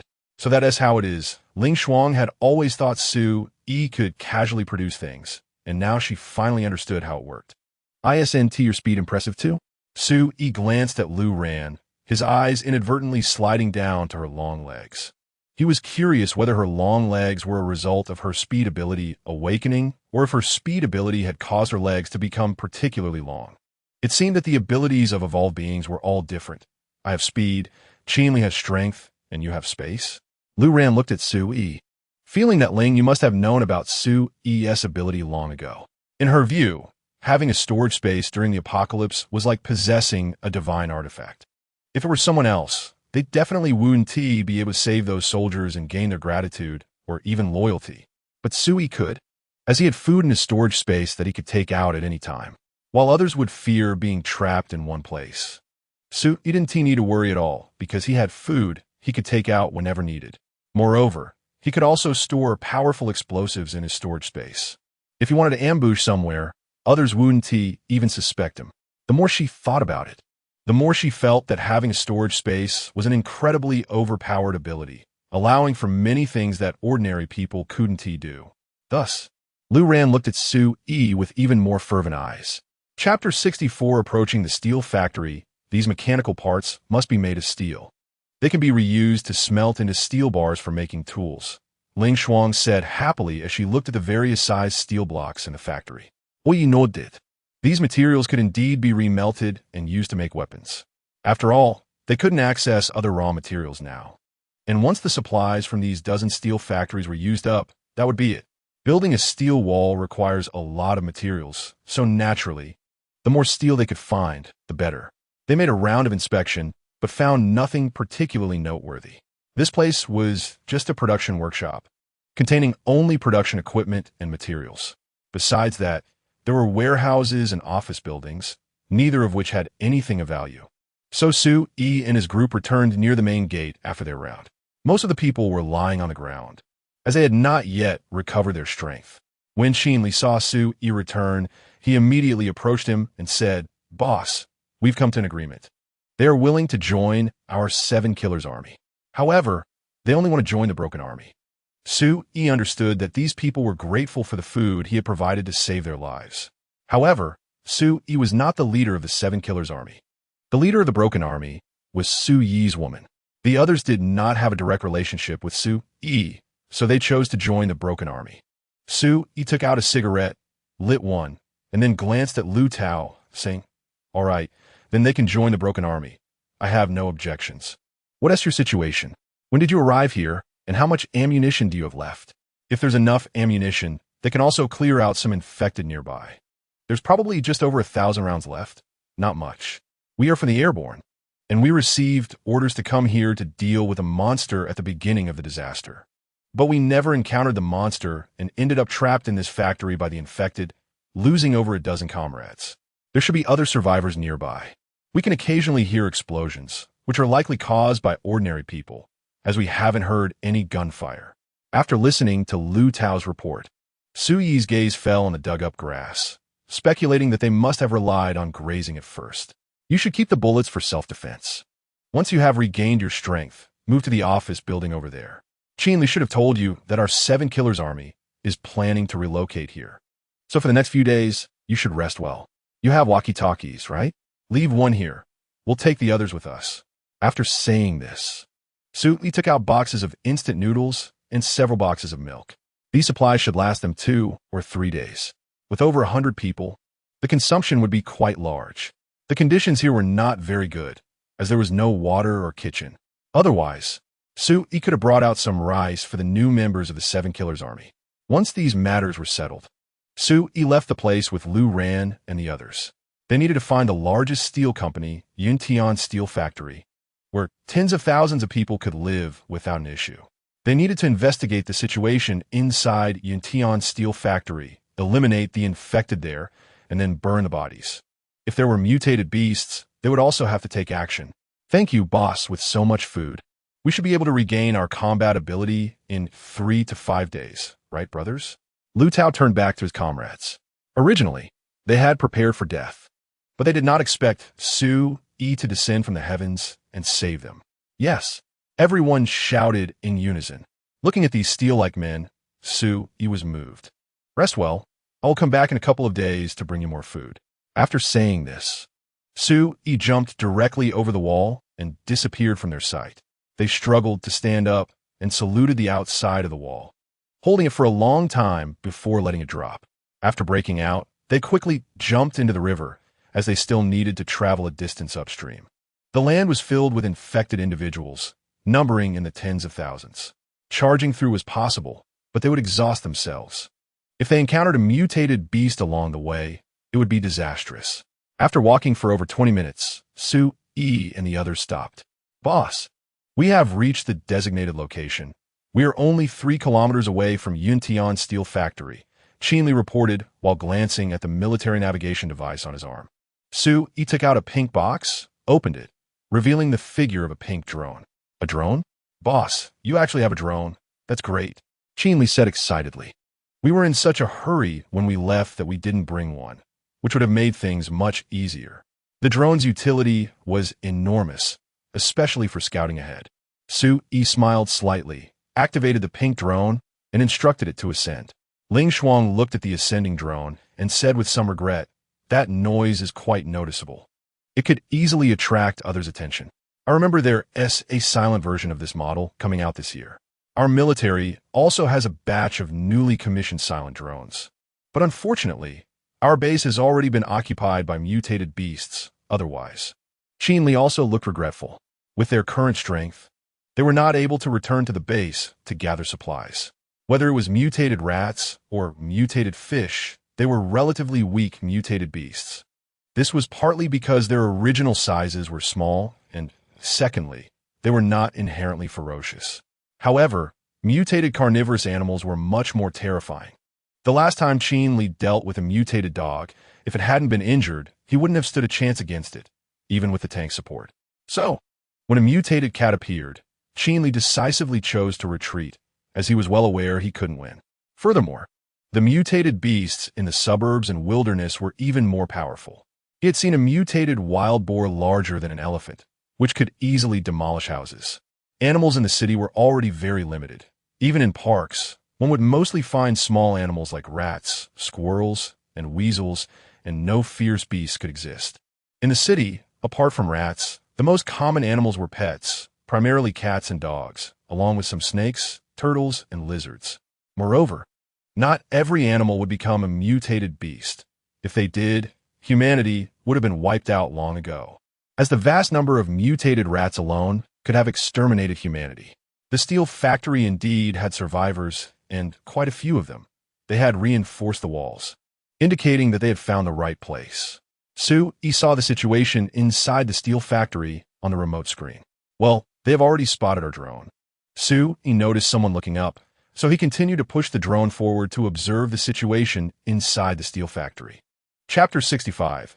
Someone controls the mutant dog. Su-Yi discovered that there were people inside waving their hands, so he zoomed in to check their condition. He found that while they were thin, it didn't seem too serious. They should have some food, although it was limited. Suddenly, the screen shook. Someone must have attacked the powder-flying dragon, but the powder-flying dragon had an emergency evasion function and dodged this attack. Then, Sui saw someone shooting at the powder-flying dragon. Upon closer inspection, he realized they were using slingshots. A group of people, all armed with slingshots, was continuously attacking. Sui controlled the powder-flying dragon to retreat to avoid being hit. Suddenly, Sui spotted a mutant dog, as large as a cow, lying on the ground. Two people were sitting on it. Could it be that someone was controlling the mutant dog? Qin Li's eyes widened upon seeing this. A mutant dog could actually be controlled by humans? That person must be an evolver who can control mutant beasts? If that's the case, their abilities were incredibly powerful. Qin Li felt shocked. After all, the strength of mutant beasts was quite formidable. He believed Sui was strong, but perhaps not strong enough to take down a mutant dog alone. Sui zoomed in to take a look. He found a man and a woman engaged in an intimate act on the mutant dog, with the man very into it, while the woman looked in great pain. Shameless. Ling Shuang blushed upon seeing this and cursed. Sui decisively moved the camera away and began to check other areas. He then saw a group of people beating those who were previously waving their hands, forcing them to continue working. Were they digging a tunnel? Qin Li noticed they were moving dirt, and there were many mounds of earth nearby. Sui zoomed in and said, "That's right, they must be digging a tunnel. They probably want to dig to another place to search for food. That's not a bad idea. There should be many people passing dirt in the tunnel. Perhaps this isn't their first tunnel. There are quite a few dirt mounds inside."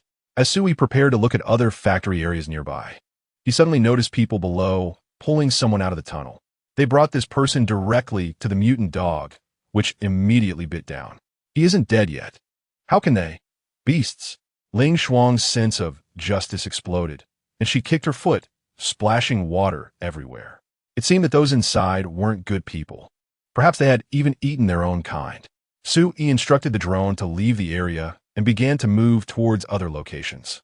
Yintian Steel covers an area of 90,000 square meters, about 135 acres. It is not only a steel company, but also a semi-closed small society. Over 20,000 people once lived here, with dormitories, schools, hospitals, supermarkets, and various shops. Such a place in the apocalypse is a natural refuge because it has walls and is isolated from the outside world. Sui estimated that there should be several thousand survivors inside now, with the leader being the one who can control the mutant dog. The distance was too far. There was no way to fly over. Sui helplessly prepared to retrieve the powder-flying dragon. For now, he wasn't planning to use his trump card. It's always good to keep some cards up your sleeve. Let's find a place to rest, cook some lunch, and then directly storm the steel factory in the afternoon. Sui glanced at the time. It was almost 1 o'clock, and they hadn't had lunch yet. This community is only 300 meters away from us. There are some infected people inside, but they're negligible. Sui quickly found a target, an old community very close to them. The community was small, with only 5 buildings, all 7 or 8-story walk-ups. From the looks of it, there didn't seem to be any survivors inside. So, they moved towards the community. Along the way, there were some infected people, but they posed no problem for them. Wherever they went, groups of infected people fell down. Although the infected were somewhat stronger than before for them as superpowered individuals, a few hundred were no threat at all.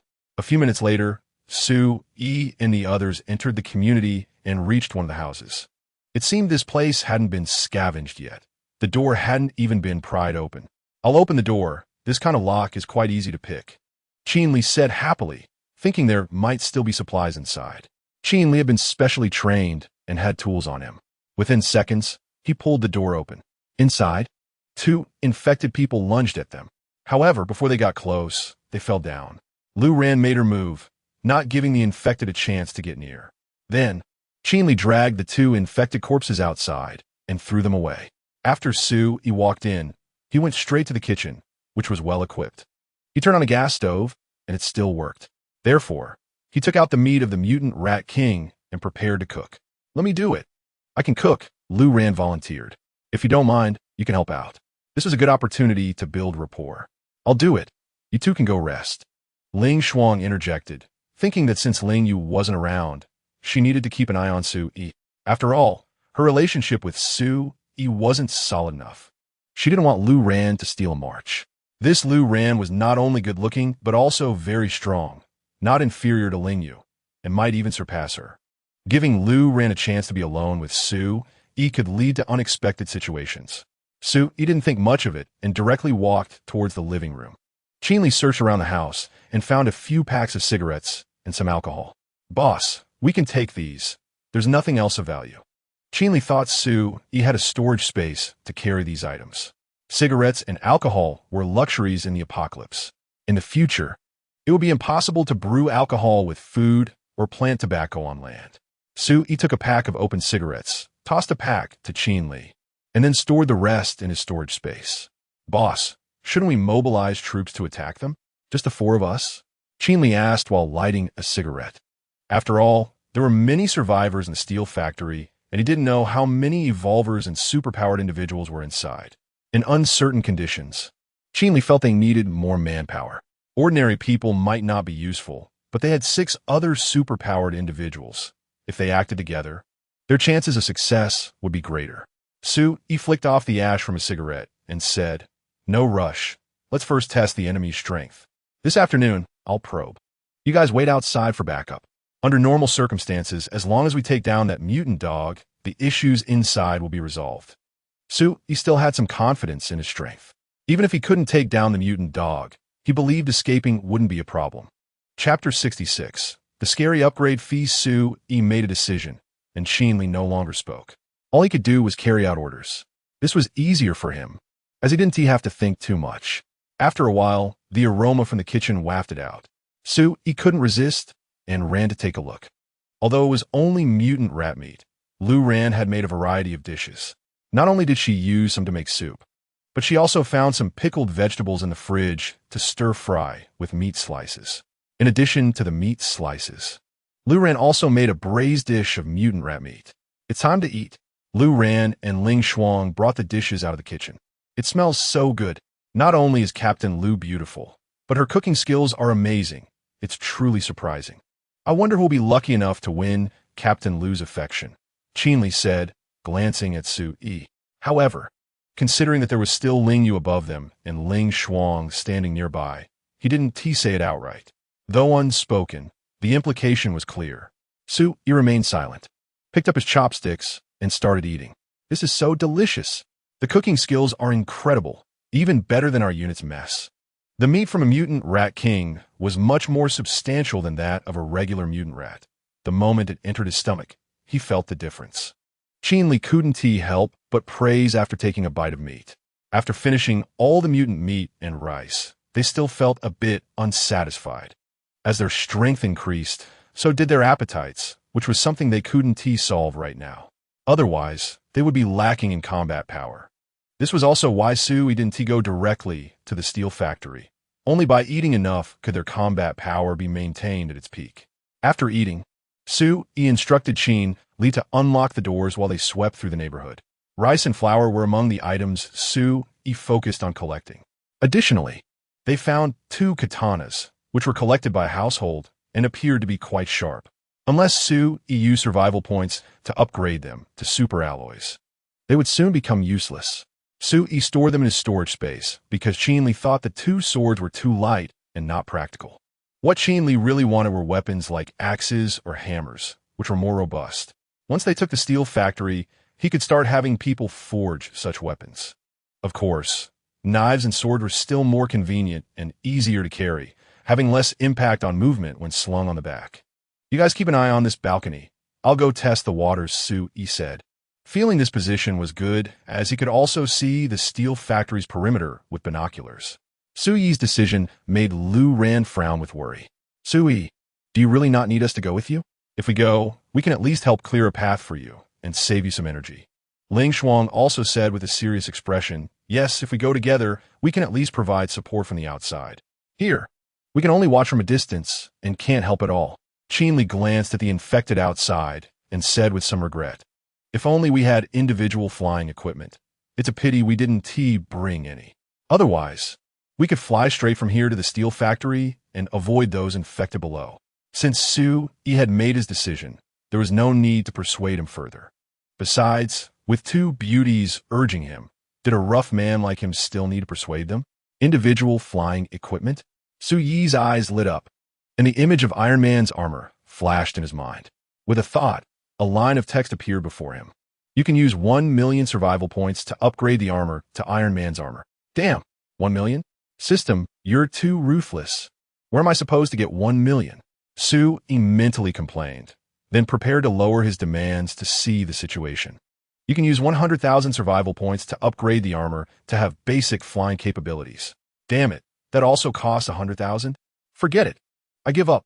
Su Yi completely gave up, as the upgrade costs were too outrageous for him to handle. Right now, his points were not abundant. He glanced at his status. Survival points, 5,701 sign-in times. 5,000 points look like a lot, but to upgrade to something technologically advanced, the costs were frightening. Su Yi realized that the survival points spent on upgrade materials were already high, but upgrading to something with technology was exorbitantly priced. This showed that knowledge is wealth. Bah! System, are you looking down on someone like me, a poor student?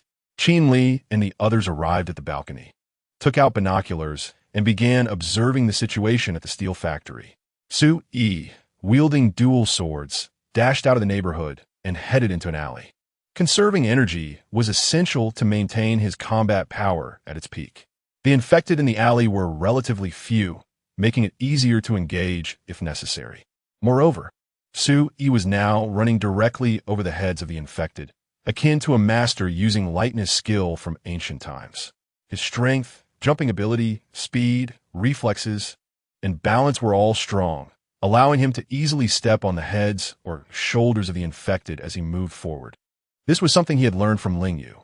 Su Yi initially thought it would be difficult, but once he leaped above the infected, he found it relatively easy. He felt that any evolver or ability user could manage this at this stage. In the future, it would be hard to say. The current infected were still quite weak. Their reflexes were poor, and their movements were slow. For Su Yi, they were like wooden stakes, just varying in height. The people in the steel factory quickly noticed Su Yi and began attacking him with slingshots. Su Yi donned the hood of his armor and charged forward, not even bothering to dodge. It seemed that his armor could absorb some of the impact. Anyway, those steel balls hitting him didn't hurt. Of course, if necessary. Su Yi could also use his air manipulation ability to form a wall of air around his body to block the steel balls. However, he hadn't fully mastered this ability yet, and hadn't had time to practice. Currently, the attackers in the steel factory were all using slingshots. These slingshots had decent power. Su Yi saw some steel balls directly shoot into the heads of the infected. They didn't kill the infected, probably because their power was insufficient. Su Yi quickly reached the steel factory's wall, jumped over it, and entered the factory's interior. Superpowers! He has superpowers! Go tell the boss! Someone shouted loudly, and they finally realized that Su Yi was an ability user with extraordinary strength. Chapter 67. One-on-one with the mutant dog without needing a report from the other party. Su Yi charged directly towards the mutant dog. The mutant dog seemed to sense Su Yi's presence and became agitated. Donglu, what are you doing? Stop messing around. If you keep it up, Dad won't be happy. The man on the mutant dog's back hugged its neck and patted it a few times. Master, Master, someone with superpowers has broken in. A person holding a walkie-talkie shouted immediately. It turned out someone had intruded. What's the panic? It's just some weakling with a bit of superpower. My Donglu baby has dealt with such people before. Saying this, he patted the mutant dog's head. Good Donglu, bite that ignorant weakling to death, and your strength will grow even stronger. After saying that, he slid off the mutant dog. After all, he was just an ordinary person. When the mutant dog fought, he not only couldn't get close, but also had to hide. His mutant dog had very strong combat abilities. You all keep an eye on it. When the fight is over, notify me, he said, wrapping his arms around two naked women and directly entering the factory to hide. Freed from constraints, the mutant dog immediately became happy, hopping a couple of times before charging towards Su Yi. Mutant beasts like to eat other mutant beasts and evolve humans, as it makes them stronger. At this moment, on the balcony of the nearest apartment to the steel factory, 3 people were observing with binoculars. The mutant dog has moved. It seems to have spotted Su Yi and is heading that way. This mutant dog looks fierce, Can Su Yi handle it? Ling Shuang was very worried. Although she had gained the ability of the mutant rat, she doubted she could defeat a mutant rat in a one-on-one fight. The combat power of mutant beasts was very strong. Even with a super alloy tang knife in hand, she might not gain an advantage over the mutant rat. This type of mutant dog was much stronger than a mutant rat. Before they could get close, an alarm sounded in the camp. Everyone on the walls immediately left and hid. Soon, there was no one left on the ground. Seeing this, Qin Li furrowed his brows. This was definitely not a good sign. It indicated that the mutant dog might have some kind of special ability that allowed it to carry out large-scale attacks. He had dealt with a mutant dog before. Although its combat power was terrifying, it could still be worn down gradually. Let us go support the boss. The situation with that mutant dog might be different. Qin Li decisively made a choice and went downstairs. Lu Ran and Ling Shuang did not hesitate and directly followed Qin Li. The two of them were already worried about Su Yi and wanted to help. We could try to run over the heads of the infected. That way, we won't have to kill our way through. After reaching the ground, Lu Ran said this and then jumped onto the heads of the infected. This height was not difficult for them. After jumping up, Lu Ran found it was easier than she had imagined. Initially a bit unsteady, she quickly mastered the technique. The more difficult one was Qin Li. His agility was somewhat lacking. Moreover, he probably weighed over 300 pounds, so the infected could hardly bear his weight. When Qin Li exerted strength in his legs, the infected would fall directly. However, he could also use this method to move on the heads of the infected. As long as the distance wasn't too far, he could move smoothly. As they approached the steel factory, Su Yi had already encountered the mutant dog. Su Yi also noticed that everyone in the steel factory was hiding, but he didn't care. A sound like a Tibetan Mastiff's bark came from the mutant dog's throat. It lunged directly at Su Yi, try to bite him to death.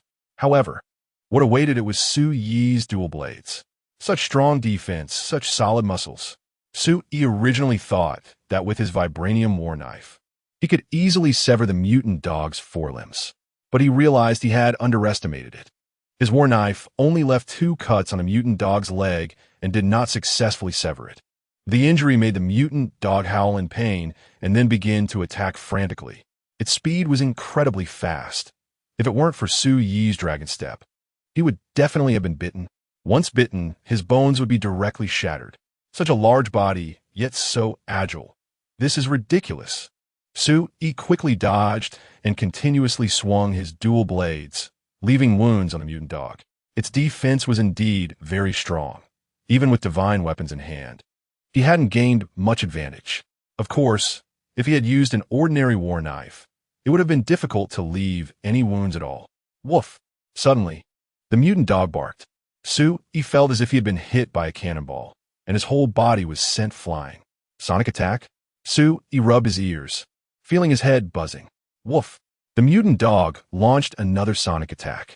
Su Yi was once again sent flying, blood trickling from the corner of his eye. Without saying a word, Su Yi retreated. This sonic attack was too fierce. He currently had no way to defend against it. Oi! Ling Shuang saw Su Yi rushing out and immediately shouted, "Run, it's Sonic Wave!" Before Su Yi could finish his sentence, he heard the mutant dog bark again behind him. Woof! The sound was huge, carrying terrifying sonic waves towards Su Yi and the others. Ling Shuang and the others were all knocked away, unable to resist at all. Run, split up! Su Yi pulled Ling Shuang. Lu Ran was fast. She would definitely be able to escape. Qin Li not only had superpowers, but was also an evolved human, much stronger than Ling Shuang. Therefore, Ling Shuang was the one who needed Su Yi's rescue the most. The mutant dog did not intend to let them go and continue to pounce. However, Su Yi and the others did not want to engage with it, because they currently had no way to defend against the mutant dog's sonic attack. Now, Su Yi also understood why the people in the steel factory had hidden away. If they didn't hide, they would be attacked. Clearly, the mutant dog had set its sights on Su Yi. It did not chase after Qin Li or Lu Ran, but locked onto Su Yi and Ling Shuang. However, soon Lu Ran turned back to attack the mutant dog. She thought her speed was fast enough to attack its throat in time when it barked, preventing it from emitting sonic attacks. However, she underestimated the mutant dog's terrifying abilities. Before she could get close, the mutant dog had already noticed her and roared at her. This roar was relatively smaller and less powerful, but it still knocked Lu Ran flying. Chapter 68. Repelling the Mutant Dog Puff. Lu Ran stood on the wall and spat out a mouthful of blood. The recent attack had injured her lungs. The infected outside instantly became agitated. The blood of evolvers and supernatural beings stimulated them even more, or rather, contained more energy, which could make them stronger. She turned her head and saw that the mutant dog and Sue-E had disappeared at the end of the street, not knowing where they had gone. After hesitating for a moment, she decisively followed. Come on, this way. The boss and the others ran this way. Qin Li had been keeping an eye on Su-Yi's movements.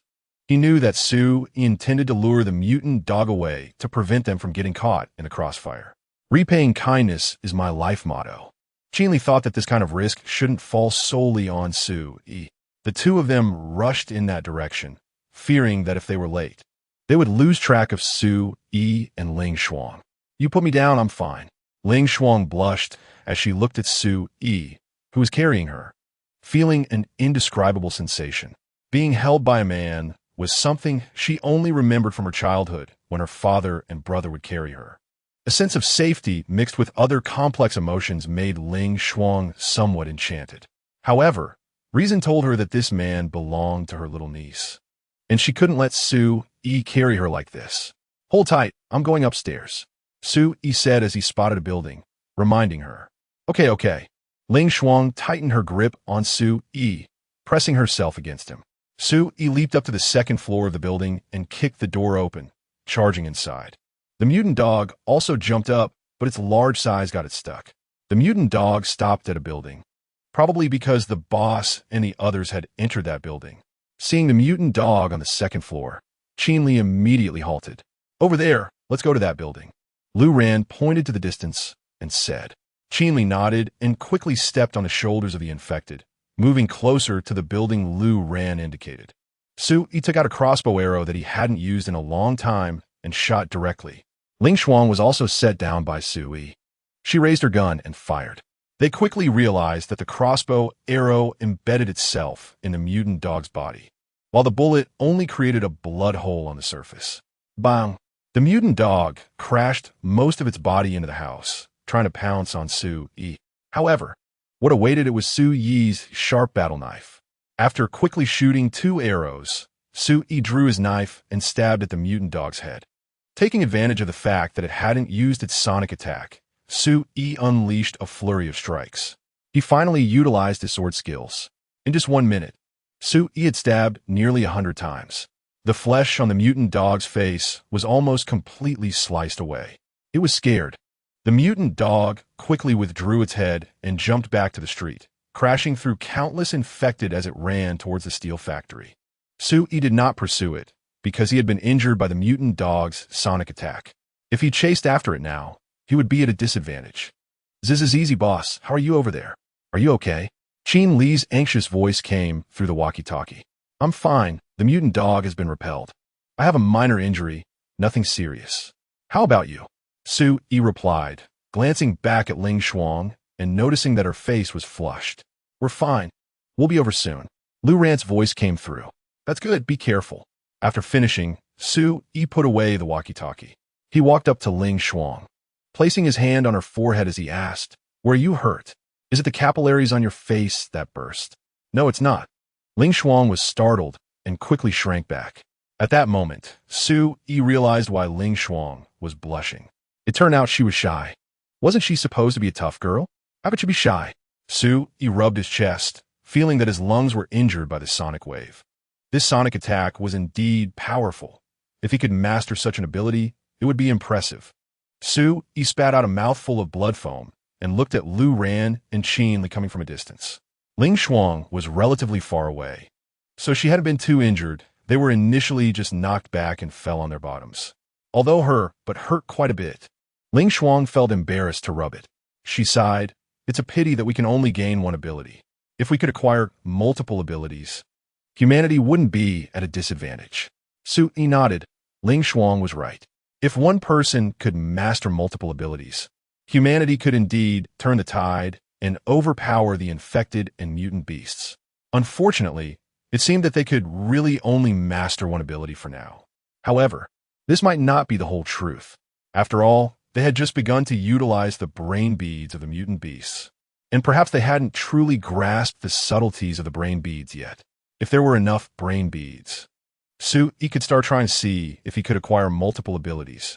Besides, whether that mutant dog had a brain bead in its head was another matter. Lu Ran, how are you? Are you hurt? Sui asked as Lu Ran entered, immediately concerned. He had seen her trying to attack the mutant dog and noted that she had been knocked back by its sonic wave. Lu Ran smiled sweetly at Sui and said, I'm fine, just a minor concussion, nothing serious. Sui breathed a sigh of relief. Glancing at the motorcycle helmet Lu Ran was holding, his eyes lighting up, the most unbearable part of the sonic attack was the head. Eyes and ears could bleed, and if it happened several times, one could easily go deaf or blind. Wearing the helmet would likely help mitigate some of the sonic damage. The mutant dog's sonic attack should also have a limit in time or frequency, just like your armor. While its own strength is good, I can handle it. The troublesome part is its sonic attack. With this helmet, it should help me. With that, Sui took the helmet into his hands. He certainly wouldn't let Lu Ran take risks, as her strength was still inferior to his. Everyone had sustained minor injuries. Let's just rest. You should also have noticed that our self-healing abilities are quite strong now. Saying this, Sui took the helmet and prepared to go upstairs to find a room to rest while also searching the house for supplies. Or perhaps, see if he could sign in. After all, he still had 3 sign-in opportunities. If he found a suitable place, his strength could be enhanced again. Tomorrow, when dealing with that mutant dog, he would be even more assured. Chapter 69. Lu Ran's new ability in this building. Sui and the others didn't find anything valuable. Only some bulk rice. They chose a room, and Sui lay down directly on the bed. Resting was when the self-healing ability was the strongest. Ling Shuang was in the room opposite Sui. She didn't know if it was intentional to choose that room. Lu Ran asked Sui for some mutated meat, preparing to use the mutated fish's brain bead soon. She felt her strength was too weak to help Sui at all. In fact, she didn't even have the chance to fight side by side. Lu Ran couldn't accept this situation. In the apocalypse, strength was paramount. Without strength, one would eventually be at the mercy of others. Only by gaining powerful strength could she do what she wanted. She wanted to take control of her own destiny. Once she became strong, she could search for her parents, find her family. Even if they were no longer around, she still wanted to go back. Otherwise, her heart would be forever restless. After cooking some mutated beast meat in a pressure cooker, Lu Ran took out the mutated fish's brain bead. She put it in her mouth and bit down. A warm current surged into her stomach and spread throughout her body. It was indeed painful. It felt like her bones and flesh were being torn apart. This process lasted nearly an hour, and by the time it ended, the meat in the pressure cooker was also ready. Lu Ran hurried to eat. After filling her stomach, she regained some strength. Her body was covered with a layer of dark substance, like sludge. She hadn't heard Sui mention this. She found a few clean clothes in the room's wardrobe and walked into the bathroom. After half an hour of washing, Lu Ran stood in front of the bathroom mirror. She noticed her skin had become more delicate and couldn't help but want to touch and kiss it. She looked even more charming and aesthetically pleasing. She didn't expect to undergo a second development. This brain bead was too magical. Lu Ran was particularly satisfied with her changes. With a thought, the water in the basin transformed into a small ball and slowly floated up, spinning around her. She could create more and wrap it around a target, which would suffocate them. While it was still weak for attacking, it didn't mean this ability was ineffective. As long as it was utilized well, it could play an amazing role. Lu Ran was very pleased with her ability. The water control technique could continually develop new attack methods. Wearing her clothes, Lu Ran was still a bit unaccustomed to her new larger size. However, she felt that Sui would definitely like this change. Men generally preferred larger things. Lu Ran quickly went downstairs to see if Sui had woken up. As soon as she arrived downstairs, she saw Sui standing on the balcony smoking. She walked in and approached him. So what ability have you mastered? Sui guessed it was Lu Ran when he heard her footsteps. Water control ability, Lu Ran said, leaning back against the balcony and tilting her head to glance at Sui. Sui's pupils constricted when he saw Lu Ran. Her changes were quite significant. The brain bead could make someone more beautiful, become larger. The changes in Lu Ran's figure were too obvious for Su Yi to ignore. However, why didn't Ling Yu have such changes? And Ling Shuang was the same. Did only evolved individuals have such changes? Yes, like Qin Li.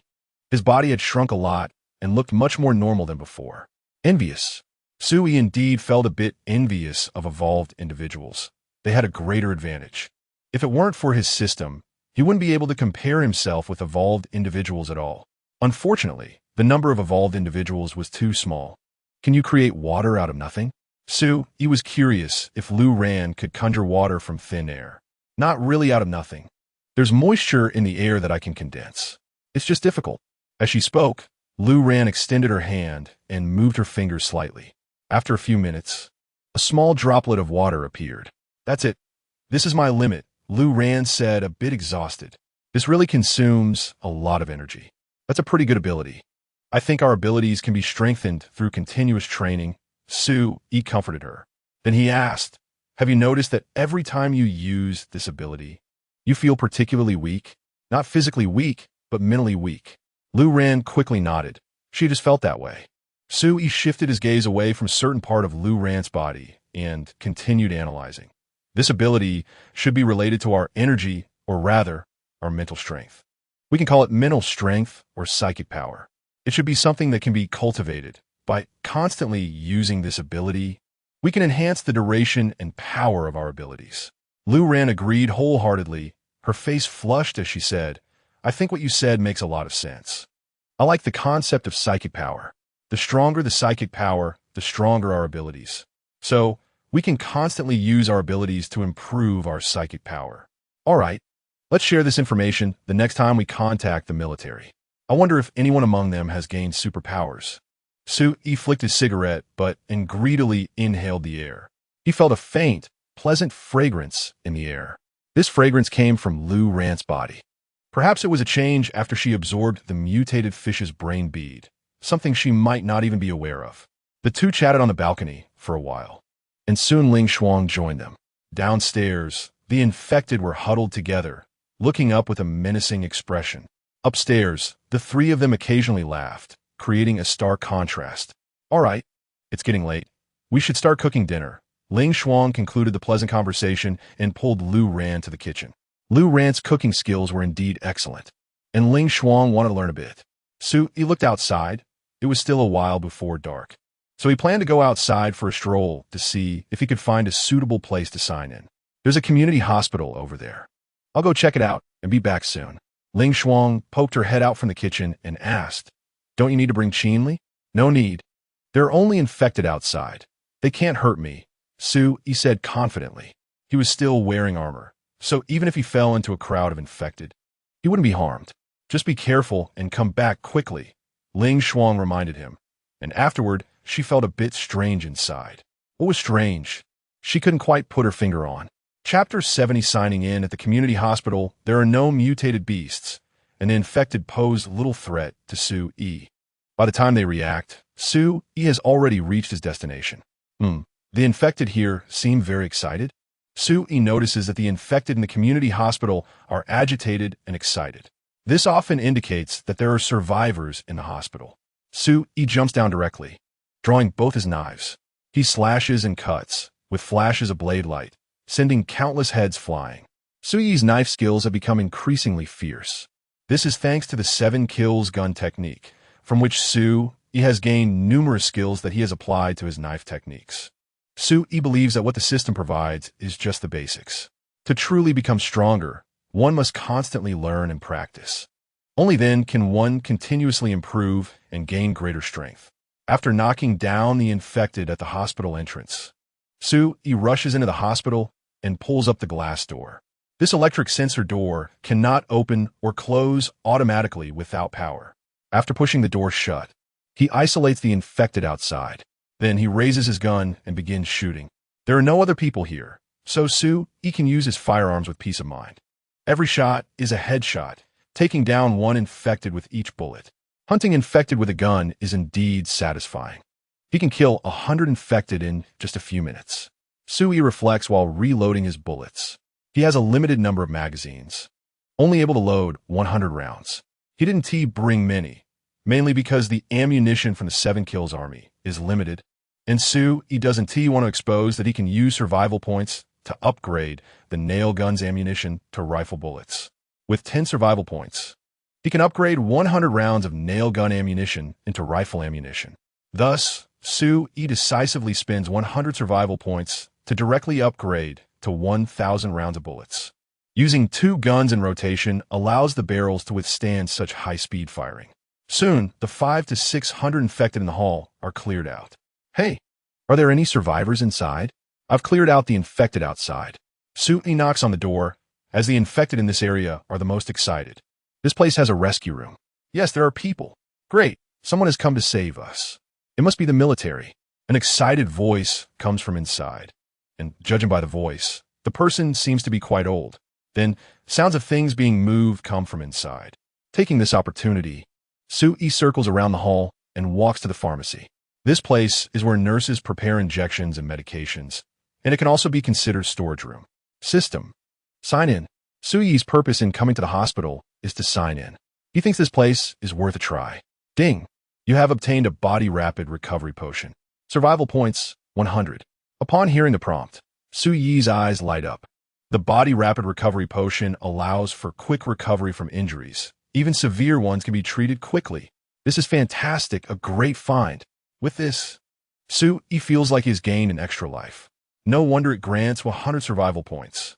As he comes out of the pharmacy, the door to the rescue room across from him also opens. Wow, so many infected. The hall is full, it's terrifying. A nurse pokes her head out, looking frightened. Then, several other nurses peek out as well. Didn't expect that there are more than 1 or 2 survivors inside. Did they eat human flesh? Yes. You saved us, killed so many infected. Just you alone? A male doctor in his 40s, wearing a white coat, seems incredulous that killed so many infected by himself. Yes. How many of you are survivors? How did you manage to hold on during this time? He notices they don't look very thin, so he becomes somewhat suspicious. There are 7 of us, 2 doctors and 5 nurses. A female doctor in her 30s quickly replies, "We have been surviving on glucose and other nutritional injections. Do you have food? We haven't eaten for a long time." A nurse looks eagerly at If hadn't appeared, their energy supply injections would have run out soon. There's a box of snacks here. I'll get it for you. Saying this, turns back to the pharmacy and takes out a box of snacks from his storage space to give to the survivors. Doctors and nurses are both very important. A shelter cannot do without these 2 professions. When going out to hunt infected, someone in the 7 Kills army will always get injured. At that time, doctors and nurses will be needed. Walks in and checks around. He finds no corpses or remains. This indicates that they indeed have not resorted to cannibalism to survive. Such people still have a bottom line and are worth saving. You all eat first. I'll check other places for other survivors. Drops a sentence and heads towards the pharmacy. In the hall, there are 2 pharmacies, one for traditional Chinese medicine and one for Western medicine, separated and can be viewed as 2 independent places. Both doors are open, and many medicines are scattered on the floor. Enters the Western medicine pharmacy, planning to sign in here first. System, sign in. Ding, sign in successful. Obtained a primary body enhancement agent. Survival points, 30. A primary body enhancement agent? I can actually get this from the pharmacy? Originally thought he would gain a body rapid recovery potion, but unexpectedly, it was a primary body enhancement agent. This is not very useful for anymore, since he has already used an intermediate enhancement agent. Of course, if he wants, he can give this primary body enhancement agent to someone else. This is probably only useful for ordinary people. For evolved individuals like Lu Ran and Qin Li, it likely won't work. Lin Yu and the others are not evolved individuals. They only gained abilities from the brain beads, so it might still have some effect. After all, the main function of the brain beads is to grant them abilities, and enhancing the body is just a side benefit. The system-rewarded body enhancement agent is different. When used this enhancement agent, his strength was even greater than that of Lin Yu, who had gained abilities. Therefore, thinks this primary body enhancement agent can be given to Lin Yu. Besides, is currently only willing to give it to Lin Yu. He not only doesn't want to give it to others, but he also cannot trust anyone else.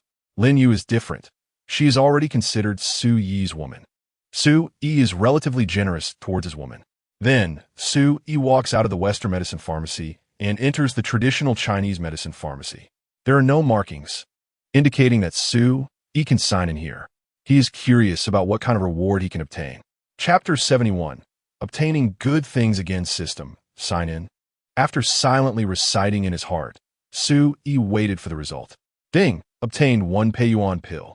Survival points, 80. Peiyuan pill. Su Yi's pupils contracted. He didn't expect it to be this. He had eaten Peiyuan pills before, and after absorption, it greatly increased his strength. This thing is even more powerful than a basic body enhancement agent. Moreover, taking it now would still be effective. Additionally, the last time he signed in and received a Peiyuan pill reward, he got 70 survival points, but now it has increased by 10 points. The same goes for the basic body enhancement agent. The survival points gained have also risen. Does this mean that the stronger his strength, the higher the value of obtaining these items?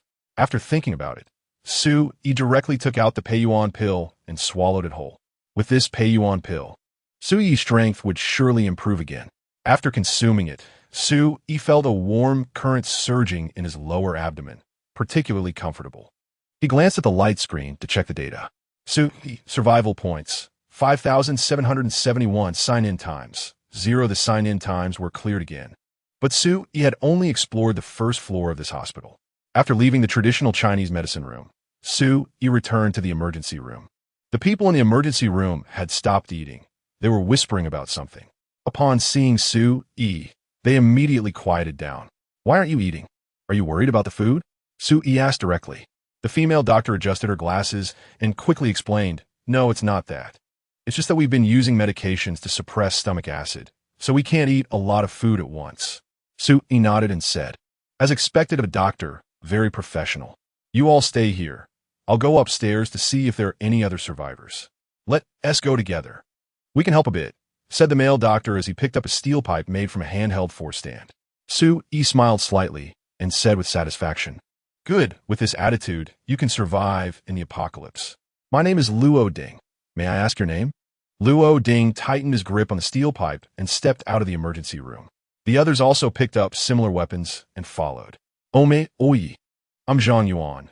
These are Li Xiaoxia, Zhao Wan, Yi Ping, Yi Lulu, and Sun Xuanan. Zhang Yuan introduced the nurses of varying ages beside her. Su Yi glanced around. The oldest looked to be in her 40s, while the youngest seemed to be a new intern, with intern written on her badge. Don't make any noise. No matter what happens, infected individuals are quite sensitive to sound. Also, if you need to attack, aim for the infected's head. That's the only way to kill them. By the way, the bones of the infected have become brittle, so you can pierce their heads with the steel pipe if you apply enough force. After a moment, Su Yi added, the infected are weak now, so you should be able to handle them. With that, Su Yi drew his combat knife and headed toward the stairs. Luo Ding, Zhang Yuan, you come open the door.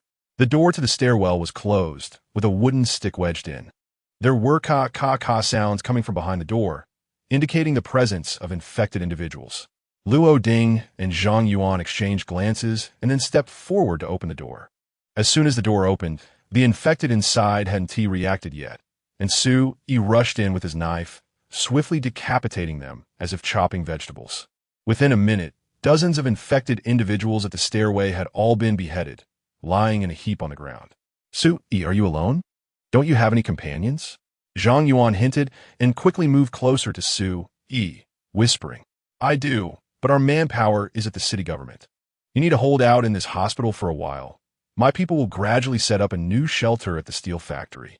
Su Yi explained as he continued to ascend the stairs. As they walked, he hacked down any infected that tried to bite him. Aren't there any survivors at Yungang? Zhang Yuan was very shocked.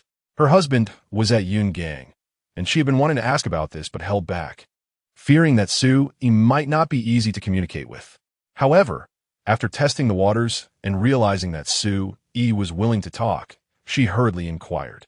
There are probably a few thousand people. However, they're all being controlled, and I can't take that place for now. Even if I deal with the people inside Yungang, they might not have the courage to come out and clear the infected on the streets. If you want to leave here, you'll have to wait until the main force of our 7-kill army is transferred here. At that time, we will clear the nearby districts. With that, Su-E rushed to the second floor. The fire escape door on the second floor was closed, and infected individuals were swaying inside the corridor. The door was locked from the inside, but it didn't pose a challenge for Su-E. He kicked the door open. Seeing Su-E's action, Luo Ping couldn't help but widen his eyes. Su-E, how are you so strong? As he continued to slash, Su-E explained, you probably don't know that there are evolved humans, right? Evolved individuals gain immense strength. Also, animals can evolve into mutated beasts. Some mutated beasts develop brain pearls that can grant humans special abilities, turning them into ability users. Su-E's words made the medical staff present light up with interest. Outside, the infected were all cannibals, but in front of Su-E, these infected posed no threat. Naturally, they wished to master such power. With that power, they would have the qualifications to survive. Su-E continued to cut his way through, discovering that the entire outpatient department had fallen with no survivors. However, a few people had starved to death in the examination rooms. Their bodies were different from the infected. The bodies of the infected resembled dried corpses, which were hard to decay. Most of the decaying bodies were human. Then, Su-E led them to the third floor. The third and fourth floors belonged to the laboratory department, where there were fewer infected. The fifth floor was pediatrics, and Su-E and the others saw many infected children. After clearing the area, there were still no survivors. The sixth floor was obstetrics, which also led to another building, the inpatient department. However, the door to the corridor had been closed, meaning that there were currently no infected individuals left in the building. Su-E had cleared them all out. As night fell, Su-E naturally intended to leave. Do you have a blood bank here? Before leaving, Su-E inquired. Blood can be used to attract infected individuals, and this could be exploited to lure them into a specific factory, quickly clearing the streets. If there were large machinery, it could even dig deep pits and attract the infected inside, burying them directly. Plasma is very suitable for use as bait. Chapter 72, with the dog god here. What is there to fear? Happy New Year's Eve. No, we are just a community hospital without a blood bank. Only a small amount of emergency plasma stored in a blood storage room on the basement level. It has its own power supply system, and the plasma should still be usable now. Hearing the information provided by Luo Ding, Su-E nodded in satisfaction. All right, stay here, and tomorrow I will send some supplies to you. Also, I will come to collect the plasma tomorrow. If all goes well, I will try to use the plasma to lure away the infected nearby as soon as possible.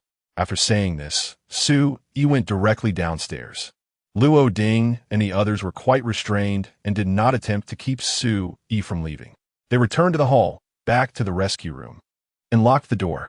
Having stayed there for so long, they knew the door to the rescue room could withstand a test. Su-E left the hospital directly, cutting down a group of infected as he exited and closed the glass door of the hospital again. I have to say, the quality of the glass made in this country is quite good, not worse than that of China on Earth. Then, Su-E leaped onto the heads of the infected and quickly ran toward the building where Qin Li and the others were. After a while, Su-E successfully entered the room. Boss, how is it? Are there any survivors in that hospital? Qin Li asked with great concern, as the 7-kill army only had 5 military doctors, and he hoped some of the doctors could survive and join the army. As Su-E entered the room, he replied, there are 2 doctors and 5 nurses who survived. They have managed to hold on with various nutrient solutions, and their condition is quite good. Moreover, their mentality is also good, suitable for joining the 7-kill army. I haven't checked the inpatient department yet. There may still be survivors there. After we take the steel factory, we can search the inpatient department. At this moment, Ling Shuang had brought out dinner. Oi, go wash your hands and get ready to eat. After the 4 had dinner, they chatted for a while in the living room and arranged the tasks for tomorrow. Su-E would continue attacking the mutated dogs, while Qin Li and Ling Shuang would look for materials suitable for blocking the river nearby. With speed abilities, LV Ran was responsible for flexible support. Whenever Su-E or Qin Li needed assistance, LV Ran would quickly rush over to help using her speed. Then, they each went to rest. There was no need for a night watch. They were all very alert, and if someone really came to attack, they would quickly react. Moreover, Su E didn't think anyone would have the audacity to do so, while Su E and the others went to rest. A factory building in the steel factory was brightly lit. Due to the clean energy transformation, many factories had their own photovoltaic power generation systems to ensure daily electricity usage. Yin Steel naturally had its own photovoltaic power generation system, and the power was substantial. The face of the mutated dog was stitched all over because, without the stitches, its entire skin would fall off.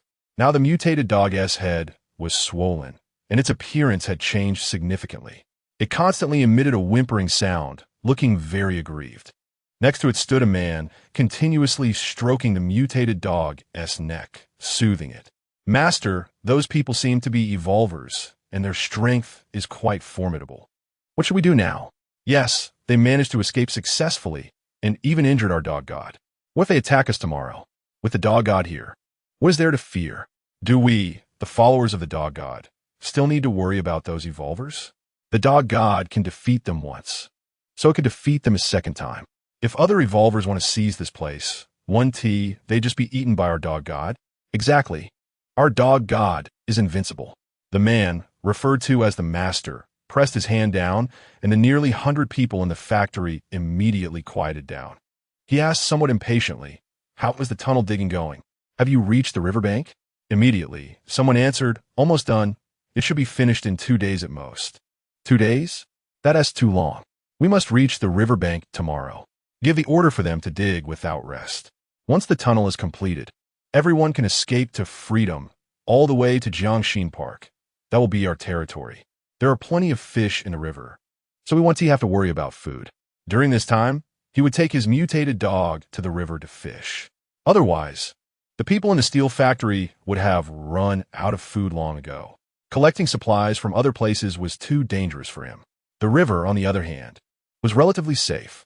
Although there were mutated fish in the river, they were no match for his mutated dog and would not actively provoke it. During this time, he had blocked the bridge leading to Jiangxin Park and planted rice there.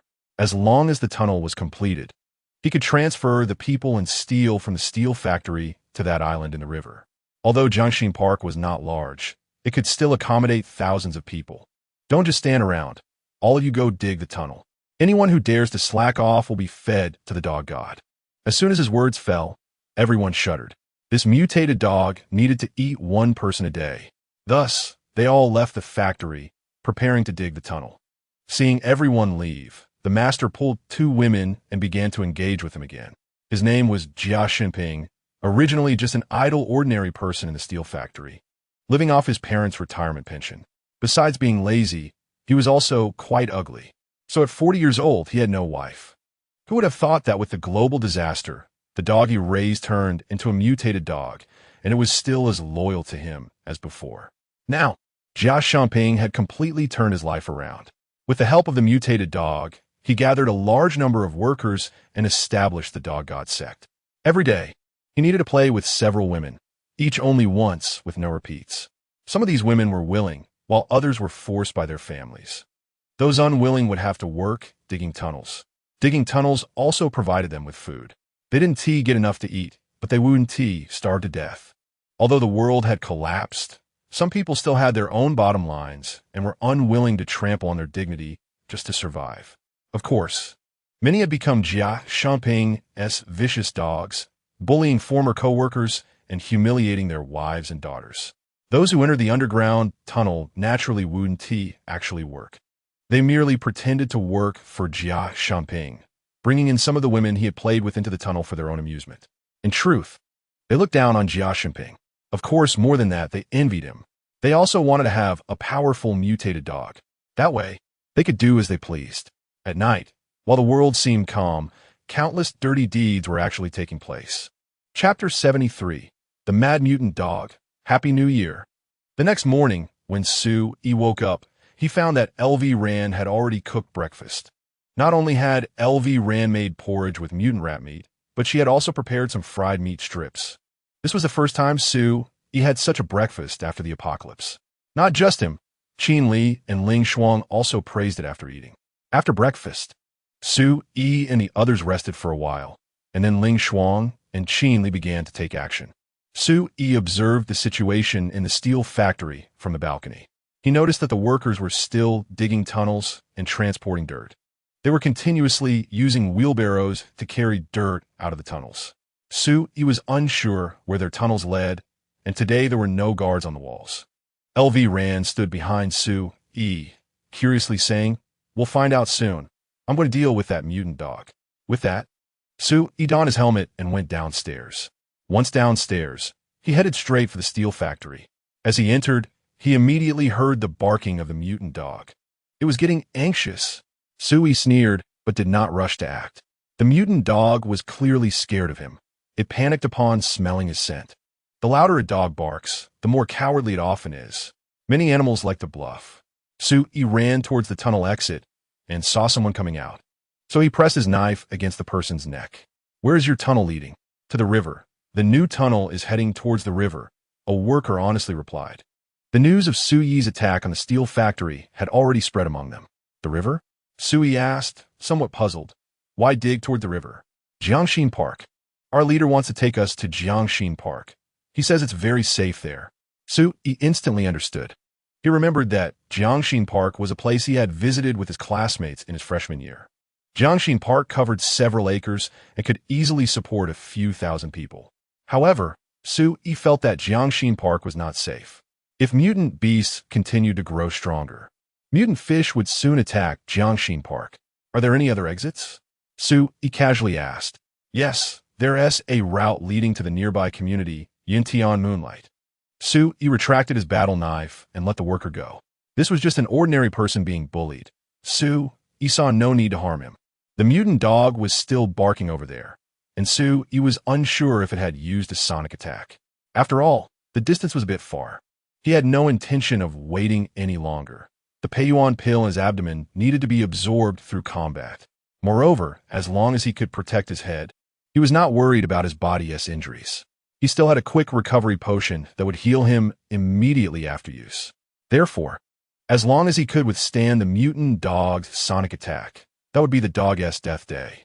"Nalu, what are you doing? Why are you acting crazy?" Jia Shunping slapped Nalu. He had just been dreaming of becoming the king of the world, surrounded by 3,000 beauties, and was abruptly woken up. Naturally, he was angry and, like usual, slapped Nalu. As a result, the mutant dog suddenly turned around and bit Jia Shunping. The mutant dog bit off Jia Shunping's arm. Jia Shunping was stunned at first. "You're my dog. How could you bite me? I'm your master." The next moment, he looked at the blood gushing from his arm. An intense pain engulfed him. "Ah!" Several women screamed when they saw Jia Shunping's arm bitten off by the mutant dog. "Ah! It hurts so much. You dead dog. How dare you bite me? How dare you bite me? Damn it, I'm going to..." The mutant dog simply flicked its tail and sent Jia Shunping flying. Then it dashed out. It felt threatened. Sue-yi was too dangerous.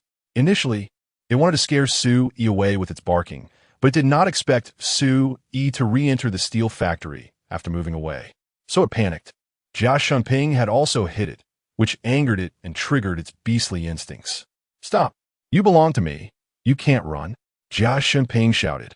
Knowing that without the mutant dog, he was nothing.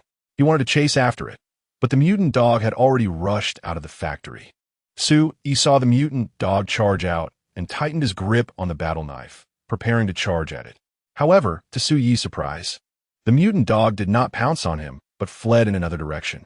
Sue-yi was momentarily stunned, but immediately gave chase. The mutant dog was the biggest threat in the steel factory. As long as he dealt with it, everything else would be manageable. LV ran. "Go directly into the steel factory.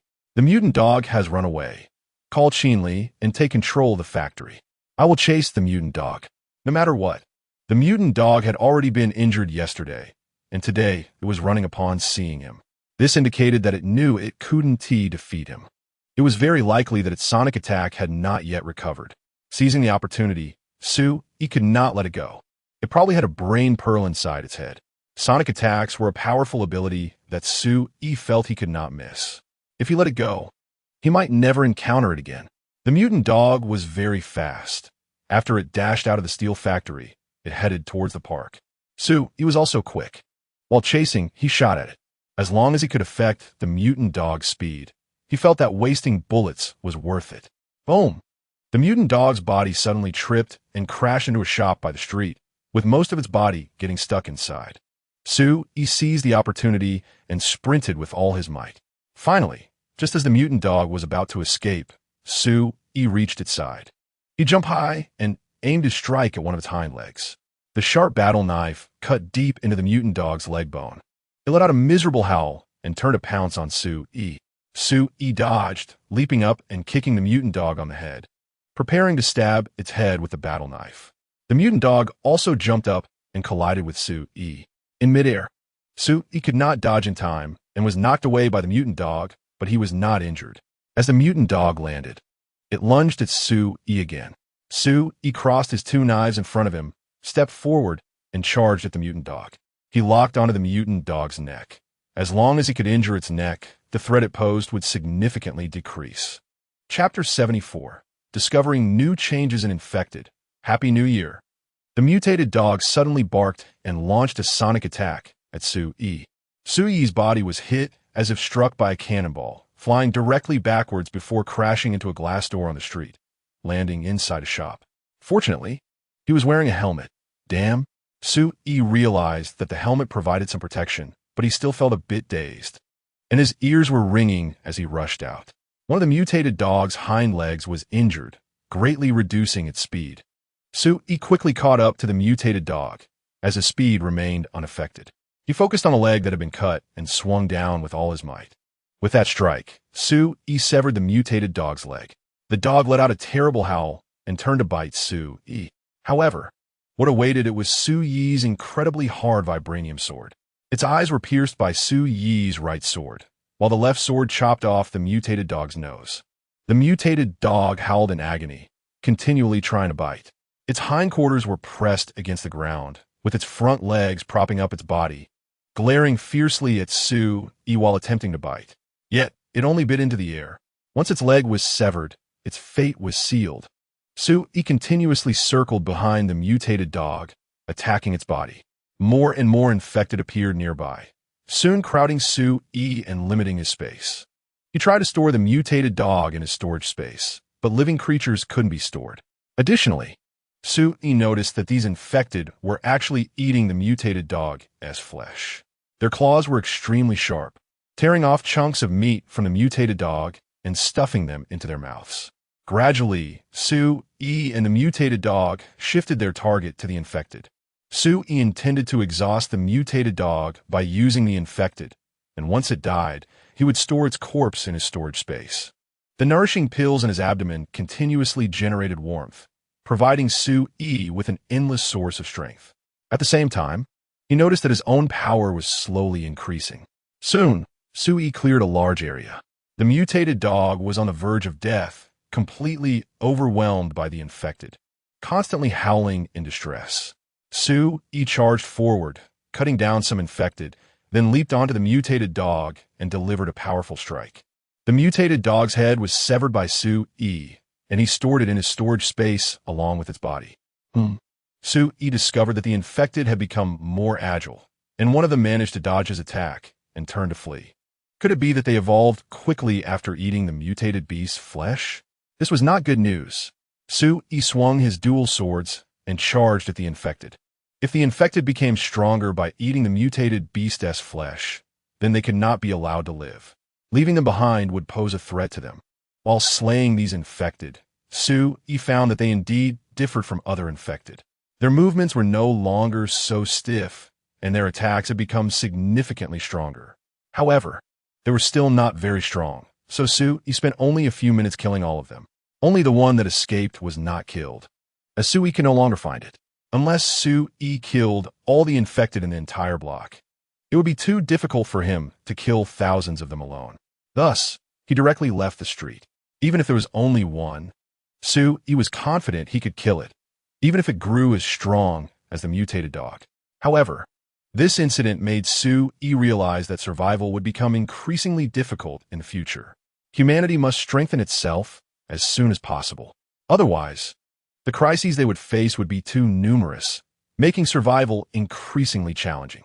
After a few minutes, Sue-E returned to the interior of the steel factory. At this time, a large number of workers had gathered in the factory, with some gradually emerging from the tunnel. Su E, holding the mutated dog's head, approached the crowd. The body of the mutated dog was too large, weighing several thousand pounds, like a cow. Although Su E was strong, lifting something that heavy was still quite difficult. He also did not want to expose his storage space in front of ordinary people, so taking out just a head was the most appropriate choice. Throwing the mutated dog's head to the ground, Su E removed his helmet. "Boss, you're too awesome. You took down such a strong mutated dog so quickly." Chenli knew Su E could kill the mutated dog, but did not expect him to resolve it so quickly. It was less than an hour, right? Is this person's arm bitten by the mutated dog? Su E glanced at Jia Xinping, who lay on the ground, barely alive. Yes, he was once the master of the mutated dog. This man had done many bad things, bullied many women, and even used workers to feed the mutated dog. "Kill him," Ling Shuang said through gritted teeth. Su E looked at her and said indifferently, "Go ahead." Ling Shuang wasted no time, drawing her knife and stabbing it into Jia Xinping's chest. "I'm giving you a chance. If any of you followed this scumbag and bullied the workers, step forward. If you have bullied women, step forward as well. Those who come forward will have a chance to live. Those I pull out will only meet their end." As soon as Su Yi's words fell, a few people in the crowd slumped to the ground. Then, a few silently stepped forward. They had already become opposed to ordinary workers. If they did not step forward, they would definitely be exposed. At that point, there would be no room for retreat, and they would only be killed. These 4 people didn't look like good people. With the ability to kill the mutated dog, they were much stronger than it. If they couldn't deal with a mutated dog, they certainly wouldn't stand a chance against even stronger evolved beings. Stepping out meant there was a glimmer of hope for survival. So, they planned to seize this opportunity. 10 seconds countdown. Su E directly started the countdown, clearly dissatisfied with their speed. As soon as Su E finished speaking, many people in the crowd rushed out. These 4 were not soft-hearted individuals. Killing a person was no different from killing a chicken. They wouldn't even frown. "Good." Su E smiled slightly, then looked at the crowd and said, "You can begin to report now. Who among you has done anything to bully you since the apocalypse began? Remember, it's after the apocalypse started. Anything before that doesn't count." As soon as Su Yi's words finished, a few people in the crowd collapsed. Clearly, these were the ones who had hoped for luck. Chapter 75. Be decisive in killing when it's time to kill. Just kill without hesitation. Chenli went in and dragged the people out, then personally executed them. They could never allow Su E to take action himself. If Su E did it, wouldn't that be a dereliction of duty? Spare me, I was wrong. Give me a chance." There were still some lucky ones in the crowd. Lu Ran directly pulled someone out and slit their throat. "And him, he bullied my 7-year-old daughter." Someone in the crowd pointed out. "I didn't After the apocalypse, I really didn't I've been digging every day. How could I?" That person hurriedly explained. "Get over here too. Scum should be with scum." Su E suppressed the urge to kill the person and told him to go to the other side. Killing those scum was simple, but leaving the dirty and hard work for them was better. It would be best if they worked until they died. Now, with everything in disarray, a large workforce was needed. There were plenty of forklifts and loaders in the steel mill, but they had been used to transport steel, to reinforce the walls, and had already run out of gasoline and diesel. To get them moving again, they needed to collect gasoline and diesel. You all continue digging the tunnel. Anyone who dares to slack off will be killed. Su E directly sent these people to dig the tunnel. Digging to the water's edge was indeed a good idea. This way, they wouldn't have to rush to clear the infected from the streets, and the 7-kill army could directly enter the steel mill from the riverbank. After watching those scum walk into the tunnel, Su E picked a dozen people who clearly had grievances against those scum to supervise them. With these people supervising, it would be impossible for the scum to slack off. All right, that problem is solved. Now on to the next issue. Saying this, Su E looked around. Apart from the 264 scum just dealt with, there were still over 3,000 survivors left. They all looked very thin, clearly having not fared well during this time. Food must be very limited. What food have you been eating during this time? Su E had already sent Lu Ran and Chenli to check nearby to see if there were signs of them eating their companions. Boss, we've been eating porridge made of fish and rice. Once a day, a middle-aged man stepped forward. Although he looked somewhat nervous, He was trying hard to control himself. Where did the fish come from? Sue, he squinted. Catching fish at this time was not easy. It's from the dog god. No. From that monster dog that takes its owner to fish at Jiangxin Island, catching hundreds of pounds at a time. There are several large freezers in the staff canteen, all filled with fish caught from the river. Besides that, there is some rice and other supplies that were originally stockpiled in the factory, which those scum must have hidden away. They should know. Sue, he turned to look at Ling Shuang and said, "Go check it out." Ling Shuang immediately took action. She also didn't want these people to survive by eating their own kind. If that were the case, they shouldn't be kept alive. With over 3,000 people, if it really came to killing them, she felt she couldn't do it. After Ling Shuang left, Sue, he continued to ask, "What is your name? And what did you do before the apocalypse?" Sue, he felt this person should be a manager. "Boss, I'm Zhong Pingcheng, the scheduling director at the factory." Zhong Pingcheng replied honestly. Sue, he nodded and said, "It seems you had quite a reputation in the factory, so I'm assigning you a task. I need weapons, knives, bows, arrows, long spears, and other cold weapons. This should be no problem for you, right? Don't worry, as long as workers are willing to work. We'll provide 3 meals a day, plus extra pay." Zhong Pingcheng nodded vigorously, excitedly saying, "Rest assured, we can definitely make weapons. We'll modify some equipment in a few days, and then we can start production." This was an opportunity to show himself, and Zhong Pingcheng didn't want to miss it. His family was alive, and he wanted them to live a better life, to allow his children to live normally as they did before the apocalypse. This opportunity had fallen into his lap, so he wanted to seize it properly. "Very good. I'm very satisfied with your answer. I hope I haven't misjudged you. Additionally, our 7-kill army is preparing to recruit soldiers. Those who join the 7-kill army will receive better treatment. Of course, this also means you'll have to take up weapons and go fight the infected. Soon, my people will arrive here, and then you can enlist." After speaking, Sue scanned the weak survivors. All of them silently lowered their heads. If they could choose to continue working in the steel mill, why would they risk going out? Many of their co-workers have been bitten to death by the infected. Now, asking them to take up swords against monsters? Impossible. They wouldn't even dare to face monsters, even if it meant starving to death. Being bitten by monsters would be so painful. Even digging tunnels, they wouldn't dare to confront monsters. Seeing their reactions, Sue realized they lacked the courage to face the monsters. This couldn't be blamed on them. After all, they were just ordinary people. Moreover, they still had at least 1 meal a day and hadn't experienced despair yet. These workers were still quite valuable. At least they had some skills. By controlling the steel mill and the surrounding factories, they would have a solid refuge. There would definitely be other survivors in this city. Perhaps some groups were larger than Sue and his team. After all, this city was large and densely populated. Sue had found survivors in many places. Moreover, once the refuge of the 7-kill army stabilized, they would begin searching for other survivors. Those who did not accept them might still be accepted by other refuges. Some madmen might even prefer to eat human flesh. In the apocalypse, Sue wouldn't be surprised by anything that happened. He also didn't want to test these ordinary people. If they had food, they certainly wouldn't hide it. Qin Li and the others could easily find out. A few minutes later, Ling Shuang returned to Sue's side first. They were right. There were indeed many frozen fish, as well as some rice and flour. Currently, no suspicious items have been found. After receiving Ling Shuang's report, Sue nodded.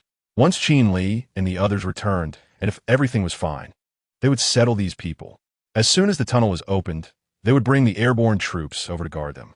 Just the 4 of them would find it difficult to keep an eye on these thousands of people, so they needed to draw some of the airborne troops over. The airborne troops were not far from here, and if the tunnel leading to the riverbank was opened, they could enter the steel mill through it. With the airborne troops plus themselves, even if other mutated beasts attacked, Sue could handle it. At that time, Qin Li and the others could return to the city government to relocate the 7-kill army and ordinary people. Chapter 76. There's a situation at the community hospital, boss. There's no problem. I've checked all around and didn't find anything unusual. Also, we found a place where they stockpile supplies. There's a lot of supplies, enough for the people here to last 2 to 3 months. So, there's no need for them to resort to cannibalism. I didn't find anything unusual either, unless they're hiding it very well. But I don't think that's likely, as they have quite a bit of supplies. Lu Ran has also returned to Su Yi's side. She and Qin Li acted separately. Su Yi nodded. As long as they haven't resorted to cannibalism, it doesn't touch their bottom line. Zhong Chongping. Where is everyone staying during this time? Su Yi asked directly. Now this place belongs to the 7 Killers Army. The previous staff dormitory now belongs to the 7 Killers Army, and Su Yi plans to use it to accommodate them. For ordinary people, the vacant factory can be renovated to serve as housing. The factory over there can accommodate all of us. Zhong Qingping knew he couldn't cause trouble for Su Yi and the others, so he didn't plan to improve the living conditions for his co-workers. To improve, they just needed to work hard. Su Yi was satisfied with Zhong Chongping's response and continued, among you, who can cook? Get 30 people and 20 for miscellaneous tasks. The miscellaneous workers should be mainly women. My wife can cook, she can do it, and my son can help with the miscellaneous tasks.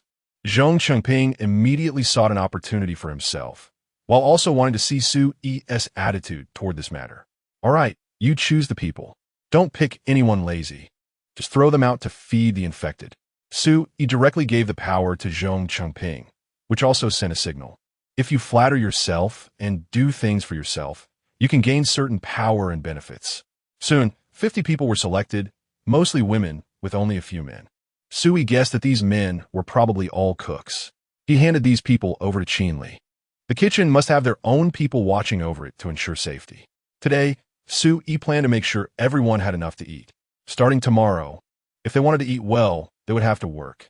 Although Su Yi and the others discovered a small cargo ship filled with rice, it was still not enough for over 3,000 people to eat for 3 days.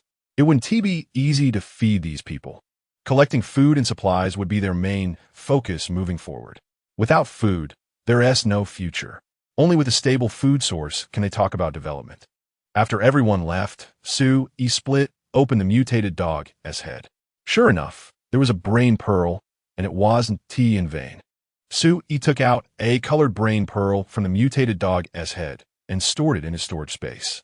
He also didn't let the mutated dog's head go, planning to cook it to feed the soldiers of the Airborne Corps, a great supplement. Let us go for a walk, then grab some cookware from the kitchen and check on the Airborne Corps people to make them a pot of dog head soup. Su Yi said to Ling Shuang before stepping forward. The steel factory had iron smelting plants, steel mills, rolling mills, raw material plants, fuel plants, various warehouses, and a research center. In addition, there was a living area, including various dormitories, an activity center, supermarkets, etc. This place is really nice, much better than the municipal center. It's like a small society with everything available. There are facilities for both living and entertainment. In such a place, one would feel that civilization hasn't been destroyed by the disaster. Ling Shuang walked on the quiet street and sincerely remarked, in this place, she felt grounded. Su Yi also strongly agreed with Ling Shuang's words. This place indeed felt relatively undamaged. However, there were no people on the streets, and the shops were empty. Compared to the world outside, filled with infected, it was indeed very quiet. Moreover, it didn't have the stench from outside. The corpses had been burned, and the inside of the steel factory was relatively clean. Su Yi and Ling Shuang quickly rode shared bicycles around. Then, they went to the cafeteria for a look. Qin Li was watching over, and the cooks and miscellaneous workers were busy preparing lunch. Su Yi and Ling Shuang took some large cooking pots and left the steel factory. After exiting the steel factory, Su Yi stored the items in his storage space, and he and Ling Shuang quickly rushed to the processing plant where the Airborne Corps was located. Upon arrival, Su Yi set up a large pot, processed the mutated dog's head, and cooked a large pot of soup. It was that Su Yi was reluctant to use the mutated dog meat. It was just that they hadn't eaten for so long and couldn't recklessly consume greasy food. Additionally, the soup made from the mutated dog's head contained slightly less energy, which was more beneficial for them. They were in a state where they couldn't take in too much nourishment, which was their current situation. A milder supplement was acceptable, but too much would actually harm them. Everyone only got a small bowl, but everyone was very happy to eat. They hadn't smelled meat for so long, so naturally, they were very hungry. During the chat, They learned that Su, E, and the others had dealt with the steel factory, and they were very happy. As long as the tunnel was opened, they could move to the steel factory. After Su, E had lunch with them. He took Ling Shuang and left because they still needed to go to a nearby supermarket to collect some food to send to the few survivors in the hospital. The steel factory actually had quite a bit of supplies, but they had been collected by Jia Xinping and the others, preventing ordinary workers from touching them. The Airborne Corps also had enough supplies for a few days and didn't need to worry for now. On the contrary, the community hospital needed some supplies. Yesterday, Su Yi only gave him a box of food, which wouldn't last 2 days. Given the current situation, it was difficult for Su Yi to allocate manpower to clear the infected from the streets. He had observed in the morning that the streets were filled with infected people, estimating there were over 100,000. With so many, it couldn't be cleared all at once. Finding a sufficiently large place to contain these infected was currently beyond the capacity of the steel factory. Over 100,000 people. If it became too crowded, no wall could withstand their push, unless they could dig a sufficiently large pit. Burying over 100,000 infected in a deep pit was no small project and couldn't be done in the short term. Therefore, for now, they could only send some food over to help them last a while longer. Su Yi and Ling Shuang quickly found a small supermarket by the street, collected some instant noodles and such, and then rushed to the hospital. With ample time, Su Yi planned to clean up the inpatient department to see if there were any survivors. Doctors were even more scarce during the apocalypse, so having one more was a good thing. When Su Yi and Ling Shuang arrived at the community hospital, they found a corpse in the hospital lobby, and the floor was covered in blood. The blood hadn't dried yet, indicating that the person had just died not long ago. Chapter 77. The one who sends you to hell is Su Yi. This person, who wasn't wearing a white coat and had no head, appeared relatively young based on his body, suggesting he wasn't Luo Ding among them. However, the operating room door had been opened, and the survivors who should have been hiding inside were also missing. Moreover, the head of this corpse looked like it had been directly torn off. To rip someone's head off requires significant strength, something an ordinary person definitely couldn't do. Su Yi suspected that the one who killed this person was likely an evolved being or a supernatural power user. A mutated beast? That possibility was lower, as mutated beasts typically bite rather than tear off heads. Go upstairs, search, Su Yi said, feeling uneasy. Stick close to me, the opponent might be an evolved being. He decided to head straight to the top floor, thinking that survivors from the inpatient department might have come up. The two moved quickly, reaching the top floor in just a few breaths. Su Yi noticed that the corridor door was open. Just as he suspected, Su Yi drew his combat knife, took a deep breath, and walked toward the end of the corridor. Ling Shuang trusted her firearms more, raising her rifle and following Su Yi closely. Eat. Give me food. This is all meat, tender meat. Eat it all. Don't waste a single bit. If you don't eat, I'll feed your remains to the dogs. Damn it. You filthy bitch. What kind of expression is that? Do you want to die, huh? Slap. Before Su Yi and Ling Shuang could get close, they heard the voice. So, they quickened their pace. Bursting through the door at the end of the corridor, Su Yi saw a group of people. Luo Ding and Zhang Yuan were tied up with their hands behind their backs and their legs taped together, unable to move. A short, gorilla-like person was sitting on a boy's back, stuffing a bloody piece of meat into Zhang Yuan's mouth. No need to guess. This meat surely came from someone cut up on the ground. Su Yi glanced over and saw that not only Luo Ding and Zhang Yuan were there, but also about 10 others. However, the other 10 had been tortured by this group, especially the women, whose breasts had all been cut off. Stop. Let them go, or I'll open fire. Ling Shuang shouted, aiming her gun at the person. Hearing Ling Shuang's words, the group turned around. Their expressions were full of disdain. There were 6 people. No, it should be 7, and they all looked quite young. Hey, I really like your knife and your clothes. Hand them over, and I'll spare your life. The gorilla-like person looked at Su Yi with excitement in her eyes. Her nails were very long, and her hands were covered in scales. Additionally, her eyes resembled those of a snake, giving off a chilling vibe. A bunch of beasts, go die, Su Yi said with disgust. Ling Shuang hesitated for a moment before firing her gun. Indeed, they were a pack of beasts, unworthy of being called human. Humans would never bully their own kind like this. These beasts no longer deserve to live. Rat-tat-tat. The rifle spat fire, firing at the group. Ling Shuang's shooting was extremely sharp, capable of hitting every shot on the head. However, they didn't get hit. The bullets were all caught by the gorilla-like person. Then, with a flick of her hand, the bullets shot back toward Ling Shuang. Su Yi slipped and positioned himself in front of Ling Shuang. Puis manipulation technique. A shield of air appeared in front of Su Yi, blocking the bullets. At the same time, Su Yi's expression grew serious, because all 6 of the opponents had scales shimmering on their bodies. This indicated that they were either supernatural power users or evolved beings, or perhaps both. Retreat, Su Yi said, but he didn't turn and run quickly.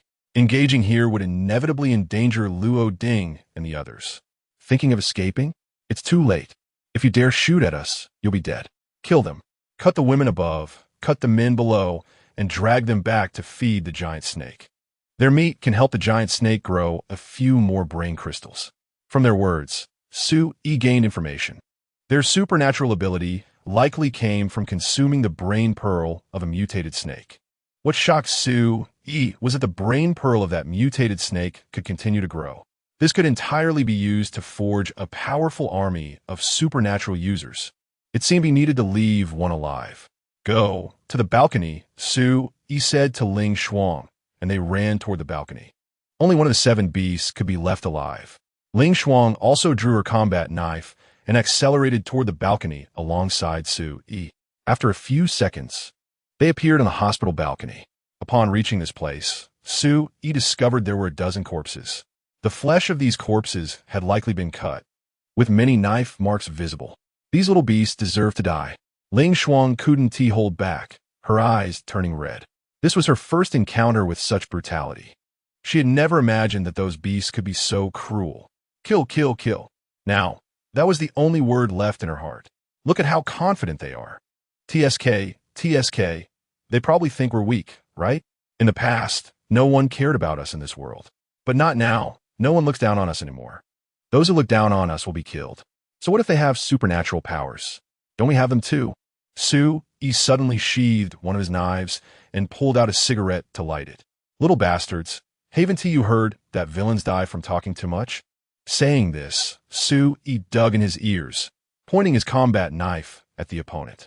Let them see the power bestowed upon us by the snake god. The gorilla woman screamed in rage, and the 5 people behind her shrieked and pounced towards Su Yi and Ling Shuang. Remember, the one who sends you to hell is Su Yi. Don't be reborn in your next life. I'll kill every beast like you that I see. Saying this, Su Yi swung his combat knife and charged forward. With a slash, one beast was cut in half by Su Yi. Trash! Su Yi's cigarette emitted a spark, then transformed into a streak of light, rushing toward another monster. They were not supernatural users. They could only be considered monsters. When they activated their abilities, their heads had already transformed into snake-like forms. This situation was entirely different from Ling Shuang and the others obtaining the ability of mutated rat armor. After Su Yi killed one of them with a single strike, the gorilla woman's expression changed drastically. She had encountered evolved beings before, but they were not on the same level as Su Yi. How could this person be so strong? She licked her snake-like tongue, her eyes filled with desire. Eating such a strong opponent would surely boost her power significantly. She and her companions had already eaten 2 evolved beings, gaining tremendous benefits. Chapter 78. The Super Python compared to Su Yi. Ling Shuang found it more difficult. She kept slashing her weapon, forcing the 2 beasts attacking her to hesitate. However, she was still unable to kill them. Just avoiding injury from these monstrous creatures was her limit. She felt her own weakness. Ling Shuang shouted, her strength in her hands increasing once more. She realized she couldn't always wait for Su Yi to save her. He could rescue her once or twice. But what about later? What if Su Yi wasn't by her side anymore? What if no one came to her aid? Would she be killed by monsters, tortured and then eaten? She couldn't remain this weak. She had to become strong, must become strong. Kill. The knife in Ling Shuang's hand became sharper, forcing the 2 beasts attacking her to retreat continuously. Meanwhile, Su Yi, with a cigarette in his mouth, charged towards one of the monsters. Thud! Su Yi's battle knife pierced through the monster's belly, and with a strong push to the right, he split the creature in half. Another monster leaped on his Su-E, its claws frantically scratching at his head. If Su-E hadn't used his chi technique to form a protective shield around himself, he would have surely been injured. Su-E reached back and grabbed the monster, pulling it off him and slamming it to the ground. Boom! With a stamp of his foot, he crushed the monster's body into the balcony, sinking it completely. Simple and brutal. These young monsters had no combat skills at all. This was not a battle of equal levels. It was a one-sided suppression. As Su-E stomped the creature into the balcony, his battle knife didn't idle, slicing through the creature's head. Then, Su-E leaped forward, charging towards the gorilla woman. The gorilla woman and her companion beneath her realized something was wrong and turned to flee. Su-E was far too strong for them. However, they were already too slow. A long spear appeared in Su-Yi's hand, which he threw. The spear pierced through the monster beneath the gorilla woman, pinning it to the balcony. The immense inertia sent the gorilla woman flying. Su-E didn't hesitate. He quickly ran towards her. He could not let such a ruthless creature escape. She deserved to die more than the infected ones. The infected had lost their humanity, reduced to mere instincts of killing and feeding, devolving into some kind of beast, even losing their ability to speak. This little creature was different. She could still talk, but what she did was devilish. No, don't. I was wrong, brother.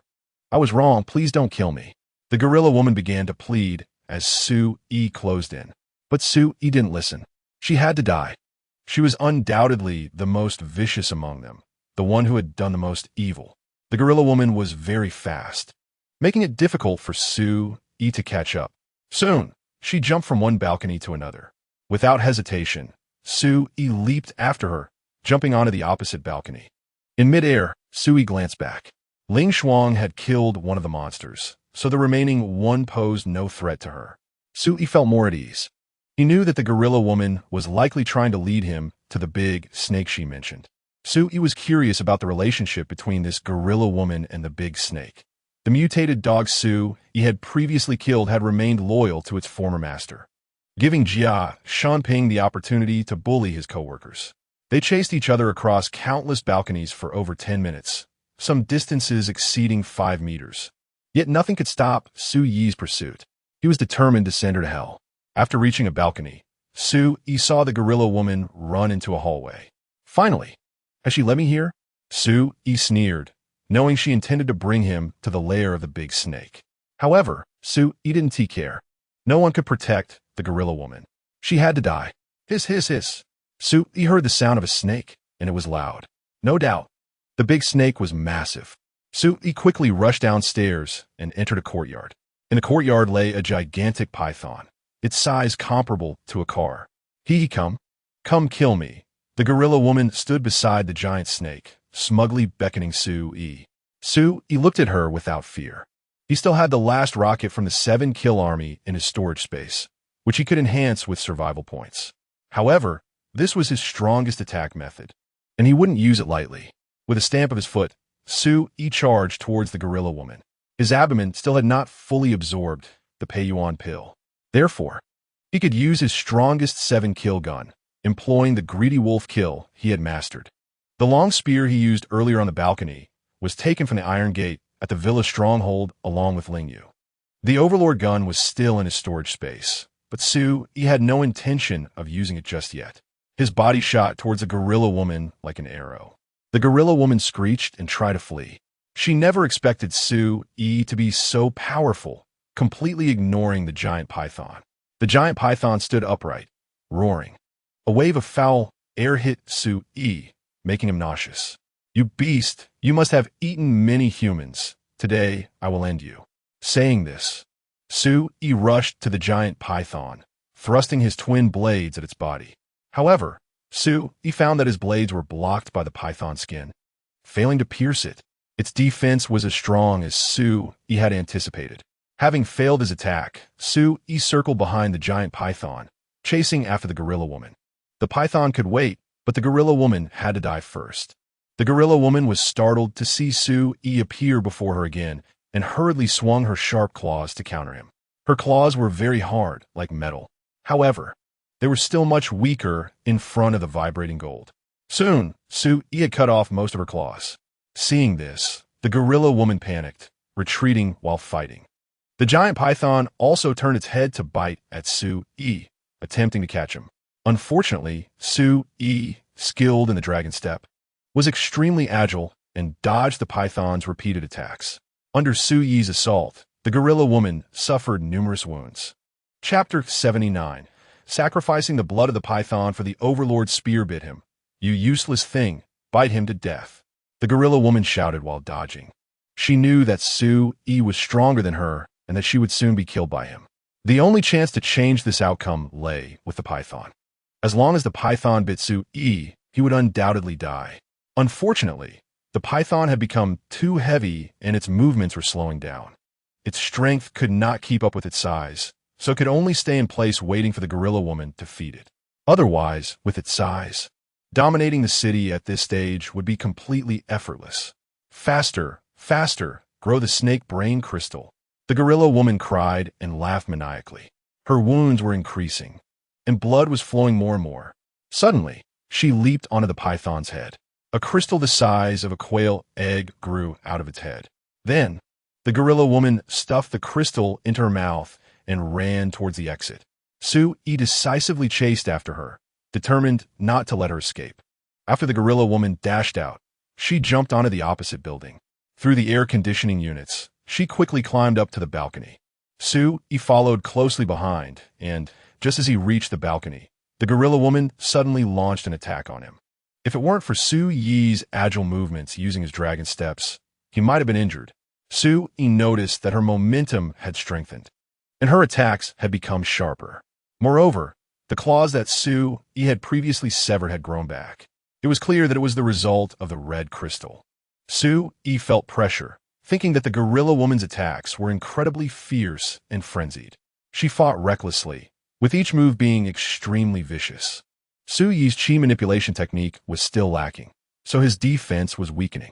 After half an hour of intense fighting, Su-yi had dozens of claw marks on his body. If he hadn't cut off the gorilla woman's claws again, his injuries would have been even worse.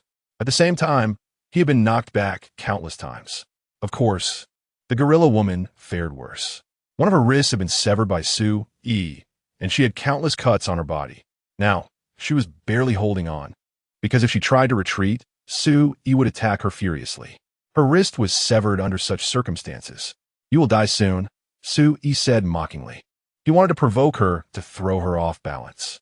There was still a giant python to deal with, and Su-yi would not let live. Perhaps these people were so insane and had lost their humanity due to consuming the crystals that grew from the top of the python's head. Su-yi certainly wouldn't take the risk of letting anyone try that crystal. If it had an effect, it would mean harming others. I want to tear you apart. Tear you apart. The gorilla woman angrily attacked Su-yi's lower body.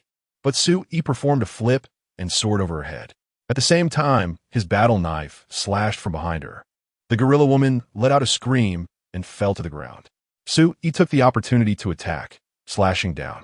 The gorilla woman's chin was directly severed by Su-yi, blood gushing forth, and she couldn't even scream anymore. Su-yi continued to strike, severing her other arm as well. She kept shaking her head, seemingly wanting to beg for mercy. Su-yi stepped forward and cut off her legs. The gorilla woman gradually died in agony, and Su-yi felt a sense of relief. Slowly savor the taste of death, enjoy this despair. After speaking, Su-yi leaped and gracefully landed on an air conditioning unit. Soon, Su-yi stopped on the second floor. He needed to rest for a while. Otherwise, if he stayed on the balcony, he feared he would butcher the gorilla woman.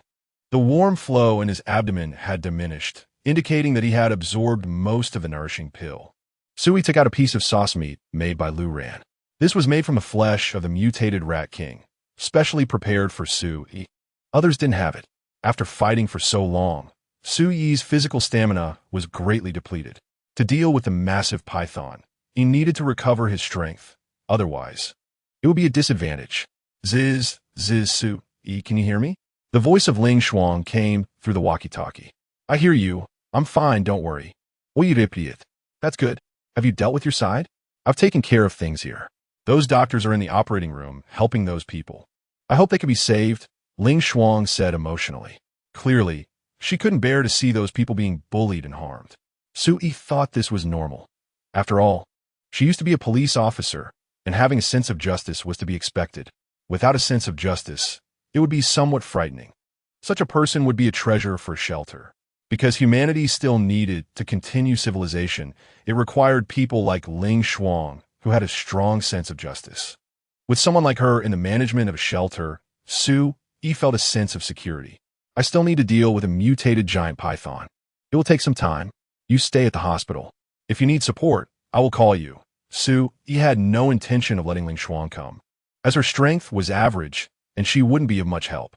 There was no response from the walkie-talkie, and Su Yi guessed that Ling Shuang might want to come find him, but she was probably worried about affecting him, so she didn't inquire about his location. Finishing the sauce meat in his hand, Su Yi pulled out a cigarette from his pocket and lit one. Although it didn't relieve stress, Su Yi felt that smoking one would psychologically ease his tension. This was actually a form of psychological suggestion. Su Yi was well aware of that. After finishing the cigarette, Su Yi took out the Overlord spear from his storage space. Buddy, this is your first appearance after being silent for thousands of years. Waking you with its blood should be enough, right? Saying this, Su Yi stroked the body of the spear and leaped to the ground. Once his body hit the ground, Su Yi reversed the grip on the spear, like an ancient general, charging inside. The python seemed to sense the crisis. After Su Yi rushed in, its gaze became fierce. Greedy wolf kill. Almost no gun shadows were visible, and the movements seemed slow. However, every stab pierced through with a roar, like a wolf howling. Moreover, the momentum of the spear was astonishing. The python did not dodge, trying to bite Su Yi, but the Overlord spear pierced its body, leaving behind blood holes. It wanted to attack Su Yi but had no chance. Su Yi's spear directly blocked its attacks, continuously leaving wounds and blood holes on its body. Chapter 80. Light pink brain Pearl. The giant python was continuously screaming in agony, retreating repeatedly. It was no match for Su Yi at all, as Su Yi's greedy wolf kill was simply too powerful. With over 30 blood holes, the giant python gradually lost its ability to survive. Su Yi held the gun, feeling utterly drained. His shooting technique was plain and unadorned, but it had consumed all of Su Yi's strength. At that moment, he still couldn't freely use the 7-kill gun. This gun technique was truly too strong. It was only because there were no other dangers around that Su Yi dared to use the 7-kill gun. The essence-nurturing pill in his abdomen had been completely absorbed by Su Yi and could no longer provide energy. Oi! Ling Shuang shouted from the balcony, having come over after hearing the commotion. Su Yi raised his hand to make a sign, as he simply didn't have the strength to lift his head. Puffed. Ling Shuang was amused by Su Yi, yet her eyes clearly showed tears. A giant python the size of a small car was terrifying. Su Yi had actually killed such a fearsome creature. He was too strong and too dangerous. Ling Shuang quickly descended the stairs and came to Su Yi's side. Help me. Sit down, my muscles are stiff. Su Yi wasn't trying to show off. His muscles had truly stiffened. The after effects of the 7-kill gun were too severe. If one didn't have enough strength, forcing its use was indeed harmful. Ling Shuang hurriedly helped Su Yi sit down and then wiped away her tears. Afraid Su Yi would see. Help me light a cigarette, slowly. After Su Yi sat down, he spoke again. Ling Shuang didn't say anything, silently took out Su Yi's cigarette, lit it, took a puff, and placed it by Su Yi's lips. Let's deal with the corpse. The meat should still be edible. The meat of mutated beast was all good stuff, and Su Yi thought they could still take some back. However, the giant python was too large. Even if his storage space were emptied, it still couldn't fit. I contacted Qin Li on the way here. He should be at the hospital now. I asked him to come over and move some of it. Ling Shuang knew Su Yi had storage space, but she felt it must be limited. Okay. Su Yi agreed directly. The storage space was still too small.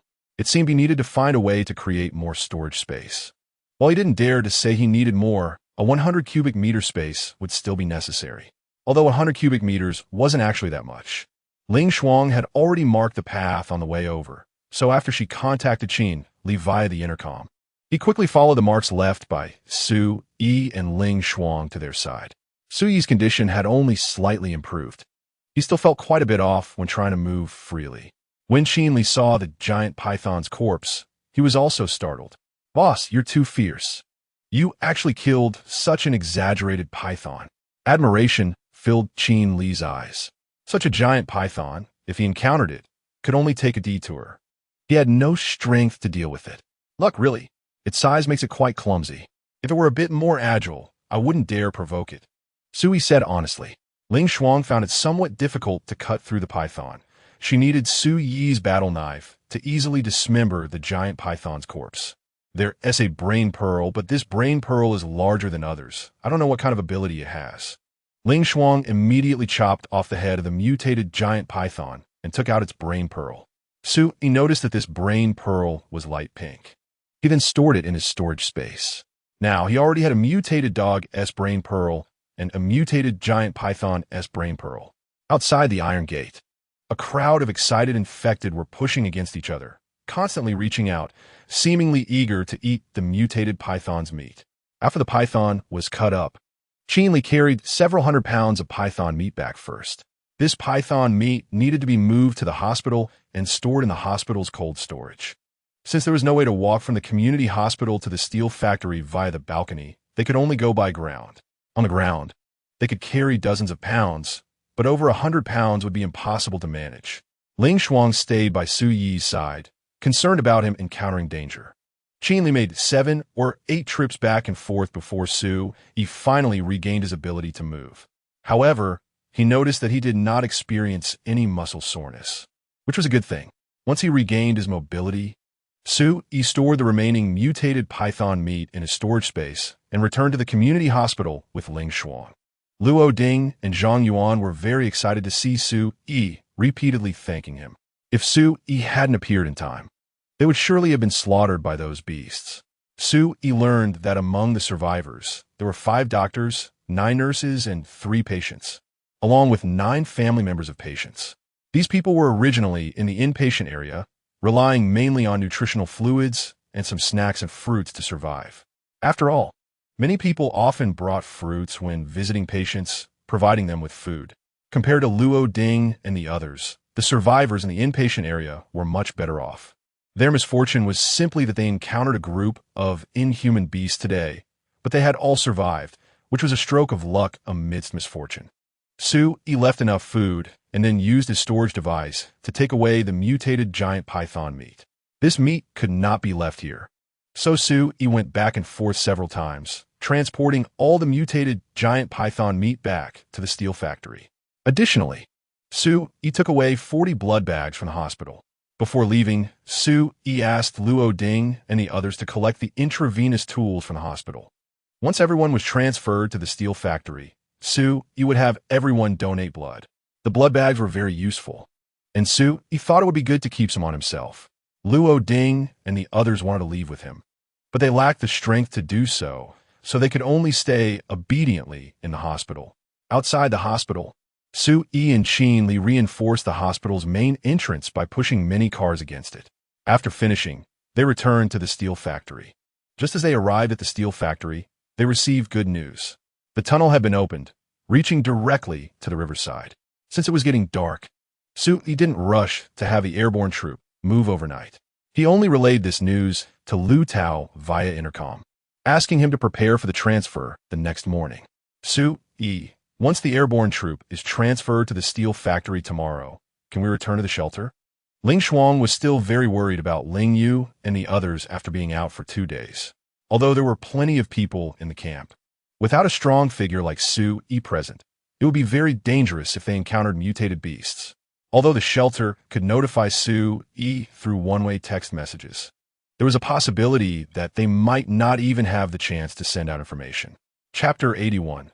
Signing in at the warehouse is so satisfying.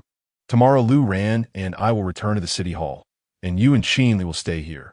There are quite a few mutated beasts nearby, so we need someone to guard the place. Su Yi smoked a cigarette while gazing at the starry sky. It was only recently dark, and the stars were already visible. He wondered if it was due to the absence of light pollution and industrial pollution that the night sky seemed so much brighter. Ling Shuang nodded, having no objections to Su Yi's arrangement.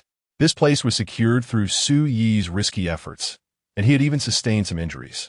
If they were attacked by other mutated beasts and lost the steel factory, all their hard work would be for nothing.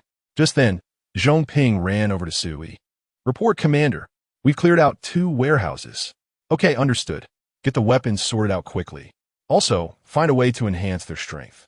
Su Yi had Zhong Ping gather people to clear the warehouses for signing and purposes. A warehouse was definitely more advantageous than a storage room. I wonder how much storage space I can gain from signing in at the warehouse. Su Yi would know the results by midnight. After dinner, Su Yi and Lu Ran went to rest. They temporarily handed the night watch duty to Qin Li and Ling Shuang, with one taking the first half of the night and the other the second half. If anything happened, Su Yi and the others would naturally respond. At midnight, Su Yi was awakened by the system's prompt.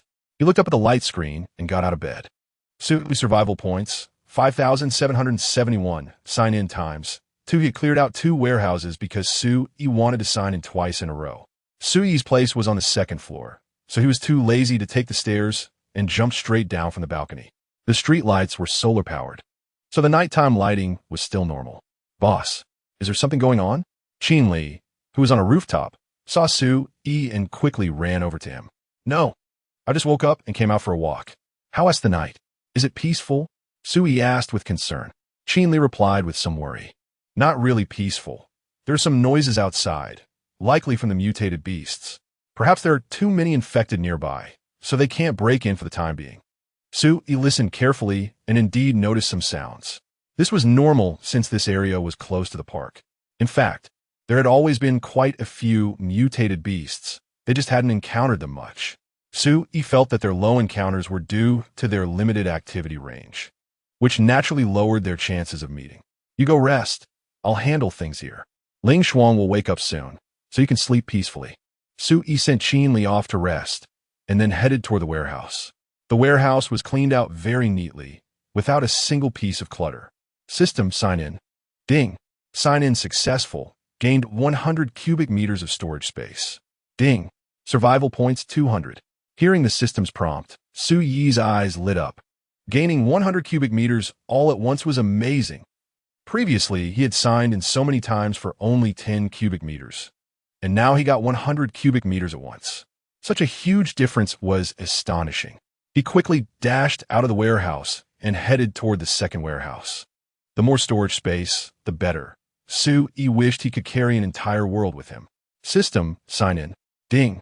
Sign-in successful. Gained 100 cubic meters of storage space. Ding. Survival points 200. Unexpectedly, even though the 2nd warehouse was double the size, the rewards were still the same. Was the limit for a single sign-in 100? Or did the rewards decrease with multiple sign-ins in similar places?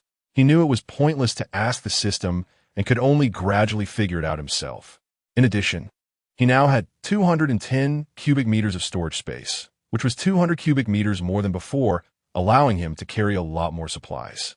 Now he could carry the equivalent of a large truck's worth of supplies. If it was all food, it would be enough for him to eat and drink for half a year. After checking the light screen again, Su Yi confirmed his survival points. Su Yi survival points, 6,171 sign-in times, 0. Then, Su Yi took a stroll around the steel factory. Ling Shuang had already gotten up to take over the watch when Qin Li went to rest, so after his round, Su Yi returned to continue his rest. The next morning, it was still Lu Ran who knocked on the door to wake Su Yi.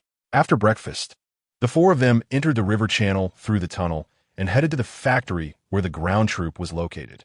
The 4 of them fought their way through, clearing a small path for the ground troops to enter the river channel smoothly. The ground troop had combat capability as well, so their journey was relatively safe, and everyone entered the river channel without incident. I really appreciate our country's excellent infrastructure. Otherwise, those infected would have rushed into the river channel. Lu Ran remarked while looking at the infected by the riverbank. The others nodded in agreement. If the barriers by the river channel weren't high and sturdy, those infected would have easily flooded into the river. All right, you all return to the steel factory. Lu Ran and I will head back to the municipal center. Su Yi felt there was no need for him and Lu Ran to return to the steel factory. After parting ways, Su Yi and Lu Ran quickly reached the confluence of the river channel.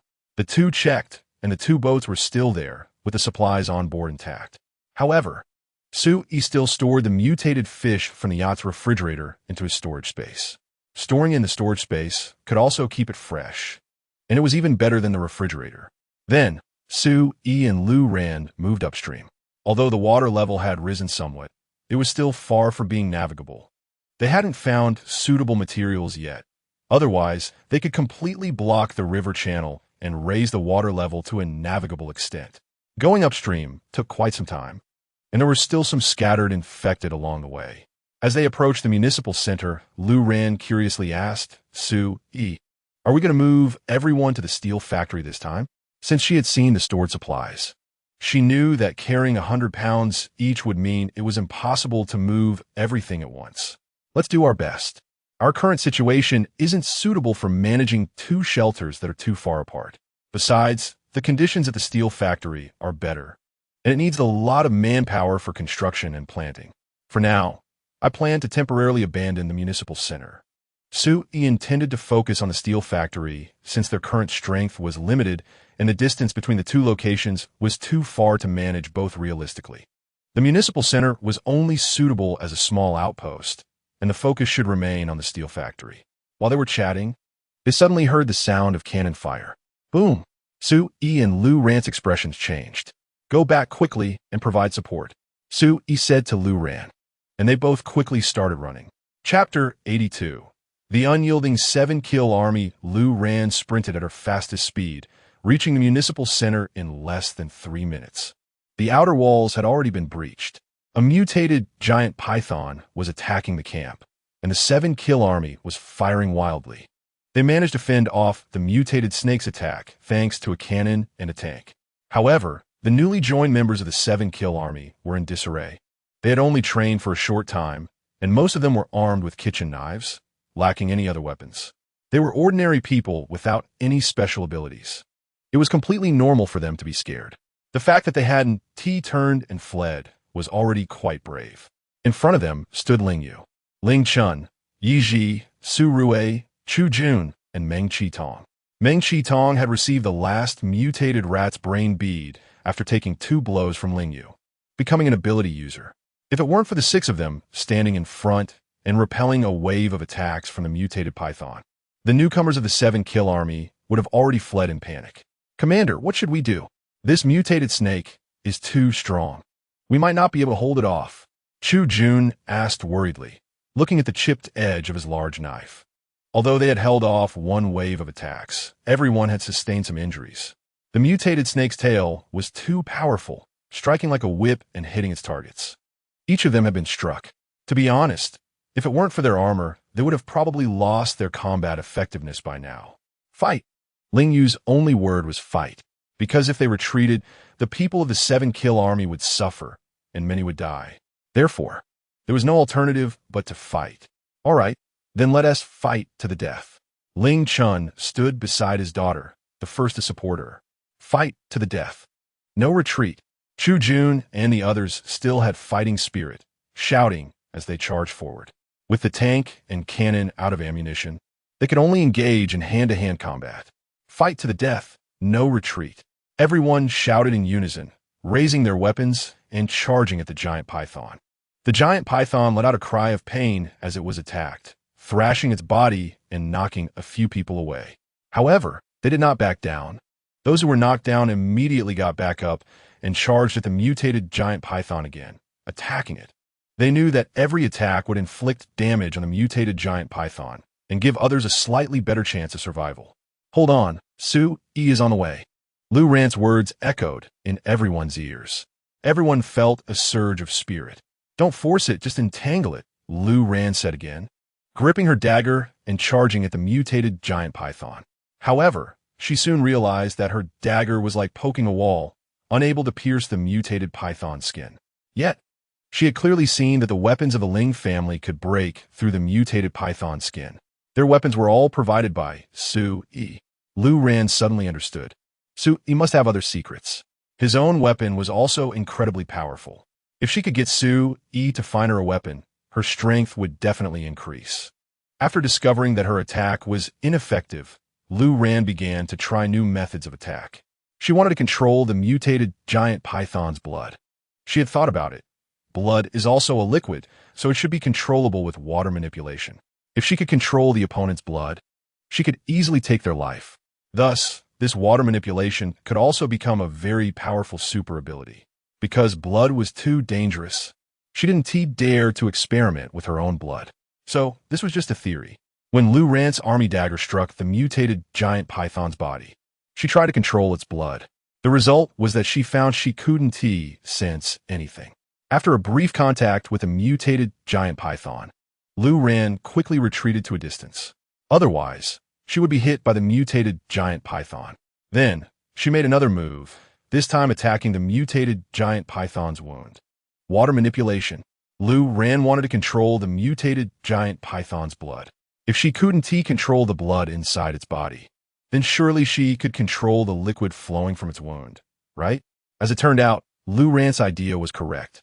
She could indeed control the blood. However, it was much more taxing than controlling water. This way, she couldn't inflict any substantial damage on the giant python. After a brief contact, Lu Ran quickly retreated.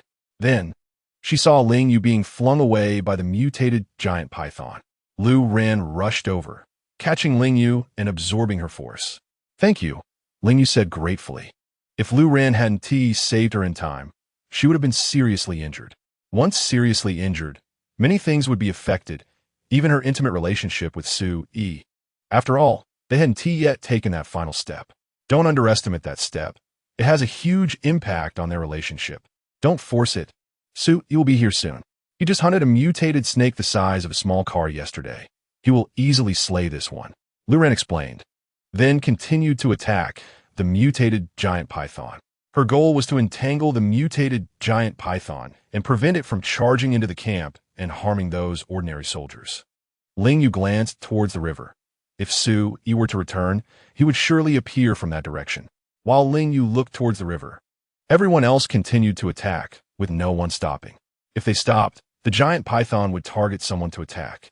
Only by continuously attacking could it avoid locking onto a single target.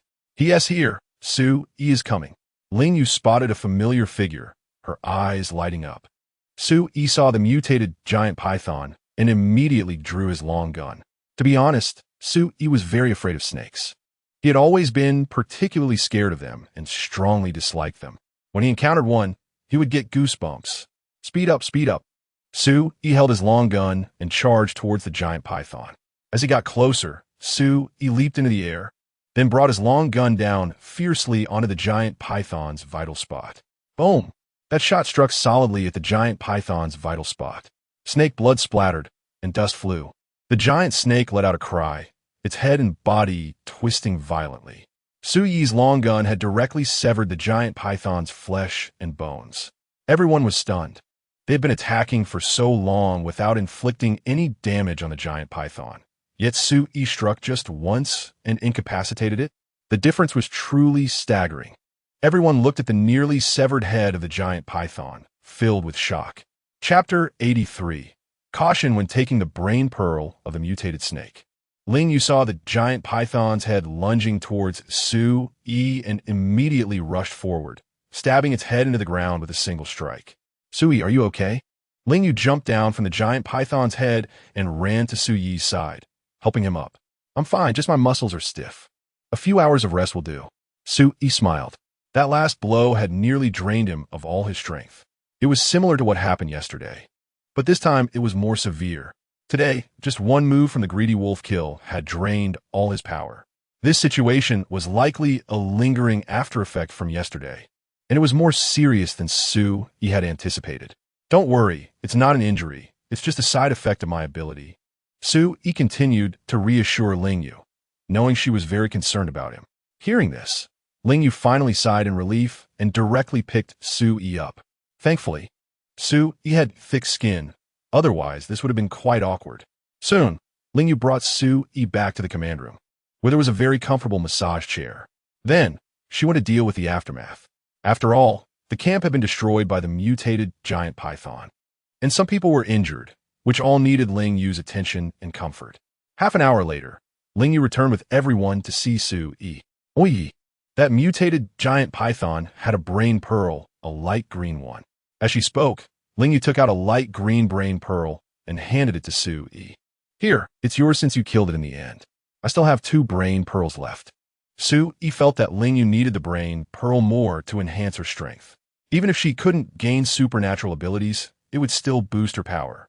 She was the commander of the 7-kill army, and her strength couldn't be weak. Ling Yu did not hesitate and accepted it directly. If she had refused, it would have implied that she was keeping her distance from Su Yi. She considered it as a gift from Su Yi. She did not want to push Su Yi towards Lu Ran. After not seeing her for a few days, Lu Ran seemed even more beautiful than before. If she pushed Su Yi away now, it would be like handing him over to Lu Ran. Su Yi, the steel factory has already been taken care of by you. When do we start the relocation? Ling Yu moved behind Su Yi, placing her hands on his shoulders and beginning to massage him. We'll organize everyone to relocate immediately. Everyone must move to the steel factory within today. We can carry some supplies, and the rest will be transported by boat, Su Yi said while enjoying Ling Yu's massage. Their purpose for returning today was to relocate all members of the 7-kill army. Lu Ran had evidently not informed Ling Yu of this decision, only telling her that Su Yi had successfully taken the steel factory. Although she was just a college student, she already understood how to care for those in higher positions, which surprised Su Yi. Hearing Su Yi's words, Ling Yu became energized. This place was increasingly unsuitable as a shelter, with more and more infected people appearing and waves of mutated beasts attacking. The mutated rats had just been dealt with, and now the mutated giant python had come. If they delayed any longer, who knew what new mutated beasts would appear? I'll arrange it right away, aiming to leave within 2 hours. With that, Ling Yu went out to make arrangements. The appearance of the mutated giant python had already terrified the people in the camp. If they knew there was a safer shelter, they would definitely want to leave immediately. Lu Ran also went to help, as relocating over 10,000 people was not something that could be done with just a few words. It required careful planning. After all, everyone needed to carry supplies when leaving. Everyone started to move. No one was idle. Even the injured began to prepare. The only one who remained idle was Su Yi. After struggling to light a cigarette, he began to try to mobilize his mental power to hone his abilities. His muscles were stiff and his strength drained, but his mental power was unaffected. Moreover, due to the severe aftereffects of the greedy wolf kill, Su Yi began to pay more attention to his supernatural abilities. He started trying to see if he could use the chi manipulation technique to attack targets. Relying solely on defense felt a bit useless. Su Yi believed in the saying, offense is the best defense. So, he began to use the chi manipulation technique to turn the air around him into a sword. Then, he controlled the air sword with his mental power and started to slash. Why isn't it working? Su Yi discovered that when the air sword struck something, it only caused the target to move slightly, but the air sword dispersed immediately, unable to inflict any substantial damage. After many attempts, Su Yi could not achieve his desired result. He also found that the range of his chi manipulation technique was very limited, only half a meter. Beyond that distance, he would lose control of the air. Half an hour later, Su Yi was sweating profusely, feeling completely drained. However, his muscles had recovered quite a bit. After some thought, Su Yi took out the brain pearl from a mutated giant python from his storage space. The brain pearl from a mutated dog might grant a person the ability for sound wave attacks. Su Yi felt that if he used it, it would waste this rare ability. As for the mutated giant python, Su Yi had not sensed any special ability. He took out the pink brain pearl from the mutated giant python, put it in his mouth, and bit it open. A fragrant liquid flowed into his stomach, and a warm current spread throughout his body. Every cell felt as if it had been massaged. The aftereffects left by the greedy wolf kill were instantly resolved. This discovery surprised Su Yi. The brain pearl could actually resolve the aftereffects of the greedy wolf kill. At the same time, Su Yi found that his mental power was instantly replenished. In just a few minutes of comfort, Su Yi suddenly felt his body being torn apart. This familiar feeling, could it be he could gain a new supernatural ability? Although the pain was unbearable, Su Yi was extremely happy. The first time he consumed a brain pearl and gained a supernatural ability, he had felt this life-threatening pain.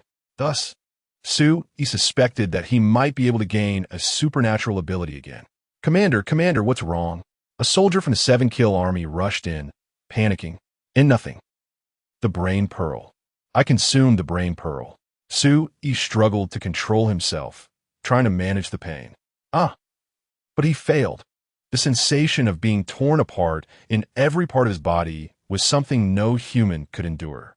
Soon, Lu Ran rushed into the command room, followed by Ling Yu and other commanders of the 7-kill army. Upon learning that Su Yi had consumed the brain pearl, everyone breathed a sigh of relief. They all had experienced this before. At the same time, everyone was filled with anticipation. Would Su Yi gain a supernatural ability again? Chapter 84. Neopatian's new ability, knowing that Su Yi had consumed the brain pearl.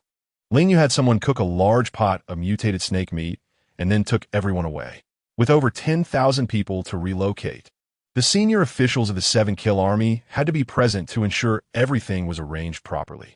Over an hour later, Lu Ran led his Wenxiu team to escort a batch of ordinary people out. Each person carried a bag of not very heavy supplies to ensure they could carry everything to the steel factory. After all, walking in the water was quite strenuous, and those who barely had enough to eat found it even harder. The ordinary people were protected by the 7 regiments of the 7-kill army, and the journey was quite safe. By the time Su Yi returned to normal and his pain sensation disappeared, only Ling Yu and a few ordinary soldiers from the 7-kill army remained in the camp. The others were already on their way to the steel factory, with those at the front nearing their destination. Once Su Yi recovered, he immediately grabbed the mutated snake meat and started eating. Ling Yu silently stood by, not disturbing him. After Su Yi was full, he wiped his greasy hands contentedly. Had they all relocated? Su Yi felt the camp was particularly quiet and guessed that everyone must have moved. Ling Yu nodded, using a tissue to wipe the corner of Su Yi's mouth, and said, "Yes, they relocated. Now, only we are left in the camp, along with some supplies." Su Yi squeezed Ling Yu's hand in satisfaction and said, "It seems you've adapted well to your position. You're doing a great job." Ling Yu smiled bitterly. She felt like she was being pushed into the role. After all, she had only become the commander for a few days. "Su Yi, what about the military supplies, especially that satellite communication vehicle? We still can't dismantle everything. And if we lose this communication vehicle, we'll lose contact with the military headquarters. The remaining people are mainly responsible for the communication vehicle, as well as tank drivers and gunners. It's difficult for them to leave the river. I'll try to see if I can put in a storage space," Su Yi said as he walked toward the communication vehicle.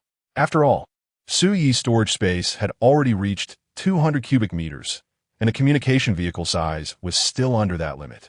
Since there was no one in the vehicle, Su Yi approached the satellite communication vehicle and placed his hand on it. Then, the satellite communication vehicle disappeared. Ling Yu was taken aback. She didn't expect Su Yi's storage space to be so large. "Don't waste space. Go move some things into the vehicle and fill its space," Su Yi said as he took the communication vehicle out of the storage space again. Putting it inside occupied over 100 cubic meters of space, and there was still some space left. "Go, you all head to the ice house and bring some mutated beast meat up," Ling Yu immediately arranged. At this moment, everyone finally came back to their senses. The ability to have space was too shocking and revolutionary for them. Carrying the communication vehicle supplies would make survival much easier. "Su Yi, is your space this large now?" Ling Yu linked her arm with Su Yi's shoulder, leaning entirely into his embrace. "Yes, as my strength increases, the space will also increase," Su Yi explained. "By the way, Su Yi, what new ability did you just gain?" Ling Yu was very curious about what kind of ability Su Yi had obtained. Could he really gain a second ability to become stronger? Ling Yu felt she was too weak, and the gap between her and Su Yi was growing. If she could gain a second ability, she would have a chance to catch up with Su Yi. For her, being by Su Yi's side was much happier than being the commander of the 7-kill army. But without strength, she felt unworthy to be with Su Yi. Following him would only make her a burden. In this world, no one likes a burden. It's a very strange ability. I can condense a kind of crystal. Ordinary people who consume this crystal can gain part of my abilities. Upon hearing Su Yi's words, Ling Yu's eyes widened. This ability is too powerful, isn't it? Ling Yu was completely astonished by Su Yi's new ability. One person could create an entire unit? Su Yi was amused by Ling Yu's reaction and playfully pinched her nose. Then he laughed. "It's not that great. I need to eat a lot of mutated beast meat to condense that crystal in small amounts. Additionally, the effect of this crystal is not as good as the brain pearl, and it's not permanent. It doesn't last long. I don't know exactly how long it lasts yet. He felt like he had become a Dan furnace, producing pills that could make people stronger. However, this ability was indeed quite abnormal. Saying that was a human alchemy furnace was not an exaggeration at all. After all, this ability did not harm himself. He simply needed to eat more and use the excess energy to condense that crystal. That was still quite incredible and impressive. Ling Yu still looked at him with admiration. If someone eats the ability crystal you condensed, can they gain your storage space ability? If that's possible, that would be amazing. Ling Yu couldn't help but fantasize because she believed Su Yi's ability was simply too strong, likely unique in this world. He shook his head. After all, the storage space was not his ability, but a gift from the system. His ability was actually just the chi manipulation technique. His own chi manipulation technique had little combat power, so even if he let others use his ability crystal, they would only gain a weakened version of the technique. The main effect of the ability crystal was to enhance a person's strength, speed, and reaction ability. He took out a crystal, which was the first ability crystal he condensed after eating several pounds of mutated snake meat. The specific effect would need to be tested to know. The previous little beast had gained strength by using the ability crystal from that giant python. However, unlike the mutated giant python, Yi did not have the violent and bloodthirsty emotions, so it would not bring negative effects to the users. The ability crystals he condensed would not have side effects. Moreover, as Su Yi's strength increased, the effects of the newly condensed ability crystals would also improve. From this perspective, this ability was indeed very domineering and powerful. Therefore, Yi was quite satisfied with his new ability. Additionally, this directly proved that a person could possess multiple abilities, not just one. However, obtaining 2 or more abilities was not that easy. Yi felt it was related to the strength of the mutated beasts, and perhaps also to the strength of the abilities. These could only be verified one by one. Guessing was useless. Chapter 85. Ling Yue's super strong new ability. Is this the ability crystal? It's so beautiful. Ling Yue picked up a crystal that looked like a ruby, her face filled with disbelief. It was just too beautiful and dazzling. Once we get to the steel factory, you could try that mutated snake's brain pearl and see if you can gain new ability. He wrapped his arm around Ling Yue's slim waist, pulling her closer to him. After a while of being intimate, the others had already filled the communication vehicle with the meat of mutated beasts. He stored the communication vehicle in his storage space and instructed them to hide the tanks and artillery in the hall. There were still many supplies left here, and they would definitely need to come back to transport them. Although the tanks and artillery were out of ammunition, they could still be useful in the future. Besides, all other vehicles were also hidden away. This place wasn't completely abandoned. It could still be used later. After taking care of these matters, Yi and the others set off for the steel factory. By the time they arrived, Liu Ran had already led people into the tunnels of the steel factory. The entrance was guarded by members of the Airborne Corps. The 7 Kill Army members entered the steel factory one after another and successfully reached their destination. When Yi and Ling Yue entered the steel factory, it was already afternoon. They had eaten some dry rations on the way as a meal. The steel factory provided everyone with a sense of security due to its high walls, which looked particularly sturdy. Therefore, the ordinary people felt especially at ease. Yi and Ling Yue didn't worry about settling these people because they had important matters to attend to. The place they were staying was a separate courtyard, originally a row villa for the leaders of the steel factory. This is a brain pearl from a mutated dog, and its ability is sound wave attack, which is very powerful. I don't know what ability your brain pearl has, but it is colored, so it should have an ability. You can choose one and try the effect. You can start taking it now, and I'll go to the kitchen to cook some meat from the mutated snake for you. Yi thought the meat from a mutated snake tasted pretty good. It was particularly fragrant and tender, and the soup was sweet. So he planned to cook more for himself, as well since he wouldn't gain weight anyway, as he could condense ability crystals and convert excess energy. You've worked hard. Saying this, Ling Yue kissed Yi on the cheek, then took out the brain pearl of the mutated giant python. This was a light green brain pearl. looking larger than the mutated rat brain pearl she had taken before. The other yellowish brain pearl was given to her by Su Yi, and its ability was sound wave attack. Ling Yue considered for a moment, then put the brain pearl of the mutated giant python into her mouth.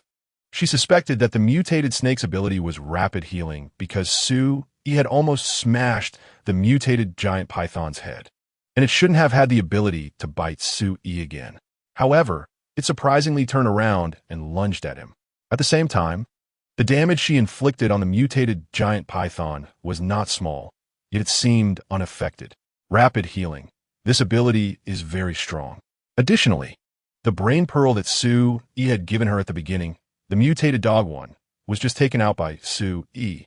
This one also had an effect for Su Yi, and he might need it even more. After biting it open, a warm current spread throughout his body. With only Su Yi present, Ling Yue boldly let out a comfortable sound. Of course, doing so might not be without the intention of tempting Su Yi. After all, she had always wanted to give herself to Su Yi, completely becoming his woman. Hearing Ling Yue's voice, Su Yi indeed felt a bit restless. After a while, Ling Yue began to scream in pain. Su Yi returned to the living room and looked at Ling Yue. Although gaining power felt great, the process was quite painful. After more than 2 hours of suffering, it finally calmed down. Then, the two of them ate a large pot of meat from the mutated giant python. After finishing, Su Yi looked at Ling Yue curiously. She didn't seem to have changed much, but her aura had become stronger. I seem to have gained the ability of rapid healing, Ling Yue said, pulling out a dagger from her leg and slicing her fingertip. And it seems I can control it. Look, saying this, Ling Yue used a piece of paper to wipe the blood off her fingertip. Su Yi then saw the wound on her finger healing rapidly. This ability is indeed monstrous. Su Yi held Ling Yue's hand, feeling no regret for giving her that brain pearl. If it weren't for Ling Yue at that moment, he would have definitely been bitten by that giant python. The mutated giant python could very likely be poisonous, and if bitten, he might have been in serious trouble. Ling Yue is his woman, and having this rapid healing ability is a good thing. The stronger she is, the less Su Yi has to worry about her. Do you want to use the ability of that mutated dog? Sound wave attack is also very strong. Ling Yue was very satisfied with her ability. She wouldn't have to worry about getting injured in the future, especially minor injuries, which could be healed quickly. Additionally, not only did she gain this super strong healing ability, but her overall strength also increased. Moreover, she felt she might have also gained resistance to toxins. When everyone gains abilities, there's a vague awareness that lets you know what kind of abilities you might have. Su Yi shook his head and said, not in a rush. We still don't have a good grasp on our abilities. Also, a person's mental power is limited. Having more types of abilities isn't necessarily better. Ling Yue nodded in agreement, saying, that's right. After gaining a second ability, I also felt this way. I only just realized what my first ability is. Saying this, Ling Yue blinked. Su Yi suddenly felt that Ling Yue had become even more charming. Even the flutter of her eyelashes was filled with allure. Then, Su Yi realized something was off, and he immediately shook himself awake. Is it related to mental power? Oui, si peut-être. Ling Yue happily nodded, explaining, yes, it's related to that. My mental power is quite strong, and I can amplify the emotions of others. It feels very mysterious. I don't fully understand this ability yet, nor am I familiar with it. There may be more ways to apply it. Abilities are more complex than we imagined. We currently understand too little about what we have. Su Yi also agreed with Ling Yue's statement. This realization only appeared after he gained his second ability. Or rather, it was only after their mental powers reached a certain level that they became aware of situations they hadn't perceived before. After chatting for a while, they embraced each other. Now, no one was there to disturb them. They could do whatever they wanted without worry. Chapter 86. The True Purpose of the Iron Hand Gang. Su Yi. Ling Yu. Have you rested? Hearing a familiar voice outside, Ling Yu's skin flushed a mesmerizing pink. Here she comes, Annie. Ling Yu quickly picked up her underwear from the ground and hurriedly put on. Ling Xuan, what's the matter? Su Yi's face darkened, feeling somewhat angry. They were so close to being together, and now they were interrupted. How could Su Yi not be angry? Outside the door, Ling Xuan noticed Su Yi's anger, and her ears instantly turned red. Then, she hurriedly explained, another shelter wants to discuss a deal with our 7-kill army. And this matter can only be decided by you. Understood, I'll be right there. Su-yi glanced at Ling Yu, who had finished dressing, and his anger began to subside. Another shelter had come to them to discuss business. What kind of business could it be? What kind of strength did they possess? And what resources did they have to trade? It was only the 20th day of the global disaster, and Su-yi had been in this world for 13 days. Other shelters were already seeking them out to negotiate trades. Their power seemed a bit too strong. However, Su-yi knew that there were indeed stronger individuals. Evolvers, those who appeared right at the beginning, must have very powerful existences among them. Perhaps they had discovered the brain beads much earlier. After all, Su-yi arrived in this world on the 7th day of the disaster. In those previous 7 days, many strong individuals could have emerged. It should be noted that in these 13 days, the people around Su-yi had also become significantly stronger. Theoretically speaking, continuous consumption of brain beads could lead to constant growth. After all, it has been proven that humans can gain multiple superpowers, not just one. After getting ready, Su-yi and Ling Yu opened the door. Outside, Ling Xuang was leaning against the wall, her face flushed. Although she had never been in a relationship, she was completely clueless. Just now, she guessed what Su-yi and Ling Yu might have been doing inside. How many people are there, and what is their strength? Su-yi pretended nothing was wrong and asked seriously. After all, in situations like this, if you aren't embarrassed, it's the others who will be. Ling Yu's hand was held by Su-yi, and she felt his calmness. She took a deep breath to adjust her emotions. There are 10 people, all claiming to be evolvers, and their aura is very strong. They are in the square, and our people are keeping an eye on them, Ling Xuang quickly explained. 10 of them, all evolvers? Su-yi frowned. That strength was a bit strong. It should be noted that there were only 2 evolvers on Su-yi's side, and the remaining superpowered individuals only numbered 10. Let's go meet them. Su-yi and Ling Yu exchanged glances and then walked outside. This was a test for the 7-kill army. Fortunately, Su-yi had used the brain bead today, completely eliminating the aftereffects left by the greedy wolf kill. Moreover, his combat power had also significantly improved. While he couldn't say he was much stronger against evolvers like Qinli, Su-yi could easily take on 3 at once. Soon, they arrived at the square. The superpowered individuals of the 7-kill army were already there, and in addition, there were numerous ordinary soldiers armed and on alert nearby. The atmosphere was tense, and Su-yi felt it even before getting close. When those people noticed Su-yi and Ling Yu, their gazes locked onto them. When leaving, Ling Yu wore a mask. She knew her looks were striking and could lead to unnecessary trouble.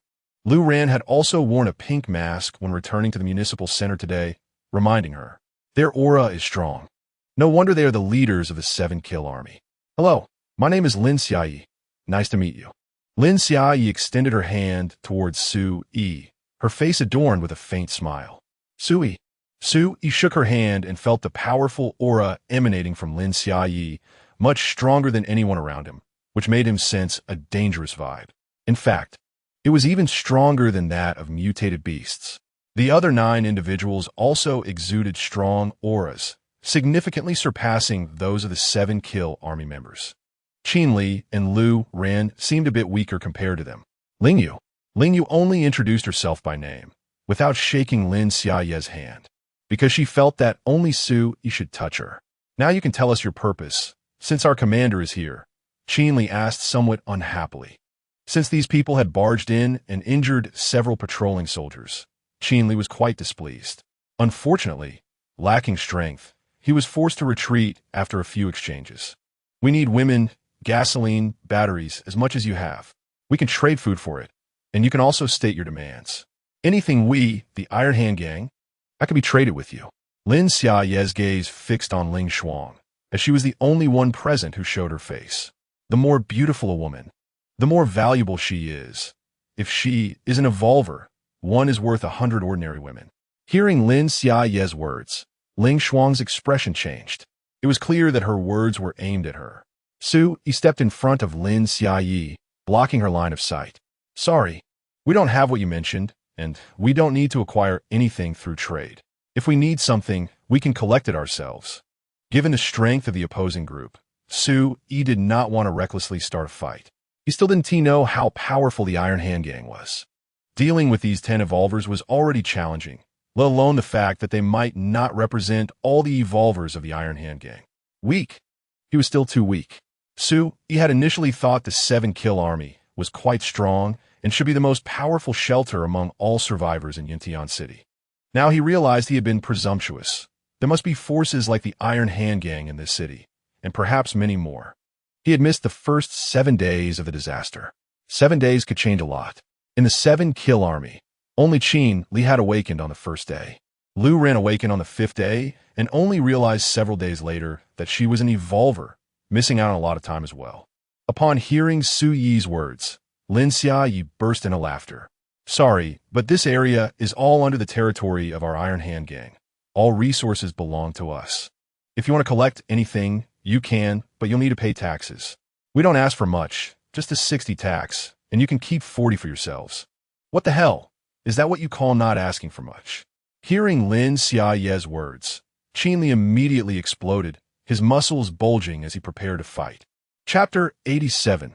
Repelling the Iron Hand Gang. Why? Just because you look ugly, do you think you can get your way? Su Yi scoffed, and the Overlord's spear appeared in his hand. Then he launched an attack. If you're weak, you'll be bullied. This world has always been like this, both before and after the disaster. Now, as long as you're not strong enough, the other party dares to do anything right above your head. Or they might just kill you. The people from the Iron Hand Gang were not here to discuss business at all. Talking business was just an excuse. What they wanted was to squeeze the 7-kill army dry, making it a subsidiary of their Iron Fist Gang. Handing over 60 of their resources, how much could they possibly keep? Moreover, the other side did not need to give anything in return. Just by opening their mouths, they could get 60 of the resources for free. If they agreed now, would they have to agree to 90 later? Therefore, this matter could not be agreed upon.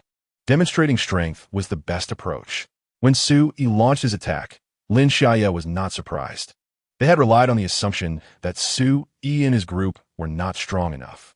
This was not the first time the Iron Hand Gang had done such a thing. No settlement was willing to pay taxes. They all had to be beaten into submission. Moreover, as long as they could recruit one batch and suppress another, they could firmly control settlement. With enough strength to suppress the other side, they could do anything they wanted. Don't agree? Those willing to die had already died off during this period. The ones still alive were those who did not want to die. Compared to dying, going hungry or being without women was acceptable. The reason Lin Xiaoye wanted to meet the leader of the 7-kill army was mainly to assess their strength. If Su Yi was truly strong, they would collaborate with him, and it would genuinely be business. Clearly, in Lin Xiaoye's eyes, Su Yi, Ling Yu, and the others posed no threat to their 10 members. However, after Su Yi drew his spear, he regretted it. He sensed the breath of death. So, he retreated as quickly as possible. But he was a step too late. He could only slightly dodge, avoiding a fatal blow. Su Yi's spear pierced directly into his shoulder. Just a little bit more, and his heart would have been struck by Su Yi's spear. Seeking death, the other 9 people rushed towards Su Yi, wanting to rescue Lin Xiaoye. But soon they regretted it. Su Yi's spear was too strange, and his speed was astonishing. Su Yi, 1 against 9, forced them back and left wounds on several of them. Retreat. Lin Xiaoye, pressing on his shoulder wound, decisively made the choice in order to retreat. If they didn't retreat, they would be finished here. Su Yi was too formidable, much stronger than their leader. The 9 reacted very quickly catching up with Lin Xiaoye and escaping from the steel factory. From the moment Su Yi attacked to their escape from the steel factory, it took less than a minute. Don't chase. Su Yi saw Qin Li and the others wanting to pursue and stop them. They were really not a match for those people. Su Yi had used the greedy wolf kill, only injuring a few, and those weren't even serious injuries. Moreover, the after effects of Su Yi's attack had already appeared. If they chased after them, Su Yi wouldn't be able to help, unless Su Yi was willing to use the emergency body repair medicine to recover. This emergency repair medicine was meant for saving lives. Su Yi was reluctant to use it in this situation. Even if they caught up, they wouldn't be able to do much. Boss, are they very strong? Qin Li realized and thought of the after effects Su Yi experienced when he hunted the mutated snake. Su Yi didn't let them chase. likely because those after effects worried him that they wouldn't be able to handle those 10 evolved ones. Very strong. In a one-on-one fight, any of them is stronger than you and Lu ran. Our strength is too weak. We must improve quickly. They probably still don't know the value of the brain beads. This is our opportunity, a chance to surpass them. Tomorrow morning, we'll start clearing the nearby mutated beasts, striving to obtain more brain beads to strengthen our own power. Hearing Su Yi's words, everyone straightened their chests. Without strength, others would bully them. Such people definitely wouldn't be just one batch. Qinli thought for a moment and said, I wonder where this Iron Hand Gang is located. We can apply to see if the military can mobilize military satellites to help us scan the area and eliminate them. This Iron Hand Gang is very dangerous. Their existence will certainly threaten our survival. Once we have enough strength, we must eradicate them or assimilate them. Su Yi nodded and put away his spear. Although his muscles were somewhat stiff, he could still move. As he walked toward the satellite communication vehicle, he said, Let us contact the military now. We still have some information to share with them and hope to get more information in return. They are too strong. The leader of the 7-kill army is too strong. His aura is clearly not as strong as ours. In a room, a bald man allowed another person to stitch the wound on his abdomen, saying, Lin Xiaoye pressed on the blood hole in his shoulder, filled with hemostatic cotton. His face was pale. This wound caused him great pain and had cost him more than half of his combat power. It would take at least 1 or 2 weeks to recover. This was still because he was an evolved person. Otherwise, it would take several months to heal. Aura and strength do not have an absolute connection. Although a stronger aura usually means greater strength, it does not apply to everyone.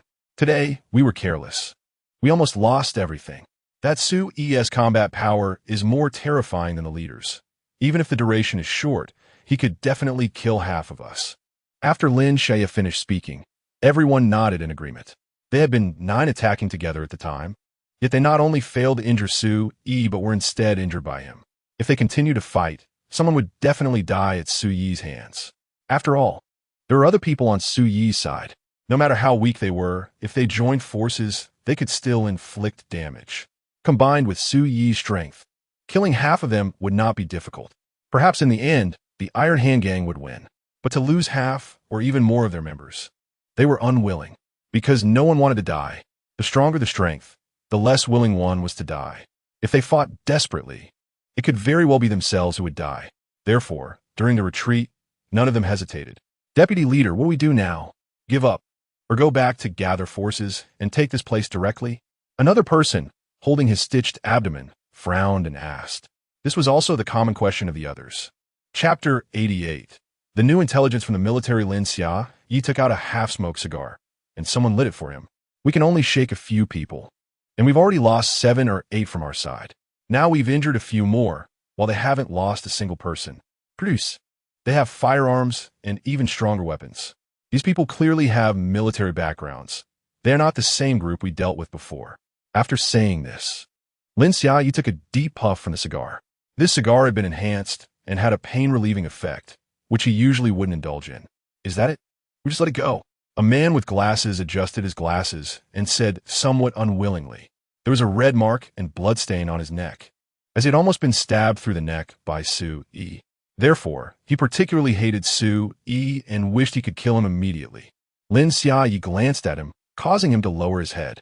Then Lin Xiaoye said with satisfaction, Of course not. We, the Iron Hand Gang, have never suffered such a loss since our establishment. He continued to survey the crowd and said, This is the extent of the 7-kill army's strength. They don't have the guts to chase us down. We suffered because we were careless. Let's leave 2 people to keep an eye on them, and the rest return to heal. Once everyone in the gang is healed, it will be the end of the 7-kill army. This position is too good. It should belong to our Iron Hand Gang. Finally, Lin Xiaoye selected 2 uninjured individuals to closely monitor the movements of the 7-kill army. While Lin Xiaoye and the others were discussing matters, Su Yi and his team also contacted the military. Su Yi, Ling Yu, we meet again. The intelligence you provided is extremely useful. We now have over 30 ability warriors in the military. Thank you for making a significant contribution to the survival of our Huaxia clan. Su Yi looked at the excited General Lu on the screen and replied softly, This is a battle for the survival of humanity. I believe such news shouldn't be kept to ourselves. Therefore, we have a few more pieces of intelligence to share. Please speak. We are recording, General Liu said, even more excited, knowing that the information Su-Yi shared would surely benefit humanity. First, Ling Yu and I have acquired a second ability. The brain bead should allow us to gain more abilities. However, after obtaining the second ability, the first one will be weakened. Second, it concerns mental power or thought power. The strength of our abilities is directly related to thought power. The stronger the thought power, the stronger the abilities. By constantly using our abilities, we can refine our thought power. Perhaps the military can try to cultivate thought power through our ancient martial arts in Huaxia and see if they can find a method to enhance it. Su-Yi felt that the military must have data they didn't possess, and perhaps they could indeed find a method to cultivate thought power and enhance it. After all, the stronger the thought power, the stronger the abilities. In any case, this is a path we could try. All right, we will start researching immediately, and we'll also use supercomputers for simulations. Su-Yi, Ling Yu, we have some bad news to inform you. We are losing control of the satellites, and we haven't analyzed the specific reasons yet. Communication may be interrupted in the near future. If it does, I hope the 7-kill army can unite more shelters to help more humans survive. Our military will find a way to reclaim the cities and gradually retake the entire country. You can also continue to expand and reclaim surrounding cities. You have the power of self-governance. If we have conflicts in the future, the top combat power will determine the ruling rights. Hearing General Liu's words, Su-Yi couldn't help but furrow his brow. General, does the military have a conclusion about the cause of the global disaster? Su-Yi had always been curious about what caused the global disaster that unleashed this bizarre virus across the world, as it had never been publicly disclosed. Our investigations indicate that it is a strange virus. However, this virus is too complex. Its structure is unlike anything we've seen before, and it contains some peculiar substances. Therefore, we have not found a solution yet. We can only say that this virus may not have originated from our planet. It could be from beyond. General Liu's response made Su-Yi take a deep breath. So, the loss of control over our satellites might mean that humanity still faces enemies from outside? As soon as Su-Yi finished speaking, everyone in the communication vehicle held their breath. Ling Yu tightly grasped Su-Yi's hand. Humanity had already been devastated by this virus, struggling to compete for survival against the infected and mutated beasts. If there were indeed powerful external enemies, would humanity still have a chance to survive? General Liu remained silent for a moment before saying, "We do not have definitive evidence to support this. The people in the space station have not observed any external enemies. However, we cannot rule out." Su-Yi could sense the atmosphere on the military side becoming heavy. After all, survival for humanity was already incredibly difficult, with people being killed every day by the infected or mutated beasts. They had just seen a glimmer of hope for survival and strength, only to be told there might be even stronger external enemies. Perhaps it's just that the virus affected the communication devices. If there were truly external enemies, they would have appeared long ago, and the space station should have observed them. Su-Yi didn't want to exacerbate the oppressive atmosphere, and also voiced his speculation. Humanity's current technology could not cope with this virus, and naturally, they didn't know if it would affect human technological products. Indeed, what you said is also quite possible. Our experts have similar opinions. We are continuously researching this virus, and once we decode it, we will announce it immediately. Su-Yi continued to chat with General Liu for a while before ending the communication. The intelligence Su-Yi provided also needed to be disseminated to let others know. All right, everyone, stop looking so gloomy. That so-called external enemy may not even exist. Even if it does, we are no longer ordinary humans. Perhaps we can handle it with our own strength. Right now, our most important task is to improve ourselves and gain greater strength. Tomorrow, all ability warriors should mobilize to hunt mutated beasts. Let's strive for everyone to possess 2 abilities, thus allowing the 7-kill army to have more ability warriors. Su-Yi felt that the term ability warriors used by the military was quite good. Each of them was indeed a warrior, needing to fight against the infected and mutated beasts. Chapter 89: The Power of Sonic Attacks. El Tao, stay behind. Su-yi took out the brain pearl of the mutated dog and handed it to El Tao. El Tao received the brain pearl and immediately became excited. Is this really the brain pearl? Although he had heard about it. It was the first time he had seen a mutated beast's brain pearl. Yes, just put it in your mouth and bite it open. I'll have someone cook some mutated beast meat for you to eat. Since Su-yi already has 2 types of abilities, obtaining a third might not necessarily strengthen his powers and could even weaken his overall strength. One should not be greedy. It's better to master the chi manipulation technique he already has than to gain another ability. Additionally, the strength of the 7-kill army is severely lacking. The Iron Hand Gang has 10 evolved beings, which is enough to worry Su-yi. Moreover, it's likely that these 10 are not the full fighting capacity of the Iron Hand Gang. Therefore, the number of ability warriors in the 7-kill army must be increased. There's a saying, many hands make light work, and it's not just talk. If the 7-kill army had 30 ability warriors, then even the 10 evolved beings of the Iron Hand Gang would not dare to attack. Numbers can often be an advantage. For this reason, Su-yi decided to take out the mutated dog's brain pearl and not for his own use. If El Tao keeps his promise, he will be loyal to Su-yi. Su-yi believed that El Tao should be a person of loyalty and bravery. So, he decided to take this gamble. El Tao stuffed the mutated dog's brain pearl into his mouth and bit it open. After a while, he cried out in pain. Su-yi instructed Qin Li to keep an eye on him and had Yi cook a large amount of mutated dog meat for El Tao. Now, the meat from these mutated beasts could be consumed not only by ability warriors, but also in small amounts by ordinary members of the 7-kill army. Eating mutated beast meat can enhance the physical constitution of ordinary people, gradually giving them stronger power, speed, and so on. Su-yi also planned to eat a lot of meat at night to condense some ability crystals and have people test their effects. The emergence of the Iron Hand Gang brought unprecedented pressure to Su-yi. Previously, he could easily deal with mutated beasts, even the mutated rat swarms. But the people from the Iron Hand Gang left him feeling powerless. Therefore, he thought about quickly improving the strength of the 7-kill army. This way, he could leave for other places with peace of mind in the future. Su-yi, will the Iron Hand Gang attack us? Should we strengthen our defenses tonight? Ling Yu asked with some concern.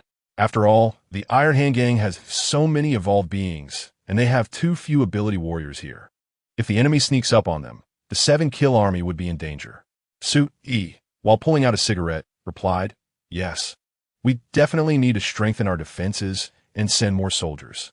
Evolved beings still cannot ignore the damage from firearms.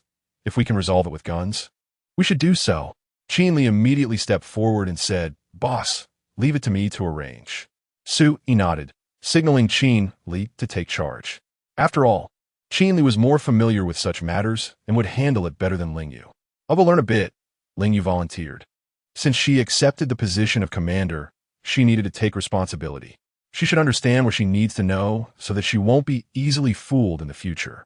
Su-yi felt quite pleased to see Ling Yu being so sensible. He was too lazy to learn these things himself. What he needed to do was to improve his combat power.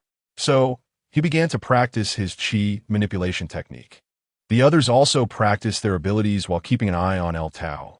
After more than an hour, Yi, along with some people, brought over the cooked mutated dog meat. Everyone stopped to eat some of the mutated dog meat. For them, eating mutated beast meat could enhance their strength. So they naturally wouldn't miss such an opportunity. Once Su-yi started eating, he couldn't stop, and his astonishing appetite shocked everyone. It was only under Ling Yu's explanation that they learned Su-yi had the ability to condense ability crystals. Su-yi calculated that for every 10 pounds of mutated beast meat he ate, he could condense 1 ability crystal. In one meal, he could consume 30 pounds, which meant 3 ability crystals. They were all very surprised to see the ability crystals Su-yi condensed. Su-yi's stomach did not show any obvious changes, as if he hadn't eaten 30 pounds of meat at all. After condensing 3 ability crystals, Su-yi could no longer eat meat. Su-yi, don't you ever feel sick from eating so much meat? Although shocked by Su-yi's ability, El-ran was not envious at all. As a girl who often managed her figure, she had no desire to be a big eater and certainly didn't want to eat meat every day. Su-yi lit a post-meal cigarette, smiled slightly, and said, Not only do I not feel sick, but I also find it very enjoyable. This should be due to my ability. Elran took out a lollipop, unwrapping it as she said, "That sounds nice. If I ate like this for a few days, I'm sure I wouldn't want to eat meat for years." Su-yi smiled silently, not responding, and instead looked at El Tao, who had stopped eating. "How does it feel?" Su-yi asked curiously. After all, the mutated dog's ability was sonic attack, and he wondered if El Tao had successfully acquired this ability. El Tao first bowed, and then said, "It feels very mysterious. It seems like as soon as I open my mouth, I can hurt others." Su-yi flicked the ash from his cigarette, and then took out a noise-canceling helmet he had obtained from a tank and put on his head. Everyone spread out. "Let me try El Tao's sonic attack." Upon hearing Su-yi's words, everyone quickly dispersed. "Come on." Su-yi got into position, wanting to see just how powerful El Tao's sonic attack was. El Tao squeezed his neck and then suddenly opened his mouth. "Roar!" El Tao let out a loud roar. Su-yi's body was pushed back a short distance, clearly showing that El Tao's sonic attack was not weak at all. El Tao looked somewhat weak, his body swaying slightly. This attack drained a lot of his energy, and he couldn't adapt to it immediately. Not bad, the power is quite good. It should have about 1/3 the power of a mutated dog, better than I expected. Su-yi took off the helmet and shook his head. His ears were still ringing with a ding-ding-ding sound. Compared to El Rant's water manipulation technique and his own chi manipulation technique, the attack power and effect of El Tao's ability were much stronger. Su-yi felt that abilities should be categorized into different types. For instance, his and El Rant's should belong to the mental type, while El Tao's could be classified as sonic type, and Ling Shuang and the others should belong to the defensive type. In the original world, there were no such abilities. They could gradually establish a knowledge system for abilities and continuously improve it. This knowledge could help humanity better understand and utilize abilities. Chapter 90. First experience with ability crystals. So amazing. This is what it feels like to have superpowers. Commander, I feel like I have gained immense strength, as if I can accomplish many things. Lu Tao appeared somewhat excited. Then, he seemed a bit regretful and continued. However, this sound wave attack can only be used once. I don't know when I can use it again. It's normal to have such emotions when first mastering extraordinary powers. Gradually adapt, and your strength will only grow stronger. Su-yi tossed a pack of cigarettes to Lu Tao as a reward. Although Lu Tao's sound wave could only be used once, his attack was a group attack, which was still quite powerful. Su-yi, I've picked the people. Ling Yu brought 5 individuals to Su-yi's side. Su-yi looked over and found that they were all familiar faces. Imo Xiaohong, Imo Xiaola, Wan Ran, and Sun Hui. These 4 were individuals Su-yi and Ling Yu had trained with at the villa stronghold, and they were among the few they trusted. The last one was Ding Yan, Su-yi's classmate. Su-yi nodded and then took out 5 ability crystals. This is a type of ability crystal, which can be seen as a weakened version of brain pearls. After using it, you will gain some enhancements. However, it is not permanent and will only last for a limited time. I don't know how long exactly. If you choose to take it, you'll need to accompany us tomorrow to deal with the mutated beasts. Of course, your responsibilities will be limited to watching for danger and handling the bodies of the mutated beasts. This process may involve dealing with infectors as well. This can also be considered military merit, and you will have priority in obtaining brain pearls from the mutated beasts, allowing you to become ability warriors. As Su-yi spoke, he glanced at the 5 individuals. "Thank you, boss. I'm willing to go through fire for you." Wan Ran was the first to step forward, just as Su-yi had anticipated, and took one of the ability crystals. "I'm willing too." Imo Xiaohong also stepped up without hesitation and took one. The others quickly followed suit, with no one backing down. This opportunity to become stronger was not something they wanted to miss. After going through so much, they had long understood that strength was the only reliable condition for survival. Refusing to become stronger was a foolish act. Who knew how many people envied, were jealous, or resented this opportunity? Wan Ran placed the crystal in his mouth, feeling it dissolve quickly. It was a wonderful sensation. This was what they called melts in your mouth. It felt warm and very comfortable. The others shared Wan Ran's experience. After consuming it, they felt a warm sensation in their abdomen that gradually spread throughout their bodies. Soon, 20 minutes had passed. They all felt warm and had no pain. Judging by their expressions, they seem to enjoy the process. Has the warm feeling disappeared? Does that mean it's done? Wan Ran looked at Su Yi, curious. Su Yi replied, it should be. Do you have any other sensations? After thinking for a moment, Wan Ran said, I feel like I have energy all over my body as if it's endless. Also, my hearing and sense of smell seem to have improved. I can smell a faint rotten odor now. The air around me feels unique, as if I can control it. Ding Yin chimed in with a different feeling. I feel that way too. It's magical. And Mo Xiaojun raised his hand to speak. Yes, I feel it too, Wan Ran responded excitedly. And Mo Xiaohong and Sun Hui also expressed that they had similar feelings, indicating that they had all acquired Su Yi's air manipulation technique, albeit a weakened version. They tried to control the air to form an air shield, but found it impossible. Ling Shuang, come, test their combat abilities. Su Yi called out Ling Shuang's name. Given her average strength but rich practical experience, she was the most suitable choice to test Wan Ran and the others' abilities. Ling Shuang took off her combat knife, handed it to her sister-in-law Yi Ji, and stepped into the arena. Come on, use all your strength. Don't hold back, and don't worry about hurting me. Saying this, Ling Shuang assumed a fighting stance. Su Yi could tell that Ling Shuang was an experienced fighter. Although he had gained combat experience, he was still not on the same level as her. Sorry, Wan Ran said as he charged at Ling Shuang. Ling Shuang did not evade, as she needed to assess his strength without avoiding his attacks. Wan Ran had not learned any martial arts and relied solely on brute force. Moreover, he clearly had not adapted to his own strength and speed. Several times, he not only missed hitting Ling Shuang, but almost fell over. Having strength alone is not enough. We also need to train them in combat skills and other areas. Su Yi watched as Wan Ran was knocked down and rubbed his forehead. Ordinary people may gain strength, but their combat abilities remain quite weak. This is also why Su Yi could single-handedly take on 10 evolved beings today. They had strength, but pitifully little combat technique. If Su Yi had taken another cultivation pill today, at least 5 of them would have died among the 10. Their attacks relied purely on instinct and simple techniques, which were far too weak compared to Su Yi's greedy wolf kill. Su Yi simply lacked enough strength to wield greedy wolf kill. Otherwise, killing 10 would have been a breeze. Soon, the others also sparred with Ling Shuang. After one round, Su Yi had a rough understanding of their abilities. Their strength and speed were only about 1/3 of Ling Shuang's, which wasn't too weak. However, without any combat skills, the 5 of them together would still struggle to defeat Ling Shuang. Su Yi did not want to discourage them, so he did not let them team up against Ling Shuang. Instead, he found an ordinary combat expert from the 7-kill army to spar with Wan Ran.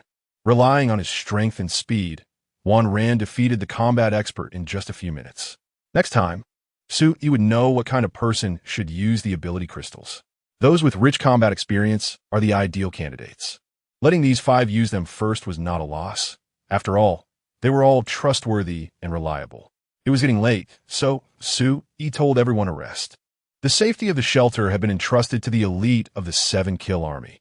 Unless the Iron Hand Gang launched a surprise attack or other mutated beasts attacked, there should be no problems. Everyone needed to rest well to be in good shape to deal with the mutated beasts tomorrow morning after breakfast. Chapter 91. Upgrade the drone. You should rest too. I've eaten too much and can't fall asleep for a while. I want to practice my chi manipulation technique. Su Yi persuaded Ling Yu to rest as well, but he was still not at ease with the Iron Hand Gang members. So he wanted to find an opportunity to check the surroundings. After all, he had the Silent Spirit drone, which he could use with its infrared camera to look for nearby targets and see if anyone was hiding nearby. Ling Yu nodded obediently and then left with Ling Shuang. The high-ranking members of the 7-kill army lived in the row houses nearby. The ordinary soldiers were accommodated in the dormitory area of the former steel factory. Those collective dormitories had been converted into double rooms, and the extra iron beds had been moved to 2 large warehouses that were cleaned up yesterday. Currently, the survivors coming from the city center were settled in those 2 large warehouses. Women were arranged in a separate dormitory building, which had slightly better conditions, with 8 people squeezed into one room. There were security patrols in every area, so safety was not a major issue. The 7-kill army was still able to maintain good order, and there were no incidents of bullying ordinary people. He took a round and found that everyone was settled quite well. Of course, many ordinary people were dissatisfied with their situation. Some officials and former wealthy businessmen were very unhappy with their current status and wanted to restore their positions and lives before the apocalypse. He noticed that some of them were trying to gather others, seemingly making some promises to them. After discovering this, he instructed the security team to keep an eye on these individuals. For now, he was not in a hurry to deal with them because a large labor force was still needed and many tasks required their assistance. As long as they did not affect stability, he did not plan to take action against them for the time being. There would inevitably be some troublemakers among the crowd, and it was fine for them to band together. When the time came to deal with them, he could eliminate them all at once without having to sift through them one by one. After taking a round, he arrived at the rooftop of a factory building. The position was relatively high, providing a good view. He took out the box of his Silent Spirit drone and opened it. He picked up the battery of the Silent Spirit drone and immediately had the idea of upgrading it. You can use 500 survival points to upgrade this battery to a micro-graphene super battery. After the upgrade, the battery capacity will increase by 4 times. You can use 1,500 survival points to upgrade this battery to a radioactive isotope battery. After the upgrade, the battery can last for 1 year. There were 2 options. One was a super battery, and the other was a nuclear battery. He hesitated for a moment, and then chose the former. He wanted to upgrade 2 batteries, and if it cost 1,500 points, it would be too expensive. Survival points minus 500 survival points, minus 500 the appearance of the 2 batteries did not change much, but their power capacity increased 4-fold. Originally, the battery could allow the Silent Spirit to fly for 4 hours. After the upgrade, it could fly for at least 16 hours, or even longer. Just upgrading the battery cost 1,000 points. However, was not satisfied yet. After installing the battery, he set his sights on the drone's body. You can use 2,000 survival points to upgrade this drone with a visual invisibility effect. After the upgrade, this drone will become invisible to the naked eye. Upgrade. He did not hesitate and directly chose to upgrade. Survival points minus 2,000 this way. He wouldn't have to worry about being discovered by anyone, not even by other mutated flying creatures. According to military intelligence, there were many mutated flying beasts in the sky, which were highly aggressive, and even fighter jets could not evade their attacks. To allow the drone to be used safely, visual invisibility was very necessary. Although 2,000 points were quite expensive, he felt it was worth it for this upgrade. In terms of technology in this world, no one could achieve this. Even if it cost 20,000 points, he would still consider it reasonable. With the invisibility system in place, he wanted to upgrade its communication range. This way, he could freely scout everything around. You can use 5,000 survival points to increase the drone's maximum transmission range to 35 kilometers. So expensive? Ridiculous. The original transmission range was already 20 kilometers, and now it only increased by 15 kilometers, yet it required 5,000 survival points, more than double the cost of adding an invisibility system. This was not feasible. He really couldn't afford it. After thinking about it, he decided to give up on other upgrades. Now that it was no longer the original drone, and its appearance had changed, he would call it Invisibot. After activating Invisibot, he noticed some changes in his remote control interface. There was now a button to toggle the invisibility state, which he could click to activate the invisibility function. Additionally, it showed that the battery could be used for 18 hours. Why had the maximum transmission range decreased so much to 10 kilometers? Realized that the transmission range had been halved. Frowning, thought that it surely wasn't due to the upgrade of the invisibility function. Could it be because of the virus? Recalled that the military was losing control of satellites. So was the shortened transmission range of his Invisibot also due to the virus? Otherwise, there would be no way to explain why the transmission range had decreased. Now he understood why increasing the transmission range to 35 kilometers was so expensive. After activating the invisibility function of Invisibot, saw it gradually become transparent. This should be achieved using some kind of projection technology to achieve invisibility. No wonder it was said to be invisible to the naked eye. He now understood why it was cheap. Because this technology wasn't particularly difficult, The technology in this world could achieve it, but not to such perfection. The signal lights were not even visible, which was quite impressive. Controlling Invisibot, Sue-E made it fly high into the sky and began to survey the surroundings. After activating the thermal infrared camera, Sue-E could clearly see the situation outside. The infected appeared to be in patches of gray and black, which were not very clear. However, he saw 2 people on the balcony of a building. Only 2 people left? That building was in an old neighborhood where Sue-E and the others had stayed before. So he could almost be certain that these 2 people were from the Iron Hand gang. He wondered if there were any other people hiding in the house. If there were only 2, they could take care of them tonight. Eliminating 1 enemy meant 1 less. If there were only 2, it wouldn't be a problem for Sue-E to take Ling Yu, Lu Ran, and Xin Li to directly eliminate them. After thinking about it, Sue-E controlled Invisibot to fly back. With 1 more upgrade, he could test how many people were on the other side. Chapter 92, Directly Blow Up 1. Use 500 survival points to upgrade the drone's grenade throwing system. Upgrade.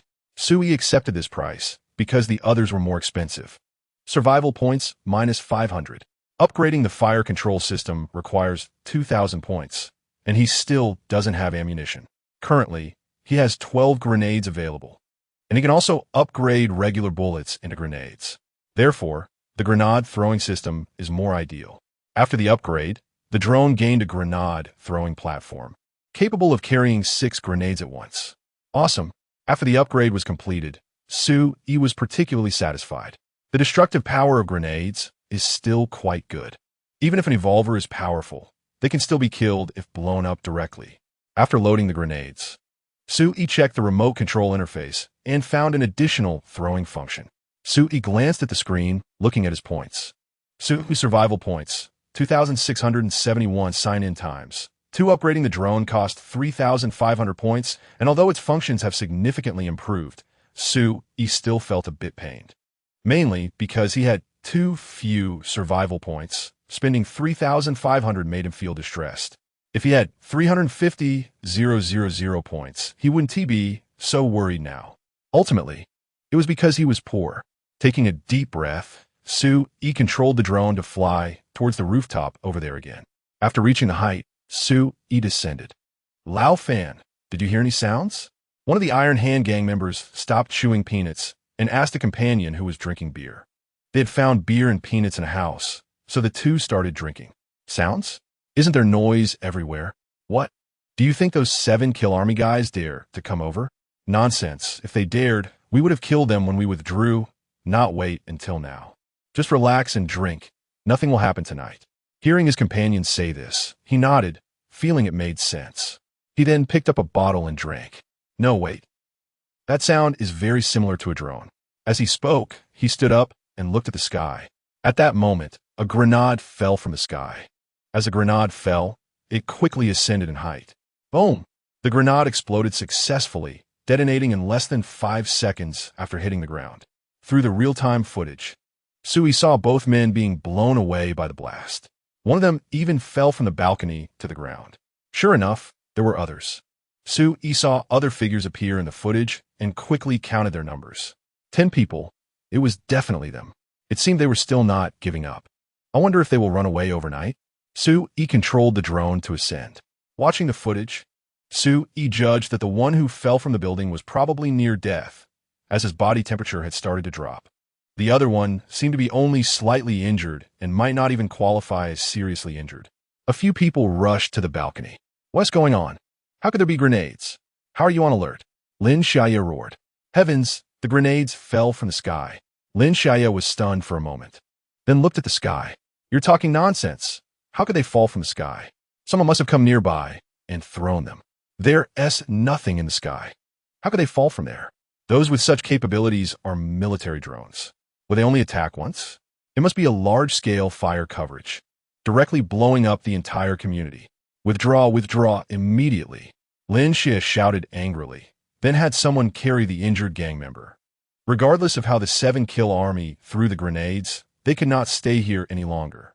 Evacuation was the safest choice. Although they were evolvers, grenades and explosives could still take their lives. After all, they had just had a gang member severely injured by an explosion, with no need for rescue. Moreover, many among them were injured. If ambushed, they could likely suffer total annihilation. Since the establishment of the Iron Hand Gang, they had never encountered such a situation. The military is not to be trifled with. They recalled something their leader had once said. Sue-E watched the Iron Hand Gang's actions and couldn't help but smile. They actually ran away, leaving behind the one who fell from the rooftop. It seemed he really had been killed. In an instant, Sue-E felt that the 3,500 points spent were worth it.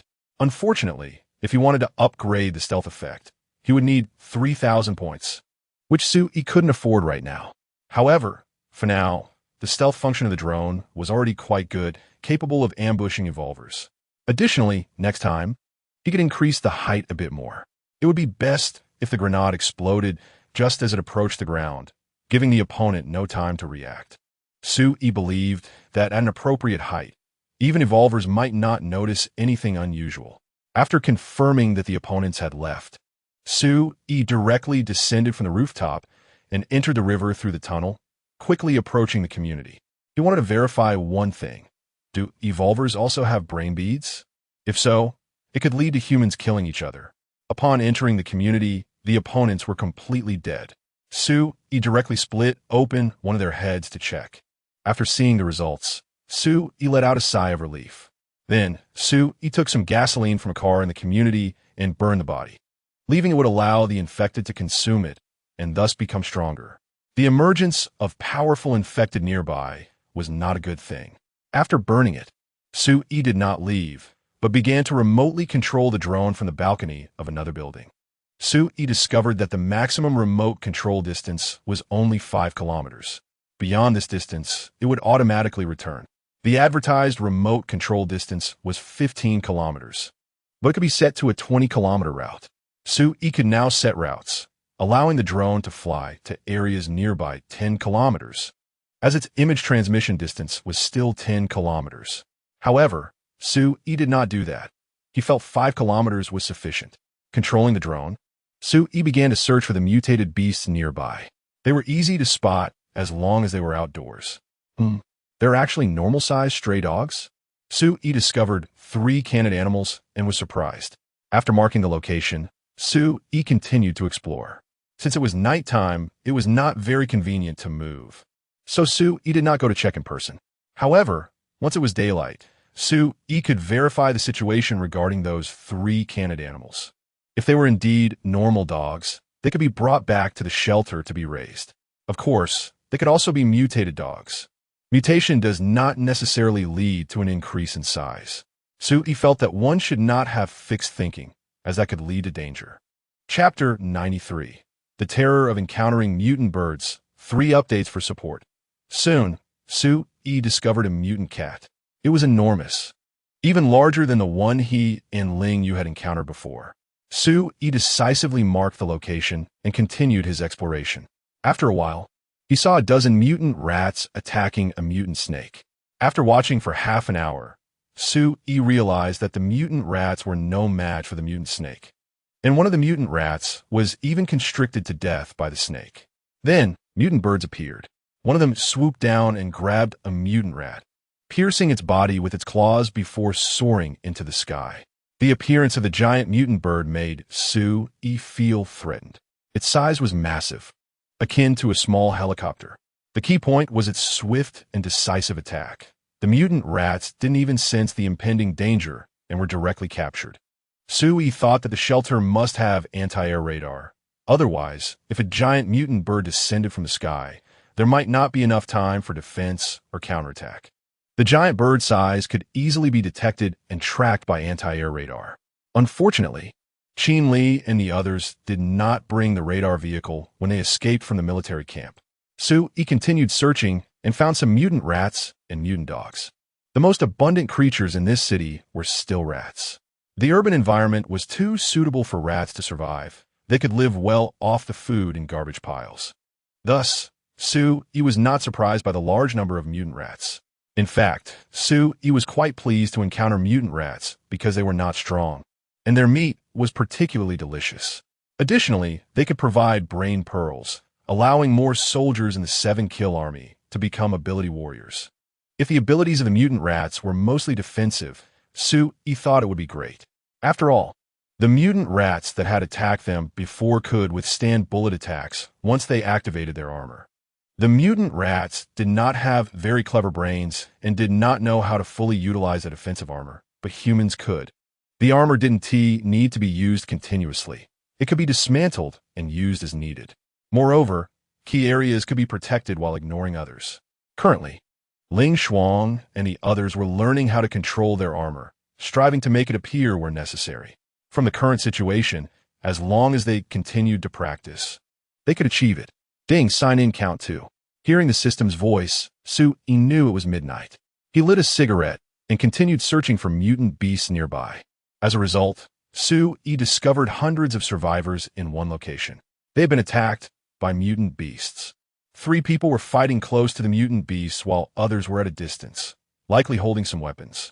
Because it was night, what Su-E could see was quite limited. After observing the mutant beasts being killed by them, he continued to remotely control the invisible drone to unexplored areas. Gradually, Su-E found some more survivors. Due to the night, there were relatively few survivors active outside. The actual number of survivors might be dozens of times what Su-E discovered at night. Through this night of exploration, it was evident that there were indeed many survivors. Many were likely in residential areas, since these places usually had walls or fences that could block a large number of infected individuals from entering. Additionally, during the disaster, many people stayed at home and became trapped as infected, resulting in fewer infected individuals active outside, giving everyone a chance to survive. At the same time, every household had some food, providing opportunities for survival. Previously, Su-E and his group had rescued a pair of siblings in a residential area. They had survived by collecting food from other homes. As dawn broke, Su-E returned to the steel factory. Just as he entered, his walkie-talkie rang. Ling Yu, worried about Su-E, contacted him as soon as she woke up, also letting him know that her mother had prepared breakfast and asked him to come back to eat. After eating breakfast, Su-E gathered all the ability warriors and the 5 who had used ability crystals. Since weapons had not yet been successfully produced, their main weapon was the military knife. Soon, a group of people appeared on a wall. Running above the infected was not very difficult. They were all ability warriors, and their reflexes had improved significantly. As long as they remained calm, they could control their bodies well. Below, I'll demonstrate for you. Su-E said as he jumped down and stepped on an infected person's shoulder. Remember, stepping on their shoulders is more stable. Of course, if you want to move quickly, their heads are more suitable. Most of them had not moved by stepping on infected individuals before. Su-E demonstrated several times. After all, taking them out to hunt mutant beasts required them to master the basic ability to go outside. If they couldn't handle this, they wouldn't even qualify to go out. After demonstrating a few times, Su-E let them try. The ability warriors quickly grasped the technique. But Mo Xiaohong and Ding Yin and her group were slightly slower, not reacting quickly enough. The ability warriors mastered it in a few minutes, while they took half an hour to learn the skill. Thus, Su-E led them toward the nearest area with mutant rats. The mutant rats were relatively weak and easier to deal with. Everyone followed Su-E as they sprinted, taking about 10 minutes to enter a residential area. The mutant rats were likely attracted to this area due to the presence of survivors. All along the way, Su-E observed the signs on both sides of the street, looking for a suitable place to sign in. However, he did not find a suitable spot. Once they entered the residential area, Su-E and his group did not spot any mutant rats. However, they saw several corpses that had been gnawed on, with many infected surrounding them. Ding Yin, you guys deal with these infected. After finishing, keep watch here and watch the sky. There may be mutant birds. The rest of you, follow me to search around. Su-E did not mention that there were mutant rats here, as he did not want to expose his invisible drone. Su-E suspected that the mutant rats were likely hiding in the garage of the residential area. It was dark there, an environment favored by rats for survival. Although they had mutated, their habits would not change drastically overnight. As soon as they entered the underground parking lot, Su-E and the others heard some noises. Everyone's hair stood on end. The sounds were very uncomfortable to hear, giving a chilling feeling. Everyone immediately drew their weapons. The only calm one was Su-E. Chapter 94. Discovering a potential evolver, Sue E slowly drew a combat knife and then took out a cigarette to light up. Fighting while holding a cigarette felt pretty cool to him. They were at the entrance, where the light was still sufficient, allowing them to see the situation inside. Soon, they noticed some shadows appearing. What kind of monster is this? Yiji frowned, his tone filled with disgust and disdain. Probably mutated bats, Sue E said, leaning on his combat knife, looking like he wasn't prepared to join the fight. Their strength shouldn't be much. I'll hold the line while you take care of them. A dozen mutated bats lunged at Ling Yu and the others, emitting sharp, piercing sounds. Their attack power was indeed mediocre, and in no time, they were knocked to the ground. Their brains were all smashed in, but no brain pearls were found. After checking, Sue E analyzed. These should just be slightly stronger after eating the meat of mutated beasts or sucking their blood. They aren't true mutated bats. The group nodded. Feeling Sue Yi's analysis made a lot of sense, as they were truly too weak. No wonder Sue E was too lazy to intervene. They didn't take any of these creatures since the viruses they carried were simply too many. They continued toward the garage, preparing to search for mutated rats. Without night vision goggles, Sue E took out the pink flying dragon, using its infrared camera to search. Shortly after taking out the pink flying dragon, they spotted the silhouettes of mutated rats in a corner. There were a total of 6 mutated rats, which wasn't a large number. As they got closer, the mutated rats woke up and pounced at Ling Yu and the others. Sue E watched closely from the side to prevent the mutated rats from escaping. The battle ended in less than 5 minutes, as many in the group were elite military personnel trained in combat skills, adept with daggers. After dragging 5 mutated rats outside, they split open the rats' heads, yielding 2 brain pearls, which was a good haul. Sue E collected the heads of the mutated rats and then led the group to the second location. Now everyone understood why Sue E knew where to find mutated beasts. Drones. Sue E must have used a drone to scout the area last night, discovering the mutated beasts with its infrared camera. Sue E, shouldn't we look for any survivors?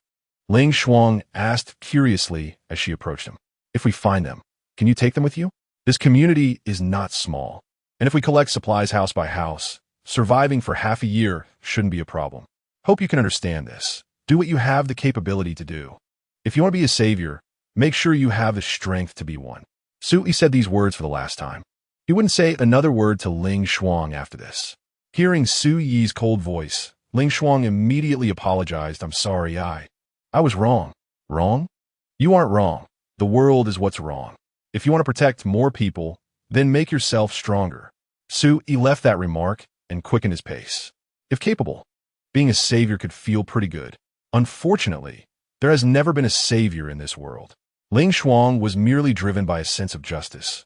She wasn't wrong. However, she forgot the purpose of coming out today and even overlooked that the Iron Hand Gang could mobilize forces at any time to attack the 7-kill army. If the 7-kill army couldn't even protect itself, what was the point of saving more people? Ling Shuang bit her lip. Her mind only focused on 2 words, get stronger. In the past, she had the backing of the state machinery. Now, she had nothing behind her and could only rely on herself. She didn't blame Sue E and fully agreed with his words. 20 minutes later, they entered a community. Sue E had seen over a dozen mutated rats there yesterday. In the underground parking lot, they found a group of mutated rats. The number exceeded 30. So Sue E joined the fight. After a few minutes, they managed to kill all 37 mutated rats. They found 13 brain pearls, which was a big haul. After collecting all the bodies into their storage space, Sue E and the others headed to the next location. All the brain pearls collected today would be public property, and once they returned, they could select suitable individuals from the 7-kill army to use the brain pearls and become psychic warriors. The more psychic warriors there were, the stronger the 7-kill army would be. If they could have over 100 psychic warriors, clearing the nearby streets would be much easier. After resting for half an hour, they proceeded to the next location.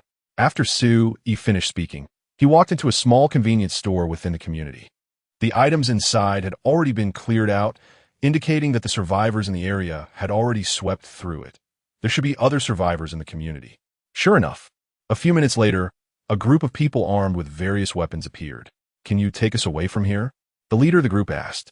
There were about 50 to 60 survivors, including men, women, and children, all looking fairly well, not as if they were starving. Are there any awakened evolvers? Su-yi thought that evolvers could still be absorbed into the 7-kill army. What evolver?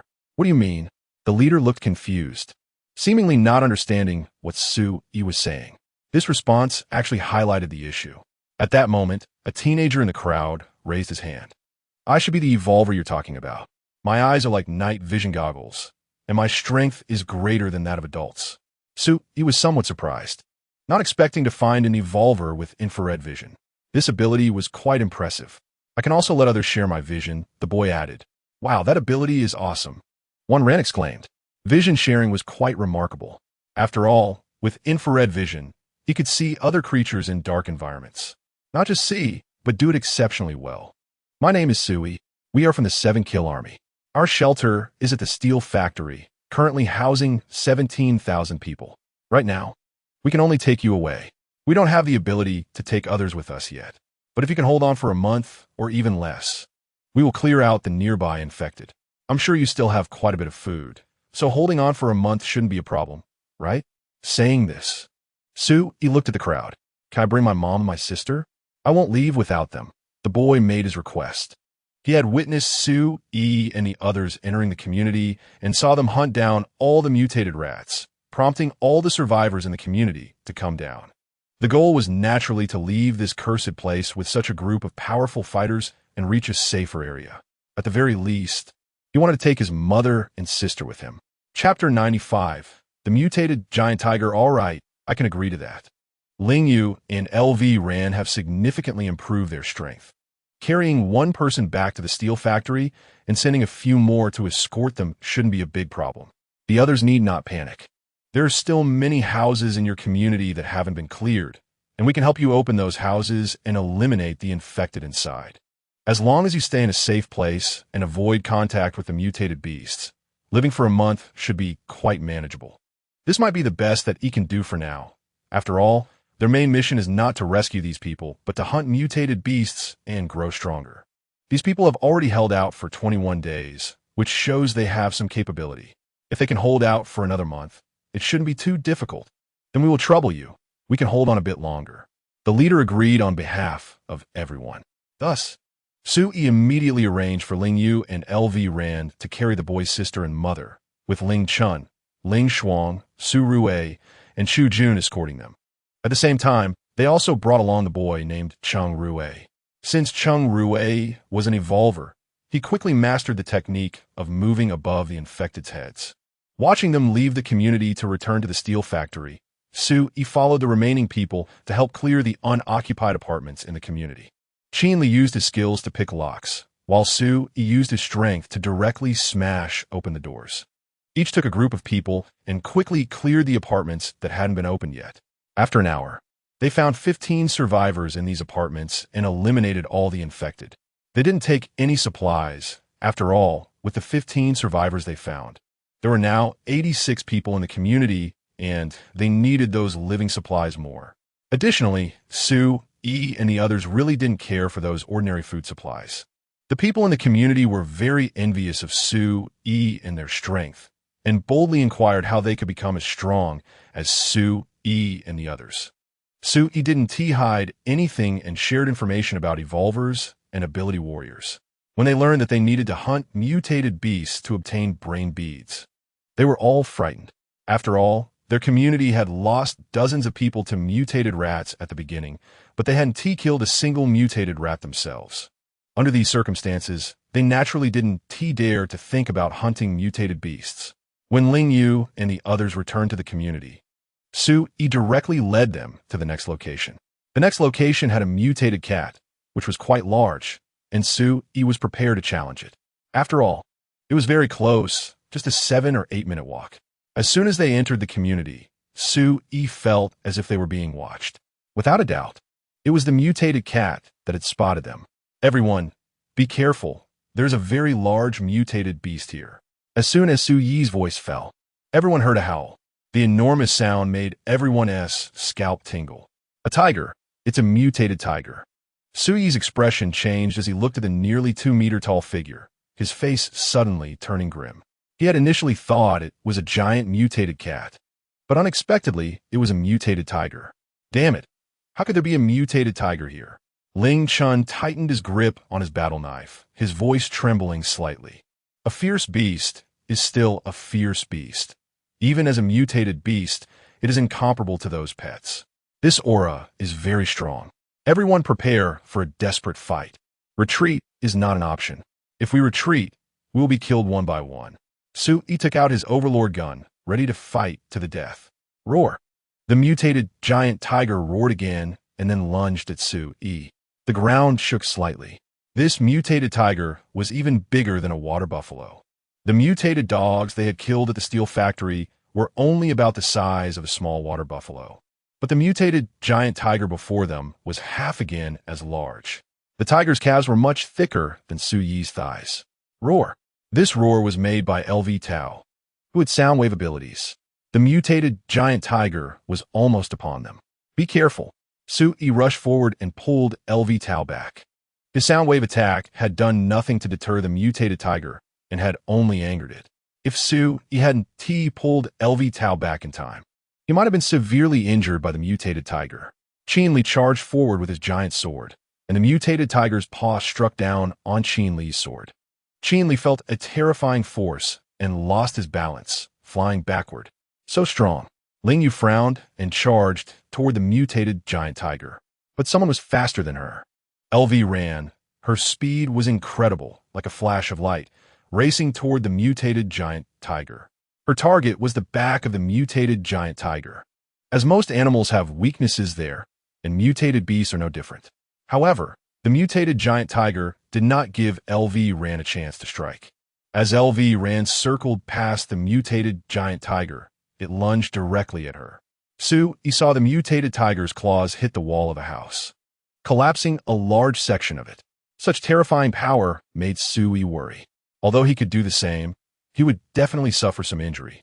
But the mutated giant tiger was completely unaffected, continuing to chase after LV Ran, attacking wildly. It was only LV Ran's speed that kept her from being harmed. If it were anyone else, they would have been injured by the mutated giant tiger long ago. You all, exit the community. This giant tiger is too strong. We currently have no way to deal with it. Su-Yi decisively made the call. Even if they all went in, they might not be able to hurt the mutated giant tiger. Its reactions were too fast. Even LV Ran didn't have a chance to strike, making it even harder for the others. This was the result of a huge disparity in strength. I will stay. Ling Yu rushed to Su-Yi's side, believing she could help him, especially since she still possessed rapid healing abilities. All right, everyone else withdraw quickly. Su-Yi decided to advance and retreat with Ling Yu. The others immediately ran toward the community exit, knowing that staying would only drag Su-Yi and Ling Yu down. LV Ran was fast, so escaping was no problem. Su-Yi was the strongest in combat and should be able to injure the mutated giant tiger. Ling Yu was also strong enough to support Su-Yi without issue. Chase. Su-Yi and Ling Yu exchanged glances, then quickly pursued the mutated giant tiger. If the mutated giant tiger had a brain bead, then its brain bead would definitely make him much stronger. He felt that he couldn't keep wasting time with the 7-kill army. If this continued, he would be dragged down and unable to keep up with the mutated beast's growth and strength. After all, he had already fallen behind by 7 days from the start. Now, he had accumulated 4 sign-in opportunities. This was something Su-Yi could not tolerate.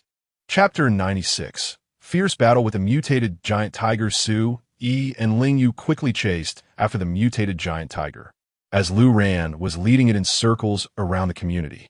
Before long, Su-Yi encountered the mutated tiger. The spear in Su-Yi's hand stabbed directly at the mutated tiger with all his strength. You want to know just how strong the mutated tiger really was. This thrust was infused with killing intent, but he didn't use the greedy wolf kill, as its side effects were severe, and Su-Yi dared not use it recklessly. Swish!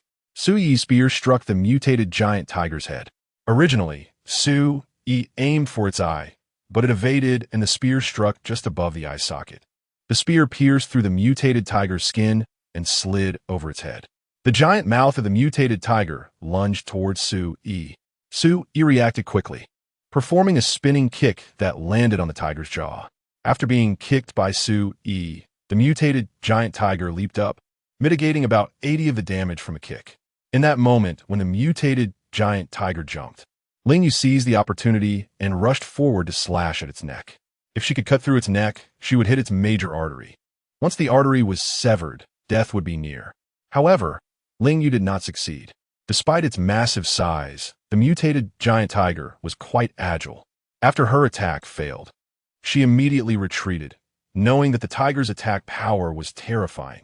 If it hit her, she could be seriously injured. As Ling Yu withdrew, Su Yi's spear lunged again, aiming for the side of the mutated tiger's neck. If he could pierce through, it would definitely injure the tiger severely.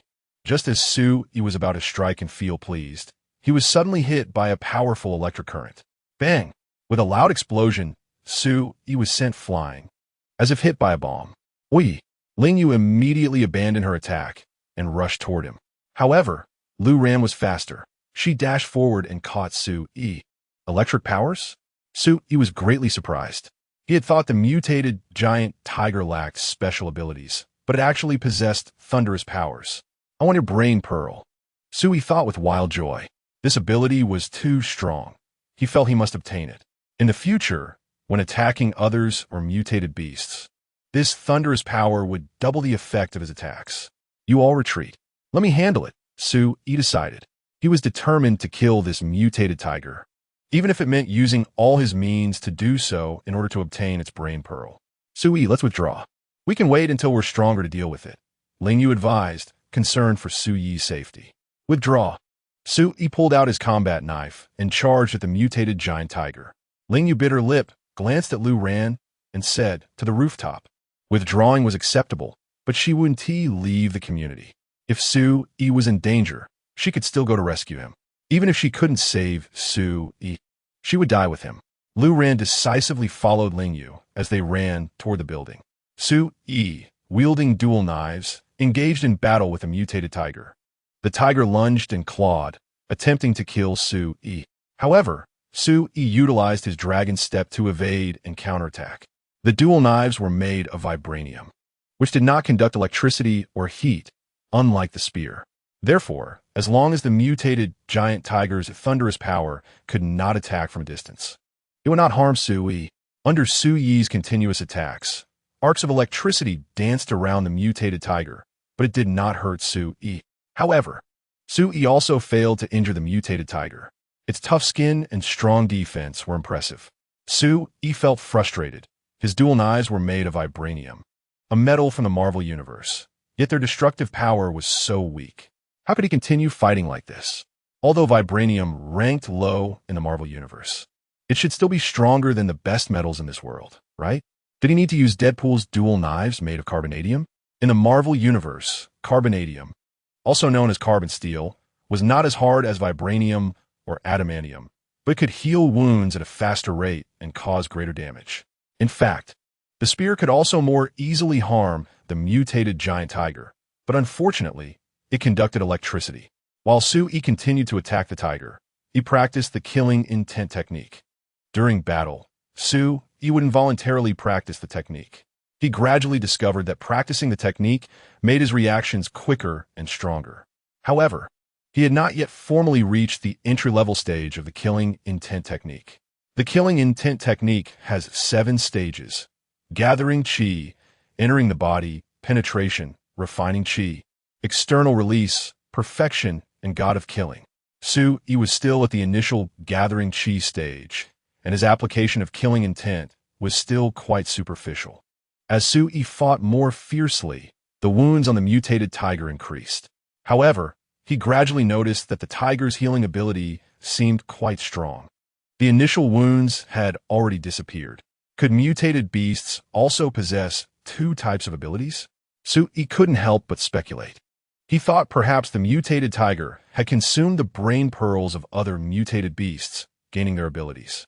This possibility was quite high. After all, if humans could acquire multiple abilities, then mutated beasts might also have such capabilities.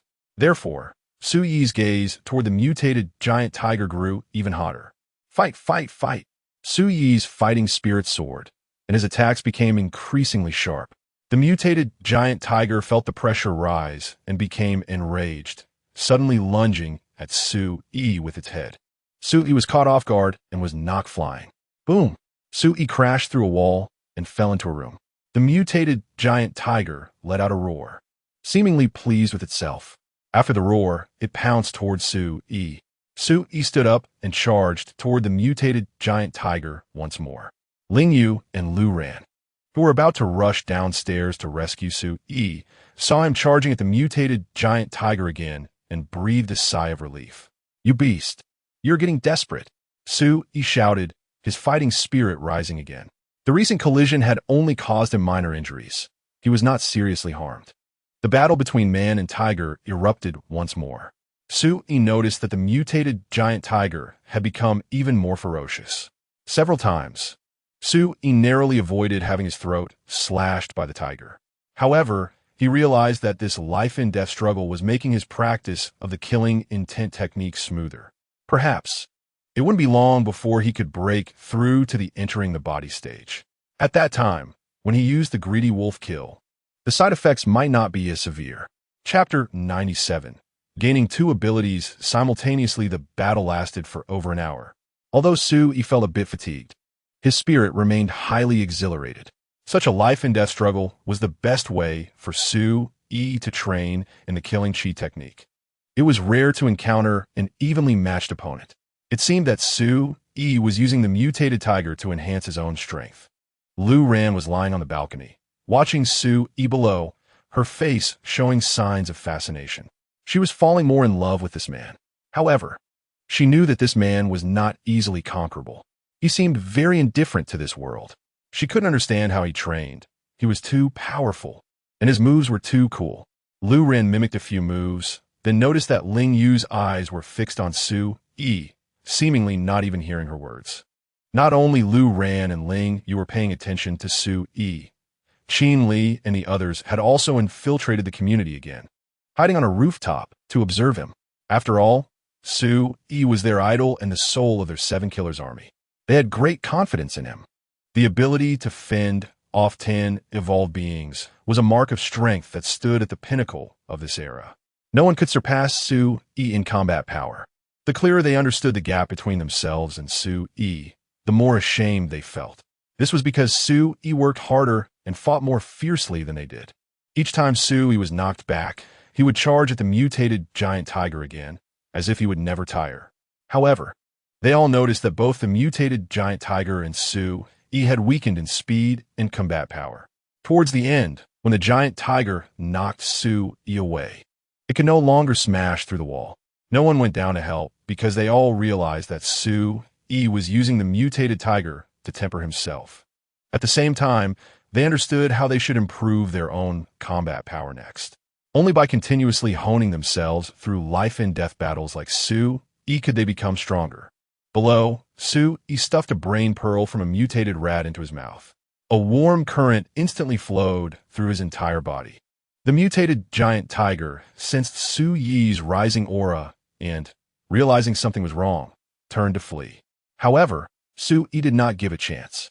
He sheathed his battle knife and pulled out the Overlord spear he had picked up long ago, directly launching his strongest attack against the mutated giant tiger. The greedy wolf kill. The spear surged forward with unstoppable momentum, leaving the mutated giant tiger with no way to evade. The Overlord spear pierced into the tiger's eye and out through the back of its head. However, it did not die. It was still struggling in its dying moments. Su-E pushed the spear, leaped onto the giant tiger's head, and pulled the spear out from the back of its head. Then, with a move reminiscent of Mount Tai pressing down, he kicked the mutated tiger down. The spear pierced through the top of its head, pinning it to the ground. After struggling a few times, the mutated giant tiger's body gradually stiffened. Su-E jumped off it and took out his battle knife, cleaving open the tiger's head. Su-E found a light purple brain pearl, and after careful observation, he noticed some blue components inside. Without hesitation, Su-E stuffed it into his mouth and bit down on it. A surge of power swept through his entire body, more potent than any brain pearl he had consumed before. It felt as if he were being engulfed by this overwhelming power, his whole body heating up as if on fire. It was undoubtedly a risky move. However, he felt that the risk was worth it for the sake of becoming stronger. After all, he still had body repair potions on hand. If anything went wrong, he could use them to save himself. After consuming the brain pearl from the mutated giant tiger, Ling Yu and Lu Ran approached Su Yi. The battle that lasted nearly 3 hours came to an end, leaving behind collapsed walls and a scene of devastation. The trees in the community were down, looking as if they had been bombed. Others soon appeared, helping Ling Yu and the others deal with the mutated tiger's corpse, gathering a lot of its meat to cook. After all, they hadn't had lunch yet, and Su Yi had used the brain pearl from the mutated giant tiger, needing a large amount of mutated beast meat to replenish himself. Su Yi, are you okay? Ling Yu noticed that Su Yi's condition was different from before. His body seemed to be cooked entirely red. No, I'm fine. I can still hold on. That energy is transforming my body. Su Yi could feel the changes in his body more clearly than when he had gained his previous abilities. Moreover, the feeling of being torn apart was gone, as was the unbearable pain. Hearing Su Yi's response, Ling Yu breathed a sigh of relief. As long as Su Yi was okay, she felt at ease. An hour later, Su Yi returned to normal. Compared to before, there was still a notable difference. The recovery time had shortened. At the same time, his hunger was not as intense. He wasn't sure if it was due to the brain pearl from the mutated giant tiger or because he had just consumed a brain pearl from a mutated rat beforehand. Su Yi stored the mutated giant tiger's corpse in his storage space. Every part of the tiger was valuable, and such opportunities were rare. It was already 2:30 in the afternoon, and everyone was starving. A group of people gathered in a suite, with the room filled with enticing aromas. Boss, this mutated tiger meat is so delicious, and the energy is so strong. It feels amazing. After one meal, I feel stronger. Su Yi also somewhat agreed, as the meat of the mutated giant tiger was indeed powerful. Among them, Cheng Rui, who had just joined, was eating crazily because he hadn't had meat for 21 days. And the meat of the mutated giant tiger was particularly fragrant, more delicious than any meat he had ever eaten. However, Su Yi only had Yi Ji pack him a small bowl. Cheng Rui was somewhat weak. If he ate too much, he wouldn't be able to handle the overwhelming power of the mutated tiger's meat. The others controlled themselves well and didn't overeat. This kind of energy-rich meat could easily lead to a feeling of fullness. Even eating 7 or 8 pieces would make one feel very full. After eating, Su Yi packed up what was left. He hadn't eaten much today because he didn't need to. After finishing, Ling Yu finally couldn't help but curiously ask Su Yi, "What ability did you gain? What does it feel like to have a third ability?" Not just Ling Yu, but everyone else was curious as well. After all, Su Yi was the first person to possess a third ability. Su Yi smiled slightly and held up 4 fingers. It's not 3 abilities, it's 4. This mutated tiger had 2 abilities, and I've gained them both. Hearing Su Yi's words, everyone was stunned for a moment, then grew even more curious, eager to know what abilities Su Yi had acquired. Chapter 98. The pharmacy check-in. Su Yi's fingers crackled with purple arcs of electricity, indicating that he had acquired the thunderous power of the mutated giant tiger. This ability was not surprising to everyone, as they had witnessed many instances of lightning flashing during Su Yi's battle with the mutant. What piqued everyone's curiosity was actually the second ability, self-healing ability similar to yours, but significantly weaker. The more abilities one possesses, the less effective they become. I believe this is due to our insufficient mental strength.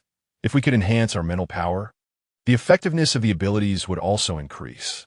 Still, I suggest not exceeding 2 abilities.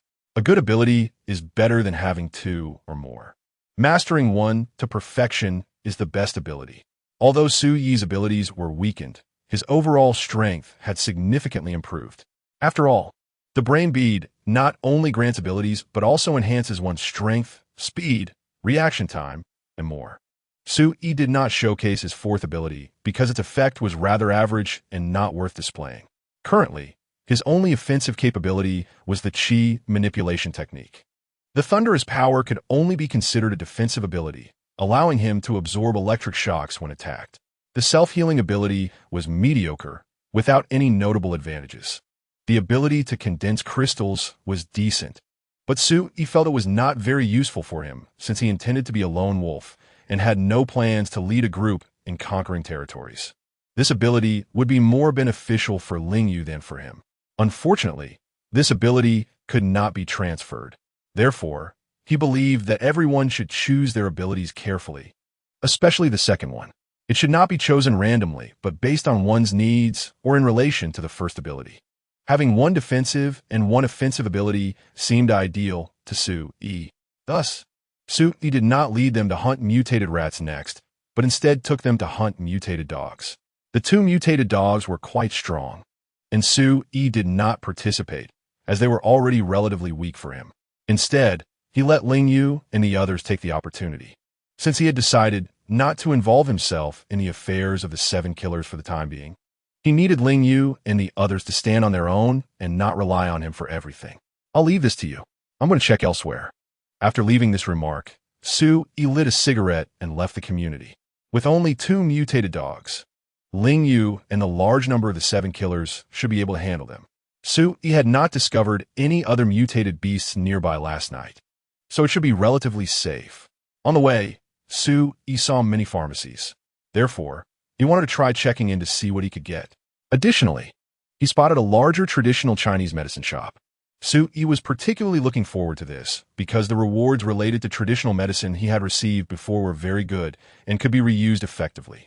Unlike potions, which were only effective on the first use, the second time had little effect. Drawing his battle knife, Su-yi rushed out of the community, jumped onto the heads of the infected, and started sprinting. In less than 2 minutes, he directly entered a chain pharmacy. System, check-in. Ding, check-in successful. Obtained intermediate body enhancement potion. Survival points, 40. Su-yi took a puff of his cigarette, feeling quite pleased. He did not expect to receive an intermediate body enhancement potion at such a pharmacy. There were too many such pharmacies easily found on the streets.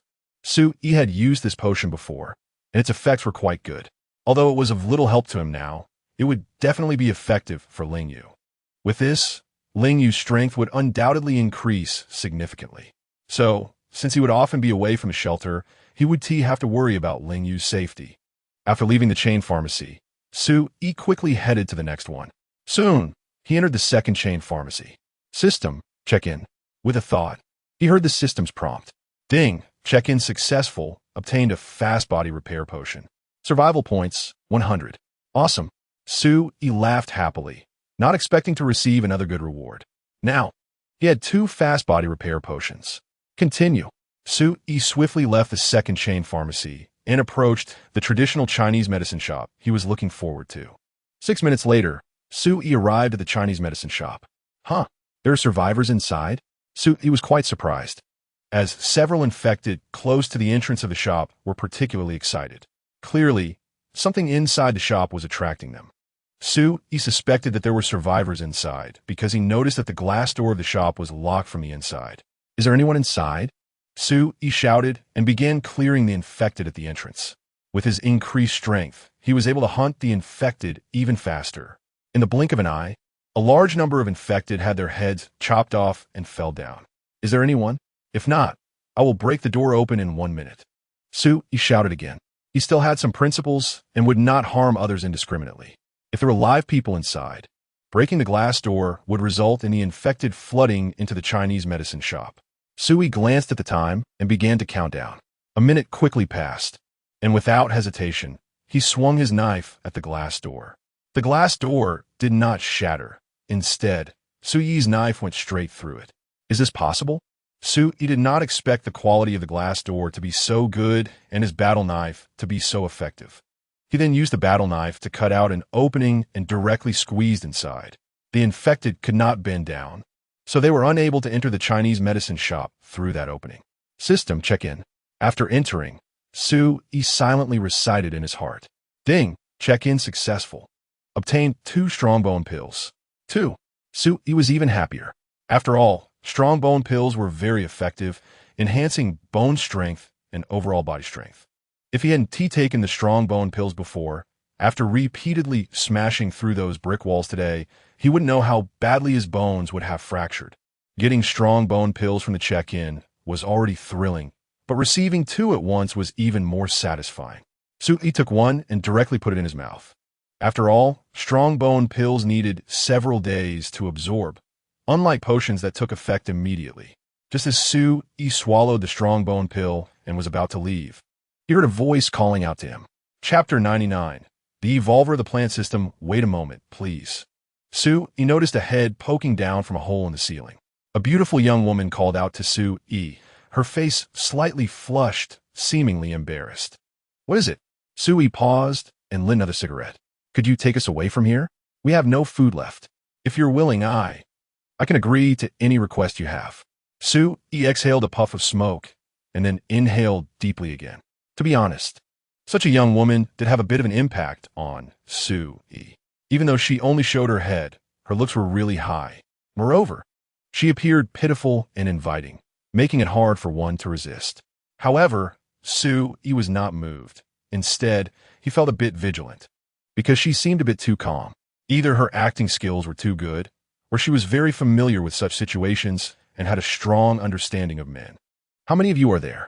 What have you been living on for these 21 days? Su-yi asked casually. What can you eat in a traditional Chinese medicine shop? However, there was indeed a smell of something cooking coming from the pharmacy. There are two of us. We'll come down now. As she spoke, the young woman withdrew her head. After a while, a pair of delicate, fair feet appeared from the hole, stepping onto the shelf. Soon, the barefoot young woman came down. Another girl followed her down, also wearing a white coat and a mask. Su-yi noticed that both of them had clean clothes. Unlike someone who hadn't washed for 21 days. We mainly survive on yam, koik seed, kudzu root powder, lotus root powder, and various edible, traditional Chinese medicinal herbs. The girl in the mask explained. Actually, there are many things to eat in our pharmacy.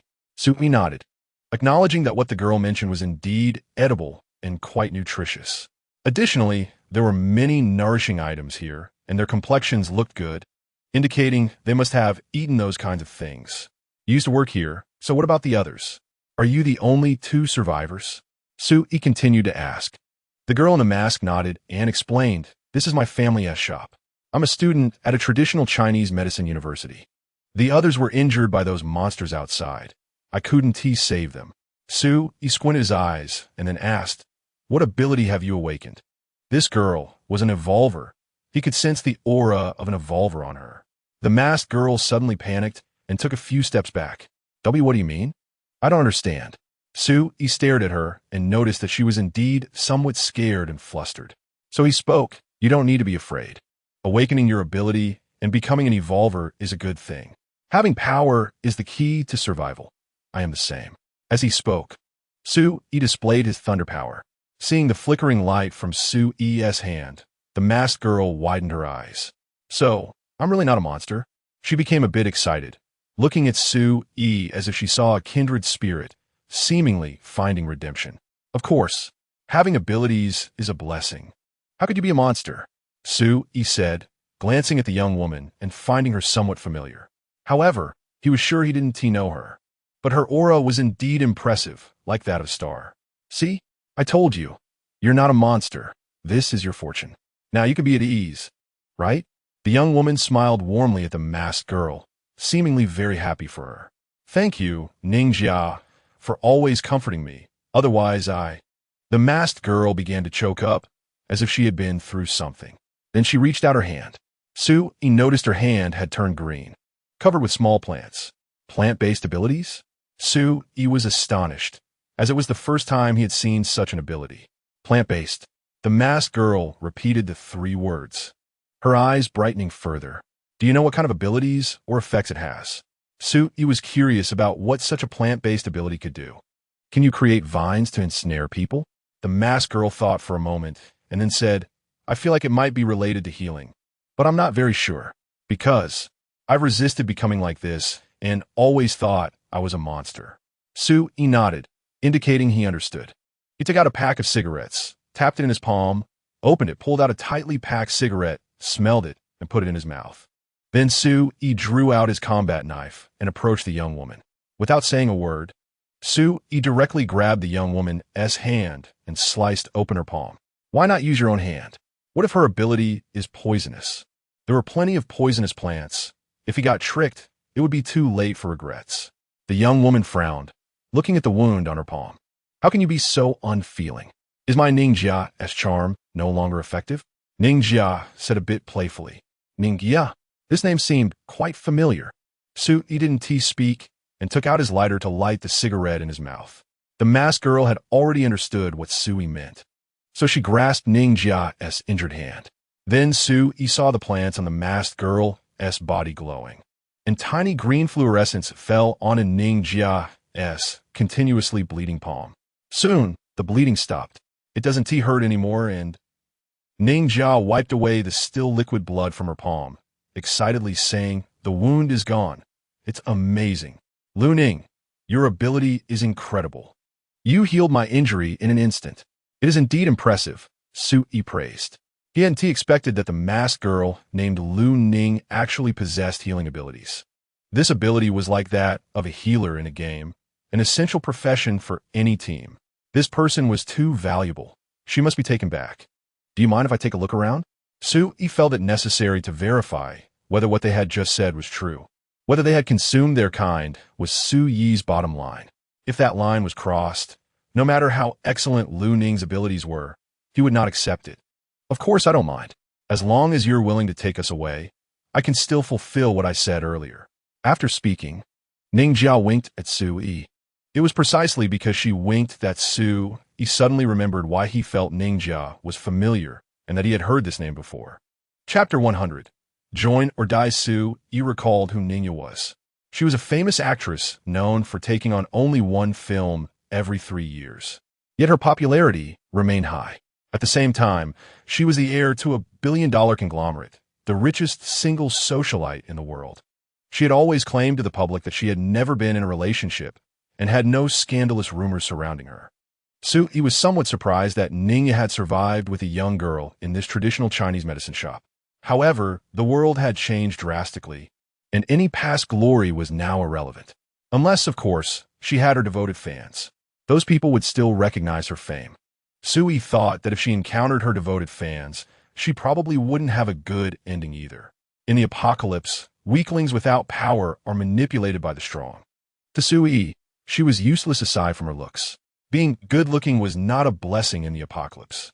In the 7 Kills army, it was fine, but in other places, being kept as a concubine would likely be considered fortunate. Su Yi took a look around and did not find anything suspicious. He even checked the ceiling thoroughly. I can take you away, but only if Lu Ning joins the 7 Kills army. The 7 Kills army allows no retreat unless you die in battle. Once you join, you won't have to worry about being bullied. Of course, you will need to fight, hunt infected beings and mutated beasts to acquire resources and grow stronger. He then introduced them to the outside situation and the information about the infected beings and mutated beasts. Since their information was completely sealed off, they had no idea what was happening outside. All right, I've said everything I needed to say. You have 10 minutes to consider. Let me know your decision afterwards. As he spoke, Su Yi took out a bottle of soda from his storage space and drank it in front of them. No need to think, I'll join. Ningjia made her choice immediately. She had already been contemplating it while Su Yi described the outside situation. I'll join too. Lu Ning had no hesitation, knowing that staying here wouldn't last long. At most, they could hold out for another 20 days before running out of food. At that point, they would have to venture out, but without someone like Su Yi to rely on. For these 21 days, she and Ningjia had been discussing the outside world and various dark matters. Meeting Su Yi made them feel particularly fortunate because he hadn't laid a hand on Ningjia. In fact, Lu Ning had prepared some highly toxic substances. If Su Yi had acted recklessly, they would have taken the opportunity to poison him. After Su Yi passed their test, they naturally agreed to join the 7 Kills army he mentioned. Welcome to the 7 Kills army. Su Yi handed them 2 small bottles of soda. By the way, you should wear masks later. As I said, being beautiful in the apocalypse can be troublesome. Unless you have enough strength to protect yourself, not only will you suffer, but you'll also put those around you at risk. After speaking, Su Yi lit a cigarette and turned his gaze to Ningjia. This woman had a lot of fans of all ages. Perhaps many of them were in the 7 Kills army. Bringing her back could be a mixed blessing. However, if it would cause negative consequences, Su Yi wouldn't hesitate to deal with her. After all, He wasn't T from this world. He had always felt like an outsider here. He even suspected that the people in this world were all NPCs. Ningya took a big sip of soda and wiped her mouth with her sleeve, feeling incredibly satisfied. She had never thought this drink could taste so good. Peace was so precious. Unfortunately, what they lost was not just peace, but order as well. I understand what you're saying, and I know that my appearance can cause quite a bit of trouble. However, didn't you mention that I could use a brain pearl to gain superpowers?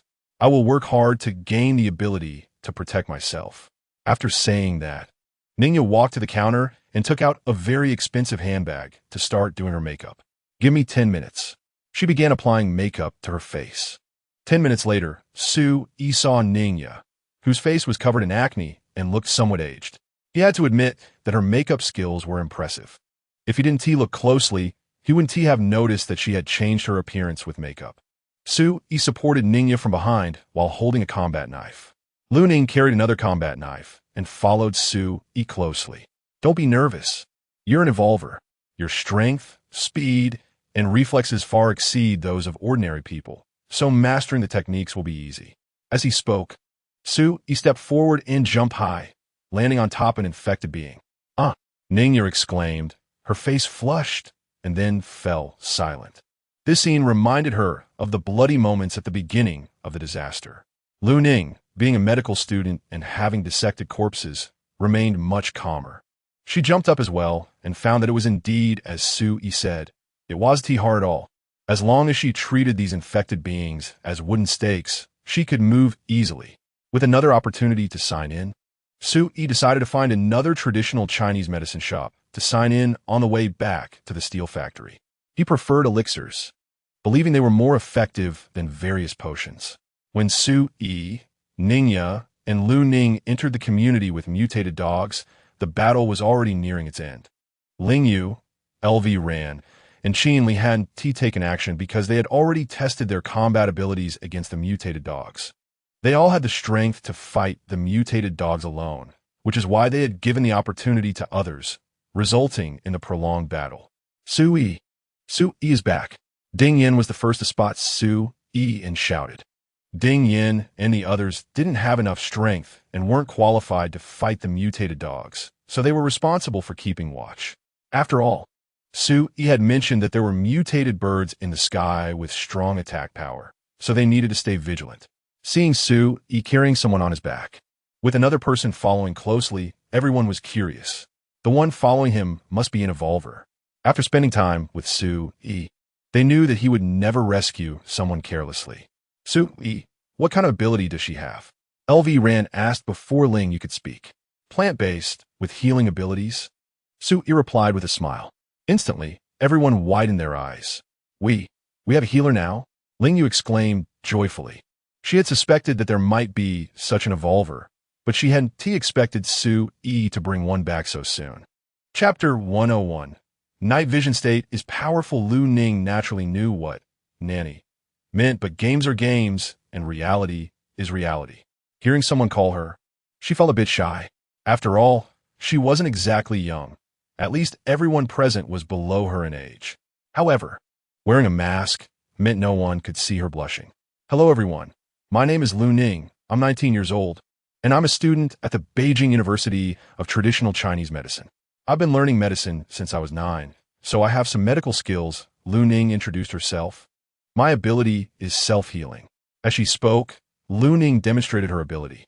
Since Su-Yi mentioned that they would be meeting the higher-ups of the 7-kill army, which included all the ability warriors and evolved beings, gaining their acknowledgement was very important.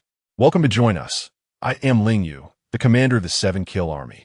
Lingyu extended her delicate hand to shake hands with Lu Ning, representing the welcome of the 7-kill army. An evolved being with healing abilities is extremely important for the team. With Lu Ning's addition, the strength of the 7-kill army increased significantly. Unlike Lingyu and Su-Yi, whose self-healing abilities could only be used on themselves and couldn't help others, Lu Ning was different. She could apply her abilities to anyone. If an ability warrior was injured and unable to fight, Lu Ning could heal them and allow them to re-enter the battle. The position of the medical team leader is temporarily handed over to you. Your direct superior will be Lingyu, Su Yi decided to directly establish a medical team. This was naturally to win Lu Ning over and to ensure that the ability warriors of the 7-kill army could receive timely assistance if injured. Ningya's introduction was much simpler. She only had one name, and her identity was Lu Ning's assistant. Su Yi, are we going to another location next? Ling Yu asked curiously. If so, we will end the battle and head to the next place directly. There's a mutated snake nearby. We need to deal with it within an hour before dark, then return to the shelter. Su Yi decided to hunt another mutated snake. Tomorrow, he would only provide coordinates and let them hunt the mutated beast themselves. He had his own actions and didn't want to continue being a caretaker. After Su Yi made the decision, everyone sprang into action. Ling Yu and Lu ran directly attacked, killing 2 mutated dogs. Unfortunately, neither of the mutated dogs had brain beads. Su Yi collected the corpses of the mutated dogs. His storage space was running low. After all, he had already collected the corpses of 40 to 50 mutated rats. And the corpse of a mutated tiger was very large, so his space was nearly full.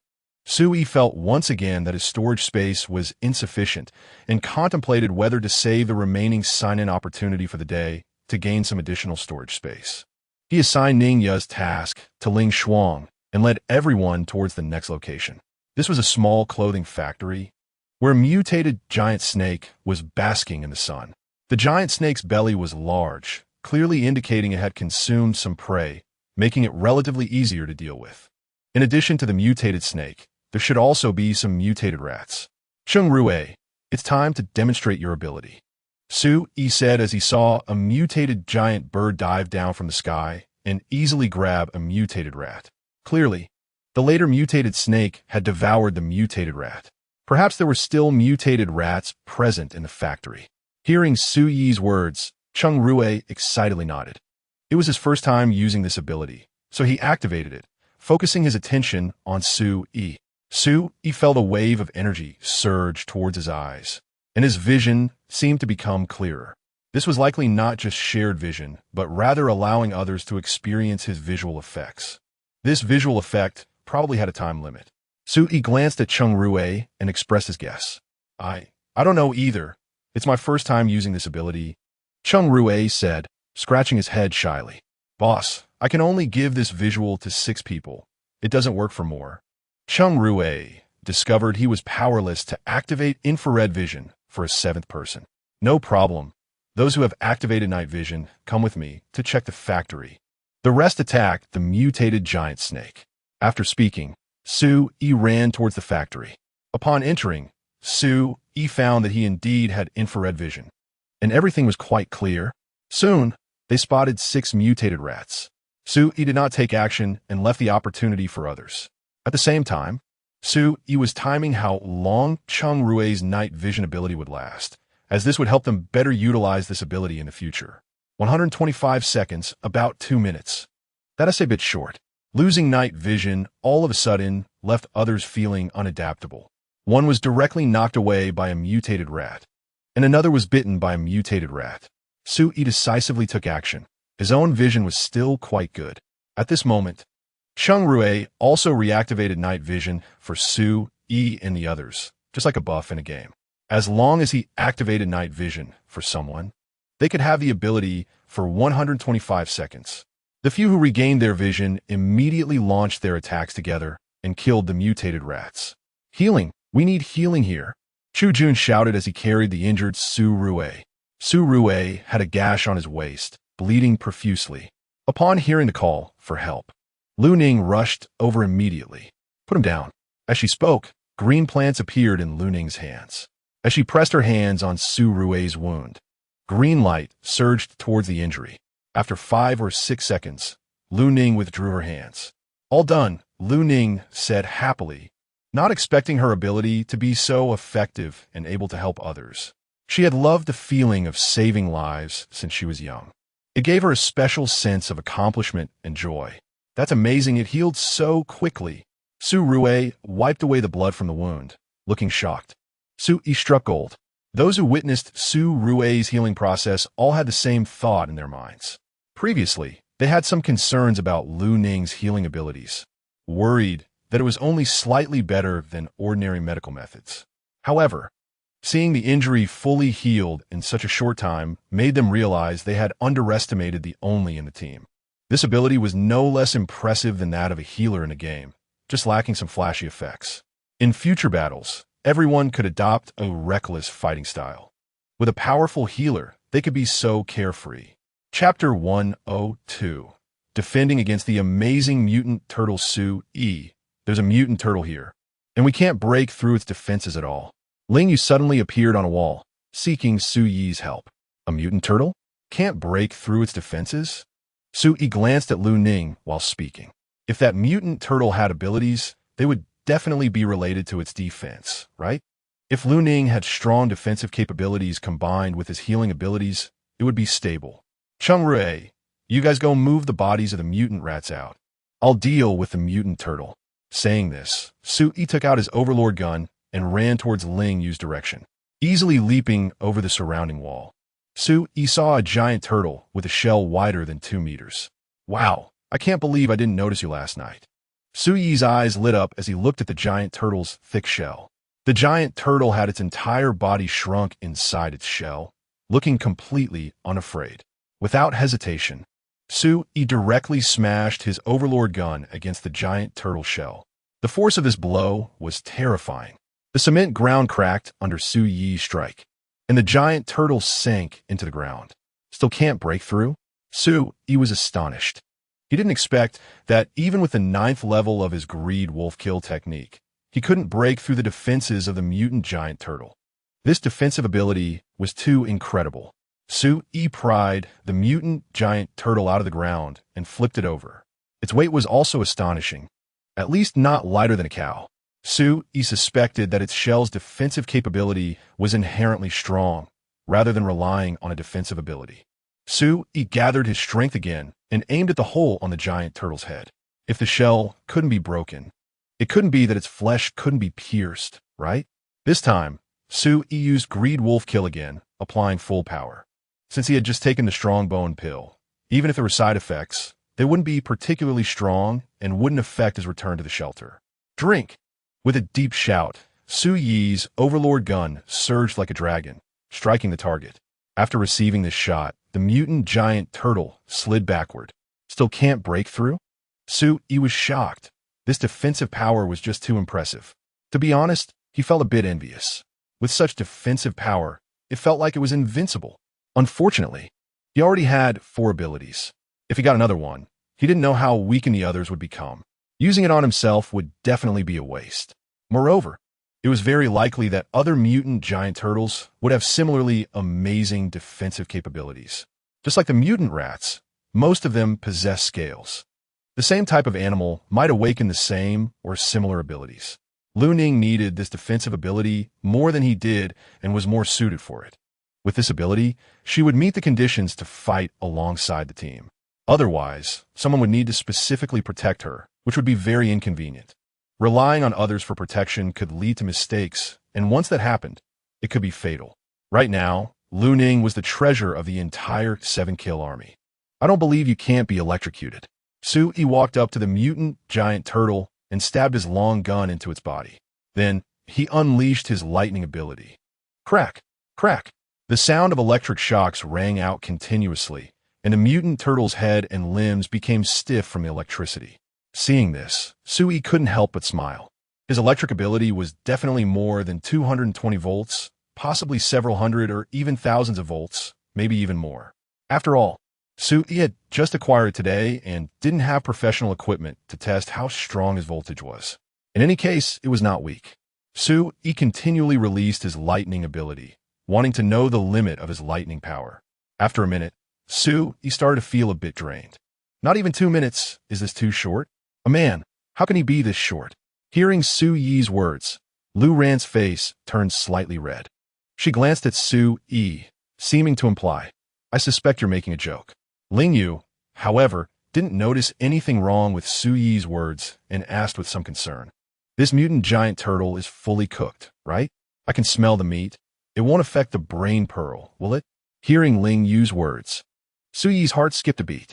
He was only thinking about killing the mutant giant turtle. He quickly put away the Overlord gun, then drew his combat knife and rushed forward to cut off the mutant turtle's head. The mutant giant turtle was already dead, and its astonishing defensive power had vanished. Su-Yi decisively sliced open the turtle's head and discovered a light black brain pearl. There should be no problem. When they return, he would let Lu Ning use this. She should be able to gain very strong defensive power. Saying this, Su-Yi stored the corpse of the mutant giant turtle.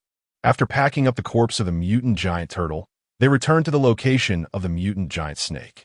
The mutant giant snake had already been killed, and a brain pearl was extracted from its head.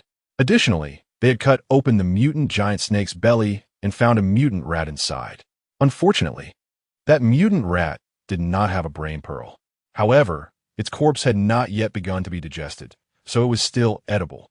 From the 6 mutant rats dragged out from the factory, they obtained 2 brain pearls. Su-Yi took stock, excluding the one he had used. There were still 16 brain pearls from mutant rats. Then, there was 1 brain pearl from the mutant giant turtle, which was already decided to be given to Lu Ning.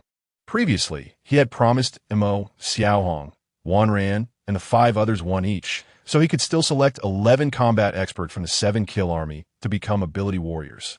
This way, the strength of the 7-kill army would increase significantly. After gathering the corpse of the mutant giant snake, the remaining 7 mutant rats were carried back by the members of the 7-kill army.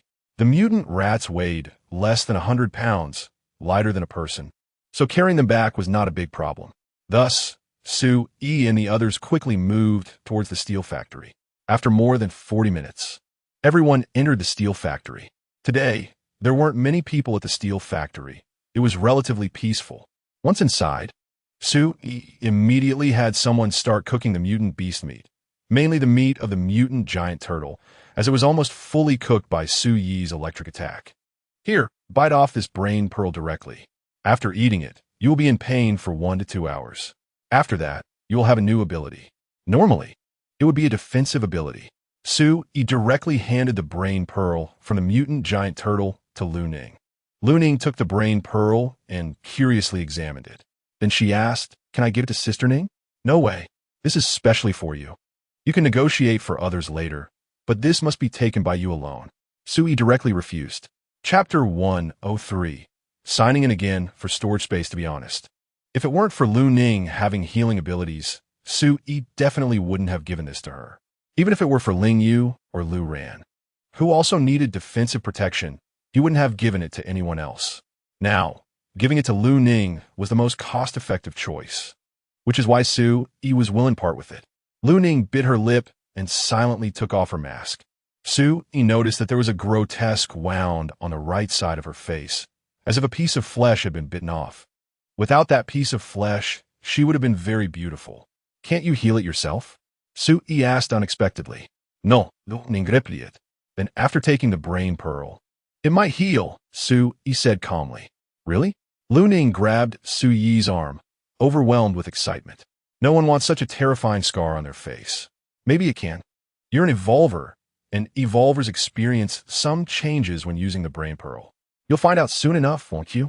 Even if it doesn't work, don't lose heart. Although the world has ended, there are still miracles everywhere." Hearing Su-Yi's words, the light in Lu Ning's eyes brightened. She felt that what Su-Yi said made a lot of sense. Although the old world had collapsed, this crisis-ridden new world indeed was filled with miracles. Various mutated beasts and those uniquely powerful evolvers were all miracles. She stuffed a brain pearl in her mouth and bit down on it. Sweet. She felt a rush of sweetness. As the liquid flowed into her stomach, it became warm and gradually spread throughout her body. After a while, she experienced what pain truly was. However, to ordinary people, that sound was filled with envy. They already understood that pain was a necessary process of sharp transformation. Only those who had consumed the brain pearl would emit such heart-wrenching screams.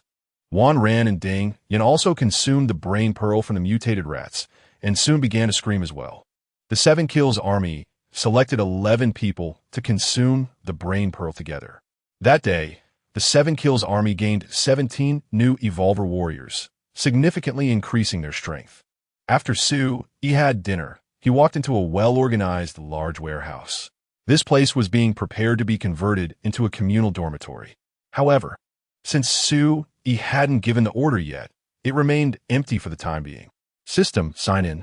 Sue-yi was eager to see how much storage space he could obtain in this place. This warehouse was larger than the combined size of the previous two warehouses.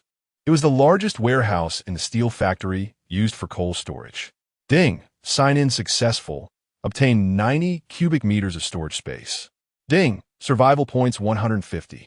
Sure enough, Sue-yi realized his guess was correct. The rewards for signing in at locations of the same type would decrease with each subsequent sign-in. The more times he signed in at this type of warehouse, the more the rewards would be diminished. This type of warehouse could no longer be signed in. Any further sign-ins would be a loss.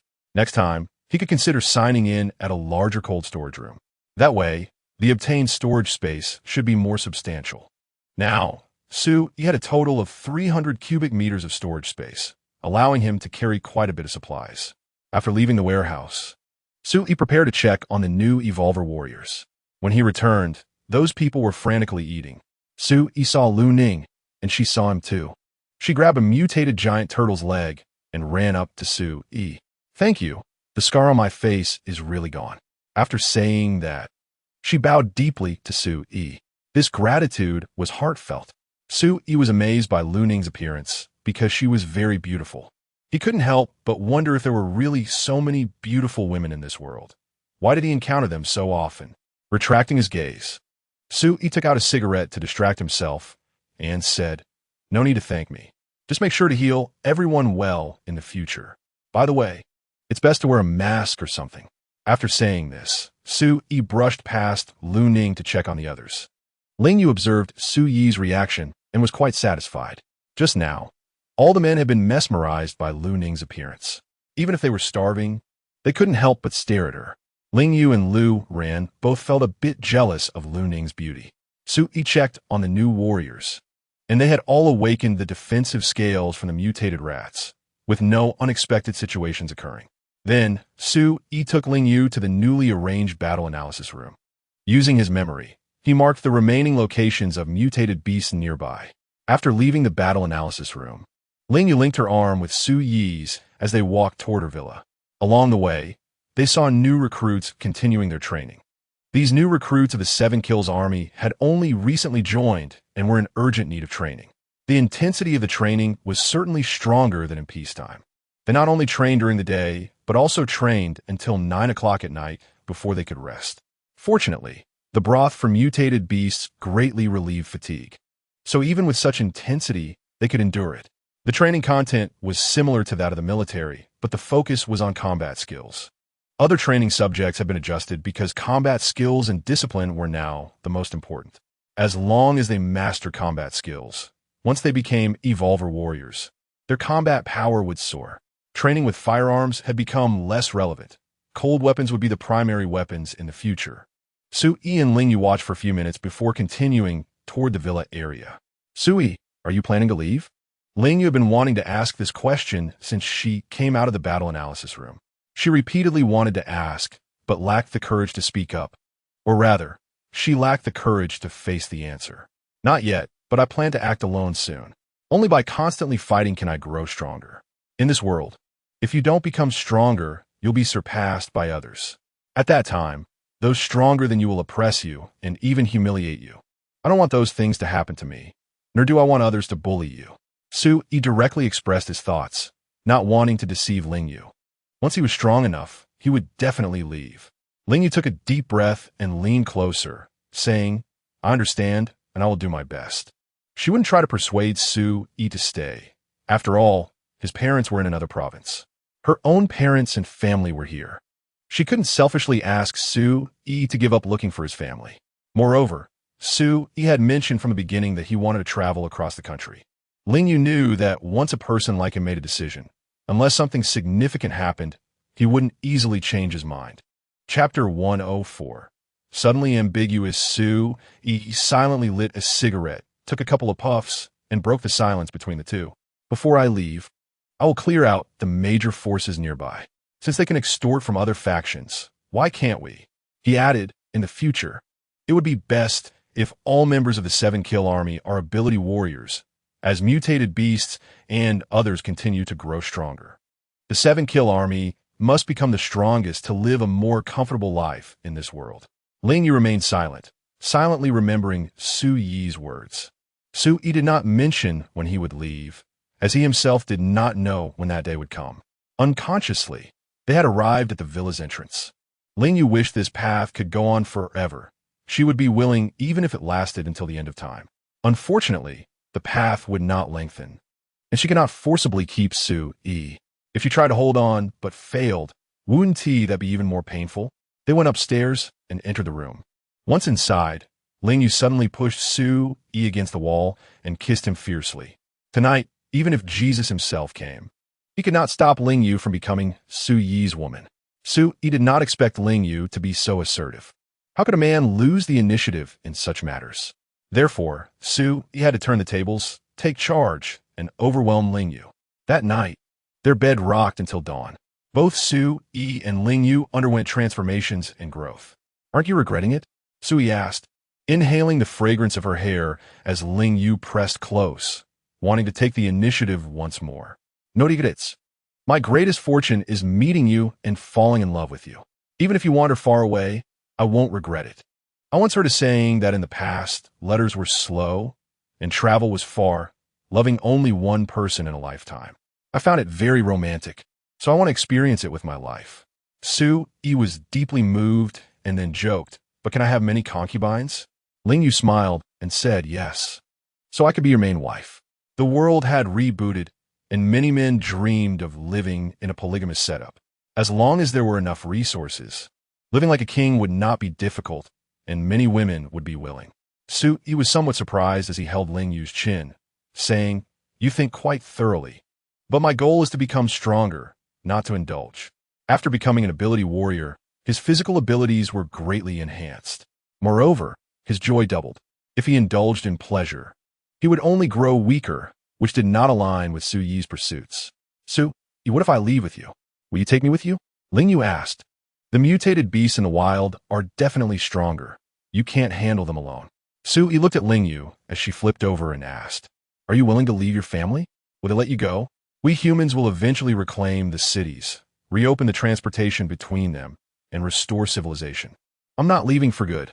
I will come back sooner or later." Faced with the dilemma of choosing between her family and Su Yi, Ling Yu thought for a moment. If it were before, choosing Su Yi meant she could return to visit her parents anytime. But now, choosing to go out could very well mean death at the hands of mutated beasts, never to return. So, Ling Yu fell silent. In front of this difficult choice, she ultimately chose happiness. Since Su Yi was going to leave, she decided to exhaust him before he did. The next morning, Su Yi got out of bed early. Last night, Ling Yu and he had a deep conversation until 4 a.m., and he had to feed her a strong bone pill before she could fall asleep, as her physical abilities were not on par with his. Ling Yu was his first woman in this world, which was why he was willing to give her a strong bone pill. Looking at her sleeping face, Su Yi suppressed his desires. He took out a mid-level enhancement potion from his storage space and injected it into Ling Yu's arm. This mid-level enhancement potion should help her become stronger. That way, if she truly wanted to leave with him, she would have enough strength. Ling Yu would likely not be able to participate in hunting mutated beasts nearby today, at least not in the morning. After leaving the room, Su Yi carefully closed the door. He then went to the cafeteria dedicated to ability warriors, where the old soldiers of the 7-kill army were in charge and quite reliable. Upon arriving at the cafeteria, Su Yi found Lu Ning bringing Ningya for breakfast, along with Lu Ran and Ding Yan. The four of them lived in the same villa, so they were roommates. "Su Yi, where's Sister Yu?" Lu Ran asked curiously when she saw Su Yi alone. "She just fell asleep a short while ago. Today, you all will act with Qin Li, and soon you will have a meeting in the war room," Su Yi replied calmly. "That's amazing. All night until dawn. Is it because you're ability warriors or evolvers that your dual cultivation is so strong? I'm envious." Meow, meow, meow. Everyone looked at Ningya. The atmosphere suddenly became ambiguous. "Su Yi, are you not participating in the mission today?" Ding Yan, as Su Yi's old classmate, couldn't bear to let him be in an awkward position and promptly shifted the topic. Su-yi withdrew his gaze from the female driver and said, I have other plans. If you want to enhance your strength, you must hone yourselves. Today, he wanted to enter Half Mountain Park. There should be wild animals there, and there would be no shortage of mutated beasts. Su-yi wanted to enhance his combat power, which required constant battles. The fight with the mutated tiger yesterday greatly benefited his cultivation of the killing chi technique. Su-yi aimed to quickly elevate the realm of the killing chi technique to the entry level through battles with mutated beasts. Once the killing chi technique reached the entry level, using the gluttonous wolf kill would only leave him exhausted, and his body would not stiffen. As long as he entered the entry stage, Su-yi would seek out the Iron Hand Gang and deal with them.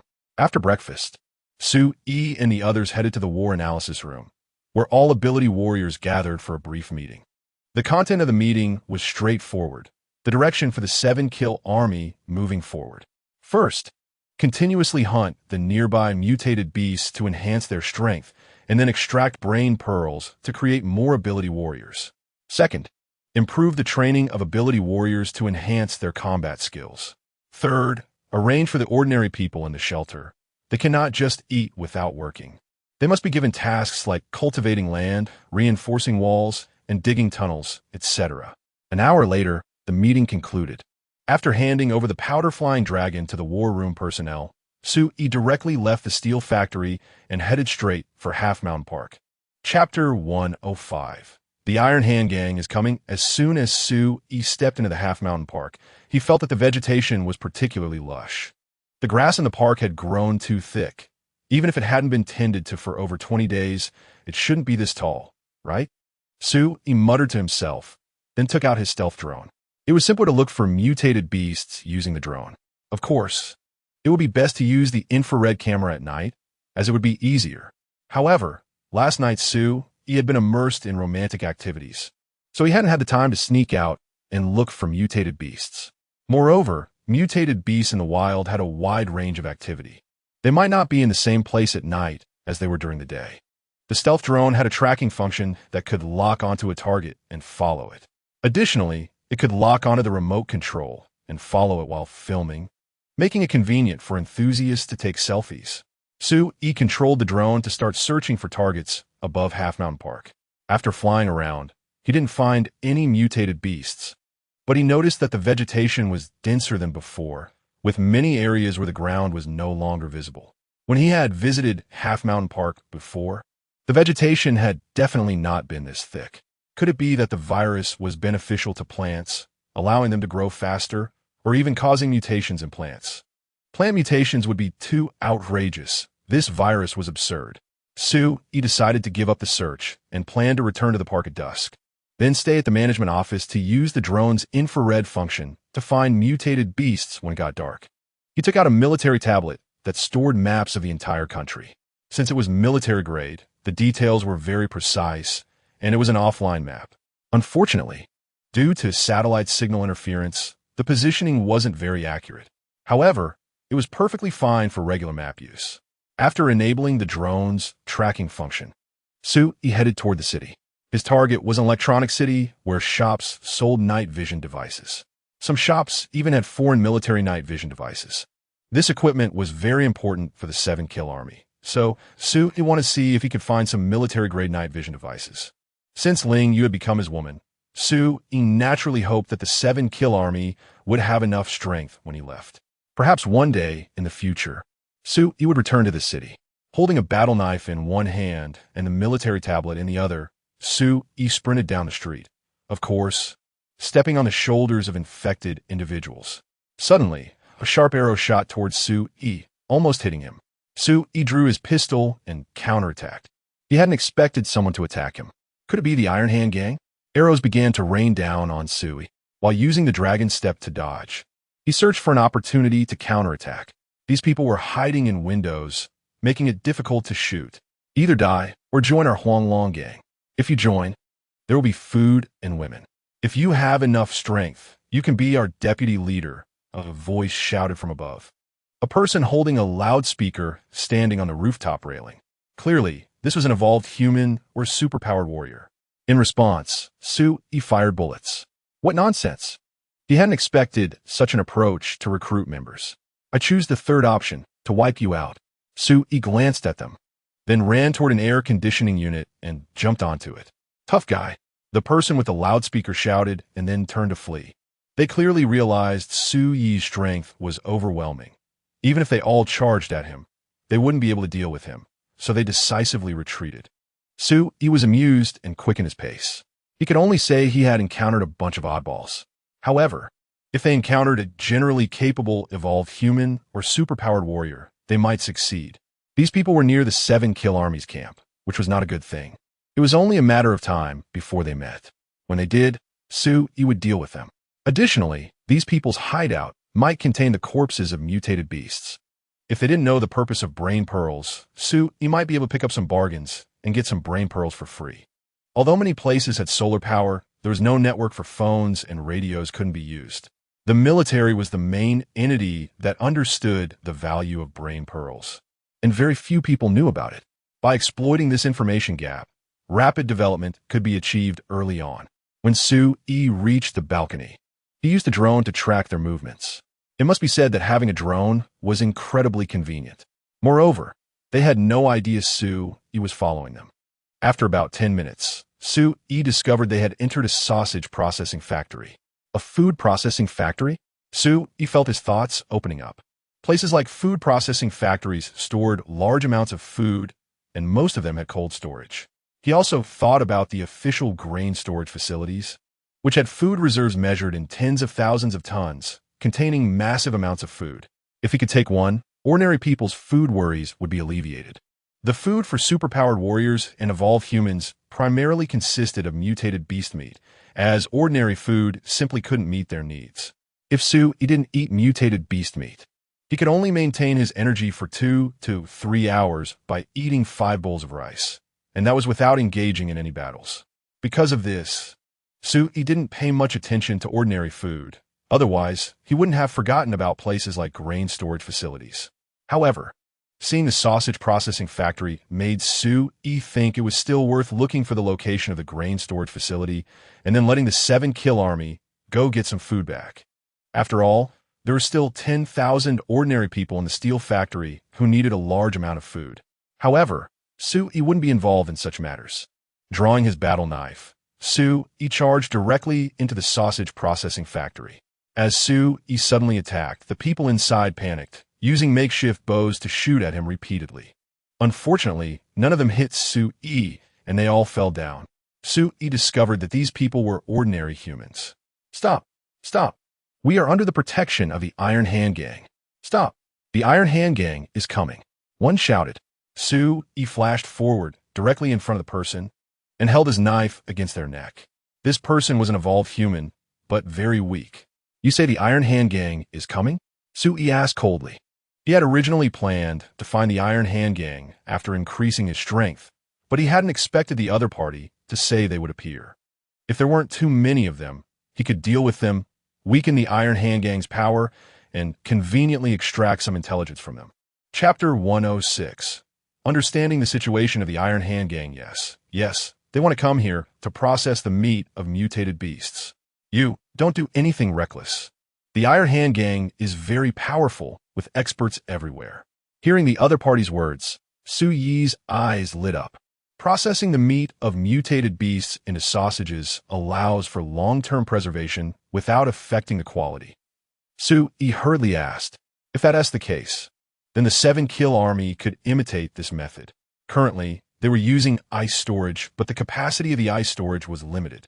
If the meat could be processed into sausages without affecting its quality, that would be very convenient, as sausages can be stored at room temperature. No, that's right. You should leave quickly. We didn't hurt you just now, so you don't need to be so angry, right? Upon hearing this, Su-yi couldn't help but smile. The other party looked to be of certain age, yet was so naive. Just because their ambush failed, everything was fine? If it weren't for the fact that Iron Hand Gang members were coming soon, Su-yi would have dealt with the person right then and there. It would be better to defeat the Iron Hand Gang members and extract the information he wanted from them. So, Su-yi left the sausage processing plant and entered a nearby residential building. The hidden drone hovered above the sausage processing plant, allowing him to see what was happening below. After half an hour, Su-Yi saw 4 people appear, each carrying a corpse of a mutated beast, and they quickly entered the sausage processing plant. Su-Yi noticed that the heads of those mutated beasts were still intact. He then exited the residential building and re-entered the sausage processing plant. "You, how did you come back again?" "Big brother you. This is the person who almost killed me. You must take revenge for me. I, Wang Jing, have never had anyone threaten me with a knife to my neck before." Wang Jing glared at Su-Yi, gritting his teeth. The person referred to as Big Brother you glanced at Su-Yi, spat, and said, "Kid, it seems your strength is not bad. I'll give you a chance to join our Iron Hand gang. After joining, you can receive 3 pounds of mutated beast meat and 2 women every day. As for the rest, it depends on your abilities. The greater your abilities, the more benefits you'll get." When the Iron Hand gang encounters a lone evolver, the first step is to recruit them. If recruitment fails, then they consider taking action. Surviving alone has no meaning. Enjoying beautiful women and drinking the strongest liquor is what it's all about. Think about it. Joining our Iron Hand gang has many benefits. Big brother you forced a hypocritical smile. Su-Yi took out a cigarette and quietly lit it. Then he grinned and said, "I'm from the 7-Kill Army. We have a grudge." After saying this, Su-Yi charged forward. His speed was extremely fast. Although the other party reacted quickly and turned to run, they were no match for him. 7-Kill Army. They certainly knew, as their vice leader had mentioned the 7-Kill Army when he returned and warned them to flee if they encountered anyone from the 7-Kill Army. Although they ran, their speed could not compare to Su-Yi's. 9 Extremes burst. Su-Yi unleashed a punch that struck Big Brother you from behind. Bang! Crack! Su-Yi heard the sound of bones breaking, and then saw Big Brother you being sent flying by his 9 Extremes burst, crashing into one of his companions. "Spare me." Big Brother you begged for mercy. Bang! Bang! Bang! In 3 punches, Su-Yi defeated the remaining 3. He found that his combat power had significantly increased. The 4 of them were all evolvers, yet they couldn't withstand even a single move from him. Wang Jing, the leader of the Yellow Dragon gang, saw this and immediately ran outside. He didn't expect